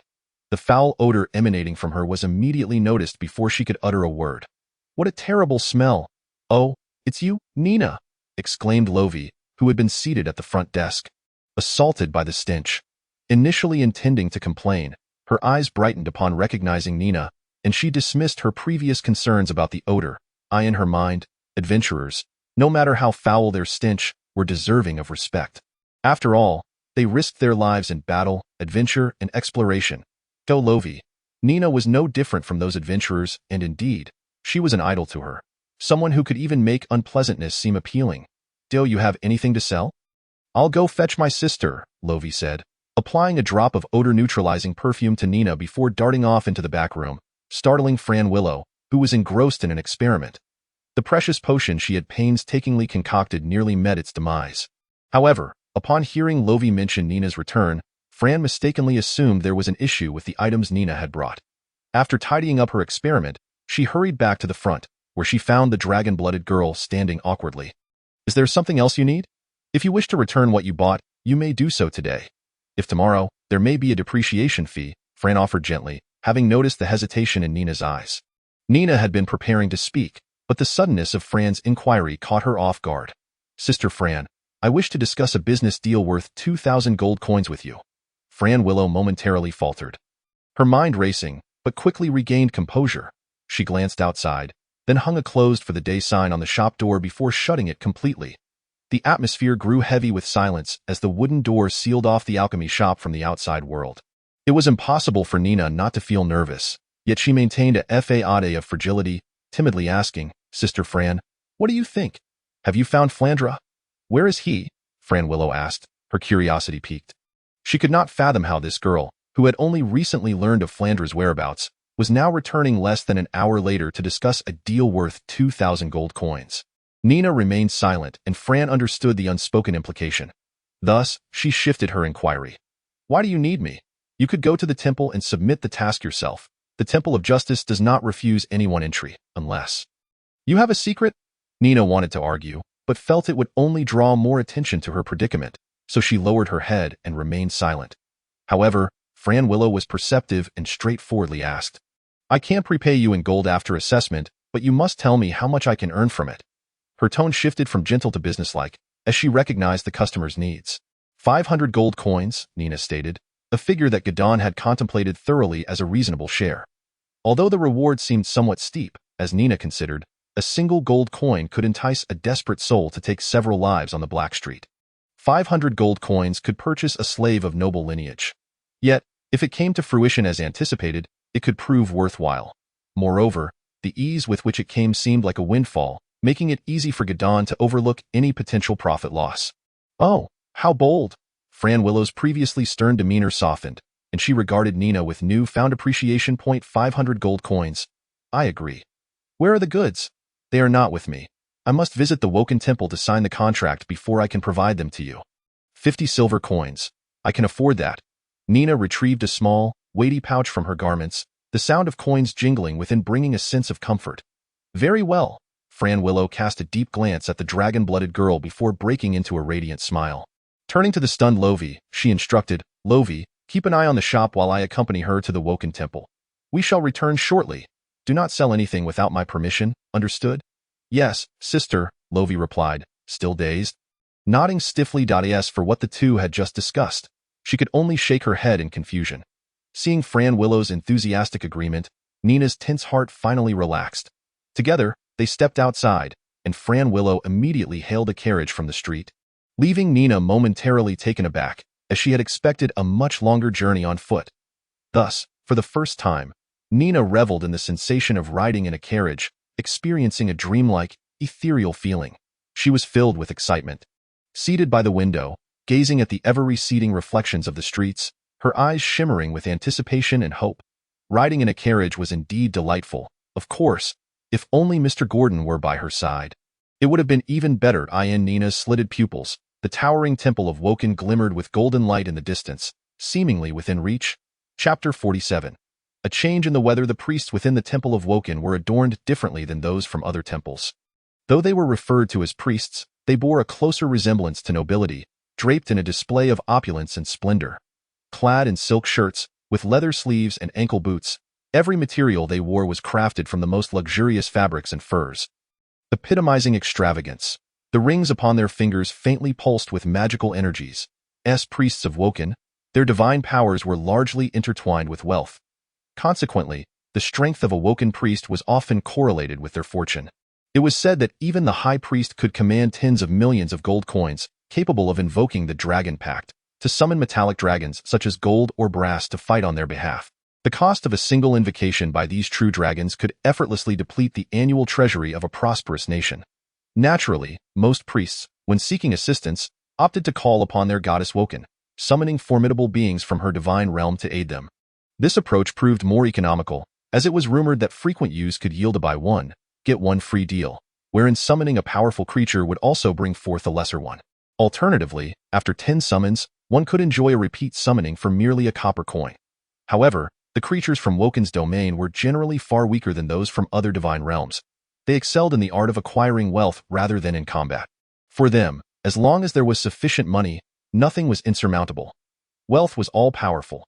The followers of the goddess Woken adhered strictly to her tenets, ensuring that every endeavor yielded a reward. Hence, Nina and Fran Willow. The half-elf presented not less than 2 silver coins to gain entry into the temple before even seeing the contract. It was a stark reminder of the reality that without money, one could scarcely progress. However, Fran Willow was well acquainted with this process, having navigated it before.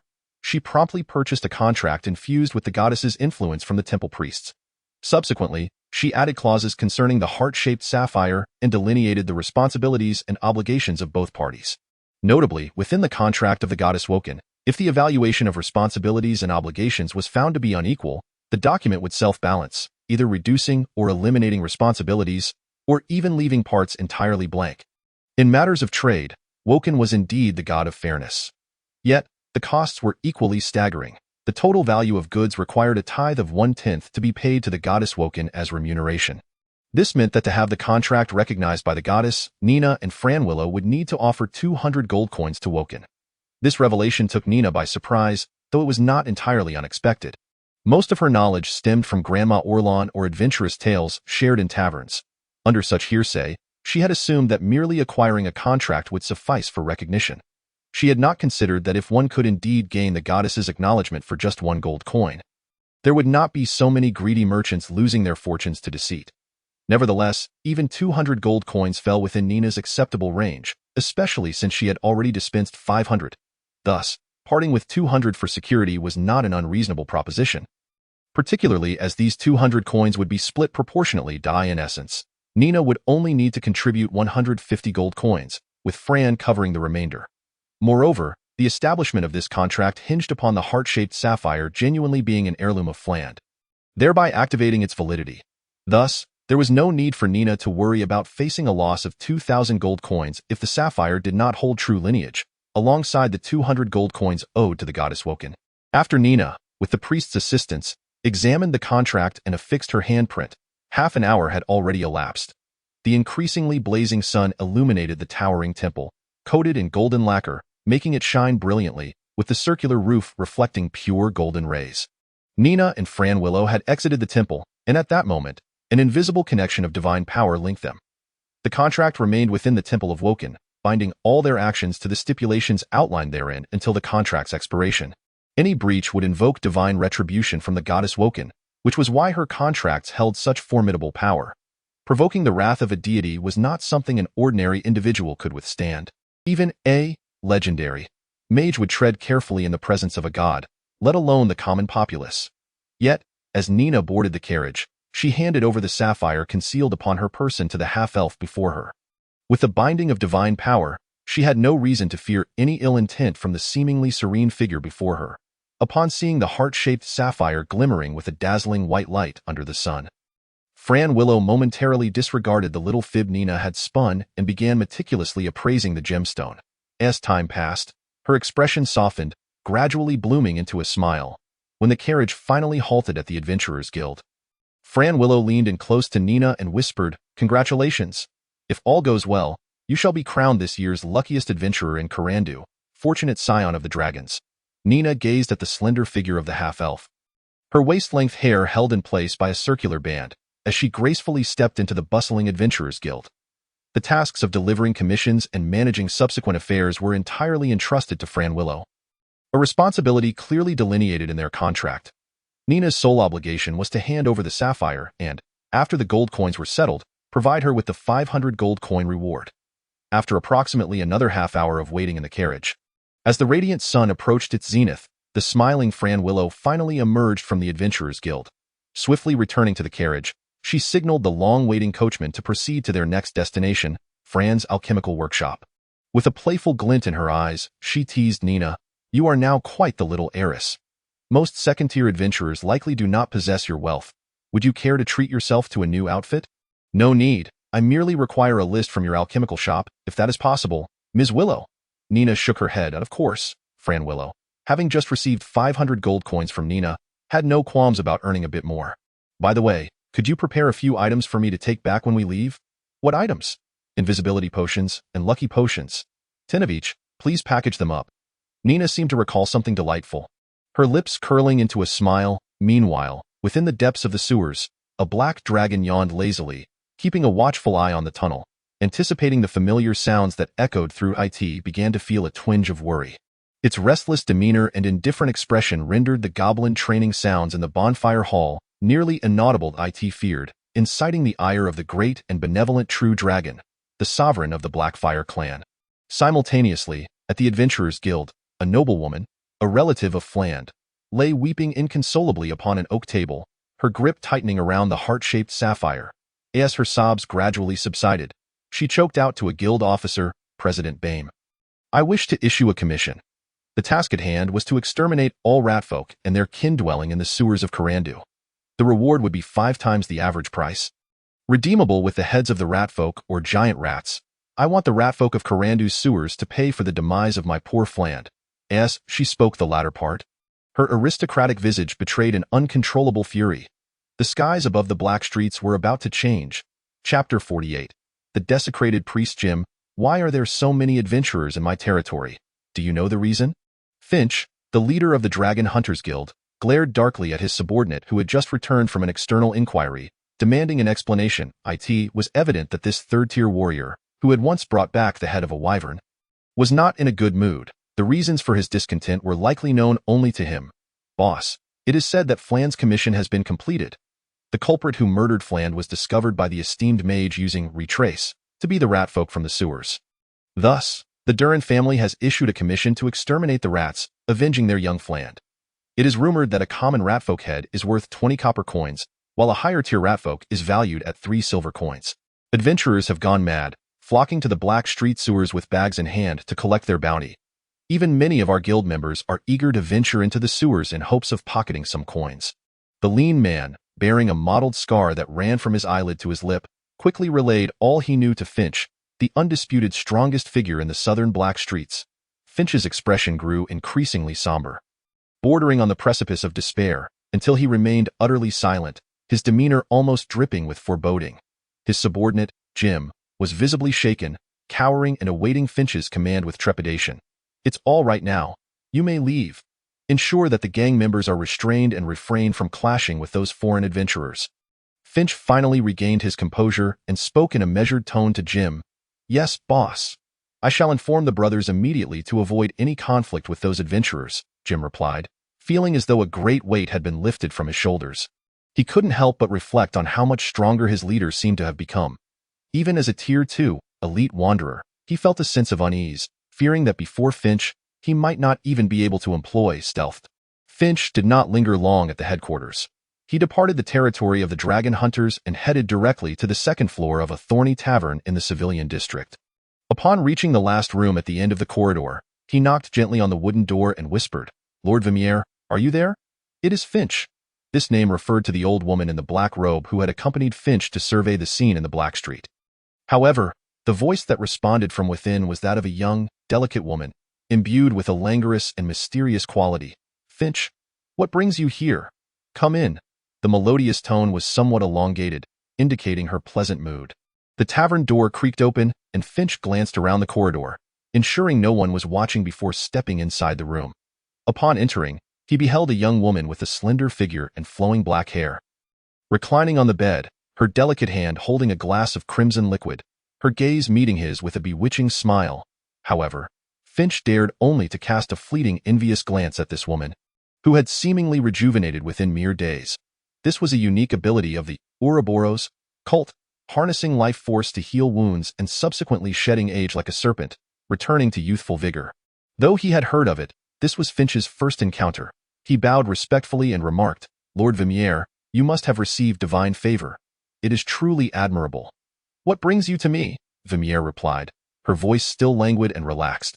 As she crossed her long, elegant legs in a graceful arc instead of addressing Finch's comment, she adjusted her position, placing the glass on the bedside table, and turned her gaze toward the Tier 3 warrior.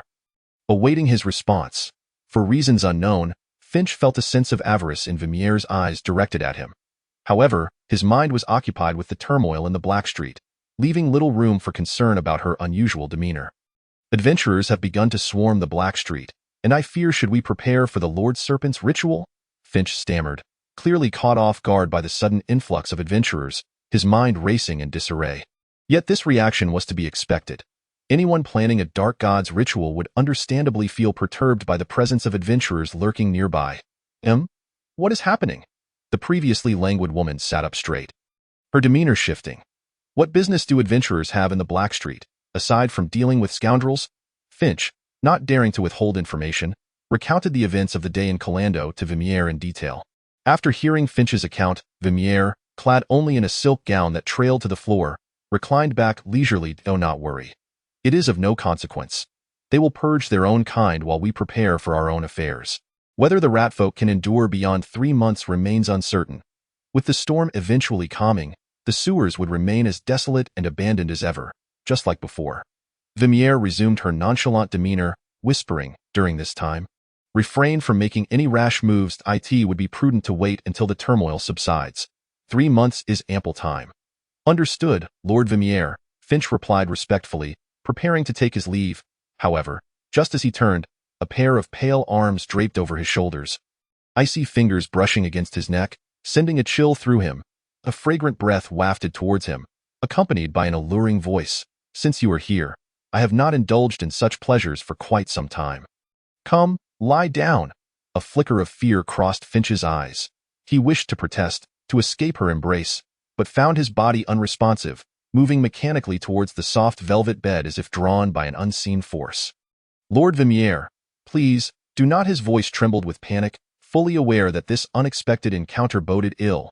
This priestess of the Ouroboros cult, Vimier, had a notorious reputation in the southern principality for having drained the life force of 20 to 30 individuals. He certainly did not wish to jeopardize his own ascension by succumbing to momentary pleasure. Fear not, I shall exercise moderation. After all, I still require your assistance, do I not? Vimier's enchanting voice carried an unmistakable undertone of command. With her fully restored prowess as a Tier 4 desecrator priest, she possessed the power to compel the Tier 3 warrior to comply with her desires. Come, let us indulge, accompanied by her mellifluous voice and Finch's expression of deep humiliation. A clandestine revelry began to unfold within the tavern. Meanwhile, in the sewers, the commission had already taken root, with adventurers arriving from all corners of Calando to the Black Street in a steady stream. However, most made their way southwest, avoiding the area where Godin was located. They sought to hunt ratfolk, not the worthless goblins.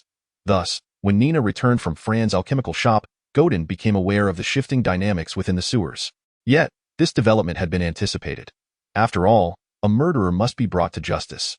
Initially, he had thought a mere team of adventurers would suffice to cleanse the streets, but he had not expected the Duruin family to resort to such drastic measures, offering bounties to obliterate the Ratfolk clan in Calando. As he contemplated the evolving situation in the sewers and its implications for the Blackfire clan, he toyed with a small vial of blue liquid that Nina had handed him. This was the invisibility potion Nina had provided, said to render any creature under 2 meters in size entirely undetectable in the air, though actions would still produce sound. Godin did not deliberate for long before summoning Grush, instructing him to recall all goblin scouts monitoring the dog-headed creatures. Presently, he lacked the resources to engage in conflict with adventurers. Avoiding unnecessary attention was the most prudent course of action, was it not?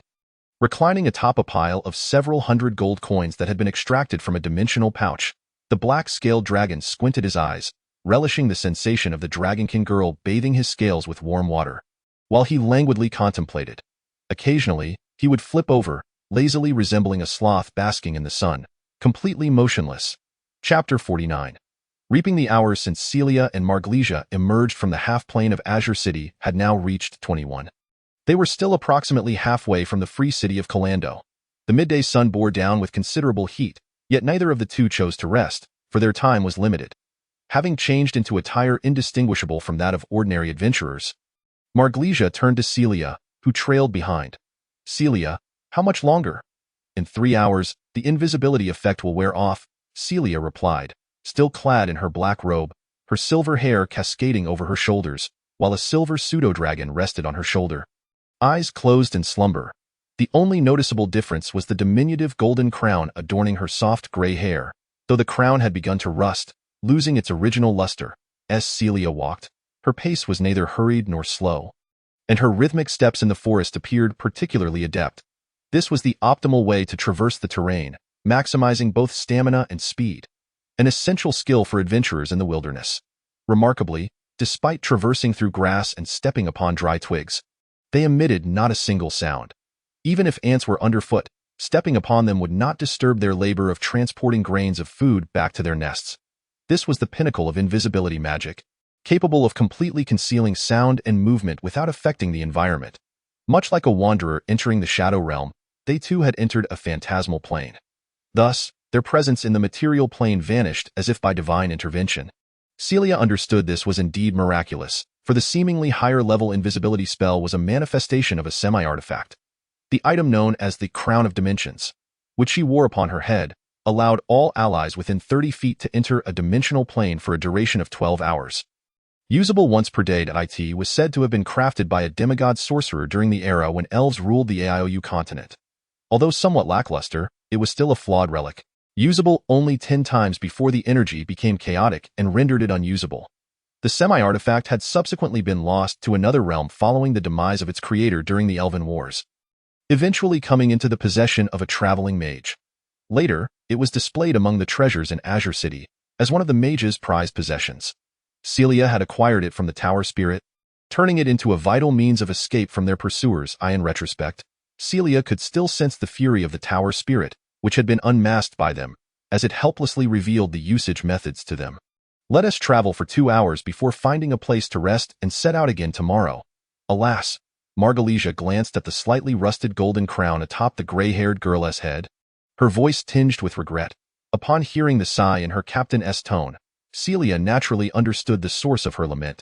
Yet, the mere fact that they were alive was already a blessing from the gods. If they continued to harbor hopes of acquiring more, even the most avaricious of the colorful dragons would find their greed pale in comparison. Although the Crown of Dimensions had only 3 uses remaining, it was still sufficient to return to Carandur, so there was no need for concern, Captain. Moreover, it seems they have abandoned the pursuit of us, have they not? During the 9 hours of greater invisibility, Celia had initially spotted the humans scouring the jungle for them. However, as dawn approached, no one remained close to their concealed presence. Do not let your guard down, Celia. Among them, there must be a skilled prowler. I can feel it. Otherwise, they could not have found us so swiftly. Although Margalesia felt a pang at the thought of the artifact's depletion, she immediately admonished Celia, who appeared somewhat nonchalant. I understand. Celia nodded in acknowledgement. Her expression graved. In less than a day, she had undergone significant changes, her initial lack of fighting spirit replaced by a determination forged in the fires of vengeance. She was no longer merely existing for herself. She had to seek justice for those who had perished. Though their strength was insufficient at present, as long as they were alive, hope remained. Seeing that Celia had not relaxed her vigilance due to the presence of the semi-artifact, Margalesia breathed a sigh of relief, fearing that Celia might lose herself to the allure of the artifact.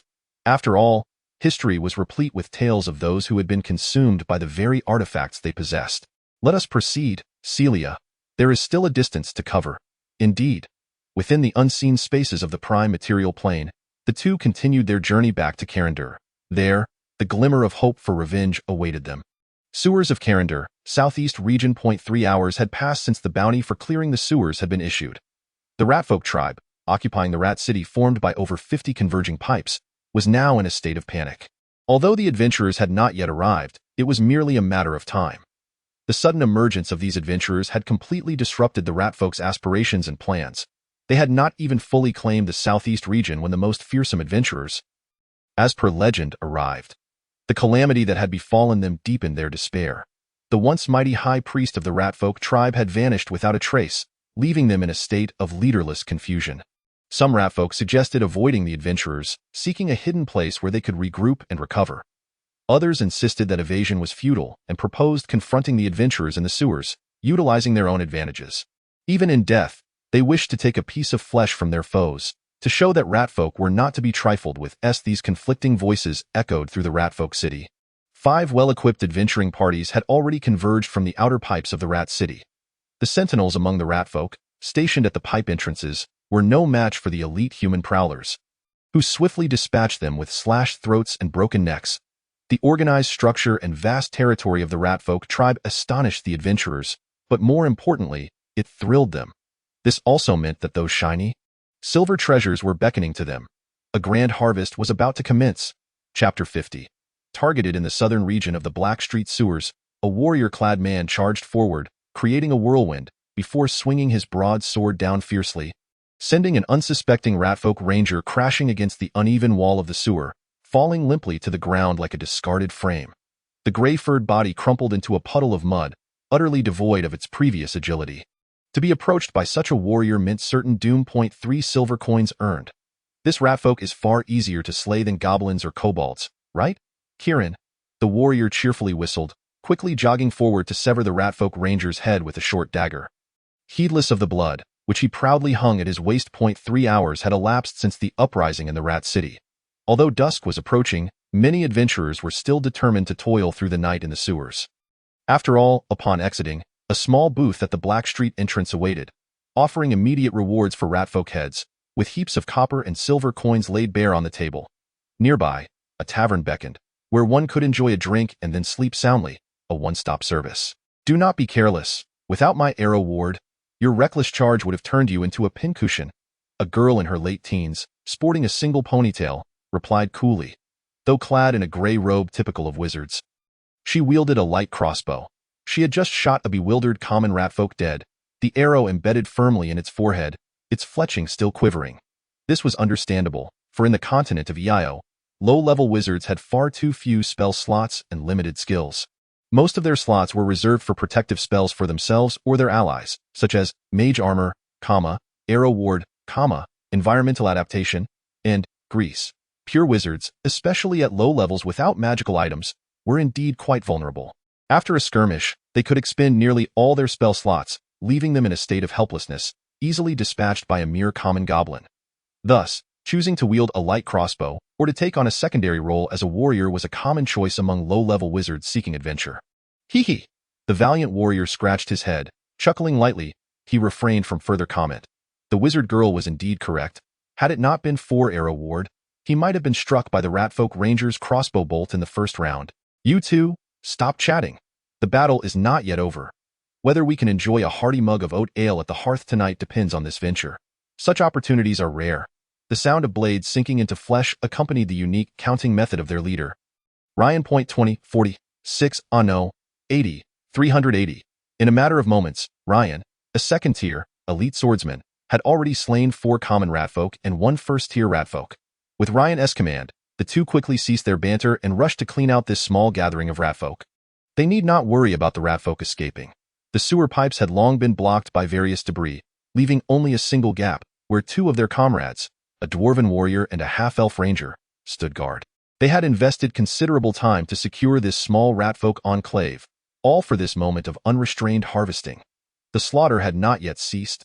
Such a configuration of adventurers surrounding the ratfolk was common in the sewers.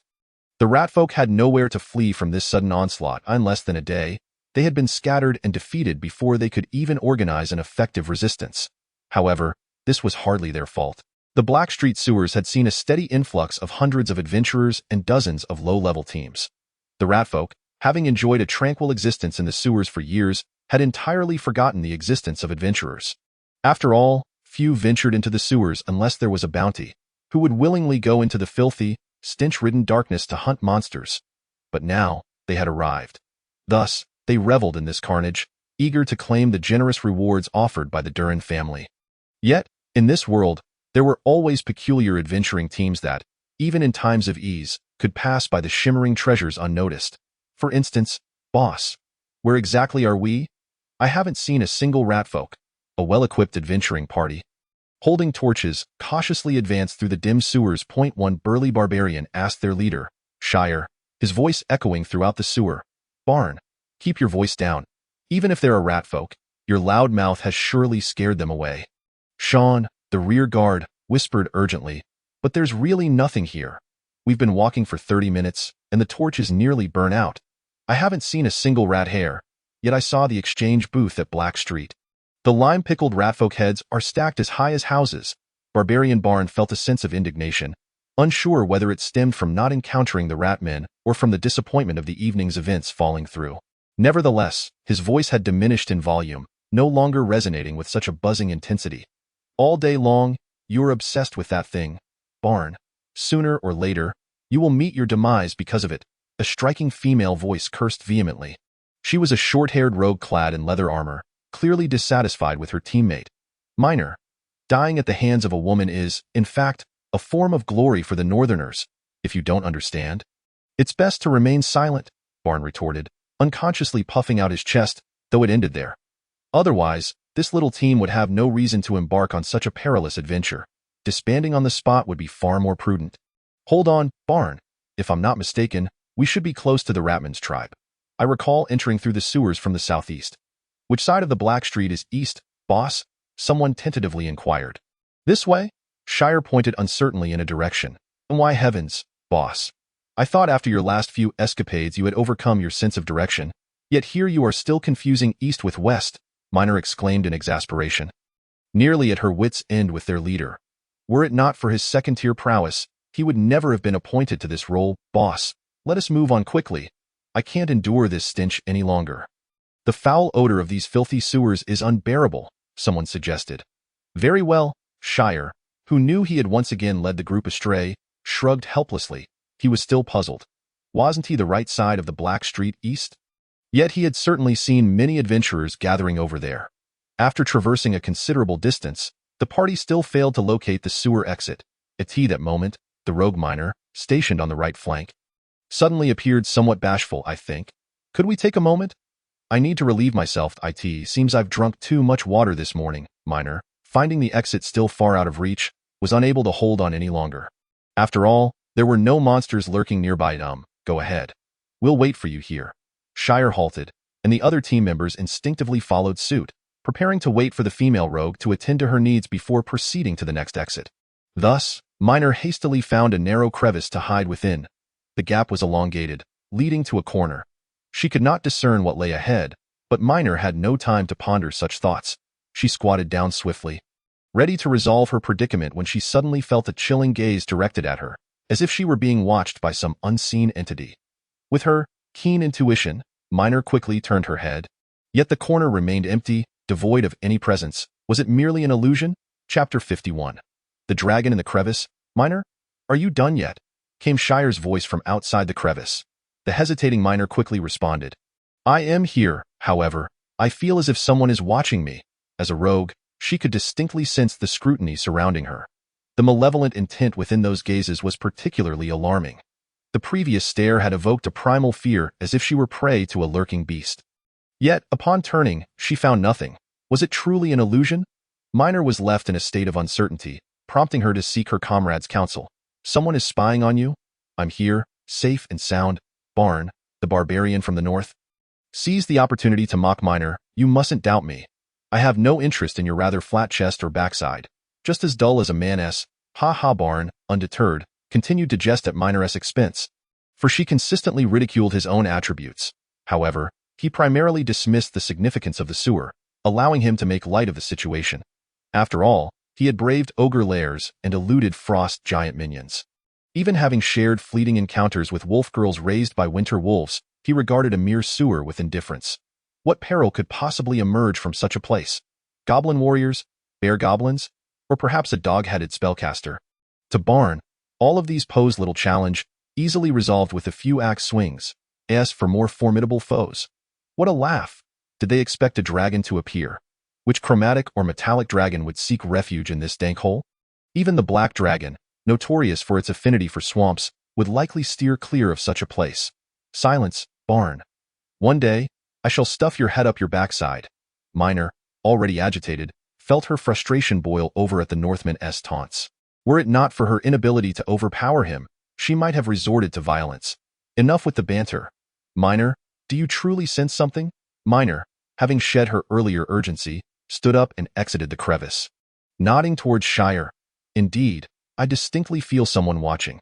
It's a very intense sensation. With that, Miner retrieved a spare torch from the warrior Sean, igniting it before re-entering the crevice, eager to discover what lay within. Should we send Barn in? Shire felt uneasy about Miner's solo exploration, believing it would be best for the robust barbarian to lead the charge. It's too narrow in here. Barn should stay outside. Miner retorted without hesitation. The half-plate-clad barbarian would have to contort himself to enter the gap, and retreating would prove difficult. Then let Sean accompany you. Shire, still apprehensive about Miner venturing alone into the crevice, decided it wise to have a more composed warrior join her for support. Take your shield.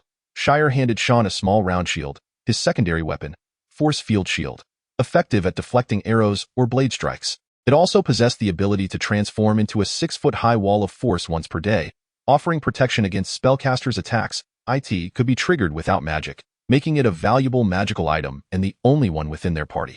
If they encountered any monsters within the crevice, it would allow Sean to defend effectively. Although Shire was directionally challenged, He managed this aspect quite well, leaving even the often critical Miner without complaint. Observing this, Miner retreated momentarily, and once Sean, armed with his shield and sword, entered the crevice, she followed closely behind. Meanwhile, Shire, Barn, and the taciturn dual-wielding ranger Finn stood guard outside. Shire, stationed at the crevice's entrance, could only watch as the flickering torchlight illuminated the two figures growing increasingly distant. It was not until Miner called out "Stop" that she captured everyone's attention. "What's the matter?" "There's a trap, albeit a rudimentary warning trap. One even goblins could construct, however. They tend to favor iron traps to ensnare their prey. It seems we are near a ratman lair," the torch's glow revealed, within a 20-foot radius, that Miner had discovered simple yet effectively concealed warning traps. Though young, her 2 years of adventuring had transformed her from a naive novice to a seasoned rogue. Well acquainted with the traps laid before the lairs of such creatures, is there truly a situation? Shire, taken aback by this unexpected turn of events, had merely intended to investigate but found himself confronting a genuine predicament. Consequently, he signaled to the ranger fawn behind him, deciding they should advance to provide assistance, ensuring the two were not left isolated. In an adventuring party, unity was paramount. Those who lacked cohesion either perished in the wilderness, becoming fodder for monsters, or transformed into solitary wanderers, free from the burdens of teamwork. And what of me? Am I to stand idly by? Barn felt a surge of restlessness at the prospect of action. Having vented his frustrations in taverns for days, he craved the thrill of combat. Barn, remain here and ensure no other monsters ambush us from behind. Shire, though uneasy about leaving Barn alone, had no other choice but to issue this command. Previously, he would have assigned Sean to guard the rear, with Barn leading the charge, a dynamic that suited their team's composition. However, the crevice was too narrow. The towering barbarian, clad in half-plate, would have to sidle in, making it impractical for him to enter. Very well, but should anything arise, I shall not sit idly by. Barn clanged his half-plate armor in affirmation, as if to pledge his readiness and truth. He yearned for combat. The blood of northerners coursed with the essence of war and fury, and only bloodshed could quell their restless spirits. All right, Shire conceded. Should an incident occur, having the barbarian advance would indeed be a sound choice. At last, I've finished dismantling them. Miner, hunched over, exhaled deeply after disabling several warning traps. Damn it, who is the fool who set all these tedious traps? One after another, causing me unnecessary worry. Miner, ever vigilant against potential dangers, cursed in frustration. There's still about 40 feet to the corner. Miner sidled forward, allowing the shield-bearing warrior Sean to take the lead.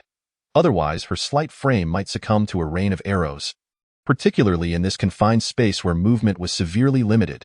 As she pondered and took a few more steps, a fragrant aroma wafted through the air, startling her, prompting her to quickly cover her nose.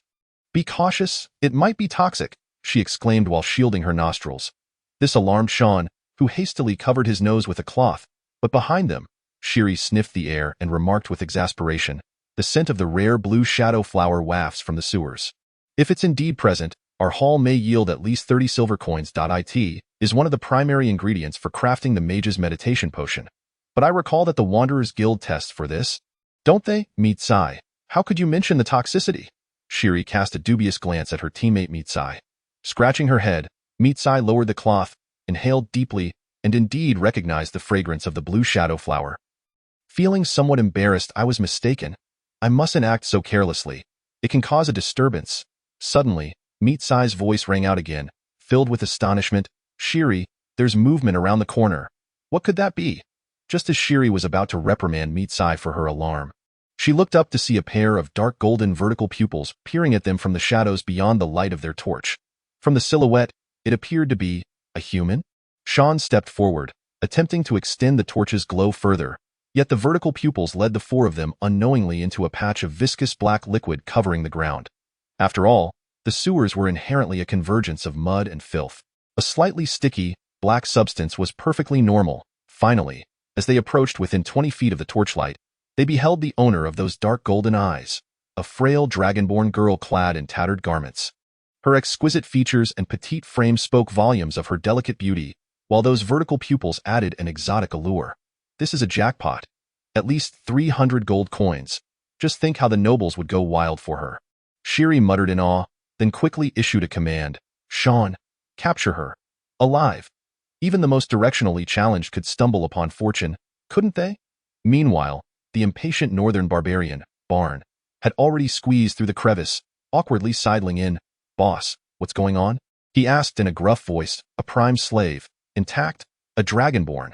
Shiri's eyes gleamed as he gazed upon the delicate girl with dark golden pupils, muttering praises. "Such a treasure in the sewers. It seems we've struck gold amidst the muck. Initially, I sought merely a quick profit, but serendipity has led me to a mobile treasure trove. Praise the gods, praise Shar." He fervently prayed within, believing this stroke of luck was surely a blessing from the deities. Otherwise, how could he, Shiri, possess such extraordinary fortune? He resolved to pay homage at Shar's temple once they secured the dragonborn girl. The favor of the goddess of vengeance and the lady of the night was not something he would take lightly. He owed them a debt of gratitude.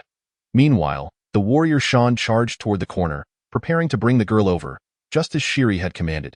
To the adventurers, the notion of selling exotic beings into slavery bore little moral weight.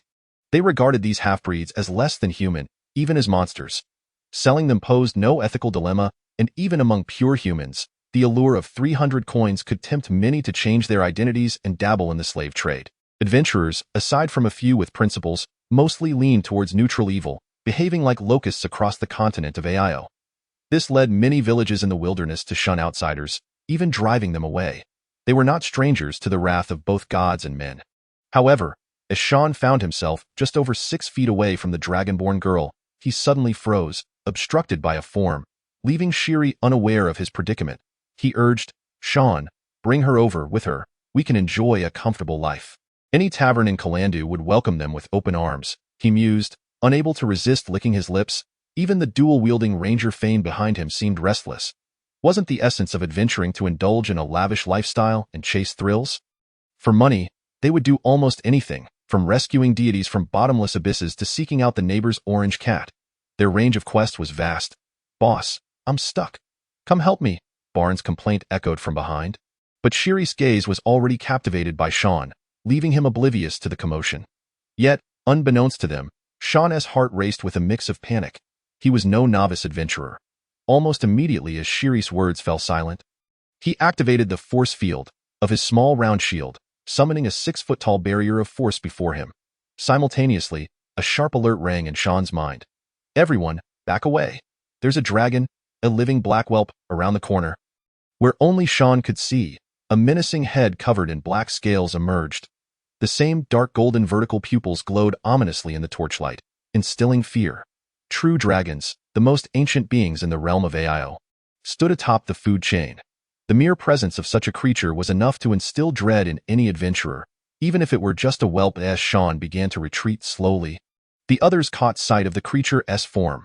The black dragon's head was raised high, with 4 nascent horns sprouting from its skull, its body already larger than the biggest dire hound. Its thick, mature scales exuded an intimidating aura, discouraging any thoughts of confrontation. Not just any black dragon, but a creature surpassing the red dragon in might. "Great true dragon, we mean no offense. We shall take our leave." Shiri hastily attempted to negotiate with the hostile dragon, knowing that all dragons, regardless of age, possessed the ability to communicate. Though most encountered in the wild were of the 5 chromatic varieties, inherently evil and incapable of dialogue. Shiri was reluctant to give up. He even tossed a pouch of coins toward the dragon, hoping to appease it. However, the silver coins scattered from the pouch garnered no interest from the dragon, which completely ignored the offering. Just as Shiri was about to utter more words to buy them time, the dragon inhaled deeply, signaling its intent to unleash its breath weapon. Quick, retreat. But even before they could move a few feet, they found themselves trapped, unable to budge, as Barn remained wedged in the narrow crevice, blocking their escape. "Cursed Barn, if we survive this, I'll make Meat's Eye shove your head up your backside." Shiri cursed vehemently at the northern barbarian responsible for their predicament. All he could hope for now was that the force field wall created by his small shield would buy them enough time to retreat safely to the open ground outside, where they would not find themselves so cramped and vulnerable. At least they would have a fighting chance. Gadon observed the cluster of adventurers squeezed into the crevice, alongside the shimmering, rippling barrier of force. His gaze was cold and indifferent. Although it was the first time he had encountered humans aside from Nina, it did not alter the poor impression they had made, igniting the wrath of the lord of the Blackfire clan. Originally, he had no intention of attacking the adventurers. After all, such an action would entail risks, and should any escape, his own existence would be at stake, compelling him to flee Kalandu. From the map of Kalandu, it was evident that all sewer exits led to the moats, guarded by elite city watchmen and fortified by gates impervious to lava, making escape exceedingly difficult. Thus, he wished to remain concealed from the adventurers for the time being. However, their unwelcome intrusion left Gadon with no choice but to observe as they presented a dismal response to his challenge, sealing their fate, both in life and in their journey. As the dragon inhaled deeply, its elongated body glimmered with a fiery red glow seeping from the crevices of its thick scales, as if molten lava flowed within, a sight both mesmerizing and terrifying. After a breath, a radiance brighter than the torch erupted from the molten throat of Gurdon, illuminating the dim sewer entirely. The narrow crevice was instantly transformed into a realm of daylight. The searing column of magma, exuding an overwhelming might, collided with the distorted air barrier. Witnessing this, Sean could only hunch his body, shielding himself with the circular shield of the protective field, while fervently praying for the favor of the gods above, hoping to survive this onslaught of breath unscathed. Fortunately, the force field withstood the onslaught of magma, and apart from a slight warmth on his arm, he felt no other repercussions. He had survived. Just as he was about to turn back and share his good fortune with his companions, he found that whether it was Meyer, Shiri, or the barbarian barn from the north, they were all staring blankly at the ground. From the scattered magma on the ground as a starting point, a path of flames surged forth with a speed swifter than the fire column itself. In an instant, the five-person team found themselves engulfed in a sea of flames, with Barnes' position leaving them no room to retreat. Boiling oil, an alchemical product, emitted a peculiar odor. Just a single drop could burn for 3 hours without extinguishing.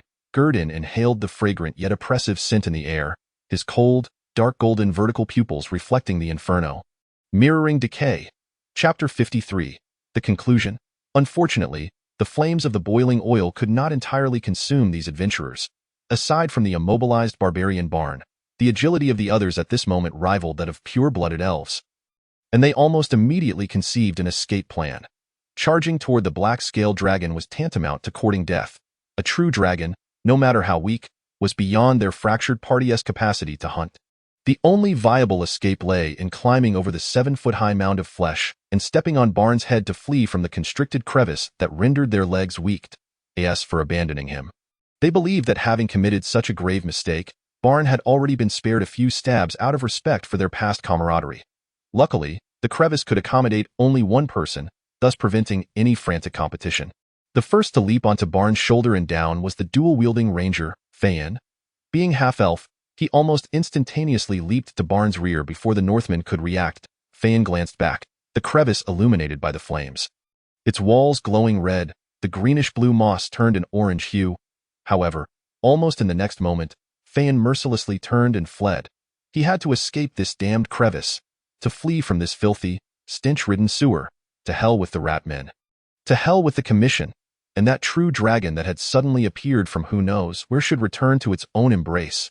Staying in the sewer, bullying these pitiful, weak, and helpless adventurers. Was there any sense in that? But now, everything would soon be far removed from him. Fayan's mind was a whirlwind of chaotic thoughts, alternating between fear and elation. Yet his legs moved ceaselessly, like a sprightly cheetah, racing towards the exit. Behind him, Fayan could already hear the flames roaring back to life and the terrifying dragon's roar. The dragon's roar momentarily halted Fayan's steps, his mind momentarily blank. If he were to glance back now, he would see a black-scaled true dragon, cloaked in flames, roaring, surrounded by the scalding magma splattered from its charge. With a forceful impact, it sent two figures struggling for survival in the inferno crashing down at the feet of the Northman. Yet, Fayan dared not look back. After steadying himself, he could only charge forward with all his might. Just a few steps into his flight, he heard the screams and shouts of his teammates. There were cries from Meyer and the warrior Sean. Without exception, all were wails of despair. They had been nearly crushed by the impact, their ribs broken beneath their bodies, struggling to support themselves. The flames below, however, mercilessly consumed their flesh, searing their skin. The voices of the trapped Northman barn and their leader Shiri also reached Fayan's ears. "Boss, you have to save me. Let go of me, you filthy fool. You muscle-bound idiot." This Northman, who had affectionately called Shiri boss, was firmly gripping Shiri's hand with his only active right arm, pleading desperately to Essa Northman. He could endure the frigid cold for an entire day without issue, but under the blazing sun, he might not last an hour, let alone being scorched by boiling oil like this. Yet, all Barn received in response was a torrent of curses and anger, for his hasty entrance had disrupted all their plans. With their combined strength, even facing a young dragon, they would never have fled in such a manner, neglecting the lives of their comrades. This Northman, the second-tier barbarian Barn, had drawn Shiri's ire, especially after having grabbed his hand. Old grievances surged forth, compelling Shiri to draw his sharp dagger from his waist, intending to stab through the gap in Barn's half-armor. Not to kill him, but to force him to let go. After all, a live Barn was far better than a dead one. What if that young dragon ceased its pursuit because of it? Especially when Shiri saw the warrior and the rogue being hurled beneath Barn's feet by the now larger black dragon. Shiri's eyes flared with rage, and without a word, he thrust the dagger into the gap of Barn's armor. Once a swordsman of the Empire, he was adept in wielding any edged weapon. The sharp dagger penetrated 3 inches, eliciting a muffled groan from Barn. Yet, he still would not relent, clinging tightly to his former captain as if it were his only hope for survival.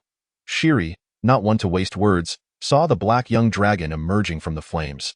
Drawing closer, and his eyes bloodshot with fury, nearly driven mad, he aimed to slash at Barn's elbow joint, hoping to compel him to release his grip.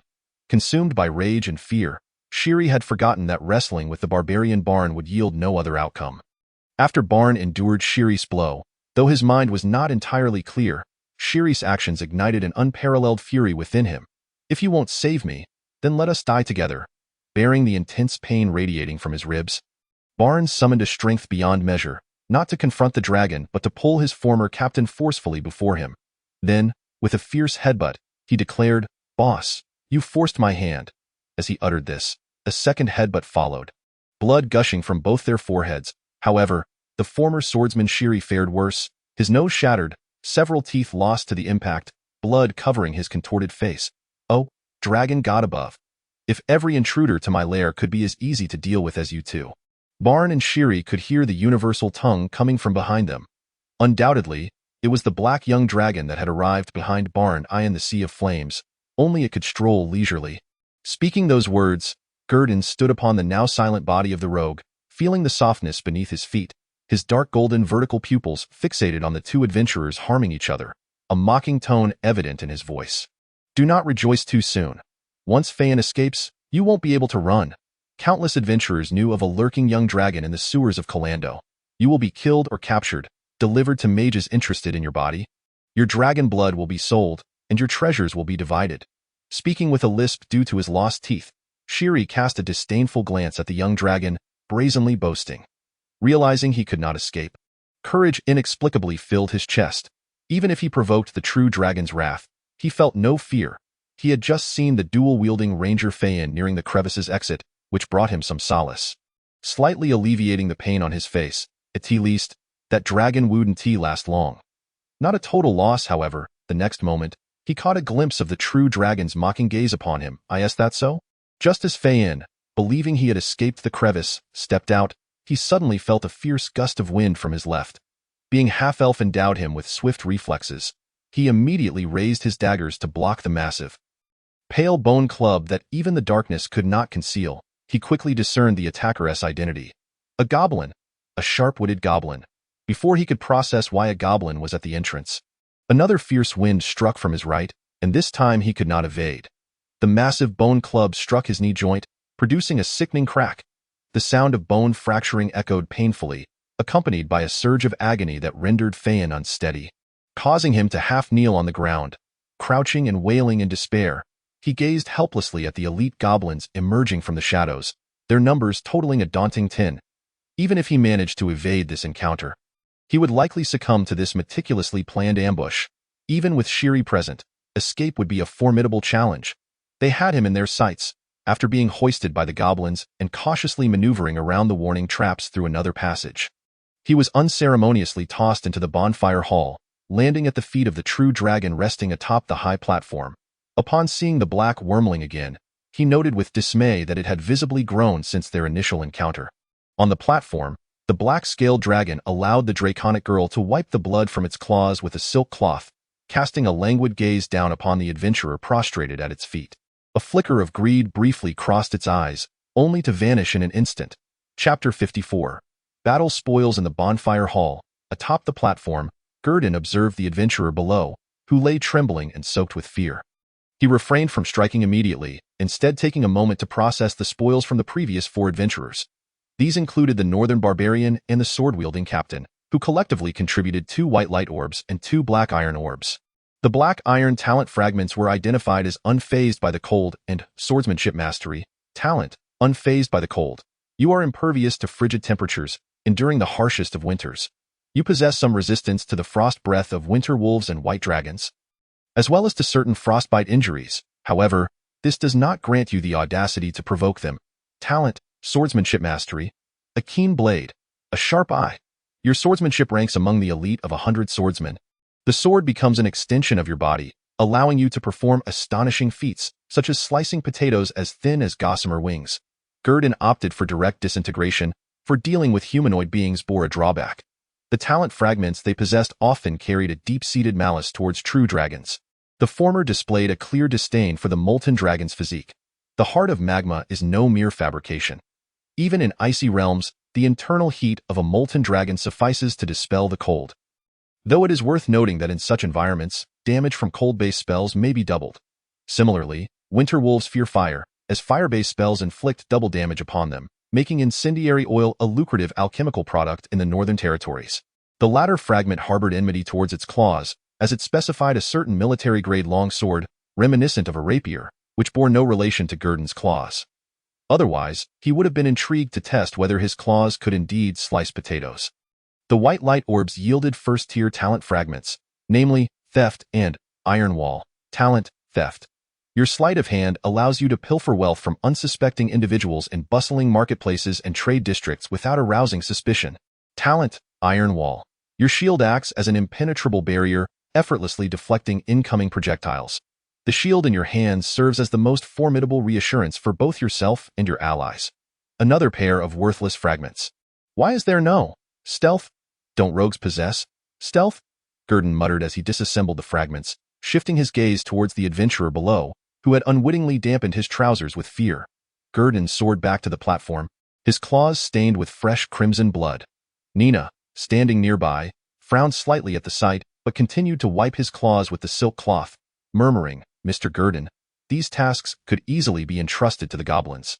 Their filthy blood should not taint your claws."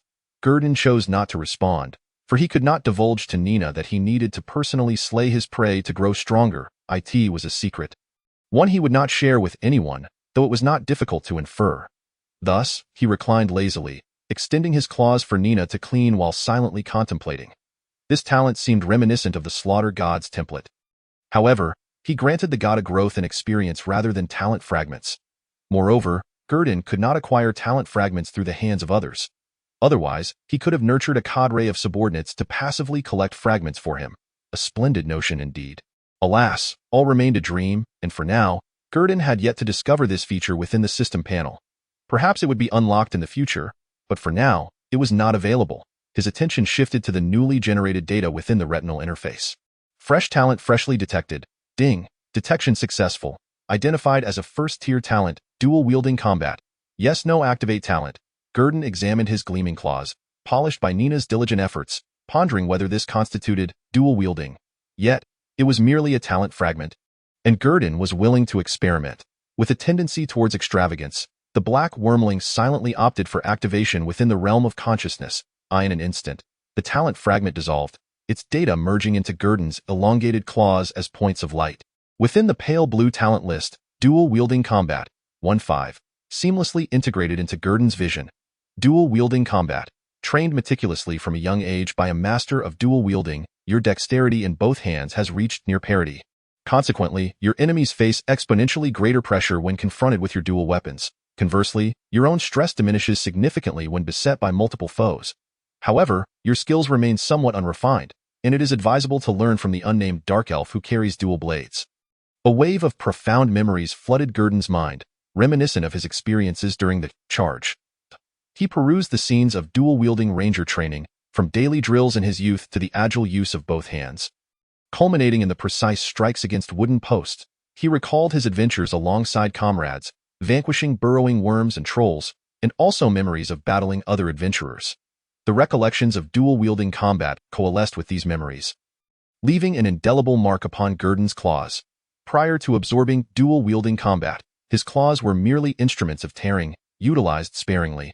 After all, while true dragon claws are sharp, their combat style, ingrained in their draconic heritage, typically involves soaring into the sky, unleashing a dragon's roar to intimidate foes, and then summoning fierce winds to rain fire down upon ground troops. Occasionally, they would dive into the fray, utilizing their massive bodies to bite or lash out with their tails. Only against nearby foes would they elevate their claws for tearing attacks. Now, Gurdon felt a transformation. His hands, once merely agile, now possessed a new depth of dexterity. He could perform actions in battle that had previously been beyond his capabilities, such as standing upright and simultaneously striking two foes without losing focus, with both claws delivering comparable force. There was no distinction between left-handed and right-handed. Indeed, Gurdon gazed at the talent list, pleased with dual-wielding combat. At least deeming it not to be a mere trinket, he was content, having merely sought to test whether his claws could be classified as weapons. The outcome was clear. He began to contemplate whether he could seek out a talent holder of claw mastery to further refine his combat skills. However, he felt as though he was straying from his path. After all, he was a magical dragon, born with innate sorceress abilities in his youth. Why then was he so preoccupied with improving his melee capabilities? Wouldn't it be more satisfying to embrace the life of a sorcerer? He was not a magic-deficient molten dragon. Yet, reflecting on this battle, Gurdon finally grasped why dragons often regarded adventurers as a group of both endearing and vexing beings. He observed the goblins below, already dividing the weapons and armor brought by the adventurers, and the small circular shield beside him that could withstand his magma breath, deep in thought. After all, the spoils from slaying a party of adventurers far outweighed the treasures looted from 3 or even 4 monster tribes. Thus, it was said that a high-level adventuring party, if they failed to slay a dragon and perished instead, could significantly enhance a dragon's wealth. However, the cost of failure was the life of the true dragon and the treasures it had amassed over a lifetime. The risks were considerable. Nevertheless, Gurdon had genuinely relished the spoils from the failure of the Dragon Slayers team, albeit modestly, yet still more prosperous than the previous 3 tribes combined. Not to mention the scattered coins totaling nearly a gold piece. The small circular shield capable of generating a force field alone exceeded the total worth of the prior tribal spoils by several multiples. Gurdon had seen a similar item in the alchemical shop's inventory that Nina had brought, a ring capable of generating a force field wall no less than a human's height and 1 foot thick 3 times a day. Priced at 2,000 gold coins, far beyond Gurdon's entire fortune. Moreover, Gurdon's appraisal ability clearly indicated that the value of this circular shield fluctuated between 200 to 400 gold coins. It appears that one requires not only eloquence but also the opportune moment to command a high price for goods. For instance, among a party of adventurers poised to delve into the depths of a dungeon, or perhaps through masterful persuasion, one could entice a wealthy novice to procure such a weapon. Nonetheless, 200 gold coins would suffice for Gudwin, who placed the small circular shield into the dimensional pouch brought back by Nina, contemplating the prospect of directly selling it to Fran's alchemical shop on the next occasion. However, a sudden realization struck him. Such a transaction might inadvertently unveil his tracks, prompting Gudwin to dismiss this thought. Leaving it to Nina, however, seemed a reasonable course of action, for this item possessed decent defensive capabilities, particularly suited for the confined spaces of the sewers. Had it not been for the temporal constraints of the force field and the formidable oil traps below that had rattled the adventurers, Gudwin might have had to employ alternative methods to detain them. After all, he had already dispatched more than half of the goblins in the bonfire hall through another passage, severing their escape route. Their demise today was inevitable, unless they possessed some hidden trump card. Should that be the case, Gudwin could only lament his misfortune and vacate the sewers in search of an exit, forsaking the recently acquired minions due to their overwhelming numbers, which risked exposing his whereabouts. Nevertheless, the final outcome was gratifying as Gudwin beheld his newly refreshed personal panel, Chapter 55, Experiment, Gudwin Odwin Targaryen Title, Sovereign of Blackfire, 87-100, Race, Magma Dragon Age, Wormling, 5 years, Health, 40-40 Rank, 2 Talents, First Tier Talents, Trap Mastery, 1-4, Glutton, 5-9, Dark Vision, 4-11, Endurance, 1-7, Robustness, 10-20, Dual Wielding, 1-5, Second Tier Talents, Scaly Empowerment, 4-20, Steel Claws, 110. WYRM's Roar, 1-8. Charge Proficiency, 1-8. Frenzy, 118. War Command, 118. Spell Enhancement, 150. Sound Mimicry, Skills. Fire Immunity, Bite and Claw, Magma Breath, Soul Talent, Talent Plunder, Free Talent Fragments, First Tier Free Talent Fragments X2, Second Tier Free Talent Fragments X2. Upon reviewing the pristine personal panel, it was time for the customary post-battle allocation of points. Godwyn steadfastly adhered to the philosophy that as long as others could not slay him, he still had a chance. He dutifully allocated 2 black iron talent points to Scaly Empowerment. Scaly Empowerment, 420, 620, a fresh experience ensued.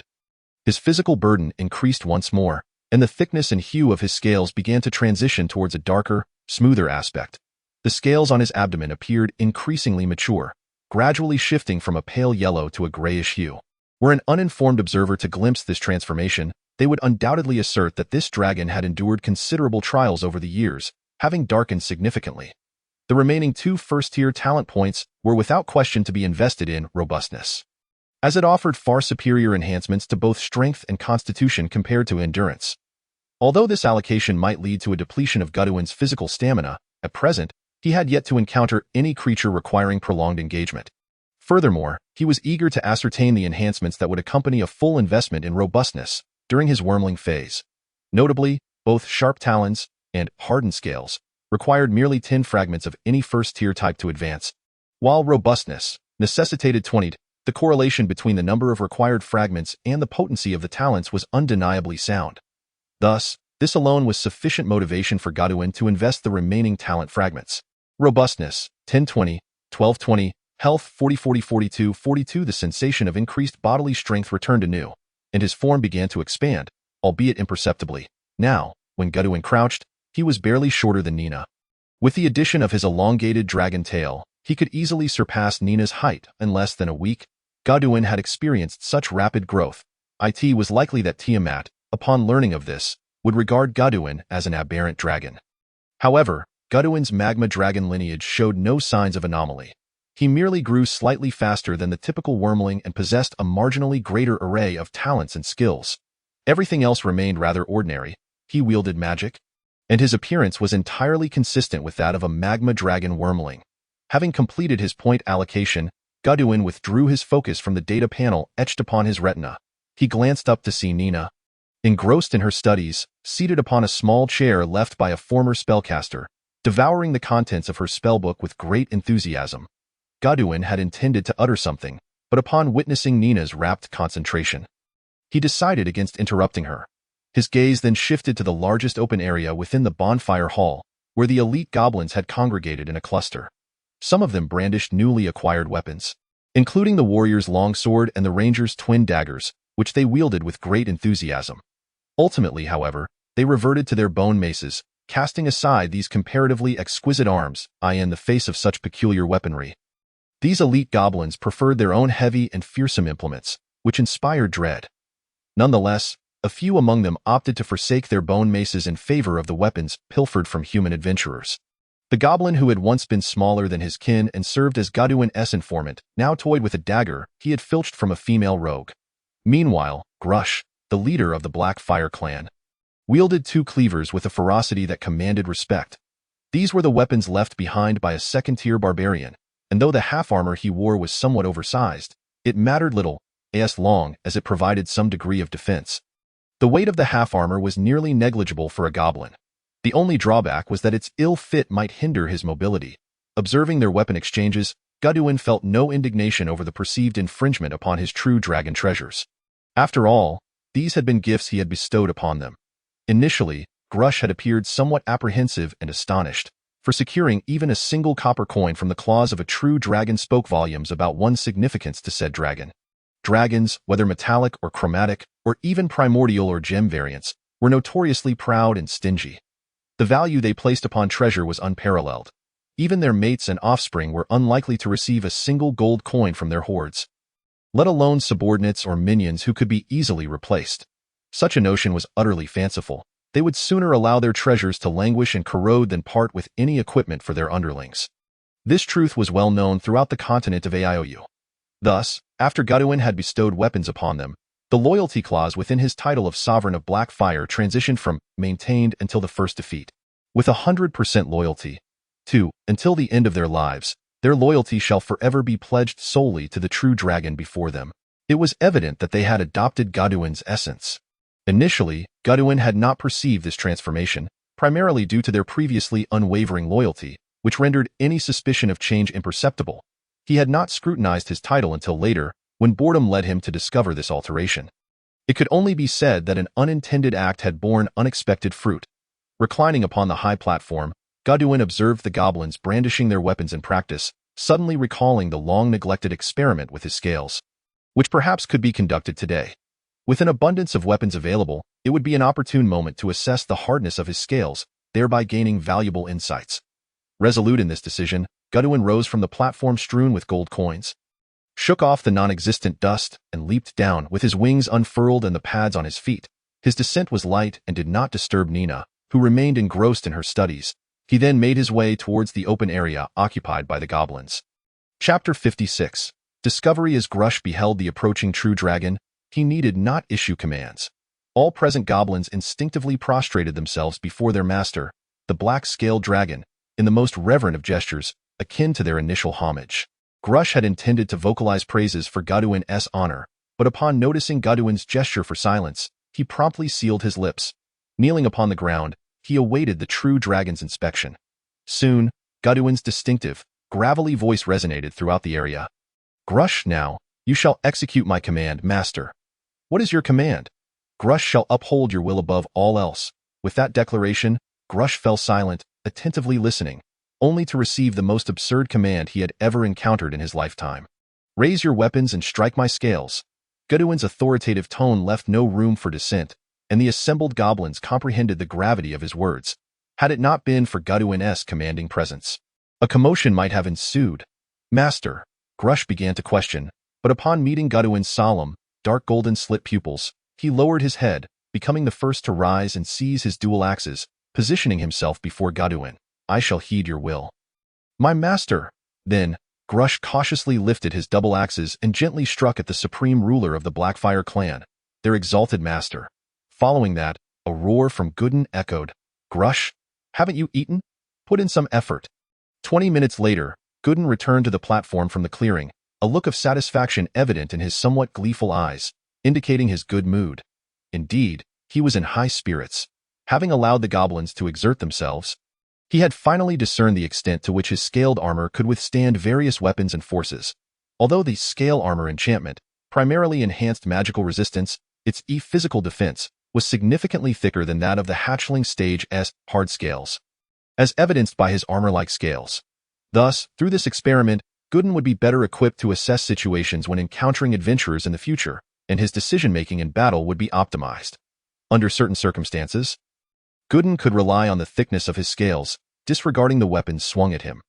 This allowed him to intuitively understand which weapons he could withstand and which he needed to evade. Realizing the long-standing dilemma that had troubled him, Godwin shifted from a standing position to lying down, resting upon the gold coins that brought him a modicum of delight, and began to drift into a deep slumber. The fatigue from intense exertion and the aftereffects of his fury had begun to weigh upon him, and with all tasks completed, it was indeed time to rest. The crack at the exit of the bonfire hall had returned to its original state, with the warning traps having been reset and installed. However, the charred marks on the latter half of the rock wall could not be concealed. Yet, in the depths of the sewer, no one would notice the anomaly of the rock wall. Their greater concern lay in what monsters might lurk around the next corner. Few could have imagined that a true dragon concealed itself within, could they? The last adventurer squad known had perished entirely within the sewer, their bodies serving to nourish the creatures of the underground.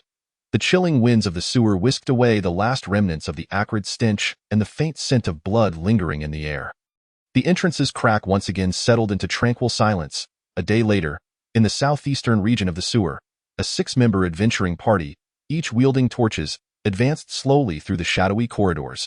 Hanging from their waists were the severed heads of rat men. Except for the petite figure at the center, who held a silver spear and wore a hood that obscured her features, her demeanor suggested that she was less an adventurer and more a mere spectator seeking thrills. Trembling incessantly, despite her seemingly half-hearted participation, the rest of the party bore no grievances, for she was their patron. having paid 3 gold coins to hire them for a tour of the city's sewer to experience the life of an adventurer. They unanimously agreed to this lucrative side job. Were it the wilderness, they might have had reservations, but here in the sewer, the most they could expect were goblins and rat men. What other peculiar monsters could possibly appear? Thus, they readily accepted the commission, embarking on a one-day tour through the sewer with this enigmatic female patron. Leading the way was Keen, a Tier 1 ranger, tasked with scouting ahead. The surroundings of this section of the sewer were no different from those they had previously traversed. However, Keen distinctly sensed the potent odor of rat men had intensified, although the more prevalent scents were those of goblins and dog-headed creatures. Yet, he still discerned the unmistakable scent of rat men, thanks to the keen sense of smell of his animal companion. A basog dog named Fong. The wind swirled from the myriad of pipes, alleyways, and corridors, making it difficult for him to pinpoint the source of the rat men's scent. Nevertheless, he felt it drawing closer, not far from their current location. Turning to the team leader, Wylan, who was not far behind, he whispered in frustration, "Damn it, Captain! These rat men can really run. They've made it this far. If I'm not mistaken, we must be in the southeastern region now." Wylan, the captain, chuckled lightly and replied to his teammate, "The distribution of rat men in the sewer has evened out considerably. The rat men tribe was nearly wiped out this morning. You saw the spectacle of the Durin family incinerating those rat men heads in the Black Street, didn't you? Quite a sight." Keen nodded in agreement, recalling the scene he had witnessed earlier that morning, where countless rat heads were piled into a small hill, their humanoid faces expressing fear, terror, or ferocity, though they were not human but monsters. The memory still sent a chill through him, so there are hardly any rat men left. Regardless of whether we find anything today, this will be our last visit to the sewer. Let us search this area thoroughly. Then we can head back to the Adventurers Guild to report. The extermination of rat men is no longer profitable, he suggested. After reaching this decision, Wyland felt it prudent to inquire about the patron's opinion, especially since the day had yielded few battles, barely 20 rat men slain, making those 3 gold coins seem almost too easy to earn, leaving him feeling somewhat embarrassed. "I'm fine with whatever," replied the red-haired girl with twin tails, her hands trembling around a visibly valuable silver spear. That moment, a low growl of woof, woof, echoed from around the corner ahead. It was Fong, Keen's animal companion, seemingly having detected something. Keen immediately followed the sound. Not long after, Keen returned to inform Captain Wylan, "Captain, there's a dog-headed creature's lair up ahead. The sewer has been thoroughly excavated by them." Wylan's face brightened with delight as he turned to the patron, saying, "Miss Lovey, soon you shall witness a grand spectacle of adventure. Look, a dog-headed lair awaits our arrival. It will be a splendid performance." Wylan's voice brimmed with joy, as if he felt he had justified those 3 gold coins. Meanwhile, a gust of cold wind swept through the sewer, sending a shiver down the spine of Lovey, the girl who had sneaked out for adventure, causing her to tighten her cloak. Although she was somewhat thrilled at the prospect of witnessing a thrilling battle, an unsettling feeling began to gnaw at her heart. Yet, she reassured herself by touching the silver ring on her hand. With it, she felt a sense of security, as long as she had it. Nothing should go awry, though she anticipated a scolding from her sister upon her return. Nevertheless, having tasted the life of an adventurer, she found it far more exhilarating than what had been described in the Lich's adventure house. Clutching her spear, Lovey followed closely behind the adventuring party, delightfully pondering her experiences. Chapter 57. The underground cavern in the bonfire hall. All the goblins of the Blackfire clan capable of training were stepping forward in succession, wielding large bone clubs to engage in combat training against humanoid scarecrows. This was an exercise to hone their bone-crushing proficiency. Although the results of their efforts were not yet visible after several days, most goblins had ceased their previous erratic flailing and were now targeting joints with their strikes, marking a small but notable improvement. Meanwhile, Gooden lay atop a diminishing pile of gold coins, toying with a vial of potion, while Nina anxiously counted the coins beneath Gooden's feet, lamenting that they had only recently warmed up, yet were already appropriated by Mr. Gooden for potion purchases. Her dream of filling the hall with gold coins seemed to drift further away, causing her little face to crumple adorably. Observing this expression from the little creature, Gooden found it difficult to explain himself. After all, such actions were indeed peculiar for a true dragon, but for him, wealth was merely an external possession, best utilized for acquiring equipment. Otherwise, if it were squandered on adventurers, he would be at a disadvantage. Though the coins were comfortable to lie upon, whether asleep or crouching, Gooden ultimately decided to purchase several vials of potions to avoid being easily toppled by adventurers in the future. Clutching in his claws was a breath enhancement potion from Fran's alchemical shop, priced at 10 gold coins per vial, intended to enhance the breath attack of dragonkin or sorcerers. In other words, unleashing a breath attack would cost him 10 gold coins, a rather extravagant expenditure. However, as long as it could bolster his combat prowess, Gooden was willing to splurge. Thus he purchased 4 vials at once, along with some fire oil and a few other coveted potions, including a memory-erasing potion and a sleeping potion. Both of which proved to be quite useful. For Gooden, the fire oil could create advantageous conditions at will, augmenting himself while diminishing his foes, making it an ideal choice. Meanwhile, the latter 2 potions were acquired after much deliberation. Just as Gooden was pondering whether to use his funds to acquire a magical artifact for self-defense, Lovey had already followed the adventuring party to the vicinity of the dog-headed creature's lair. The lair was situated about 50 feet beyond the corridor, within a dilapidated hall teeming with over 10 sewer pipe openings, with dragon motifs etched upon the rocky walls outside. The totemic markings associated with draconic entities are a distinctive feature of the goblin lairs. In any goblin tribe where their numbers are slightly elevated, totemic symbols invariably surround their territory, serving as a warning to potential intruders. For goblins, these totems embody their faith, their worship, and their aspiration to revere true dragons. A dream they fervently cherish, however, when it comes to the fragile hatchlings of true dragons, they tend to prefer raising them as ornamental pets or as a strategic asset for their tribe. Adventurers often tread cautiously upon entering the final chamber of a goblin stronghold, as a lack of vigilance can lead to ambushes by lurking true dragons, transforming what appeared to be a certain victory into a dire predicament. Although such occurrences are rare, when they do happen, they become tales recounted for years to come. With the assistance of the ranger scout Kian and his animal companion, the adventuring party swiftly located the true entrance to the goblin den. A pipe situated at the lower left corner of the second row appeared unremarkable compared to the others. However, Kian, relying on his keen sense of smell, detected a mingling of scents, goblin and other creatures, while the other pipes exuded the unmistakable odor of goblins, often indicative of traps. Goblins are adept diggers, spending 70% of their lives excavating, whether in soft soil, hard granite, or scorching volcanic rock, always managing to find a clever support point to prevent cave-ins. It can be said that they are born miners. Consequently, their lairs typically feature 2 or 3 false entrances designed to mislead adversaries. Inside, one can expect to encounter falling rocks and pitfalls intended to ensnare any who dare invade the goblin stronghold, be they adventurers or other humanoid beings.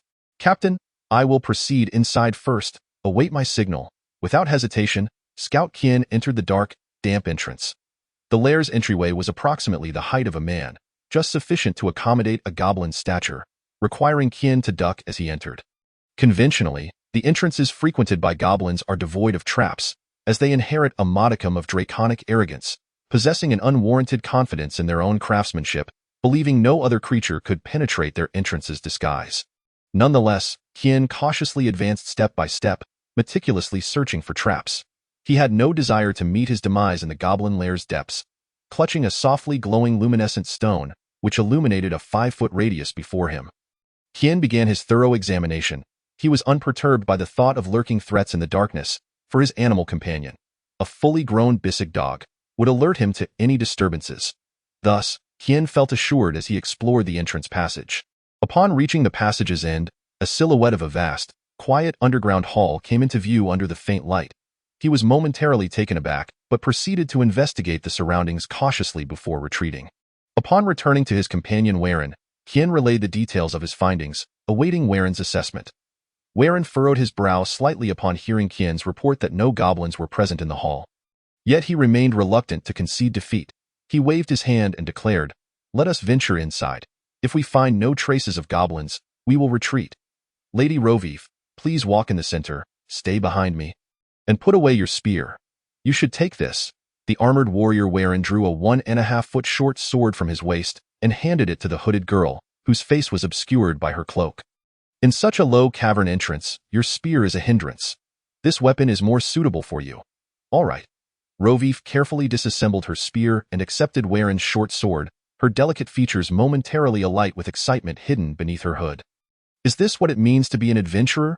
Roveve, you are now an adventurer too." She clenched her fists, unable to contain her joy, as if a dream had finally come to fruition. Earlier, when she witnessed them slaying the rat men. She felt a sense of adventure, but at this moment, she felt a true immersion in the experience. One by one, the team members bent to enter the entrance. Soon it was Rovif's turn. Gripping the short sword, she hunched her body and swiftly slipped inside, following closely behind the figure ahead. They quickly reached the dilapidated hall Kian had described, where the flickering firelight revealed the surrounding worn environment. However, signs of recent biological activity were evident from the scattered bones and heaps of refuse, indicating the presence of numerous creatures. Yet, for reasons unknown, the place felt eerily empty. To be cautious, Warren instructed them to revert to their usual formation as they exited the passage, the scout leading the way, warriors and swordsmen ready to adapt, while the tower shield warrior remained at the rear to safeguard their only spellcaster. Rovif found herself flanked by two members of the adventuring party, a stout dwarven warrior wielding a tower shield and a tall male dressed in a robe of pristine white, his delicate fingers adorned with a hint of mirth, a harp tucked into his waist.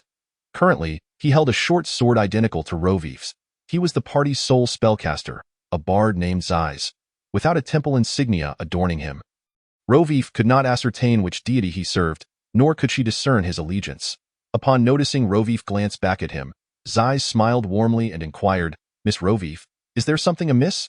"And no, nothing." Rovif felt a chill wash over her at Zeiss's gentle smile. But her attention was soon drawn to a commotion ahead. "Captain, there are traces of a bonfire, and it still feels warm.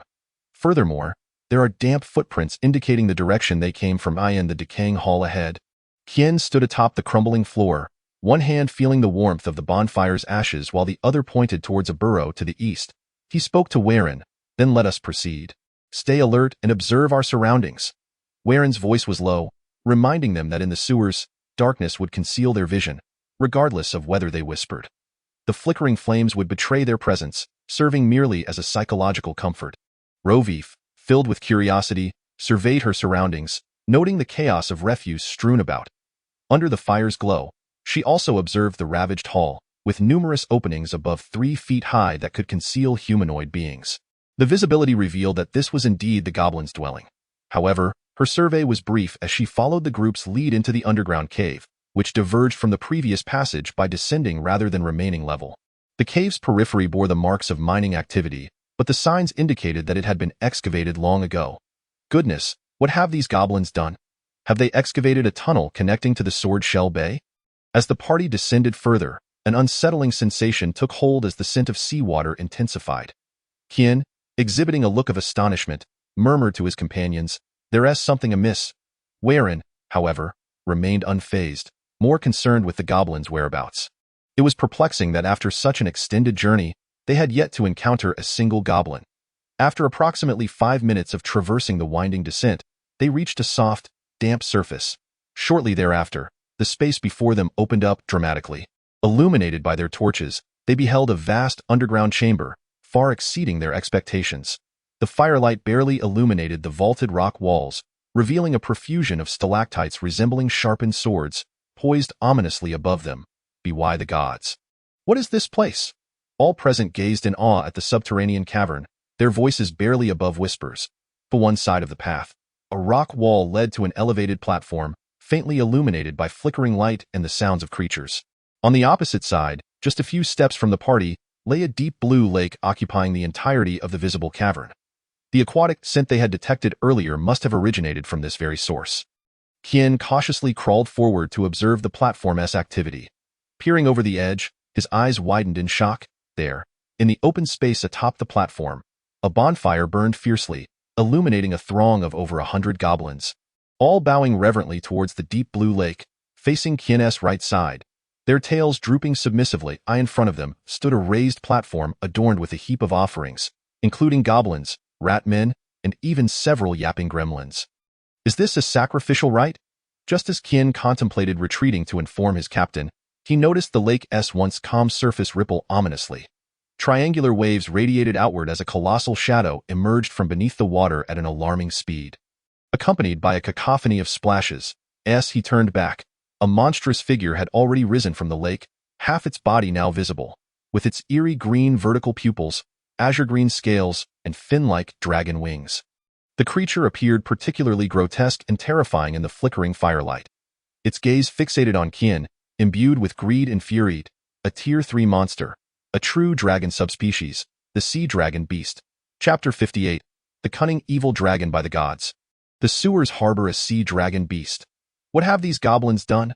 Before the scout Keen had the chance to utter his thoughts, a monstrous creature, its upper body stretching an impressive 10 feet in length, began to undulate through the water, its massive form leaning forward as it approached him. A chilling roar emanated from within, and although the sea dragon was not a true dragon, the menacing sound it produced was enough to instill fear in the hearts of those with wavering resolve. Whether they were adventurers or humanoid creatures, it rendered them paralyzed with terror, allowing it to feast upon them at will. Even Keen, a seasoned professional, found himself momentarily daunted by the sudden roar, freezing in place for several seconds. Fortunately, the familiar melody of the bard's sis stirred in his ears, swiftly alleviating the dread that had gripped his mind, enabling him to regain his composure and step forward rather than succumb to despair. Sis, the sole spellcaster of their party, wielded a unique ability as a bard known as Inspire Courage, a supernatural talent that influenced the mind through music, effectively dispelling fear and bolstering the combat prowess of his allies, allowing them to reach their fullest potential while granting them certain resistances against charm and fear spells. Quickly, move, commanded the captain, Wailuan, as he observed the creature's dorsal fins had transformed into a deep shade of purple, indicating that it was an aged sea dragon. While adventurers may not be well versed in the lore of monsters, they were intimately familiar with the threats that lurked near Calantu. Keen shouted in alarm, fully aware of the terror this creature represented. Sea dragons were notorious for raiding merchant vessels, capsizing ships, and were infamous marauders of the sea, often more savage than pirates. After all, pirates had some sense of reason. While these beasts harbored no desire for communication, they sought treasures aboard the ships and craved the sweet flesh of living beings. The former was a common trait among those of true dragon blood, while the latter was a favorite of ferocious beasts. Even the smallest kobolds had a tendency to unwittingly hoard shiny trinkets and coins. The members of the team, including Captain Wailuan, instinctively took several steps back upon catching sight of the creature. Their shock intensified by its roar. It was only when Sis's music reverberated through the towering cavern that their fear began to dissipate. Nevertheless, the adventurers were not cowed by the fearsome sight before them. They had weathered many storms and faced formidable foes.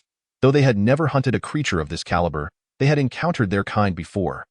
Even adult dragons had once soared overhead, and in retrospect, there was little to fear, other than perhaps a change of trousers. Everyone, gather around. Bag, raise your tower shield and stand at the forefront, Wailuan swiftly commanded, urging the line of formation to tighten around him before positioning the second-tier shield warrior, the dwarf Bag, to defend the front. True dragons were cunning creatures, and even white dragons were notorious for their treachery, ambushing their foes with deft skill. Wailuan knew they could not afford to be picked off one by the creature before them. So he instinctively sought to consolidate their strength. "Stand behind me, my friends," he called out as Bag raised his tower shield, unwaveringly focusing on the beast before them, fully aware that if he fell, his comrades would be left vulnerable. Keen, having just rejoined the group, drew his crossbow, preparing to load enchanted arrows specifically crafted to combat high-tier monsters. The iron-tipped projectiles would be ineffective against the sea dragon's scales. But as a ranger scout, he had nonetheless prepared some arrows designed to deal with formidable foes. Meanwhile, Wailuan and another swordsman unsheathed their long swords, their blades poised against the advancing sea dragon, ready to confront it. Even Loviath, trembling, brandished a silver polearm without a blade, quivering before the massive creature. In that moment, the cavern reverberated solely with the enchanting melodies of the bard Sis. Such music proved effective. The party's defense, akin to that of a hedgehog, instilled a sense of hesitation in the cunning and ferocious sea dragon. "Yes, just like that. Slowly retreat. Let us leave this place," Wailuan whispered in delight as he noticed the sea dragon's wariness. His companions, understanding his intent, began to back away cautiously, seeking to return to the winding passage that led downward.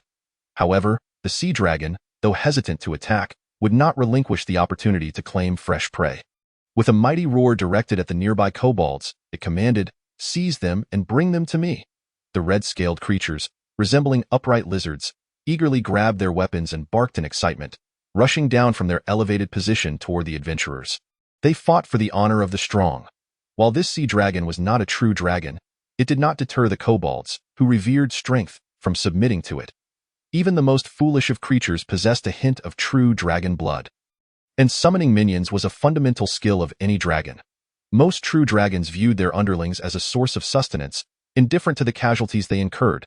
To them, the depletion of the adventurer's resources, whether physical or magical, was a worthwhile trade. The adventurers now faced a horde of kobolds, their initial excitement swiftly extinguished, replaced by a resolute determination for battle. Kobolds were not particularly terrifying, and most were merely ordinary, with hardly any second-tier warriors among them. Only a handful of first-tier kobolds mingling within.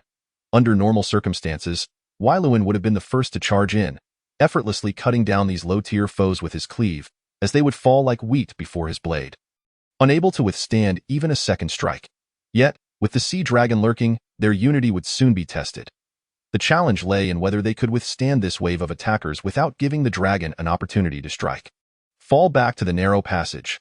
It's unwise to remain by the lake, Wailuan cautioned his companions, his gaze fixed on the water where the sea dragon had vanished, without the creature's watchful eye. The adventurers easily retreated to the initial cavern, seeking refuge in a narrow space to confront the kobolds. Retreating further was unfeasible. Being surrounded by a multitude of kobolds in an open area would be perilous. Such an onslaught from all sides could only be managed by a creature as formidable as an octopus demon. As time passed, they had felled a quarter of the kobolds, their bodies piling up at the cave entrance to a height of 3 feet. Wailuan and another swordsman felt their arms grow weary from the relentless hacking. Yet the sea dragon lurking beneath the lake had yet to reveal itself. Had they truly allowed it to escape? Confusion arose among them, a notion so absurd yet undeniable. Meanwhile, in the decaying hall above, a grotesque creature with eerie green vertical eyes like ghostly flames slowly emerged from an inconspicuous pool of water. As it extricated its massive form from the depths, it shook off the water clinging to its scales with a disdainful flick, muttering to itself, "Fresh water. How insipid!" It then oriented itself before slithering toward the nearby cavern.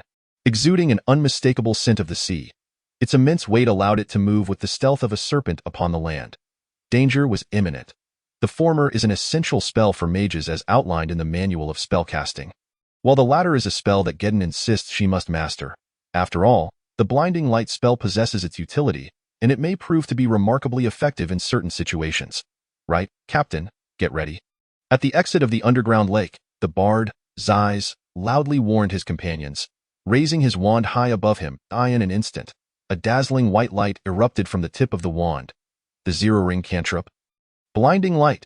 The white radiance exploded within the narrow passage in less than a heartbeat, blinding all the goblins crowded at the entrance, plunging them into a state of confusion and frantic flailing. Some even struck their own allies, while others tumbled into the lake's waters, floundering desperately. The scene descended into chaos. Unaffected by the blinding spell, Waylon and another swordsman seized the opportunity while the goblins were disoriented, entering a fierce killing mode.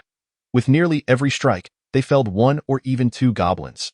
However, they dared not venture into the lake's vicinity, remaining confined within 5 feet of the cave's entrance, shielded by Bag's tower shield. As they were acutely aware of the greatest threat of their expedition, the third-tier sea dragon beast. Its continued absence cast a shadow of unease over them all. The goblins had already suffered nearly half their numbers. Yet they showed no signs of retreat. Waylon planted his sword into the ground and spat on the floor. Wiping the sweat from his brow, he drew his sword once more, observing the still fervent goblins with confusion. Logically, creatures like goblins would not fight so desperately without hope of victory, especially in the absence of a true dragon overseeing the battle. Even if one were present, under such overwhelmingly adverse circumstances, their morale should not remain so unnaturally high. It was as if victory were within their grasp. If we clear out another wave of goblins, we can depart from this place. Remember to sever their ears. They can fetch a bit of coin. A twinge of unease gripped Waylon. Yet 50 goblins in the desolate surroundings felt like far too many. They could only eliminate a portion before retreating. A strategy that, while cautious, was significantly safer and unlikely to stir trouble. As he contemplated, Waylon did not forget to remind his teammates to collect the ears from the goblin corpses, for they could be traded at the Adventurers Guild for a few copper coins. Roviv also gripped a spear with its head fixed, her gaze anxiously fixed on the tranquil blue lake beyond the passage. In truth, she was not alone. Nearly everyone in the adventurer party cast sidelong glances at the placid lake, aware of the monstrous creature lurking beneath its surface. The tension was palpable, especially with the knowledge that a single arrow could spell doom. Yet, inexplicably, the more she focused on the serene lake, the more agitated she became. A sense of unease weighing heavily upon her chest, making it hard to breathe. Just as she contemplated taking a breath, her peripheral vision caught a glimpse of a ghostly green flame flickering beside her. As she turned to focus on it, she beheld a menacing lizard head emerging from around the corner behind them. Its blue-green scales shimmered ominously, and its slightly ajar maw revealed 3 razor-sharp teeth reminiscent of a shark's. Fear, panic, and horror coursed through Roviv, sending chills down her spine in an instant. She opened her mouth to utter a warning but found herself rendered speechless, paralyzed by the sight of the creature as it stealthily approached the most pivotal member of their party, the bard. The sea dragon beast drew within 15 feet. Zeiss sensed the impending danger and ceased his uplifting melody. He turned to glance back and discovered the peculiar red-haired girl, her twin ponytails framing a face frozen in shock. Not at him, but rather at the horror lurking behind him. Understanding dawned upon him in that instant, and he hurriedly attempted to cast a first-ring spell, Mage Armor, and followed it with a hasty feet grease. Yet, it was too late. A maw filled with the stench of blood lunged forth, severing the bard, who had moments ago been singing fervently. In two, the headless corpse collapsed to the ground, leaving the others engaged in battle against the goblins momentarily stunned. Their expressions blank, however, the cunning dragon would not linger here for long. Having dispatched the most troublesome spellcaster, it turned its sights upon the next target, the weakest and most vulnerable linked. A massive tail swept toward Roviv. Just the sound of the wind warned that should it connect, she would either face death or severe injury. Yet, the others remained in shock, and the only one who could save Roviv was herself. Feeling the rush of wind beside her, she mustered courage from an unknown source, biting her tongue sharply to shake off the sea dragon's intimidation. Then, with remarkable speed, she performed an unusual gesture, brushing her left hand across a silver ring. A magical radiance burst forth from the ring. In the next moment, no, in the blink of an eye, in less than half a second, Roviv's petite figure vanished from the cavern. A 6th ring spell, Greater Escape. Chapter 60, above. Greater Escape, alongside teleportation, ranks as a 6th ring spell. However, the former lacks the stability of the latter, teleporting randomly within a 10-mile radius. Most mages do not memorize this spell. Yet, it possesses a unique feature that teleportation lacks: instantaneous casting. Allowing for immediate physical relocation. In the blink of an eye, one can be transported miles away. It serves as an excellent means to evade area spells or targeted spells, eliminating the worry of being scorched mid-teleport by a falling meteor.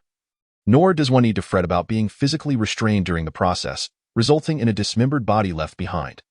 However, its practicality is somewhat questionable. After all, there are numerous superior 6th ring spells, such as Trigger, Dispel, and Anti-Magic Field. For escape, it is indeed impractical for high-level mages to retain this spell in their memory. High-level mages possess various means of escape, such as the 2nd ring Binding Rope spell, or even the 3rd ring Blink and Haste spells, along with the more reliable teleportation spell. With such spells at their disposal, high-level mages would hardly require a spell laden with unpredictability. Nevertheless, as a magical artifact, this ring imbued with the 6th ring spell, Greater Escape, is still commendable. It does not occupy a spell slot and serves as a trump card for escape, ranking it as a noteworthy spell ring among magical artifacts, albeit with a slight element of uncertainty. Roviv did not wish to use this spell. However, faced with such a dire situation, she had no other choice. If she were to endure a blow, she might not even have the opportunity to use the escape ring. Unlike those seasoned adventurers with robust physiques, capable of withstanding the onslaught of a 3rd-tier creature, she would likely be smashed against a wall, rendered powerless, and at the mercy of the sea dragon.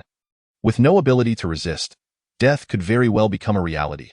Now, the only solace Roviv found was that she was in the sewers, not the wilderness outside the city. The relative safety and distribution of monsters here were certainly lower than in the wild. Were she in the wild, it would be all too easy to randomly teleport into the territory of an ogre or a wurg, or even into a dragon's lair. Such possibilities were far from negligible. Yet, in the sewers, after descending for some time, she had only encountered a few ratmen and the goblins from earlier.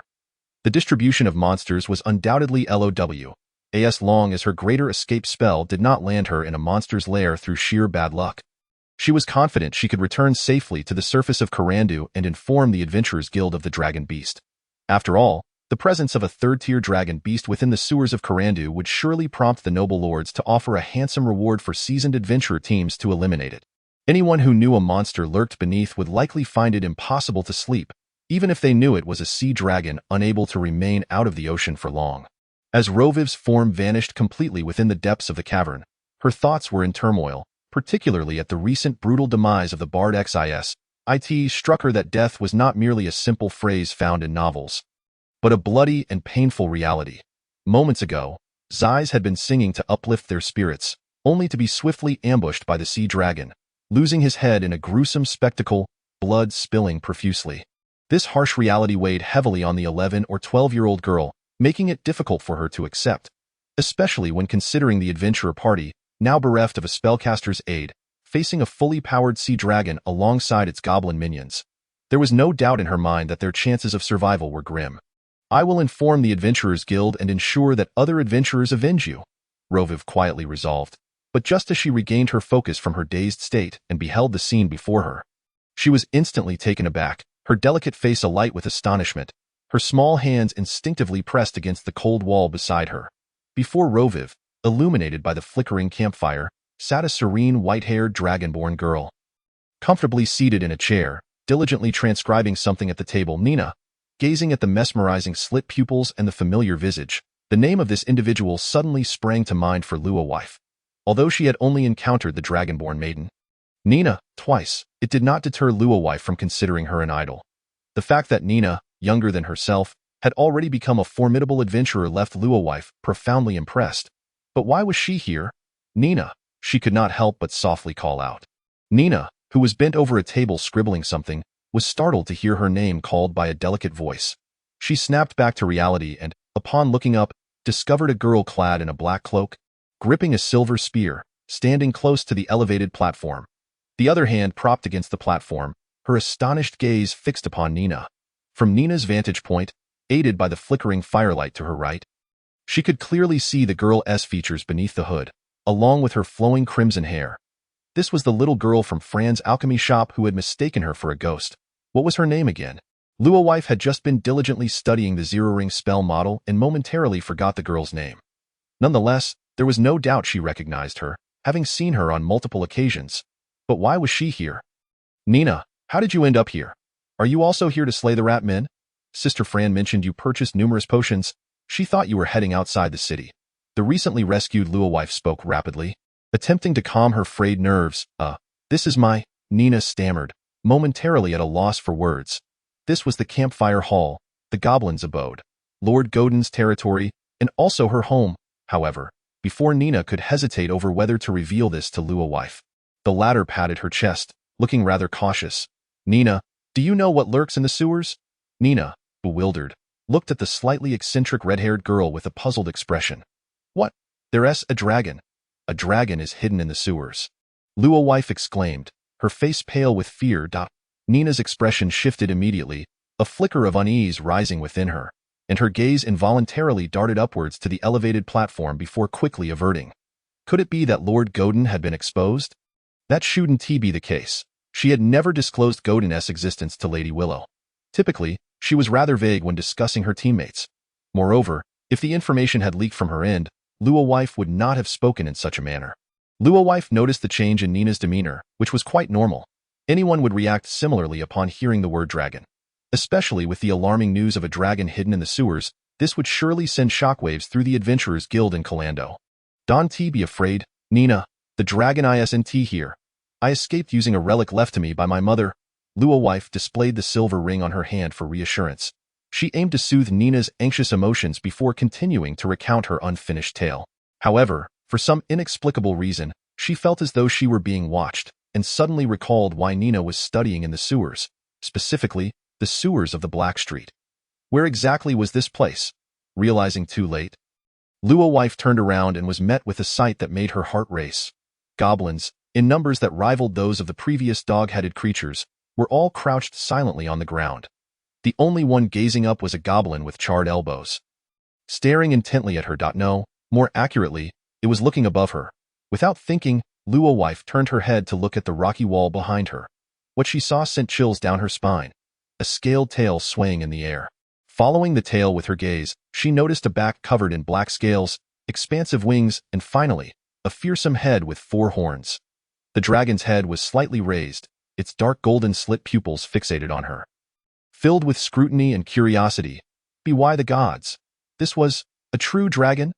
The silver spear still clutched in her hand clattered to the ground with a metallic clang that echoed throughout the campfire hall. Chapter 61. Surprised Godin flicked his tail and leaped down from the elevated platform, landing with a muscular grace that produced not a sound. He approached the girl with the black hood and crimson pigtails. Halting before her, and swiped the fallen silver spear away with his tail. The rolling sound of the spear was almost jarring to Luo wife. After clearing the space, Godin crouched before the red-haired maiden.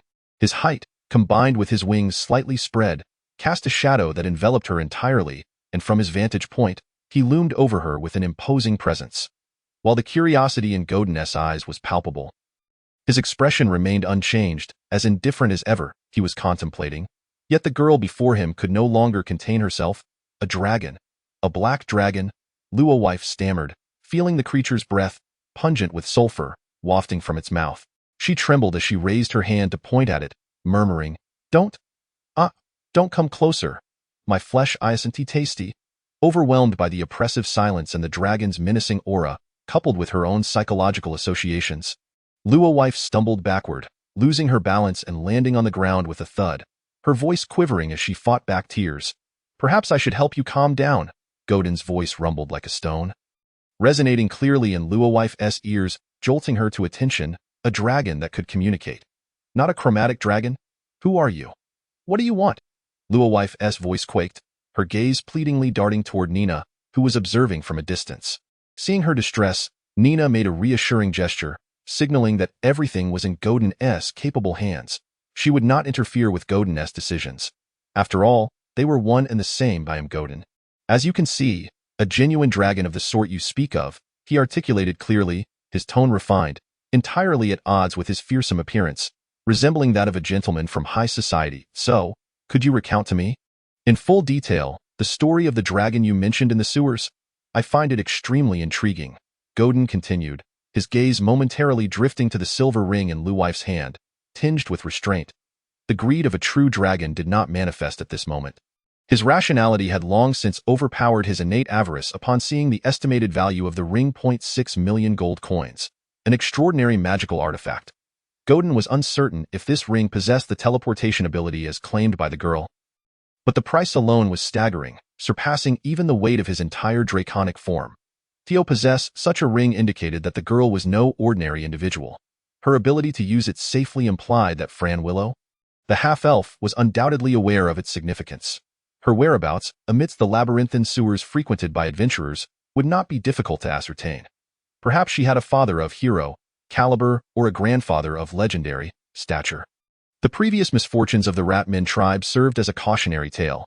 Godin was not foolish enough to believe he could act recklessly simply because he was alone. Furthermore, since learning of the Ratmen's fate, he had devised a plan for dealing with any potential threats he could not confront directly. Thus, he bore no ill intentions toward the girl. He merely wished to learn about the dragon she spoke of, after which he could let her go. That dragon? It's a sea dragon. Beast, we discovered it in the underground tunnel dug by the dog-headed men, where they were performing a ritual for it. It was enormous, long, and a vibrant blue-green, moving without a sound. According to Mr. Kien, it is an elderly sea dragon that has lived for over 100 years. Seeing that the black dragon before her did not seem hostile and had no intention of devouring her, Luo wife ceased her cries and began to recount her harrowing experience in the dog-headed men's lair. Her voice trembled with remnants of fear, and her sobs, though stifled, lingered, as Luo wife narrated. She unconsciously curled up on the ground, hugging her knees, her eyes vacant. It was cunning. It ambushed from behind, and I realized too late. I couldn't move or speak. I could only watch helplessly as it devoured Mr. Sis's head. Fear lingered in Luo wife's vacant gaze, her curled body tightening like a quail. Sis was the bard in my adventuring party and our only spellcaster, she added, while Godin's expression shifted peculiarly at the mention of the underground caves and the blue lake. As the memories of Nina's musings about the seafood oysters from the sewers resurfaced, a sudden thought leaped into Gurdon's mind. Could that underground cavern possibly connect to the ocean outside, the perfect escape route?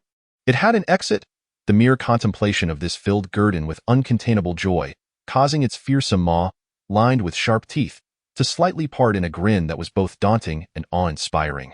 This expression was known only to Nina, who recognized it as Mr. Gurdon's delighted demeanor. It was the same look he wore when he playfully scratched her little feet with his tail, a manifestation of his impish and carefree spirit. Gurdon paid no mind to the opinions of others, continuing to inquire of the somewhat dazed girl before him. What tales do the adventurers tell of that underground lake? Mr. Keene mentioned that it might connect to the Swordshell Bay. Upon hearing this, Gurdon understood that he must seize the goblin lair without fail. He had already begun to scour the archives of the Dragon's Legacy for information regarding the sea dragon beast. To master this underground passage, the first obstacle to overcome would be this sea dragon beast. The sea dragon beast, a subspecies of true dragons, belongs to the dragon beast category, with adults ranging from 2nd to 3rd tier. However, if its dorsal fins are deep violet, it is undoubtedly of the 3rd tier. Not only does it possess abundant physical energy, but it also wields magical abilities akin to spells. It exhibits resistance to electrical and water-based spells, and is immune to certain toxins. Sleep and paralysis have no effect on it, a creature that appears quite formidable, yet Gurdon felt a significant reduction in pressure, as long as it was not a true dragon. Beasts lacking intelligence are always easier to manipulate. Regrettably, Gurdon's tier was insufficient. Otherwise, he could have easily subdued it without a fight, bringing it to heel beneath his draconic wings, with a slight sigh and a furrowed brow. Gurdon concluded that, overall, the situation was manageable. There must be a solution, but it needed meticulous refinement to ensure absolute success. After all, there might only be one chance. Even the most foolish sea dragon beast possesses the cunning nature inherited from true dragons, and it would not fall for the same trick twice. Without a 90% certainty, he was unwilling to engage in combat. Gurdon began to devote himself wholeheartedly to devising a strategy for conquering the goblin lair. Yet, he had not forgotten the girl who stood before him, still gazing at him with wide-eyed wonder. After reflecting for a moment and carefully confirming the steps and details to ensure nothing was overlooked, Gurdon returned to the elevated platform, deftly retrieving a vial of potion with his agile claws and presenting it to Nina. He instructed her to drink it all, leaving not a single drop behind. Chapter 62. The Forgetting Elixir in the hall. Gurdon made no effort to conceal his words. He stood atop the platform, curling his tail around the potion vial, extending it toward Nina below, and reiterated his instructions. She was to consume it and then cover her eyes. After 2 hours, the goblins would escort her to the nearest sewer entrance. Nina accepted the vial, nodding in acknowledgement. She was familiar with this potion. The Forgetting Elixir, valued at 50 gold coins per bottle, was capable of erasing the memories of ordinary individuals. It also proved useful against lower-tier practitioners, although there was a chance that some professionals might resist its effects. Originally concocted by a brilliant student from a certain mage academy, the intention was to explore whether it could reset spells from that day by erasing memories to circumvent the magical network limitations. Thus, there would be no need to resort to the 5th-tier spell, Exchange. Unfortunately, the attempt failed, as the intellect of high-tier mages, or indeed, any trained practitioner, carried inherent resistance to such effects. The potion could not erase the memories of professionals, and thus this variant, effective solely on commoners, became a byproduct of failure. However, this kind of elixir found a new audience among the pleasure-seeking nobility, who devised numerous creative uses for it. For instance, a lover who never grows tiresome. Each encounter feeling as fresh as the first. The duration of memory erasure is determined by the potion's dosage, ranging from 1 hour to a full day. Consequently, achieving this was not particularly challenging. The 2-hour wait was necessary to ensure that the potion was thoroughly digested and absorbed by Lovie, rendering it undetectable that she had consumed the Forgetting Elixir. Therefore, after drinking the Forgetting Elixir, Lovie would also need to take a complementary sleeping potion.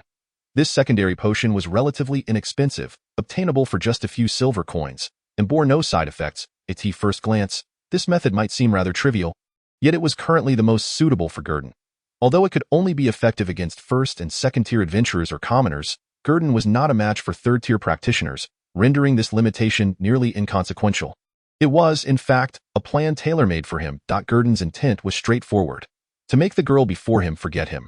With the aid of the Forgetting Elixir, this task was not insurmountable. In truth, the 4th-tier spell Modify Memory could achieve a more thorough erasure. However, it was unavailable at the moment, forcing Gurdon to settle for a lesser alternative. Moreover, Modify Memory produced magical fluctuations that could potentially attract the attention of a high-tier mage. The potion was simply more convenient. Although it had its limitations, for Gurdon, these constraints were almost non-existent. He was not seeking to erase spells, only to ensure that this girl would forget this entire affair. The risk of exposure was minimal. Low risk, the alternative, plundering the silver ring and then killing the human girl, was a gamble that her family would be absent, rendering her death inconsequential. Yet the likelihood of success for this second option was likely as low as that of a young copper dragon successfully teasing an ancient red dragon in its lair. Gurdon, not foolish, recognized the wisdom in choosing the first option, despite the loss of several thousand gold coins. However, this meant he would not have to endure torment, nor worry that an instant later, a portal might open in the air, unleashing high-tier adventurers who would obliterate him. Drink up, Lovey, or Mr. Gurdon will not let you go. Nina presented the forgetting elixir before the auburn-haired girl, speaking softly. Yet while her tone was gentle, her gaze remained fixed on the girl, scrutinizing for any signs of resistance. Sitting on the ground, Lovey lifted her head, hesitating as she heard Nina's words. But if I drink this, I cannot report the matters of the adventurer team to the Adventurers Guild. What about the sea dragon beast? What about the fallen adventurers? With each word, Lovey's emotions intensified. Having worked at Fran's alchemy shop, she was well aware of the potion's effects. She knew that drinking it would indeed cause her to forget everything that had transpired today, including the hiring of the adventurer team to guide her into the sewers. All would be erased completely. Her memories might revert to yesterday or this morning. Furthermore, without others to remind her, she would remain entirely oblivious to the fact that she had lost her memory.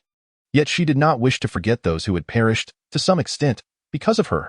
Nina gazed into Lovey's sincere amber eyes and smiled, blinking her slit pupils at her. Lovey, rest assured. Mr. Gurdon will surely assist you in resolving this issue. Her eyes swept across the bonfire-lit hall, taking in the now somewhat endearing goblins, the familiar dilapidated architecture, and the black-scaled dragon, furrowing its brow atop the platform, tracing patterns in the dirt with its claws. She added, not just for you. Mr. Gurdon is also doing this for himself and his clan. And me, of course, was a thought Nina kept to herself. Having listened intently, Nina understood that the connection between the cavern beneath the goblin lair and the ocean held significant implications. It meant that this black wormling would forever possess a hidden escape route unknown to others, which could prove invaluable in a critical moment. Lovey looked at Nina, then at the dragon who seemed to be deep in calculation. Finally, she sighed, rising to dust off her rear, and accepted the potion from Nina's hand. She downed it in one gulp, the illumination of the bonfire highlighting the graceful curve of her pale neck as she swallowed. Afterward, Lovey opened her mouth and reached out, grasping Nina's hand. With her pinky entwined with Nina's, she spoke in a voice as faint as a whisper, Nina, it's a pinky promise. No lies, then. She drank the other vial of sleeping potion from Nina's hand, soon succumbing to drowsiness and collapsing to the ground, slipping into unconsciousness. Gurdon, taking note of this scene from the periphery while calculating based on the information Lovey had provided, nodded slightly, a heavy weight lifted from his heart. After all, this girl held little credibility in Gurdon's eyes. With her having consumed the forgetting elixir, there were no further concerns. Next, Gurdon merely needed to devise a plan to deal with the sea dragon beast, and all would be well. The reason he had previously hesitated to act was the fear of the dragon's formidable strength, which could lead to his demise. However, now that he knew it was merely a dragon beast, the situation became much more manageable. With Gurdon in the shadows and the sea dragon beast in the light, careful consideration would enable him, in his draconic form, to confront an aged dragon beast. After all, there was still the power of monetary influence. Gurdon glanced at the gleaming gold coins beneath him. For the first time, he found these little treasures far more appealing than any mere ore. It is worth mentioning that this piece was first published on Chidian, and the content of this chapter is the essence of the story, not to be missed, as the author is always ready to answer questions. Chapter 63. Regret. 2 hours swiftly passed, and Gurdon observed Nina, now disguised, leading the goblins as they carried the red-haired girl, who possessed a high-level magical artifact, away from the bonfire hall. He withdrew his gaze, having no intention of following them. Outside, numerous adventuring parties were still scurrying through the sewers, and encountering them would indeed be unfortunate. The goblins were somewhat easier to explain. Gurdon had cautioned them, so even if they were killed or captured, their loyalty would ensure they remained silent, never uttering his name. As for Nina, her ability to survive for so long in the dark sewers was undoubtedly due to her keen observation skills, coupled with her disguise, leaving little cause for Gurdon to worry. Thus, if he were to venture outside, he would merely be increasing the risk. With Nina and the elite goblins supervising, he felt quite reassured. These adventurers had come to the southeastern section of the sewers to hunt ratmen, a pursuit somewhat linked to the latter's retreat, but it also demonstrated their madness. Had it not been for Gurdon's continuous training of the goblins from the Black Fire clan within the bonfire hall, keeping them from venturing outside, it was conceivable that a stroke of bad luck could have led to adventurers stumbling upon them and clearing out the bonfire hall with ease. However, upon reflection, stronger adventurers had already withdrawn after the first day when they eradicated the Ratman tribe. The first day had yielded a bountiful harvest, but subsequent gains had dwindled, making it less lucrative to continue. Adventurers prized efficiency and profit. Moreover, the number of first- and second-tier Ratmen was minimal, rendering the copper coin bounties insignificant in comparison to the time and effort required. The remaining groups in the sewers were mostly small fry, none exceeding the third tier. Should they happen upon Gurdon, they might simply be delivering takeout. After all, of course, risk still existed. Yet, what occupied Gurdon's thoughts the most was the matter of the kobold lair. Although he had calculated numerous scenarios and had a rough outline in mind, the mere thought of the cave beneath the kobold lair connecting to the ocean stirred an uncontrollable excitement within him. If that cave truly led to the ocean, he might have the opportunity to establish a genuine foothold within the city's sewers, allowing for steady development rather than planning an escape after his youth. Perhaps he could even endure until his adolescent years. On the high platform, the black-scaled dragon couldn't help but grin, revealing a maw capable of swallowing dozens of pounds of meat. Before long, when Nina returned to the bonfire hall with the goblins, she found Gurdon resting his sharp, hooked chin, covered in black scales, atop a pile of glimmering gold coins. His long, serpentine tail draped over the edge of the platform, hanging down halfway, squinting with his slit pupils. He seemed lost in thought, though his peripheral vision remained fixed on both sides of the corridor. Upon noticing Nina's return, Gurdon immediately lifted his head. As she approached, he inquired in a deep, rumbling voice, "Nina, did you encounter any unexpected events on your journey?" "Everything is fine, Mr. Gurdon. The sewers were much quieter than usual. Without a hint of disturbance, I took Rovi to a corner where she could see the entrance to the sewers, then set her down and hid in the shadows to wait for her to awaken and leave before returning." As Nina turned to walk around to the back of the platform, she occasionally glanced up at Gurdon. Soon, her voice rang out again, "Mr. Gurdon, regarding the kobold lair, I can assist you in checking it out, especially since we still have the invisibility potion. With that, I should have no problem." Nina climbed onto a stone step behind the platform, grasped the edge with both hands, and hoisted herself up. Breathless, she stood before Gurdon, her small slit pupils gleaming with sincerity and an overwhelming desire. However, Gurdon regarded her for a long moment before shaking his head in refusal. "Nina, the reason I have taken the goblins as my subordinates is not to have them training here. They can go when the time comes, and you need not concern yourself with it." Gurdon did not wish for Nina to take such risks, deeming it meaningless, as he was not alone. Noticing the disappointment in her expression, he softened his tone and added, "At least not now. Moreover, I do not plan to take action in the coming days. The outside remains too perilous. Once the quest in the sewers is called off, we can act." He continued at that time, "I would appreciate your assistance in procuring some alchemical potions, scrolls, and other materials from the alchemy shop, while also observing the condition of that little girl." Gurdon had intended to delay action for a few days, or even a week. He could afford to wait. Venturing into the kobold lair now or tomorrow to confront that sea dragon beast could lead to the kind of adventure tales sung by bards, of adventurers drawn by the clash of two dragons, only to reap the rewards by slaying the evil dragon. He did not wish to become a mere supporting character in such stories. Furthermore, he intended to bring a significant portion of the Black Fire clan along with him. With the enhancement of his war's mandate and the rudimentary training they had undergone in recent days, he believed they would still prove useful, given the multitude of adventurers in the sewers. Marching with the goblins could easily lead to their discovery. Upon hearing Gurdon's explanation, Nina nodded in agreement, but cast a sorrowful glance at the pile of coins beneath him. Her dreams felt increasingly distant.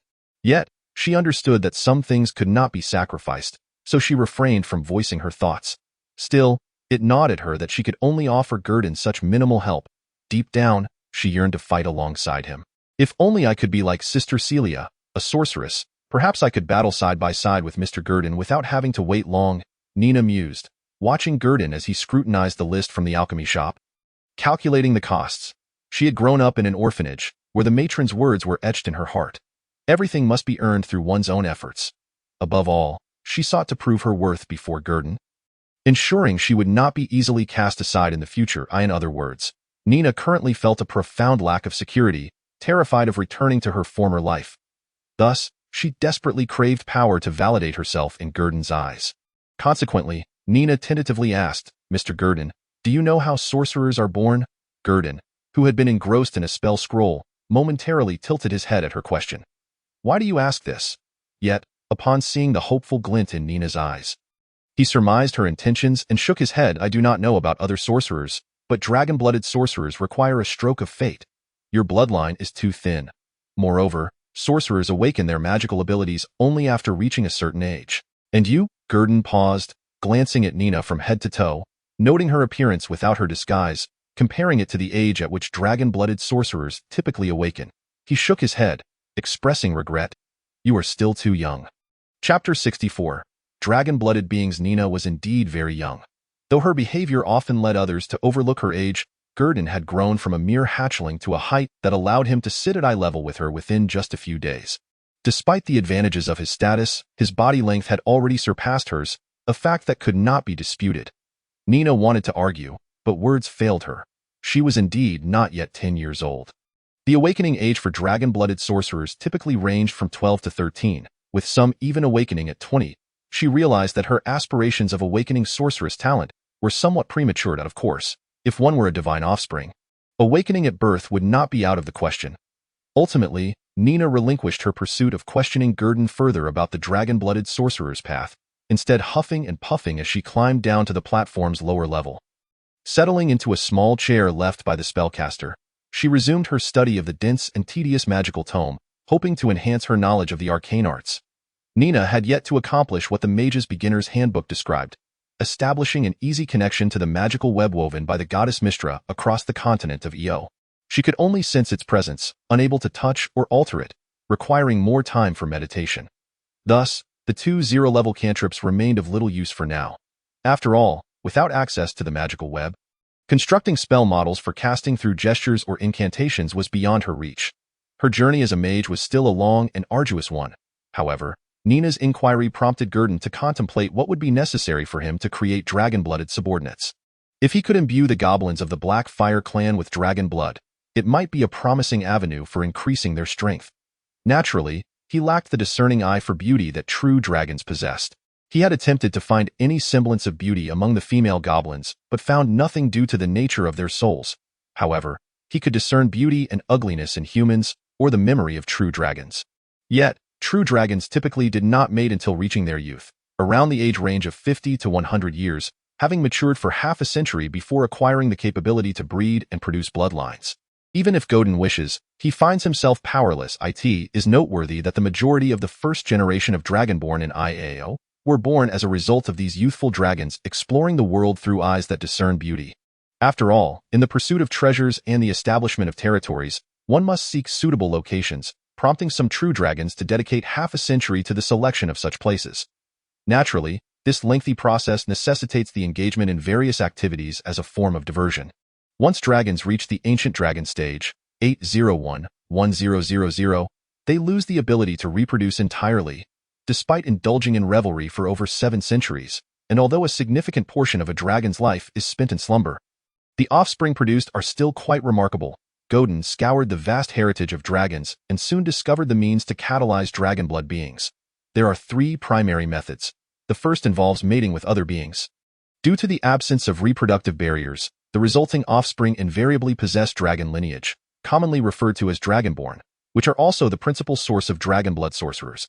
It is said that any prominent dragon-blood sorcerer family either forges a pact with a true dragon, such as the drow elves of the Underdark, or confines a true dragon to maintain a certain level of dragon-blood lineage to prevent dilution, as is the case with a certain shadow dragon. The second method is through ritual transformation, utilizing oils extracted from dragon bodies or potions crafted from their blood, which are then applied to the entire body. This process transforms an individual into a dragon-blood being.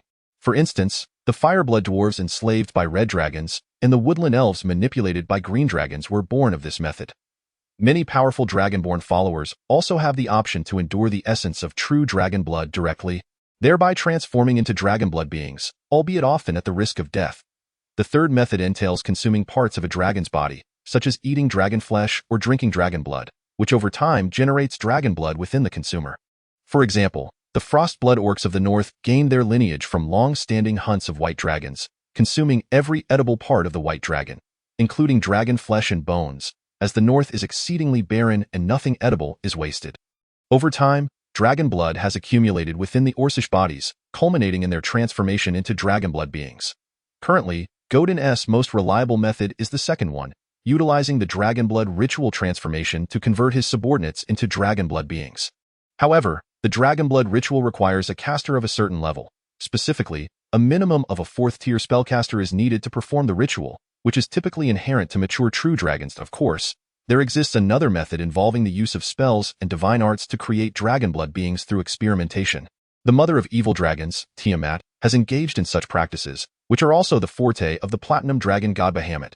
Numerous legendary mages devoted to spellcraft have also undertaken similar endeavors. The dragon lions may very well be the result of a spell experiment. Dragon blood beings such as chimeras and three-headed dragons, which rival ordinary true dragons, are also creations of deities. Their bodies undeniably flow with the blood of true dragons, yet they have no ancestral connection to true dragons. As Godin perused the dragon heritage, he redefined dragon blood beings. However, constrained by conditions, Godin had to abandon this notion.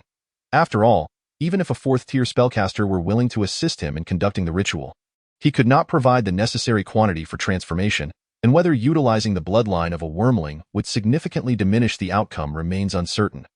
The bonfire in the hall continued to blaze. While the goblins diligently carried out their training, aside from the crackling of the fire, the sound of goblins scurrying about, and the swish of sticks being wielded, there was naught else to be heard. Unbeknownst to him, Godin felt a stir of hunger in his belly. Thus, he exchanged a subtle glance with Grush and cleared his throat lightly. Grush, having long understood the implication of Godin's sound, promptly ordered the goblins to serve his dinner. A large pot filled with chunks of beef from sharp-beaked frogs and about 10 varying-sized roasted catfish, each weighing dozens of pounds, made up the dinner spread. It must be said that the feast was quite bountiful, though the flavor left much to be desired. Yet, he held no extravagant expectations of the goblins' culinary skills. He first sifted through the pot, selecting a few morsels to set aside for Nina. Then, he sprinkled a dash of a powder resembling chili flakes to enhance the flavor.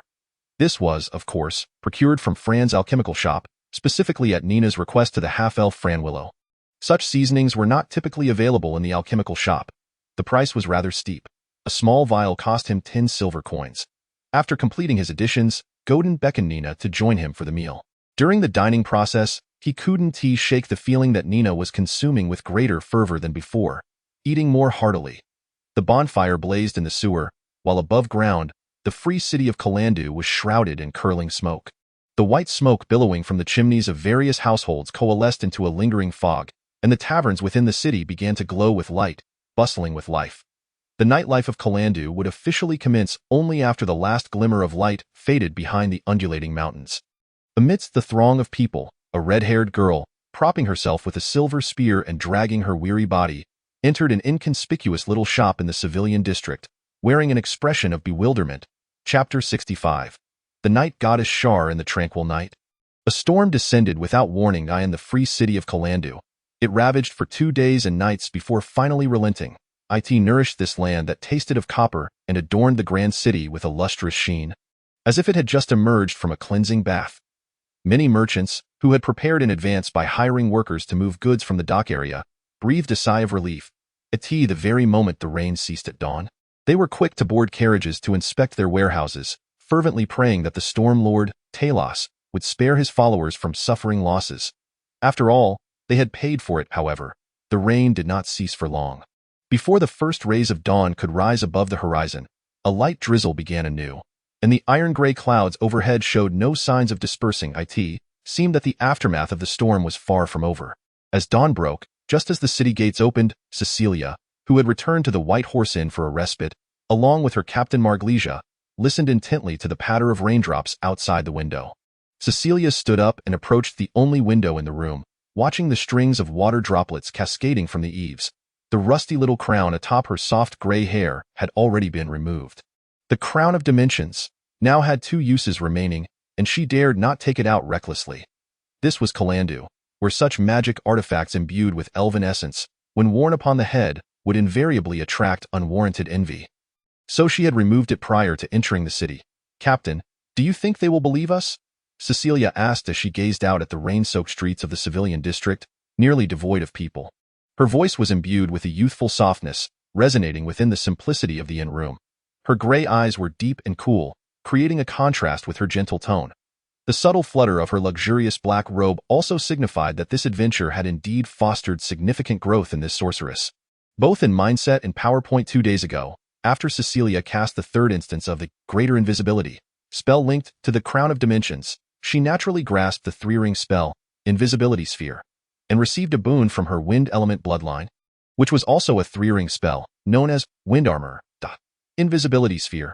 Upon casting, it allows all creatures within a 10-foot radius to vanish from sight, erasing their body temperature, scent, and sounds for a duration of 8 hours. Note: attacking, being attacked, eating, drinking, etc. will cause the invisibility effect to dissipate. Wind Armor creates a powerful wind barrier that swirls around you. Any weapon attacks or projectiles must undergo a wind pressure check, and if they fail the check, the attack is nullified. If the check succeeds, it reduces the damage taken. The wind barrier does not have a duration. It will vanish only after absorbing a certain amount of damage. Note: the size of the barrier can be controlled by the caster, but the ability of the barrier to withstand damage will be influenced by its size. This explains why the Crown of Dimensions still has 2 uses remaining. They have been relying on Cecilia's newly acquired spell, Invisibility Sphere, for concealment during their journey. Their timely return to Kalandu was primarily thanks to the protection of Wind Armor, which allowed them to navigate through the raging tempest unscathed. Of course, the main reason was that after Cecilia consecutively cast Greater Invisibility 3 times, the lingering chill that had haunted them seemed to have dissipated, and the feeling of being watched like a pestering insect was no longer present. This gave them the courage to conserve the uses of the Crown of Dimensions. After all, each use was one less. Mastering the three-ring spell also indicated that Cecilia had officially entered the ranks of third-tier sorcerers. This is a remarkable achievement, as a 15-year-old third-tier sorceress is considered exceptionally gifted, and it is easy for one to suspect her of being a direct descendant of some storm giant. The rapidity of her growth is indeed astounding. In less than 2 years, she has ascended to the 3rd tier, a level that many elite warriors struggle for years on the battlefield to achieve. However, the cost of her advancement has been significant. A single audacious adventure led to 5 going, with only 2 returning. No, there was also a pseudo-dragon. Thus, since Cecilia advanced to the 3rd tier, she has not displayed a hint of joy within the White Horse Inn, but rather a deep-seated concern. The gray clouds towering above the clock tower in Kalandu cast a slightly oppressive atmosphere, compounded by the serious matters that lay ahead, prompting this newly minted 3rd-tier sorceress, Cecilia, to feel an overwhelming urge to voice her thoughts. Fear not, Celia. When the time comes, you shall recount the truth to them. The leader of the Adventurers Guild will undoubtedly prioritize the task at hand, launching an investigation without delay. After all, we are the ones who accepted this mission, and they tend to place their trust in our information. Within the cozy confines of the inn, the valiant warrior Marglesia offered words of comfort. She regarded the delicate figure of the sorceress with a glimmer of pity in her eyes. For this girl, 3 or 4 years her junior, bore burdens far too great for her age. Yet it was precisely this indomitable spirit that had allowed her to emerge from the depths of that underground cavern. Clinging to life against all odds, I hope so. For the sake of the fallen Waken and Mayfarn, I shall ensure that their demise shall not be in vain, having already set her sights on vengeance against the shadowy puppeteer. Celia's tone grew fervent as she absorbed Marglesia's soothing words, an unmistakable resolve evident in her voice. This prompted a subtle change in Marglesia's expression. Celia, while seeking revenge is not inherently wrong, if you allow it to become the very essence of your existence. As she spoke, Marglesia approached Celia, who felt the gentle warmth of her presence enveloping her. Through the thin fabric of their garments, Celia could even sense the rhythm of Marglesia's heartbeat. A slight tension gripped Celia as the golden-haired maiden leaned down, resting her chin upon Celia's shoulder, softly whispering near her delicate ear. You know, they do not wish to witness your transformation in the river of the underworld, as the leader of the Dawn Adventurers. She keenly sensed that Celia was on the brink of becoming consumed by her desire for retribution, and she yearned to prevent the emergence of a vengeful Celia. Thus, she chose to envelop her in warmth, guiding her away from the shadows of vengeance. Captain, you need not worry about me. I will not resort to exploiting the powers of the Lady of the Night, Celia reassured her, fully aware of Marglisia's concerns. The day prior, amidst the storm, they had encountered a priestess who claimed to be the night goddess, Shar, named Athena. The encounter had startled them, especially as Athena effortlessly discerned their fury and thirst for vengeance, suggesting that they might harness the Night Lady's power for their retribution. However, such power came at a cost, one that Marglisia was unwilling to accept. In this world, there is no such thing as a free lunch. Thus, she was deeply apprehensive that Celia might tread that perilous path. Chapter 66.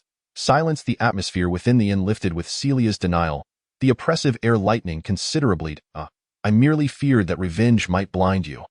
With Celia returning to her usual self, Marglisia felt relieved and smiled, choosing not to dwell further on the matter of the goddess. Better to avoid provoking her altogether. However, Celia had more to say. Turning to bury her face in the softness of Marglisia's embrace, gazing up at her golden-haired captain. Rest assured, Captain, I still intend to visit Mayfarn's sister at the White Tower and ascertain if Wakin and Galiot's families are in need of anything. I shan't act recklessly. Moreover, I wish to accompany you on your adventures. I've already envisioned the new addition to our team.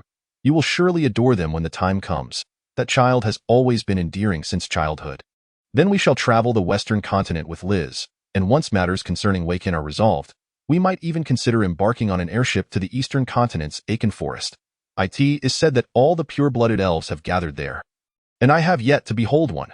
Celia mused, her thoughts drifting to Nina and her aspirations, a smile unconsciously gracing her lips as she rambled on to Marglisia. Meanwhile, the pseudo-dragon Liz, lounging atop the table, trembled slightly, hesitating to divulge the truth she held. There was someone behind that little girl. No, a dragon. Marglisia, with both hands resting on Celia's shoulders, gently urged her head away from her chest, the sensation tickling her. She maintained a neutral expression while observing the girl finally break into a smile, nodding in acknowledgement. She had learned of Nina's existence from Celia during their journey, but they had matters to attend to in Kalandu and planned to fetch Nina once things settled down. After all, their safety remained paramount. The hour grows late, Captain. I shall take my leave. Remember to adhere to our plan. Indeed, be cautious on your journey. Marglisia nodded. Having devised the plan during their travels, they were now merely executing it. Celia peered outside to assess the weather. Though the rain persisted, the once desolate streets of the common district had begun to bustle with open shops. Thus, she concluded their conversation, slipping out from beneath Marglisia's arm to gather her belongings. The pseudo-dragon Liz obediently perched on Celia's shoulder, her slit pupils darting about, lost in thought. Before long, the hooded sorceress, accompanied by the elusive pseudo-dragon, departed from the White Horse Inn. She skillfully navigated the puddles in the road, making her way toward the Adventurers' Guild, distancing herself from the inn's structure. The rain continued to fall, yet not a single drop breached her formidable wind barrier to touch her exquisitely woven black robe adorned with golden patterns. Shortly after Celia's departure, a tall, slender man clad in pitch-black leather armor approached the White Horse Inn. Rabeg inhaled the scents in the air, feeling a tinge of doubt, but upon catching sight of the gleaming golden hair through the window, his demeanor brightened. At last, he could fulfill his master's task. His venture to Kalandu had not been in vain, for he had finally detected their scent at the city gates. This shadowy assassin, who had once slain a severely injured fifth-tier spellcaster known as the Elemental Master, couldn't help but lick the raindrops from his lips. However, within seconds, he grimaced and spat repeatedly. Damn it. It's just like that bitch Lilia's scent. Absolutely revolting. Rabeg's mouth filled with the taste of salt water, the stench of dead fish exploding across his palate, making him feel nauseated. The scent conjured memories of the drow elves from the Underdark and his past experiences, darkening his mood. With a furious growl, he drew his short sword and strode purposefully toward the unassuming inn in the common district. Just as he unsheathed his blade, the sound of raindrops hitting the ground and his footsteps fell silent within a 30-foot radius. An eerie stillness enveloped the air, akin to the dead of night. As he resolved to engage in battle, Rabeg's innate ability, silence, awakened, rendering all living beings within that 30-foot sphere incapable of producing sound, and no matter how intense the commotion, it could not penetrate this domain. Thus, his order of sorcerers was often dubbed the Mage Killers or Spellbreakers. As a natural predator of spellcasters, he thrived in this role, albeit his physical form was somewhat frail. A few careless encounters with drow elves could easily lead him to require healing spells to survive, lest he be toyed with mercilessly. This was why he had fled the Underdark. It was no place for a sane man to linger. Rabeg, tasked with eliminating his master's target, believed that dealing with a few adventurers of less than third tier would be a trivial matter.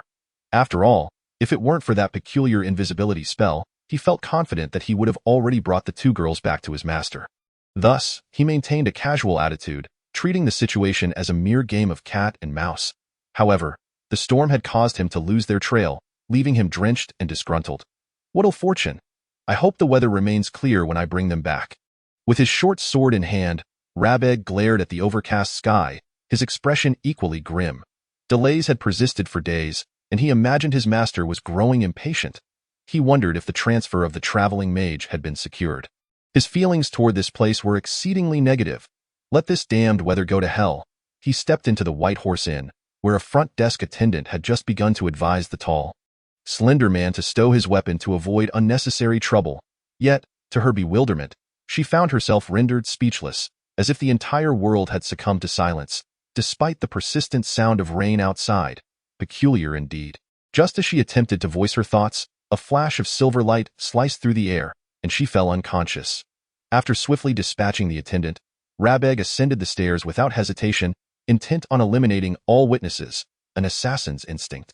Meanwhile, on the second floor, Marglesia remained blissfully unaware of the impending danger, gazing out at the rain while silently praying to the god of war, Tampus, for their vengeance to be successful. Perhaps it was a fleeting intuition or merely her thoughts that prompted her to turn and glance at the door. The round oak handle began to turn silently, and just as Marglesia's curiosity piqued, her expression shifted dramatically as she rushed toward the long sword leaning against the bed. The moment she grasped the hilt, the air shifted ominously. The wooden door facing the window creaked open silently. With a soft groan, the door swung ajar, and Nina, wrapping her thin dress around her, stepped into the familiar alchemy shop, the Fran Alchemy Shop. Carrying the chill of the rain, "Good morning, Rovi," Nina greeted the red-haired girl with twin ponytails who had opened the door for her. At that moment, Rovi was lazily rubbing her eyes, a book still clutched in her hands. Its pages unturned. Nina's breath, still carrying the morning's damp chill, formed a mist in the dim light, appearing faint and ethereal, like a wisp of fog. Startled yet delighted to see Nina after several days apart, Rovi quickly responded, "Good day, Nina." It was evident she had forgotten the previous incident in the sewer, as she eagerly grasped Nina's small hand and continued, "What have you brought to sell this time? I presume your trip outside the city was fruitful. Did you encounter fearsome werewolves or trolls? Have you seen the legendary evil dragon?" Not long after Nina's arrival, Rovi began chattering incessantly, not allowing Nina a moment to consider how to respond. The voice of Fran Willow from the inner room was suddenly heard. "Rovi, keep your voice down. I can hear your incessant prattle from the back." With a gentle reprimand, Rovi immediately fell silent, recalling the scolding she had received from Fran for skipping work the previous day. The half-elf spellcaster had just completed her meditation and gracefully approached, casting a warmth-preserving spell on the drenched Nina before bending down to address her. "Welcome to Fran's Alchemy Shop, Miss Nina. May I inquire what splendid items you wish to sell this time? I shall ensure you receive a fair price." Her tone was playful, filled with teasing affection for the dragonborn girl, which made Nina's cheeks flush crimson. She quickly waved her hands and softly replied, "No, Lady Willow, I have not come to sell materials this time. I wish to purchase some spell scrolls and alchemical potions." "Oh? Have you exhausted your last batch?" Fran Willow inquired curiously, looking at the girl who possessed thousands of gold coins yet had not treated herself to a new outfit. Nina bowed her head in silence, prompting Fran Willow to realize that this was a sensitive topic, and she quickly let out a nervous laugh. "Then what do you wish to purchase this time? Scrolls of which tier? I must warn you, I do not have any high-tier ones." Her voice remained soft and patient, capable of calming even the most irritable of barbarians. Quite a few, Lady Willow. Might I take a look?" Nina, feeling somewhat anxious with the dimensional bag in her possession, tentatively inquired. Although Mr. Gordon had specified what she needed to buy, the cost of spell scrolls was not far less than that of a spellbook. Whether she had enough was still uncertain, so she chose to observe first, aware that spell scrolls varied in priority. "Nina, I have told you countless times, just call me Sister Fran, like Rovi does. Come with me." "The spell scrolls are inside," Fran Willow said with a hint of exasperation, acknowledging that while Nina was commendable in many respects, she was far too reserved. She gestured for the dragonborn girl to enter the interior room, where she kept her collection of spell scrolls. Storing spell scrolls required careful placement and could not be left in plain sight within the alchemy shop. Seeing Nina's demeanor, the astute half-elf shopkeeper suspected that the girl might indeed be in need of a substantial quantity of spell scrolls and potions due to some predicament. However, she decided to offer a discount, allowing herself to earn a bit less, and as long as Nina remained silent about her troubles, Fran would not pry further. When Rovi noticed that the two had entered the inner room, she wanted to follow but hesitated, realizing that if she did, there would be no one to tend to the front of the shop. Having already angered Sister Fran the day before, Rovi contemplated for a moment and ultimately decided to remain at the front, waiting for the next adventurer to arrive. When Nina finally emerged from the room filled with scrolls, Rovi was engrossed in the concluding chapters of the Lich's adventurous house, deeply moved by the steadfast love between the Lich and the knight. Nina's footsteps startled her, and she heard Fran Willow calling from within. "Rovi, please fetch the alchemical potion from the third box on the left side behind the counter. Be careful, there's fire resin inside. Do not break it."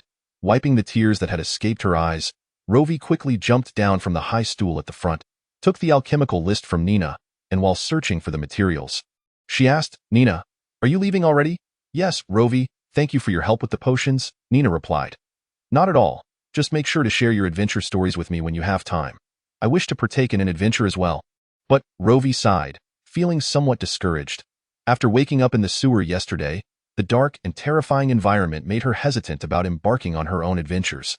Sometimes, wanting to do something was one thing, but when faced with reality, one would realize how absurd their previously perceived courage was. Indeed, her father's words rang true. The timid were not suited to bear the mantle of a guardian. "Well, if the opportunity arises, I shall share my tales with you, though they are nothing out of the ordinary," Nina said, observing Rovi's expression carefully, sensing sincerity. With Fran Willow's demeanor towards her today also being amiable, Nina felt her worries dissipate. She stood by, watching as Rovi selected alchemical items according to the list. Unbeknownst to them, the rain outside had begun to intensify considerably. After Nina secured the potions in a small box and placed it in her dimensional bag, she pushed open the door to find herself amidst a torrential downpour. Water pooled in the streets, surging like a river towards the iron grates leading to the sewer. "Perhaps you should wait until the rain lightens up before leaving." "Nina," Rovi advised softly, observing the bedraggled passers-by caught in the deluge. "No, I must go now. Please convey my farewell to Lady Willow," Nina replied, glancing at the rain-soaked streets and worrying that the downpour might worsen. Making her return too late with that, she embraced her silver-haired head and, just as when she arrived, dashed into the rain, heading towards the black street, splashing through the puddles. Rovi wished to say something more but could only watch as Nina's figure grew distant, her voice lost in the chaos of the rain. When Celia arrived at the Adventurers Guild, she found the entrance bustling with adventurers awaiting assignments, far more than she had seen previously. She chose a secluded corner to stand, puzzled by the sudden influx of adventurers. The numbers had surged by more than 50% since her last visit. What could account for such an increase, she pondered. However, she soon learned the reason. The Durin family had successfully located the missing boy, Flandra, in the sewer, a deed attributed to the Ratmen. Thus, while they were away, the Durin family had commissioned a Ratmen extermination request at the Adventurers Guild, offering a generous reward. Yesterday marked the last day for claiming rewards, explaining the throngs of adventurers today. For some adventurers, clearing the sewer was merely a leisurely task. Now the real adventures awaited: the wilderness, towering mountains, dense forests, shadowy valleys, and the ruins of ancient relics across the desolate lands of the Aio continent were their true battlegrounds. These were merely appetizers. Celia could not help but marvel at the fortune of the person hidden in the sewer. Had she 2,000 gold coins, she could easily take Nina and the captain to a small kingdom to acquire a territory for themselves. As the rain intensified, more adventurers sought shelter under the eaves. Yet no one dared approach Celia. The dark-cloaked spellcaster, though young as indicated by her pale skin peeking through, emanated an aura of danger, accompanied by a mysterious swirling wind. Many preferred to crowd with ordinary adventurers rather than venture near her. Finally, as the rain reached a certain intensity, the doors of the Adventurers Guild creaked open. With a rumble, thunder echoed, and the downpour intensified, a foul stench wafting through the streets. A light pink blood rain cascaded down, continuously flowing into the sewers. Chapter 68. Dragon Slayer Calando, Black Street. The rain not only grew heavier but suddenly transformed into a crimson deluge. Nina found herself in an increasingly dire state due to the relentless downpour. Despite having sprinted back, she was drenched, her appearance disheveled. The disguise on her face had been largely washed away by the rain, revealing skin that had grown pale from years spent hidden in the sewers. In the past, her skin had been deathly pale. However, nourished by the best meals since leaving the orphanage, her complexion now appeared remarkably rosy. Fortunately, there were not many people on the street at that moment, and since her facial disguise dissolved slowly upon contact with water, most passers-by barely glanced at her, dismissing the sight of a half-breed struggling in the rain. Yet, the bizarre, foul-smelling blood rain had captured the attention of the majority of Calando's residents. Their gazes drifted toward the dense cluster of buildings outside the window, the distant clock tower, and the somber, low-hanging gray clouds. Suddenly, a thunderous bolt of lightning, accompanied by a resounding clap of thunder, streaked across the sky, illuminating the dim atmosphere for an instant, reminiscent of incandescent light. In that fleeting moment, all who beheld the cityscape, the residents, the creatures, were left awestruck by the spectacle. The enormous shadow lurking within the clouds flickered momentarily under the brilliance of the lightning, evoking a sense of surrealism. Yet, if it were not an illusion and proportions were not amiss, it was the shadow of a dragon, stretching over 100 feet from snout to tail. This shadow far surpassed the size of an adult dragon, reaching the caliber of an ancient dragon. However, the form of the dragon within the shadow appeared to be struggling and contorted, seemingly ensnared within the clouds, unable to move. Yet, none of this concerned Nina. She traversed through the murky alleyways, carefully avoiding puddles, and eventually found her way back to the dimly lit sewer. In the realm of her dark vision, Nina thrived, moving with greater swiftness than she could above ground, navigating through the shadowy corridors and squeezing through the cramped pipes. After nearly 10 minutes of weaving through the labyrinthine sewers, she returned to the bonfire hall. Gurdon, the hatchling dragon who had just turned a week old, squatted in the corridor, folding his wings and basking in the warm glow of the bonfire, observing the river below that emitted strange odors and colors, his brow furrowed in concern. His dark golden slit pupils seemed lost in thought. "I am back, Mr. Gurdon," Nina greeted first, to which Gurdon had already noticed the stealthy return of the waterlogged dragonborn girl. You're back, come here." Gurdon spread his left wing, which was beginning to resemble that of a true dragon. Gesturing for her to approach, Nina, seeing Gurdon beckon, hurried over. Upon reaching him, she retrieved a dimensional bag still warm from the residual heat, intending to hand it to the true dragon before her, when she felt herself enveloped by a heavy, snug cloak. It was Gurdon's wing. The warmth emanating from the black wing was comforting, swiftly dispelling the chill of the rain-soaked girl. Then, a familiar, rich voice resonated in her ears, causing her to freeze momentarily. "Nina, please don't get caught in the rain like that again. We aren't lacking the funds to buy an umbrella." Gurdon's words carried a hint of reproach, aiming to make the dragonborn girl aware of her misstep. However, Nina understood that Mr. Gurdon was not concerned about money, but rather about her well-being. In fact, her attitude towards finances seemed even more avaricious than Gurdon's. A peculiar emotion lingered in her heart, but she quickly recalled what she wanted to say. Hesitating, she spoke with a touch of sorrow, But Mr. Gurdon, we truly have no money left.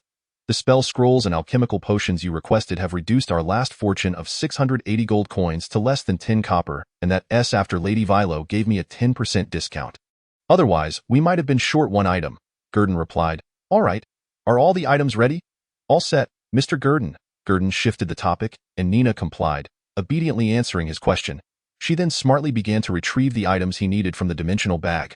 One by one, under the protection of his wing, soon, a stack of parchment inscribed with spell runes, rolled in cylindrical containers, lay piled up alongside heaps of alchemical potions.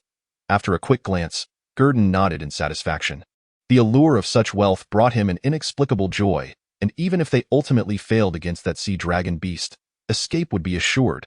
He casually picked up one of the scroll tubes, while Nina gently explained beside him. The spell scroll, encased within the tube, could be released by simply twisting the bottom and cracking it open, causing the scroll inside to tear apart, allowing the spell contained within to be cast at will. Of course, there was a more brute and wild method, simply crushing the tube, which Gurdon could easily accomplish with his strength. The former was the method given to Nina by Fran Vilo, simple enough for even a 3-year-old to cast, Fireball. However, the cheapest, Fireball, scrolls started at 400 gold coins, not much cheaper than hiring a third-tier mage. Naturally, Gurdon would not purchase such extravagant scrolls. He chose more common spell scrolls, leaning toward those with a focus on control. Rune engraving and writing scrolls, which posed less risk than fireball. He procured 2 third-tier spell scrolls, specifically slow and suggestion. The third-tier spell, slow, enables the caster to reduce the target's attack speed, movement speed, and reaction speed by half for 10 seconds, during which they also suffer increased damage from external sources. The third-tier spell, suggestion, allows the caster to place a target within a 30-foot range into an illusory state, issuing commands that the target must follow, except for those that would cause self-harm or endanger their life. Additionally, there was 1 second-tier spell scroll and 3 first-tier spell scrolls, bringing the total value of these scrolls to over 600 gold coins. The alchemical potions were minor in comparison, constituting merely 5% of the total cost. After confirming the spell scrolls and potions were all in order, Gurdon couldn't help but smile, even the gloomy atmosphere brought by the strange scents dissipating somewhat. Yet, he still inquired if Nina knew anything about the blood-red rain flowing into the sewer, but Nina was too preoccupied with returning to the depths, hardly concerned with anything else. The Blackstreet region was far too perilous.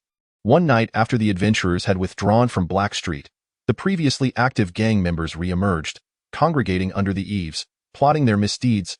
Vigilant of her surroundings, Nina had no leisure to ponder the sky. "What's wrong, Mr. Gurdon?" Although the rainwater is oddly colored and has a strange odor, Calando has seen even more bizarre occurrences. Once, fish fell from the sky. The largest were this big, she recounted, her nose wrinkling with amusement, extending her hands to illustrate her past experience as she spoke, her voice lighthearted despite the circumstances. The nearby bonfire cast long shadows of the dragon and girl. Realizing that Nina truly did not know, Gurdon refrained from pressing further, instead gazing intently at the river. He recognized the scent well, water dragonborn, be it from a bronze dragon, a sea dragon, or perhaps an ocean dragon. However, it was not dragon blood, but rather the aroma of true dragon scales, imbued with the scent of ocean waves. Gurdon pondered the sudden appearance of a water dragon. The skies of Calando erupted with a human roar, a sound so fierce it drowned out the rumbling thunder. Subsequently, a piercing, hoarse dragon-esque roar echoed across the heavens. Then, in the next moment, an object plummeted from the clouds, veering down toward the free city amidst the storm. As the object neared the ground, the nearby residents discerned what it truly was. It was the enormous draconic head, covered in aquamarine scales, descending like a comet, trailing a long stream of blood-red rainfire. Crashing onto the square in the dock area, its fin-like crest signified its identity, a sea dragon. Chapter 69. The war has only just begun. Upon exiting the Adventurers Guild, Celia found that the blood rain had ceased, leaving only the stains on the ground and the lingering scent of the sea in the air as evidence of the prior anomaly. She had barely taken a few steps when she spotted a gathering of Calando citizens, pointing and murmuring toward the dimly glowing sky. Following their gaze, she looked up and beheld 2 floating vessels hovering above the clock tower, clearly visible in the light breaking through the clouds. The colossal figure suspended beneath these vessels was unmistakable, bathed in rays of light piercing through the clouds. The aquamarine scales of the dragon-esque corpse shimmered brilliantly under the sun, reminiscent of the most radiant aquamarine gemstone. This was a headless giant dragon, its wounds frozen in ice, with not a drop of blood spilling forth. It hung in the air, the floating vessel leisurely gliding over Calando, heading southward. As the dragon-esque corpse drew closer, Celia could see the wound on its neck, which revealed the nature of its demise. The smooth, cleaved surface of the neck suggested it had been severed cleanly by a powerful weapon. The technique appeared to resemble a warrior's heavy slash, a skill that Marglesia also possessed. Yet, the execution was undoubtedly of a higher caliber, as the dragon-esque neck, over 3 meters thick, likely required at least master heavy slash or legendary heavy slash to accomplish. One might consider the addition of several beneficial buffs, such as Dragon Might, Brawn of the Bull, and Rage, which serve to enhance physical strength. However, to sever a true dragon of ancient lineage with a single stroke, one would require not only formidable spells but also a weapon of great power, likely a high-tier 5 magic weapon. Such rare 5 magic weapons are typically auctioned at a starting price of no less than several 100,000 gold coins, making them valuable yet scarce. Of course, one cannot rule out the possibility of having a friend who can cast 6 circle spells like Master Sharpness, or 9th circle spells like Legendary Sharpness, temporarily transforming ordinary weapons into high-tier magic weapons. Otherwise, achieving such feats would be exceedingly difficult. To contemplate dragon slaying without the aid of a magic weapon is, quite frankly, a fool's errand. After all, even if a true dragon were to stand idle while you struck at it with a mundane weapon for an entire day and night, the countless weapons you would break in vain would fail to penetrate its defensive scales or inflict even the slightest harm. An adult true dragon is impervious to all spells below the third circle, and its scales render it immune to damage from weapons that do not possess magical properties, reflecting all harm back to the attacker. Whether by arrow or sword, all strikes would be deflected by its granite-like scales, often rebounding with deadly force. This explains why certain kingdoms, when faced with the wrath of a true dragon, often resort to issuing bounties to adventurers rather than deploying their armies. The strategy of overwhelming numbers pales in comparison to the might of a true dragon, and the cost-effectiveness of such an approach is also a significant factor. Unless they possess military-grade weaponry capable of inflicting damage upon a true dragon, it would be far more expedient and economical for adventurers to undertake the task themselves. The dragon in question, judging by its size, could easily be a millennium old, having reached the status of an ancient dragon. Its scales have long since transformed into the most resilient armor known to the world. Celia considered it entirely plausible that it could perish beneath the might of a high-tier, magic weapon. However, the words of passers-by caught her attention. The airship bore the insignia of the Lammerfan family. Was it crafted by the esteemed Sir of the Calendar Sword? Some keen-eyed onlookers, oblivious to the dragon, instead focused on the family crest emblazoned upon the airship, which, while not large, was still noticeable from Celia's vantage point. It was difficult to discern. She was well aware of the renown of the Calendar Sword, having learned of it upon entering the city. After all, it represents one of the most formidable official powers outside the Calendar Temple Authority. Calendar Sword, Wade Lammerfan, having risen to prominence as an adventurer, currently holds the position of Calendar City Guard Commander, reporting solely to the City Lord. He is also a 6th-tier warrior, with his 4th-tier specialization as an AM Guardian. He has frequently led the Calendar City Guard in purging pirates and clearing the surrounding monsters, always at the forefront, demonstrating unparalleled valor, thus earning him the reverence of Calendar's denizens as a god of war. Not only that, but he also has an exceptionally talented son, Shios Lammerfan, who has achieved the status of a Tier 3 warrior and possesses striking good looks, a stark contrast to his boorish father. Shios is known for his charming wit and decorum, making him the object of affection for many noble maidens in Calendar. Unfortunately, he is already betrothed to the sole heir of the AM Empire.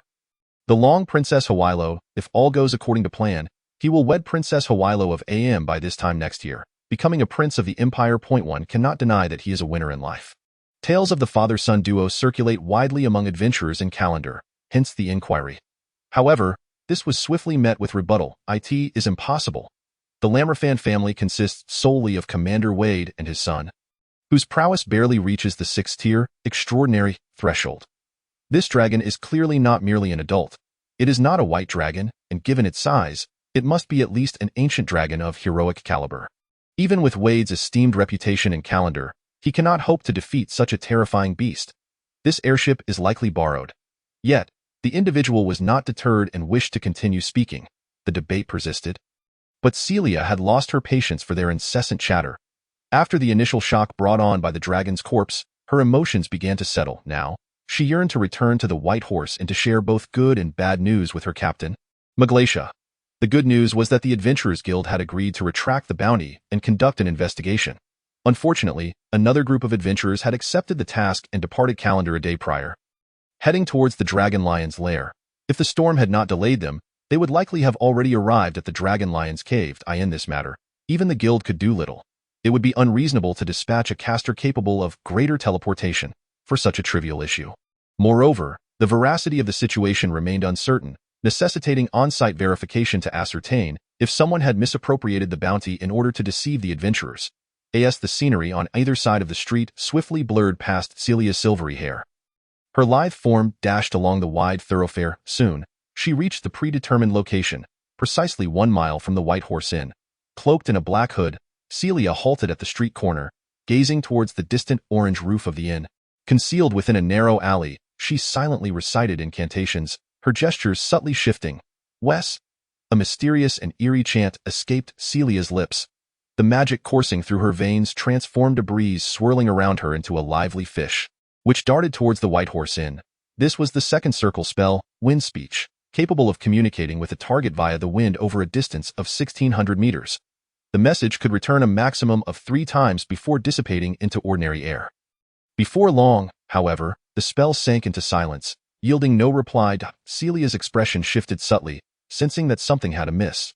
Just as she contemplated using the invisibility sphere to infiltrate the White Horse Inn for further investigation, a tall, slender figure clad in leather armor appeared against the alley wall, fingers dancing with a wisp of wind. He regarded the woman at his feet, a silent smile curling at the corners of his mouth. "Found you, young sorceress." In the sewers at the bonfire hall, preparations for war were underway. Gurdon squatted atop a high platform, below which stood an orderly formation of 8 by 9 goblins, with the formidable chief of the Blackfire clan, Grush, at the forefront. Meanwhile, Nina was busy applying a so-called luck potion to Grush's left claw. Gurdon allowed her to continue, for he held no belief in such trinkets, placing his faith instead in the dimensional pouch at his chest and the strength of his clan below. A total of 73 goblins were mobilized for this operation, all capable of combat. Among them were female goblins and 16 elite goblins, each wielding bone clubs. Additionally, several elite goblins adorned themselves in luxurious armor and bracers. Grush was even more imposing, with dual axes sheathed at his waist and clad in half-armor, his robust physique lending him an air reminiscent of a goblin warrior. The Blackfire clan was fully committed to this venture, and Gurdon was prepared to deplete his resources to seize control of the sea dragon's lair. Since the peculiar sensation brought on by today's rain, his scant sense of security had plummeted to zero. Even during lunch, he found the charcoal-grilled sharp-nosed frogs he usually relished unappetizing. Nina, however, had consumed several, and now, kneeling to apply the luck potion to his claw, the dragon-blooded girl still bore traces of grease at the corners of her mouth. Yet, Gurdon felt a twinge of anxiety. Although this was not his first encounter, this time was far more critical than the previous 3. He intended to employ every trick at his disposal, every ounce of skill he possessed. Otherwise, if he failed to fully subdue the sea dragon and it retreated to its watery lair, Gurdon would find himself in a precarious position. Spending gold is not fearsome. What is truly dreadful is spending only to find oneself worse off than if one had obtained it for free. Just before the battle, Gurdon refrained from unnecessary words, issuing a simple command: target. Knoll Lair. 2 teams of goblin scouts, scout the front and rear. Report back at the first sign of trouble. The rest will proceed as previously arranged. Understood, Master. With that, for goblin scouts dispersed, followed by a goblin contingent of over 70. They emerged from a narrow crevice, their crimson eyes glowing ominously in the darkness, instilling fear. The rain had ceased, yet war was only just beginning. Chapter 70. The Dragon-Blooded Savior. Skio the Red Scale had not eaten for 2 days. Upon awakening in the spacious, dry cave, he stared blankly at the emptiness surrounding him, an inexplicable surge of emotion mingling with the gnawing hunger in his belly, which growled in resonance. This cave, once cherished by his wife, Fyra, and son, Longjiao, before their encounter with the sea dragon Best, was a place they all adored. Its ample size made it one of the largest caverns in the Knoll tribe. Second only to the chieftain, he even housed a small chamber for storing treasures, albeit filled with trinkets of little value, such as shards of glass and shiny pebbles. Yet Skio and his family were fond of it, for the cave was spacious enough to accommodate them all. All of this is attributed to the exceptional expertise of Shurgao, a miner who has attained an expert level of proficiency. The status of a miner is intricately linked to one's standing within the Kobold tribe. After all, the more talented individuals there are, the greater the likelihood of their subservience to true dragons and the validation they receive from them. Each swing of the pickaxe in Shurgao's hands strikes accurately at the weakest points of the rock, and the tunnels he excavates exhibit remarkable stability and precision. He possesses the uncanny ability to discern the abundance of or in various directions of the soil, though he has never put this skill to practical use. It is indelibly etched in his memory. The chief once remarked that he might be the most outstanding miner in the history of the Red Scale clan, destined to serve the Kobold god Kurtamak in the afterlife. However, it is regrettable that within the depths of Kalandu's sewer, there exists no mine for them to excavate and showcase their craft. Thus, these kobolds often find themselves languishing in their lairs, honing their tunneling skills out of sheer boredom. The traps at the entrance were largely constructed during idle moments shared between Shurgao and his wife, Fila. Yet since Fila was taken into the sea by the self-proclaimed greatest master of the Red Scale clan, Hailong Best, he has not ventured outside for a considerable time, relying solely on the food rations apportioned by his son, Longjiao. Hailong Best has little fondness for kobolds who mine. He prefers those who excel in combat, leading to a significant decline in Shurgao's standing within the Red Scale clan due to his lackluster fighting skills. Had it not been for his son Longjiao's formidable prowess, having achieved the rank of elite kobold, Shurgao would have long been left behind by the clan. However, just a few days ago, his son met his demise at the hands of a group of adventurers, cleaved in two by a heavy sword. Shurgao had intended to beseech Lord Best for a dignified kobold funeral for his son, to be interred within the mine. This was the first sincere appeal he had made to the master of the Redscale clan since Fila's departure. Yet, Hailong Best, who had transformed the clan's funeral customs into sea burials, paid no heed to the stooped, diminutive kobold. He roared, using his membranous arms to shove all the piled bodies into the sea. Intending to wait until they bloated before feasting in non-combat situations, he found this method more palatable and flavorful. As for Shurgao, he had little inclination to concern himself with an inconspicuous kobold. Were it not for the fact that Best had recently acquired a substantial amount of coin and was in a good mood, or that his retinue had dwindled significantly and still required personnel, he would have cast Shurgao into the sea for pickling long ago. Thus, Shurgao, feeling ignored, returned to his lair like a living corpse. Lying there for 3 days, enduring hunger all the while, he found himself yearning to engage in a quarrel with the one-eyed Pompey, who used to be his favorite sparring partner, arguing over who was the foremost miner in the Redscale clan. It had been far too long since he had partaken in such disputes. However, he was suddenly reminded that Pompey had perished in the recent battle, even before his own son. The once spirited one-eyed creature, who had scolded him for lacking a dragon's visage, was now entirely blind and lifeless, cleaved from above, with only a sliver of skin connecting the remnants of its head. Had it not been for the prominent circular white patch on its chest, Shurgao would scarcely have believed it was indeed Pompey. The memories continued to linger, and he lost track of time until he heard voices outside the cave, reminiscent of Ula. Ula? Was that the voice of goblins? Did those goblins dare to encroach upon the Redscale clan? It seemed he had truly aged. In their youth, whenever they ventured out, the goblins would unite to resist them. Although Shurgao was technically in the prime of his kobold life, he appeared as a frail old crone to humans, his vitality drained, curled up in the dry cave, waiting for death. Soon after, the lair echoed with the reprimands of the newly appointed kobold leader, who commanded that those who dared to mock the kobolds be captured and offered as a sacrifice to Lord Hailong Best. Before long, the first batch of Redscale clan members had set out. But after an hour, or perhaps 2, Shurgao could not recall, yet he knew none had returned. They had vanished at the entrance. Then came the Ula Ula sounds again, as the goblins returned, appearing somewhat haggard and feeble. Even in such a state, they still dared to provoke. The kobold leader recognized that if he did not act swiftly to eliminate these goblins, his own authority would be severely undermined. Thus, he resolved to take matters into his own hands and teach these green-skinned wretches a lesson. He began to rally his troops, but many of the kobolds, sensing the imminent danger, declined to join him, leaving only a small contingent willing to follow. Just as he was about to explode in fury and enforce his summons, a dispassionate voice from a distance rang out in the kobold tongue. "I'll go. I'll drive away these goblins. Shurgao? You? Is that feasible?" The kobold leader recognized this figure as the father of his companion, Longjiao, reputed to be the finest miner of the Redscale clan, but he dismissed this with a scoff. What use was a miner? Power is eternal. Only strength is the best way for a kobold to gain favor with Lord Best. When I was swinging my pickaxe and excavating caves, you were still drinking milk in your uncle's lair, sneered the leader, Dipasai.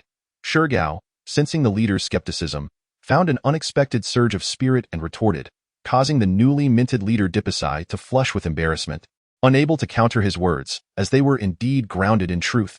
Fine. Then take the lead in the front line. As the leader, Dipasai had the authority to assign positions, intending to use this audacious old relic as cannon fodder. The second squad then began advancing toward the goblins, who were shouting their taunts of Ula Ula. Most of the kobolds' equipment consisted of round shields, made from their own scales, and long spears forged from melted materials, making them more than capable of dealing with the diminutive green-skinned foes. Dipasai himself could not fathom how the first group had met defeat. However, they soon pursued the seemingly exhausted goblins, who, despite their fatigue, fled faster than anyone. As Dipasai emerged from the entrance, he was met with the sight of hundreds of small, crimson eyes fixed upon his band of fewer than 10 kobolds. Dipasai's immediate reaction was to realize that this was beyond their capability to handle. Only Lord Best could resolve this. He needed to retreat and report to Lord Best that these green-skinned wretches had banded together. Gods above! Yet, Just as he contemplated this, a shadow leapt down from above the entrance. Sealing off their escape route, Dipasai prepared to command an attack against this intruder who dared to invade the kobold ranks. He beheld the dark golden slit pupils, the fearsome dragon horns, and the magnificent black wings. The kobold god. Lord Best, can anyone tell me this is not real? He gasped, Bewhy the gods. This is a true dragon. How could a true dragon be in the sewers? Although it was merely a whelp was still a dragon. Dipasai was stunned by the sight of the black dragon, and then he heard an imperious voice that compelled him to kneel. Imbued with the overwhelming pressure of draconic authority, from the mouth of the black dragon, which already bore the semblance of a colossal dragon, came the command. Kneel, you feeble insects, before the great ruler of the Blackfire clan, the magnificent molten dragon lord, and offer your loyalty. However, great dragon, we kobolds do not serve two masters, as you well know. If you seek a true dragon contest, I can summon our great ruler of the Redscale clan, Lord Hylong Best. Dipasai had never heard of the Blackfire clan nor knew what a molten dragon was, but he had no intention of seeking another master, despite the reality of a true dragon before him. As a whelp, it was still far too weak to compare with Lord Hylong Best. Thus, Dipasai gazed at the dark-hued whelp with a hint of prideful humility. It was simply too small, compared to the great Lord Best. It was no larger than a single wing of his. This? You expect me to change allegiance? You are an elite kobold? The whelp regarded him with curiosity. Dipasai lifted his neck, nodding vigorously. Indeed. I am the kobold leader appointed by Lord Best. Dipasai. Before he could finish his introduction in Draconic, the whelp grinned and lunged forward. Dipasai barely had time to raise his shield in defense, but the force behind the blow was enough to pin him to the ground, rendering him immobile. That's good. This time, it won't go to waste, he struggled, wishing to say something, but the black-scaled whelp uttered words that left him bewildered, a confusion he could not comprehend until his awareness faded. The whelp's claws pierced through his heart. Gurdon trampled upon the fallen elite kobold, disassembling the acquired white orb of shield mastery and enhancing his robustness with it. Robustness, 1220, 1320, life, 4242, 4343. He sensed his physique strengthening and glanced around at the remaining kobolds, who were somewhat flustered yet still resolute, shaking his head in resignation. It was clear that the gap between himself and that sea dragon was insurmountable. Even if these goblins were aware that it was a true dragon, they still could not bow down to it, for the disparity in size was insurmountable, and no matter how foolish these goblins might be, they would never submit to a master so feeble. Just moments ago, it had threatened them with death, yet they remained obstinate in their refusal to acknowledge it as their lord.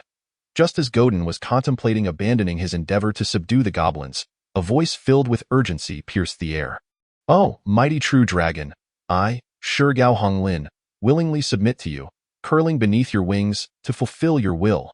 I shall devote my life to it. Please accept me, this servant who possesses nothing but loyalty. A hunched figure abruptly emerged from the goblin tribe. Kneeling directly on the ground, hands pressed against Godin's feet, in the most revered manner among goblins, it touched its forehead to Godin's claws, allowing the sharp talons to pierce its scalp. I accept your loyalty. Godin, of course, did not disdain this old and feeble creature. As long as it was willing to submit, his plans could proceed more smoothly. He had a title bar, and was not concerned about any pretense of submission. As long as the title bar showed signs of activity, it would indicate genuine allegiance. Thus, the moment Godin agreed, he opened his own panel once more. Indeed, the goblin before him was wholeheartedly submissive. Beside the title, Blackfire Sovereign, a distorted font composed of began to take shape.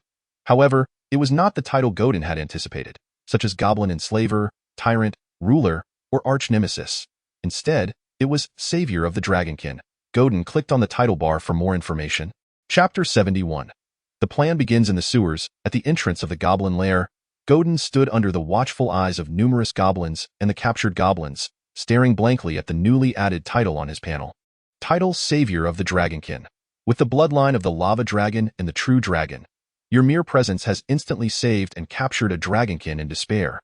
Though it is merely the smallest of dragon-like beings, a goblin, it is undeniable that you are now regarded as a towering figure, akin to a deity, in its eyes. You have shone at the dawn amidst the darkness. It now idolizes you, this pure-blooded true dragon. And you have become a savior in the hearts of goblins. Effects. 1. Dragon Breath Enhancement 2.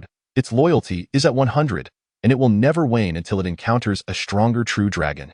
3. Unlocked, beneath the title effects, there was also a faint blue text, similar to that of Blackfire Sovereign, Savior of the Dragonkin. 1:10, the meaning of which was self-evident, waiting for the submission of 9 more despairing souls to unlock the next level. Godin gazed at this title and then glanced at the still-kneeling Shurgao. Looking at the frail and hunchbacked goblin, he could not help but ponder how miserable this creature must be to place its hopes upon him. Its current appearance was merely that of a growing hatchling dragon, only 2 or 3 times larger than at birth, a stark contrast to the aging sea dragon. However, Godin did not inquire further. He simply donned the newly formed title from the title bar. After equipping the title, Godin's exterior showed no visible changes. Yet, within his veins, the elemental energy and the core dragon organs, the basal blood vessels, began to undergo significant transformations. In less than 10 seconds, they grew substantially.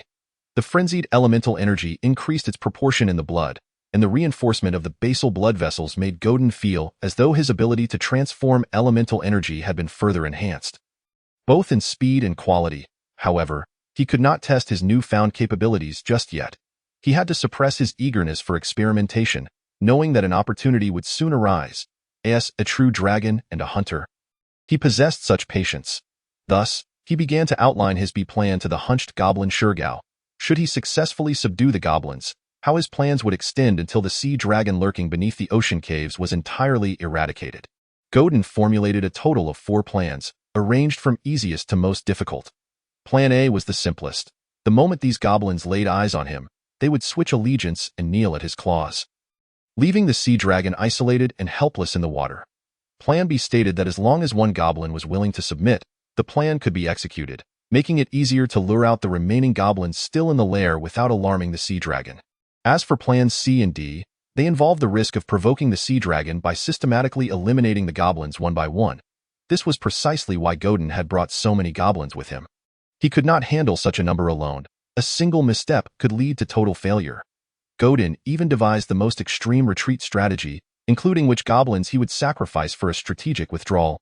Despite having invested resources, Godin did not believe such a scenario would occur. Nevertheless, once they reached that point, success would hinge entirely on luck. If the elderly sea dragon saw the true dragon cower and hide in the water, Godin would truly be helpless. This escape route would only be revisited once he was powerful enough to confront the sea dragon. As for communication, he had not considered it. Such a cunning and fierce dragon would likely attempt to communicate with other malevolent beings of similar strength. But trust was easily betrayed. In their eyes, survival of the fittest was the natural order, with no concept of fairness or adherence to contracts. After all, even Tiamat, the mother of evil dragons, was not known for her fidelity. The dialogue between the true dragon and the goblin lasted a full 10 minutes, during which Godin learned about his first new subordinate, the goblin Shurgao, and understood the depths of its despair that led it to perceive him as a savior. It was indeed a tragic figure. First, its wife was devoured by the sea dragon, and then its son perished in a battle with adventurers, leaving no remains, becoming mere fodder for others. It was no wonder it yearned for a true dragon to rescue it, as it had imagined countless times what might have transpired had a true dragon ruled over them. After all, true dragons did not partake in the flesh of goblins, despite its refusal to acknowledge any blood relation to these crawling beings. Only the most mindless of dragon beasts would consume goblin flesh, just as humans would not eat the flesh of their own kind unless faced with dire necessity. Most of the true dragon's hunting was not driven by bodily needs, but rather a desire for indulgence. After their conversation, the goblin lowered its gaze, adopting a posture of submissive attentiveness to the true dragon's directives. Soon, the indifferent voice of the black true dragon resonated from above. "Have you understood everything I said, Shurgao?" The flames of vengeance had already ignited within Shurgao, who nodded vigorously, blood from its forehead wound splattering onto the grayish-white stone slab. "I understand, my lord." Shurgao's voice was no longer frail and withered but filled with determination and vigor. Its voice was loud and spirited, causing Godin to glance at it in surprise, for just moments ago, this goblin had appeared weak and on the verge of collapse. Only Shurgao knew that during their conversation, it had accurately conveyed the strength of the sea dragon best to Godin without exaggeration or minimization. To its astonishment, the new master was already well informed about the sea dragon best and possessed intelligence that rivaled its own, which had spent its days in the lair. This revelation filled Shurgao with both surprise and elation. Furthermore, Godin's comprehensive outline of his initial plans instilled in it a profound confidence for the impending war of expansion. Humans are invariably blind, and goblins are no exception.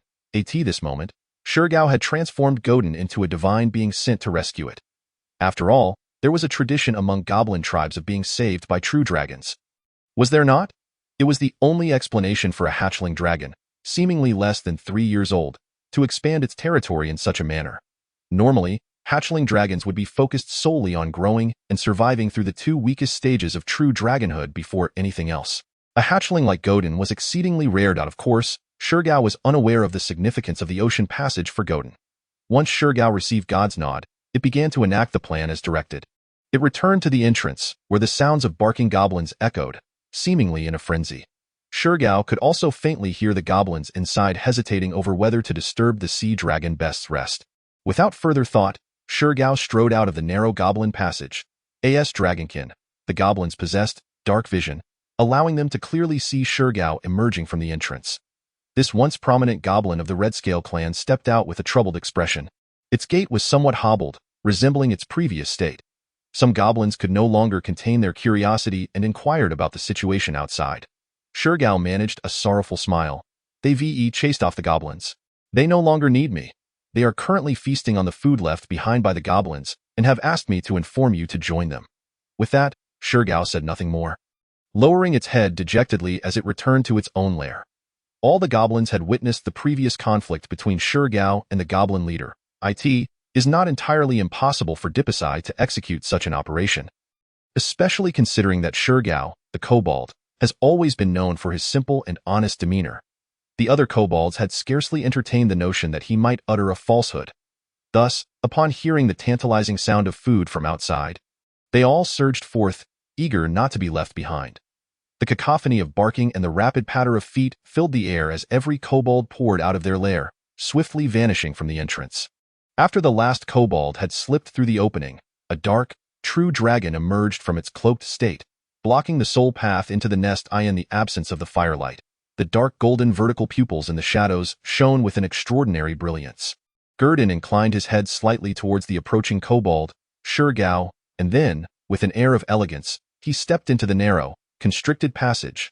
A chaotic clamor erupted momentarily, only to be swiftly quelled.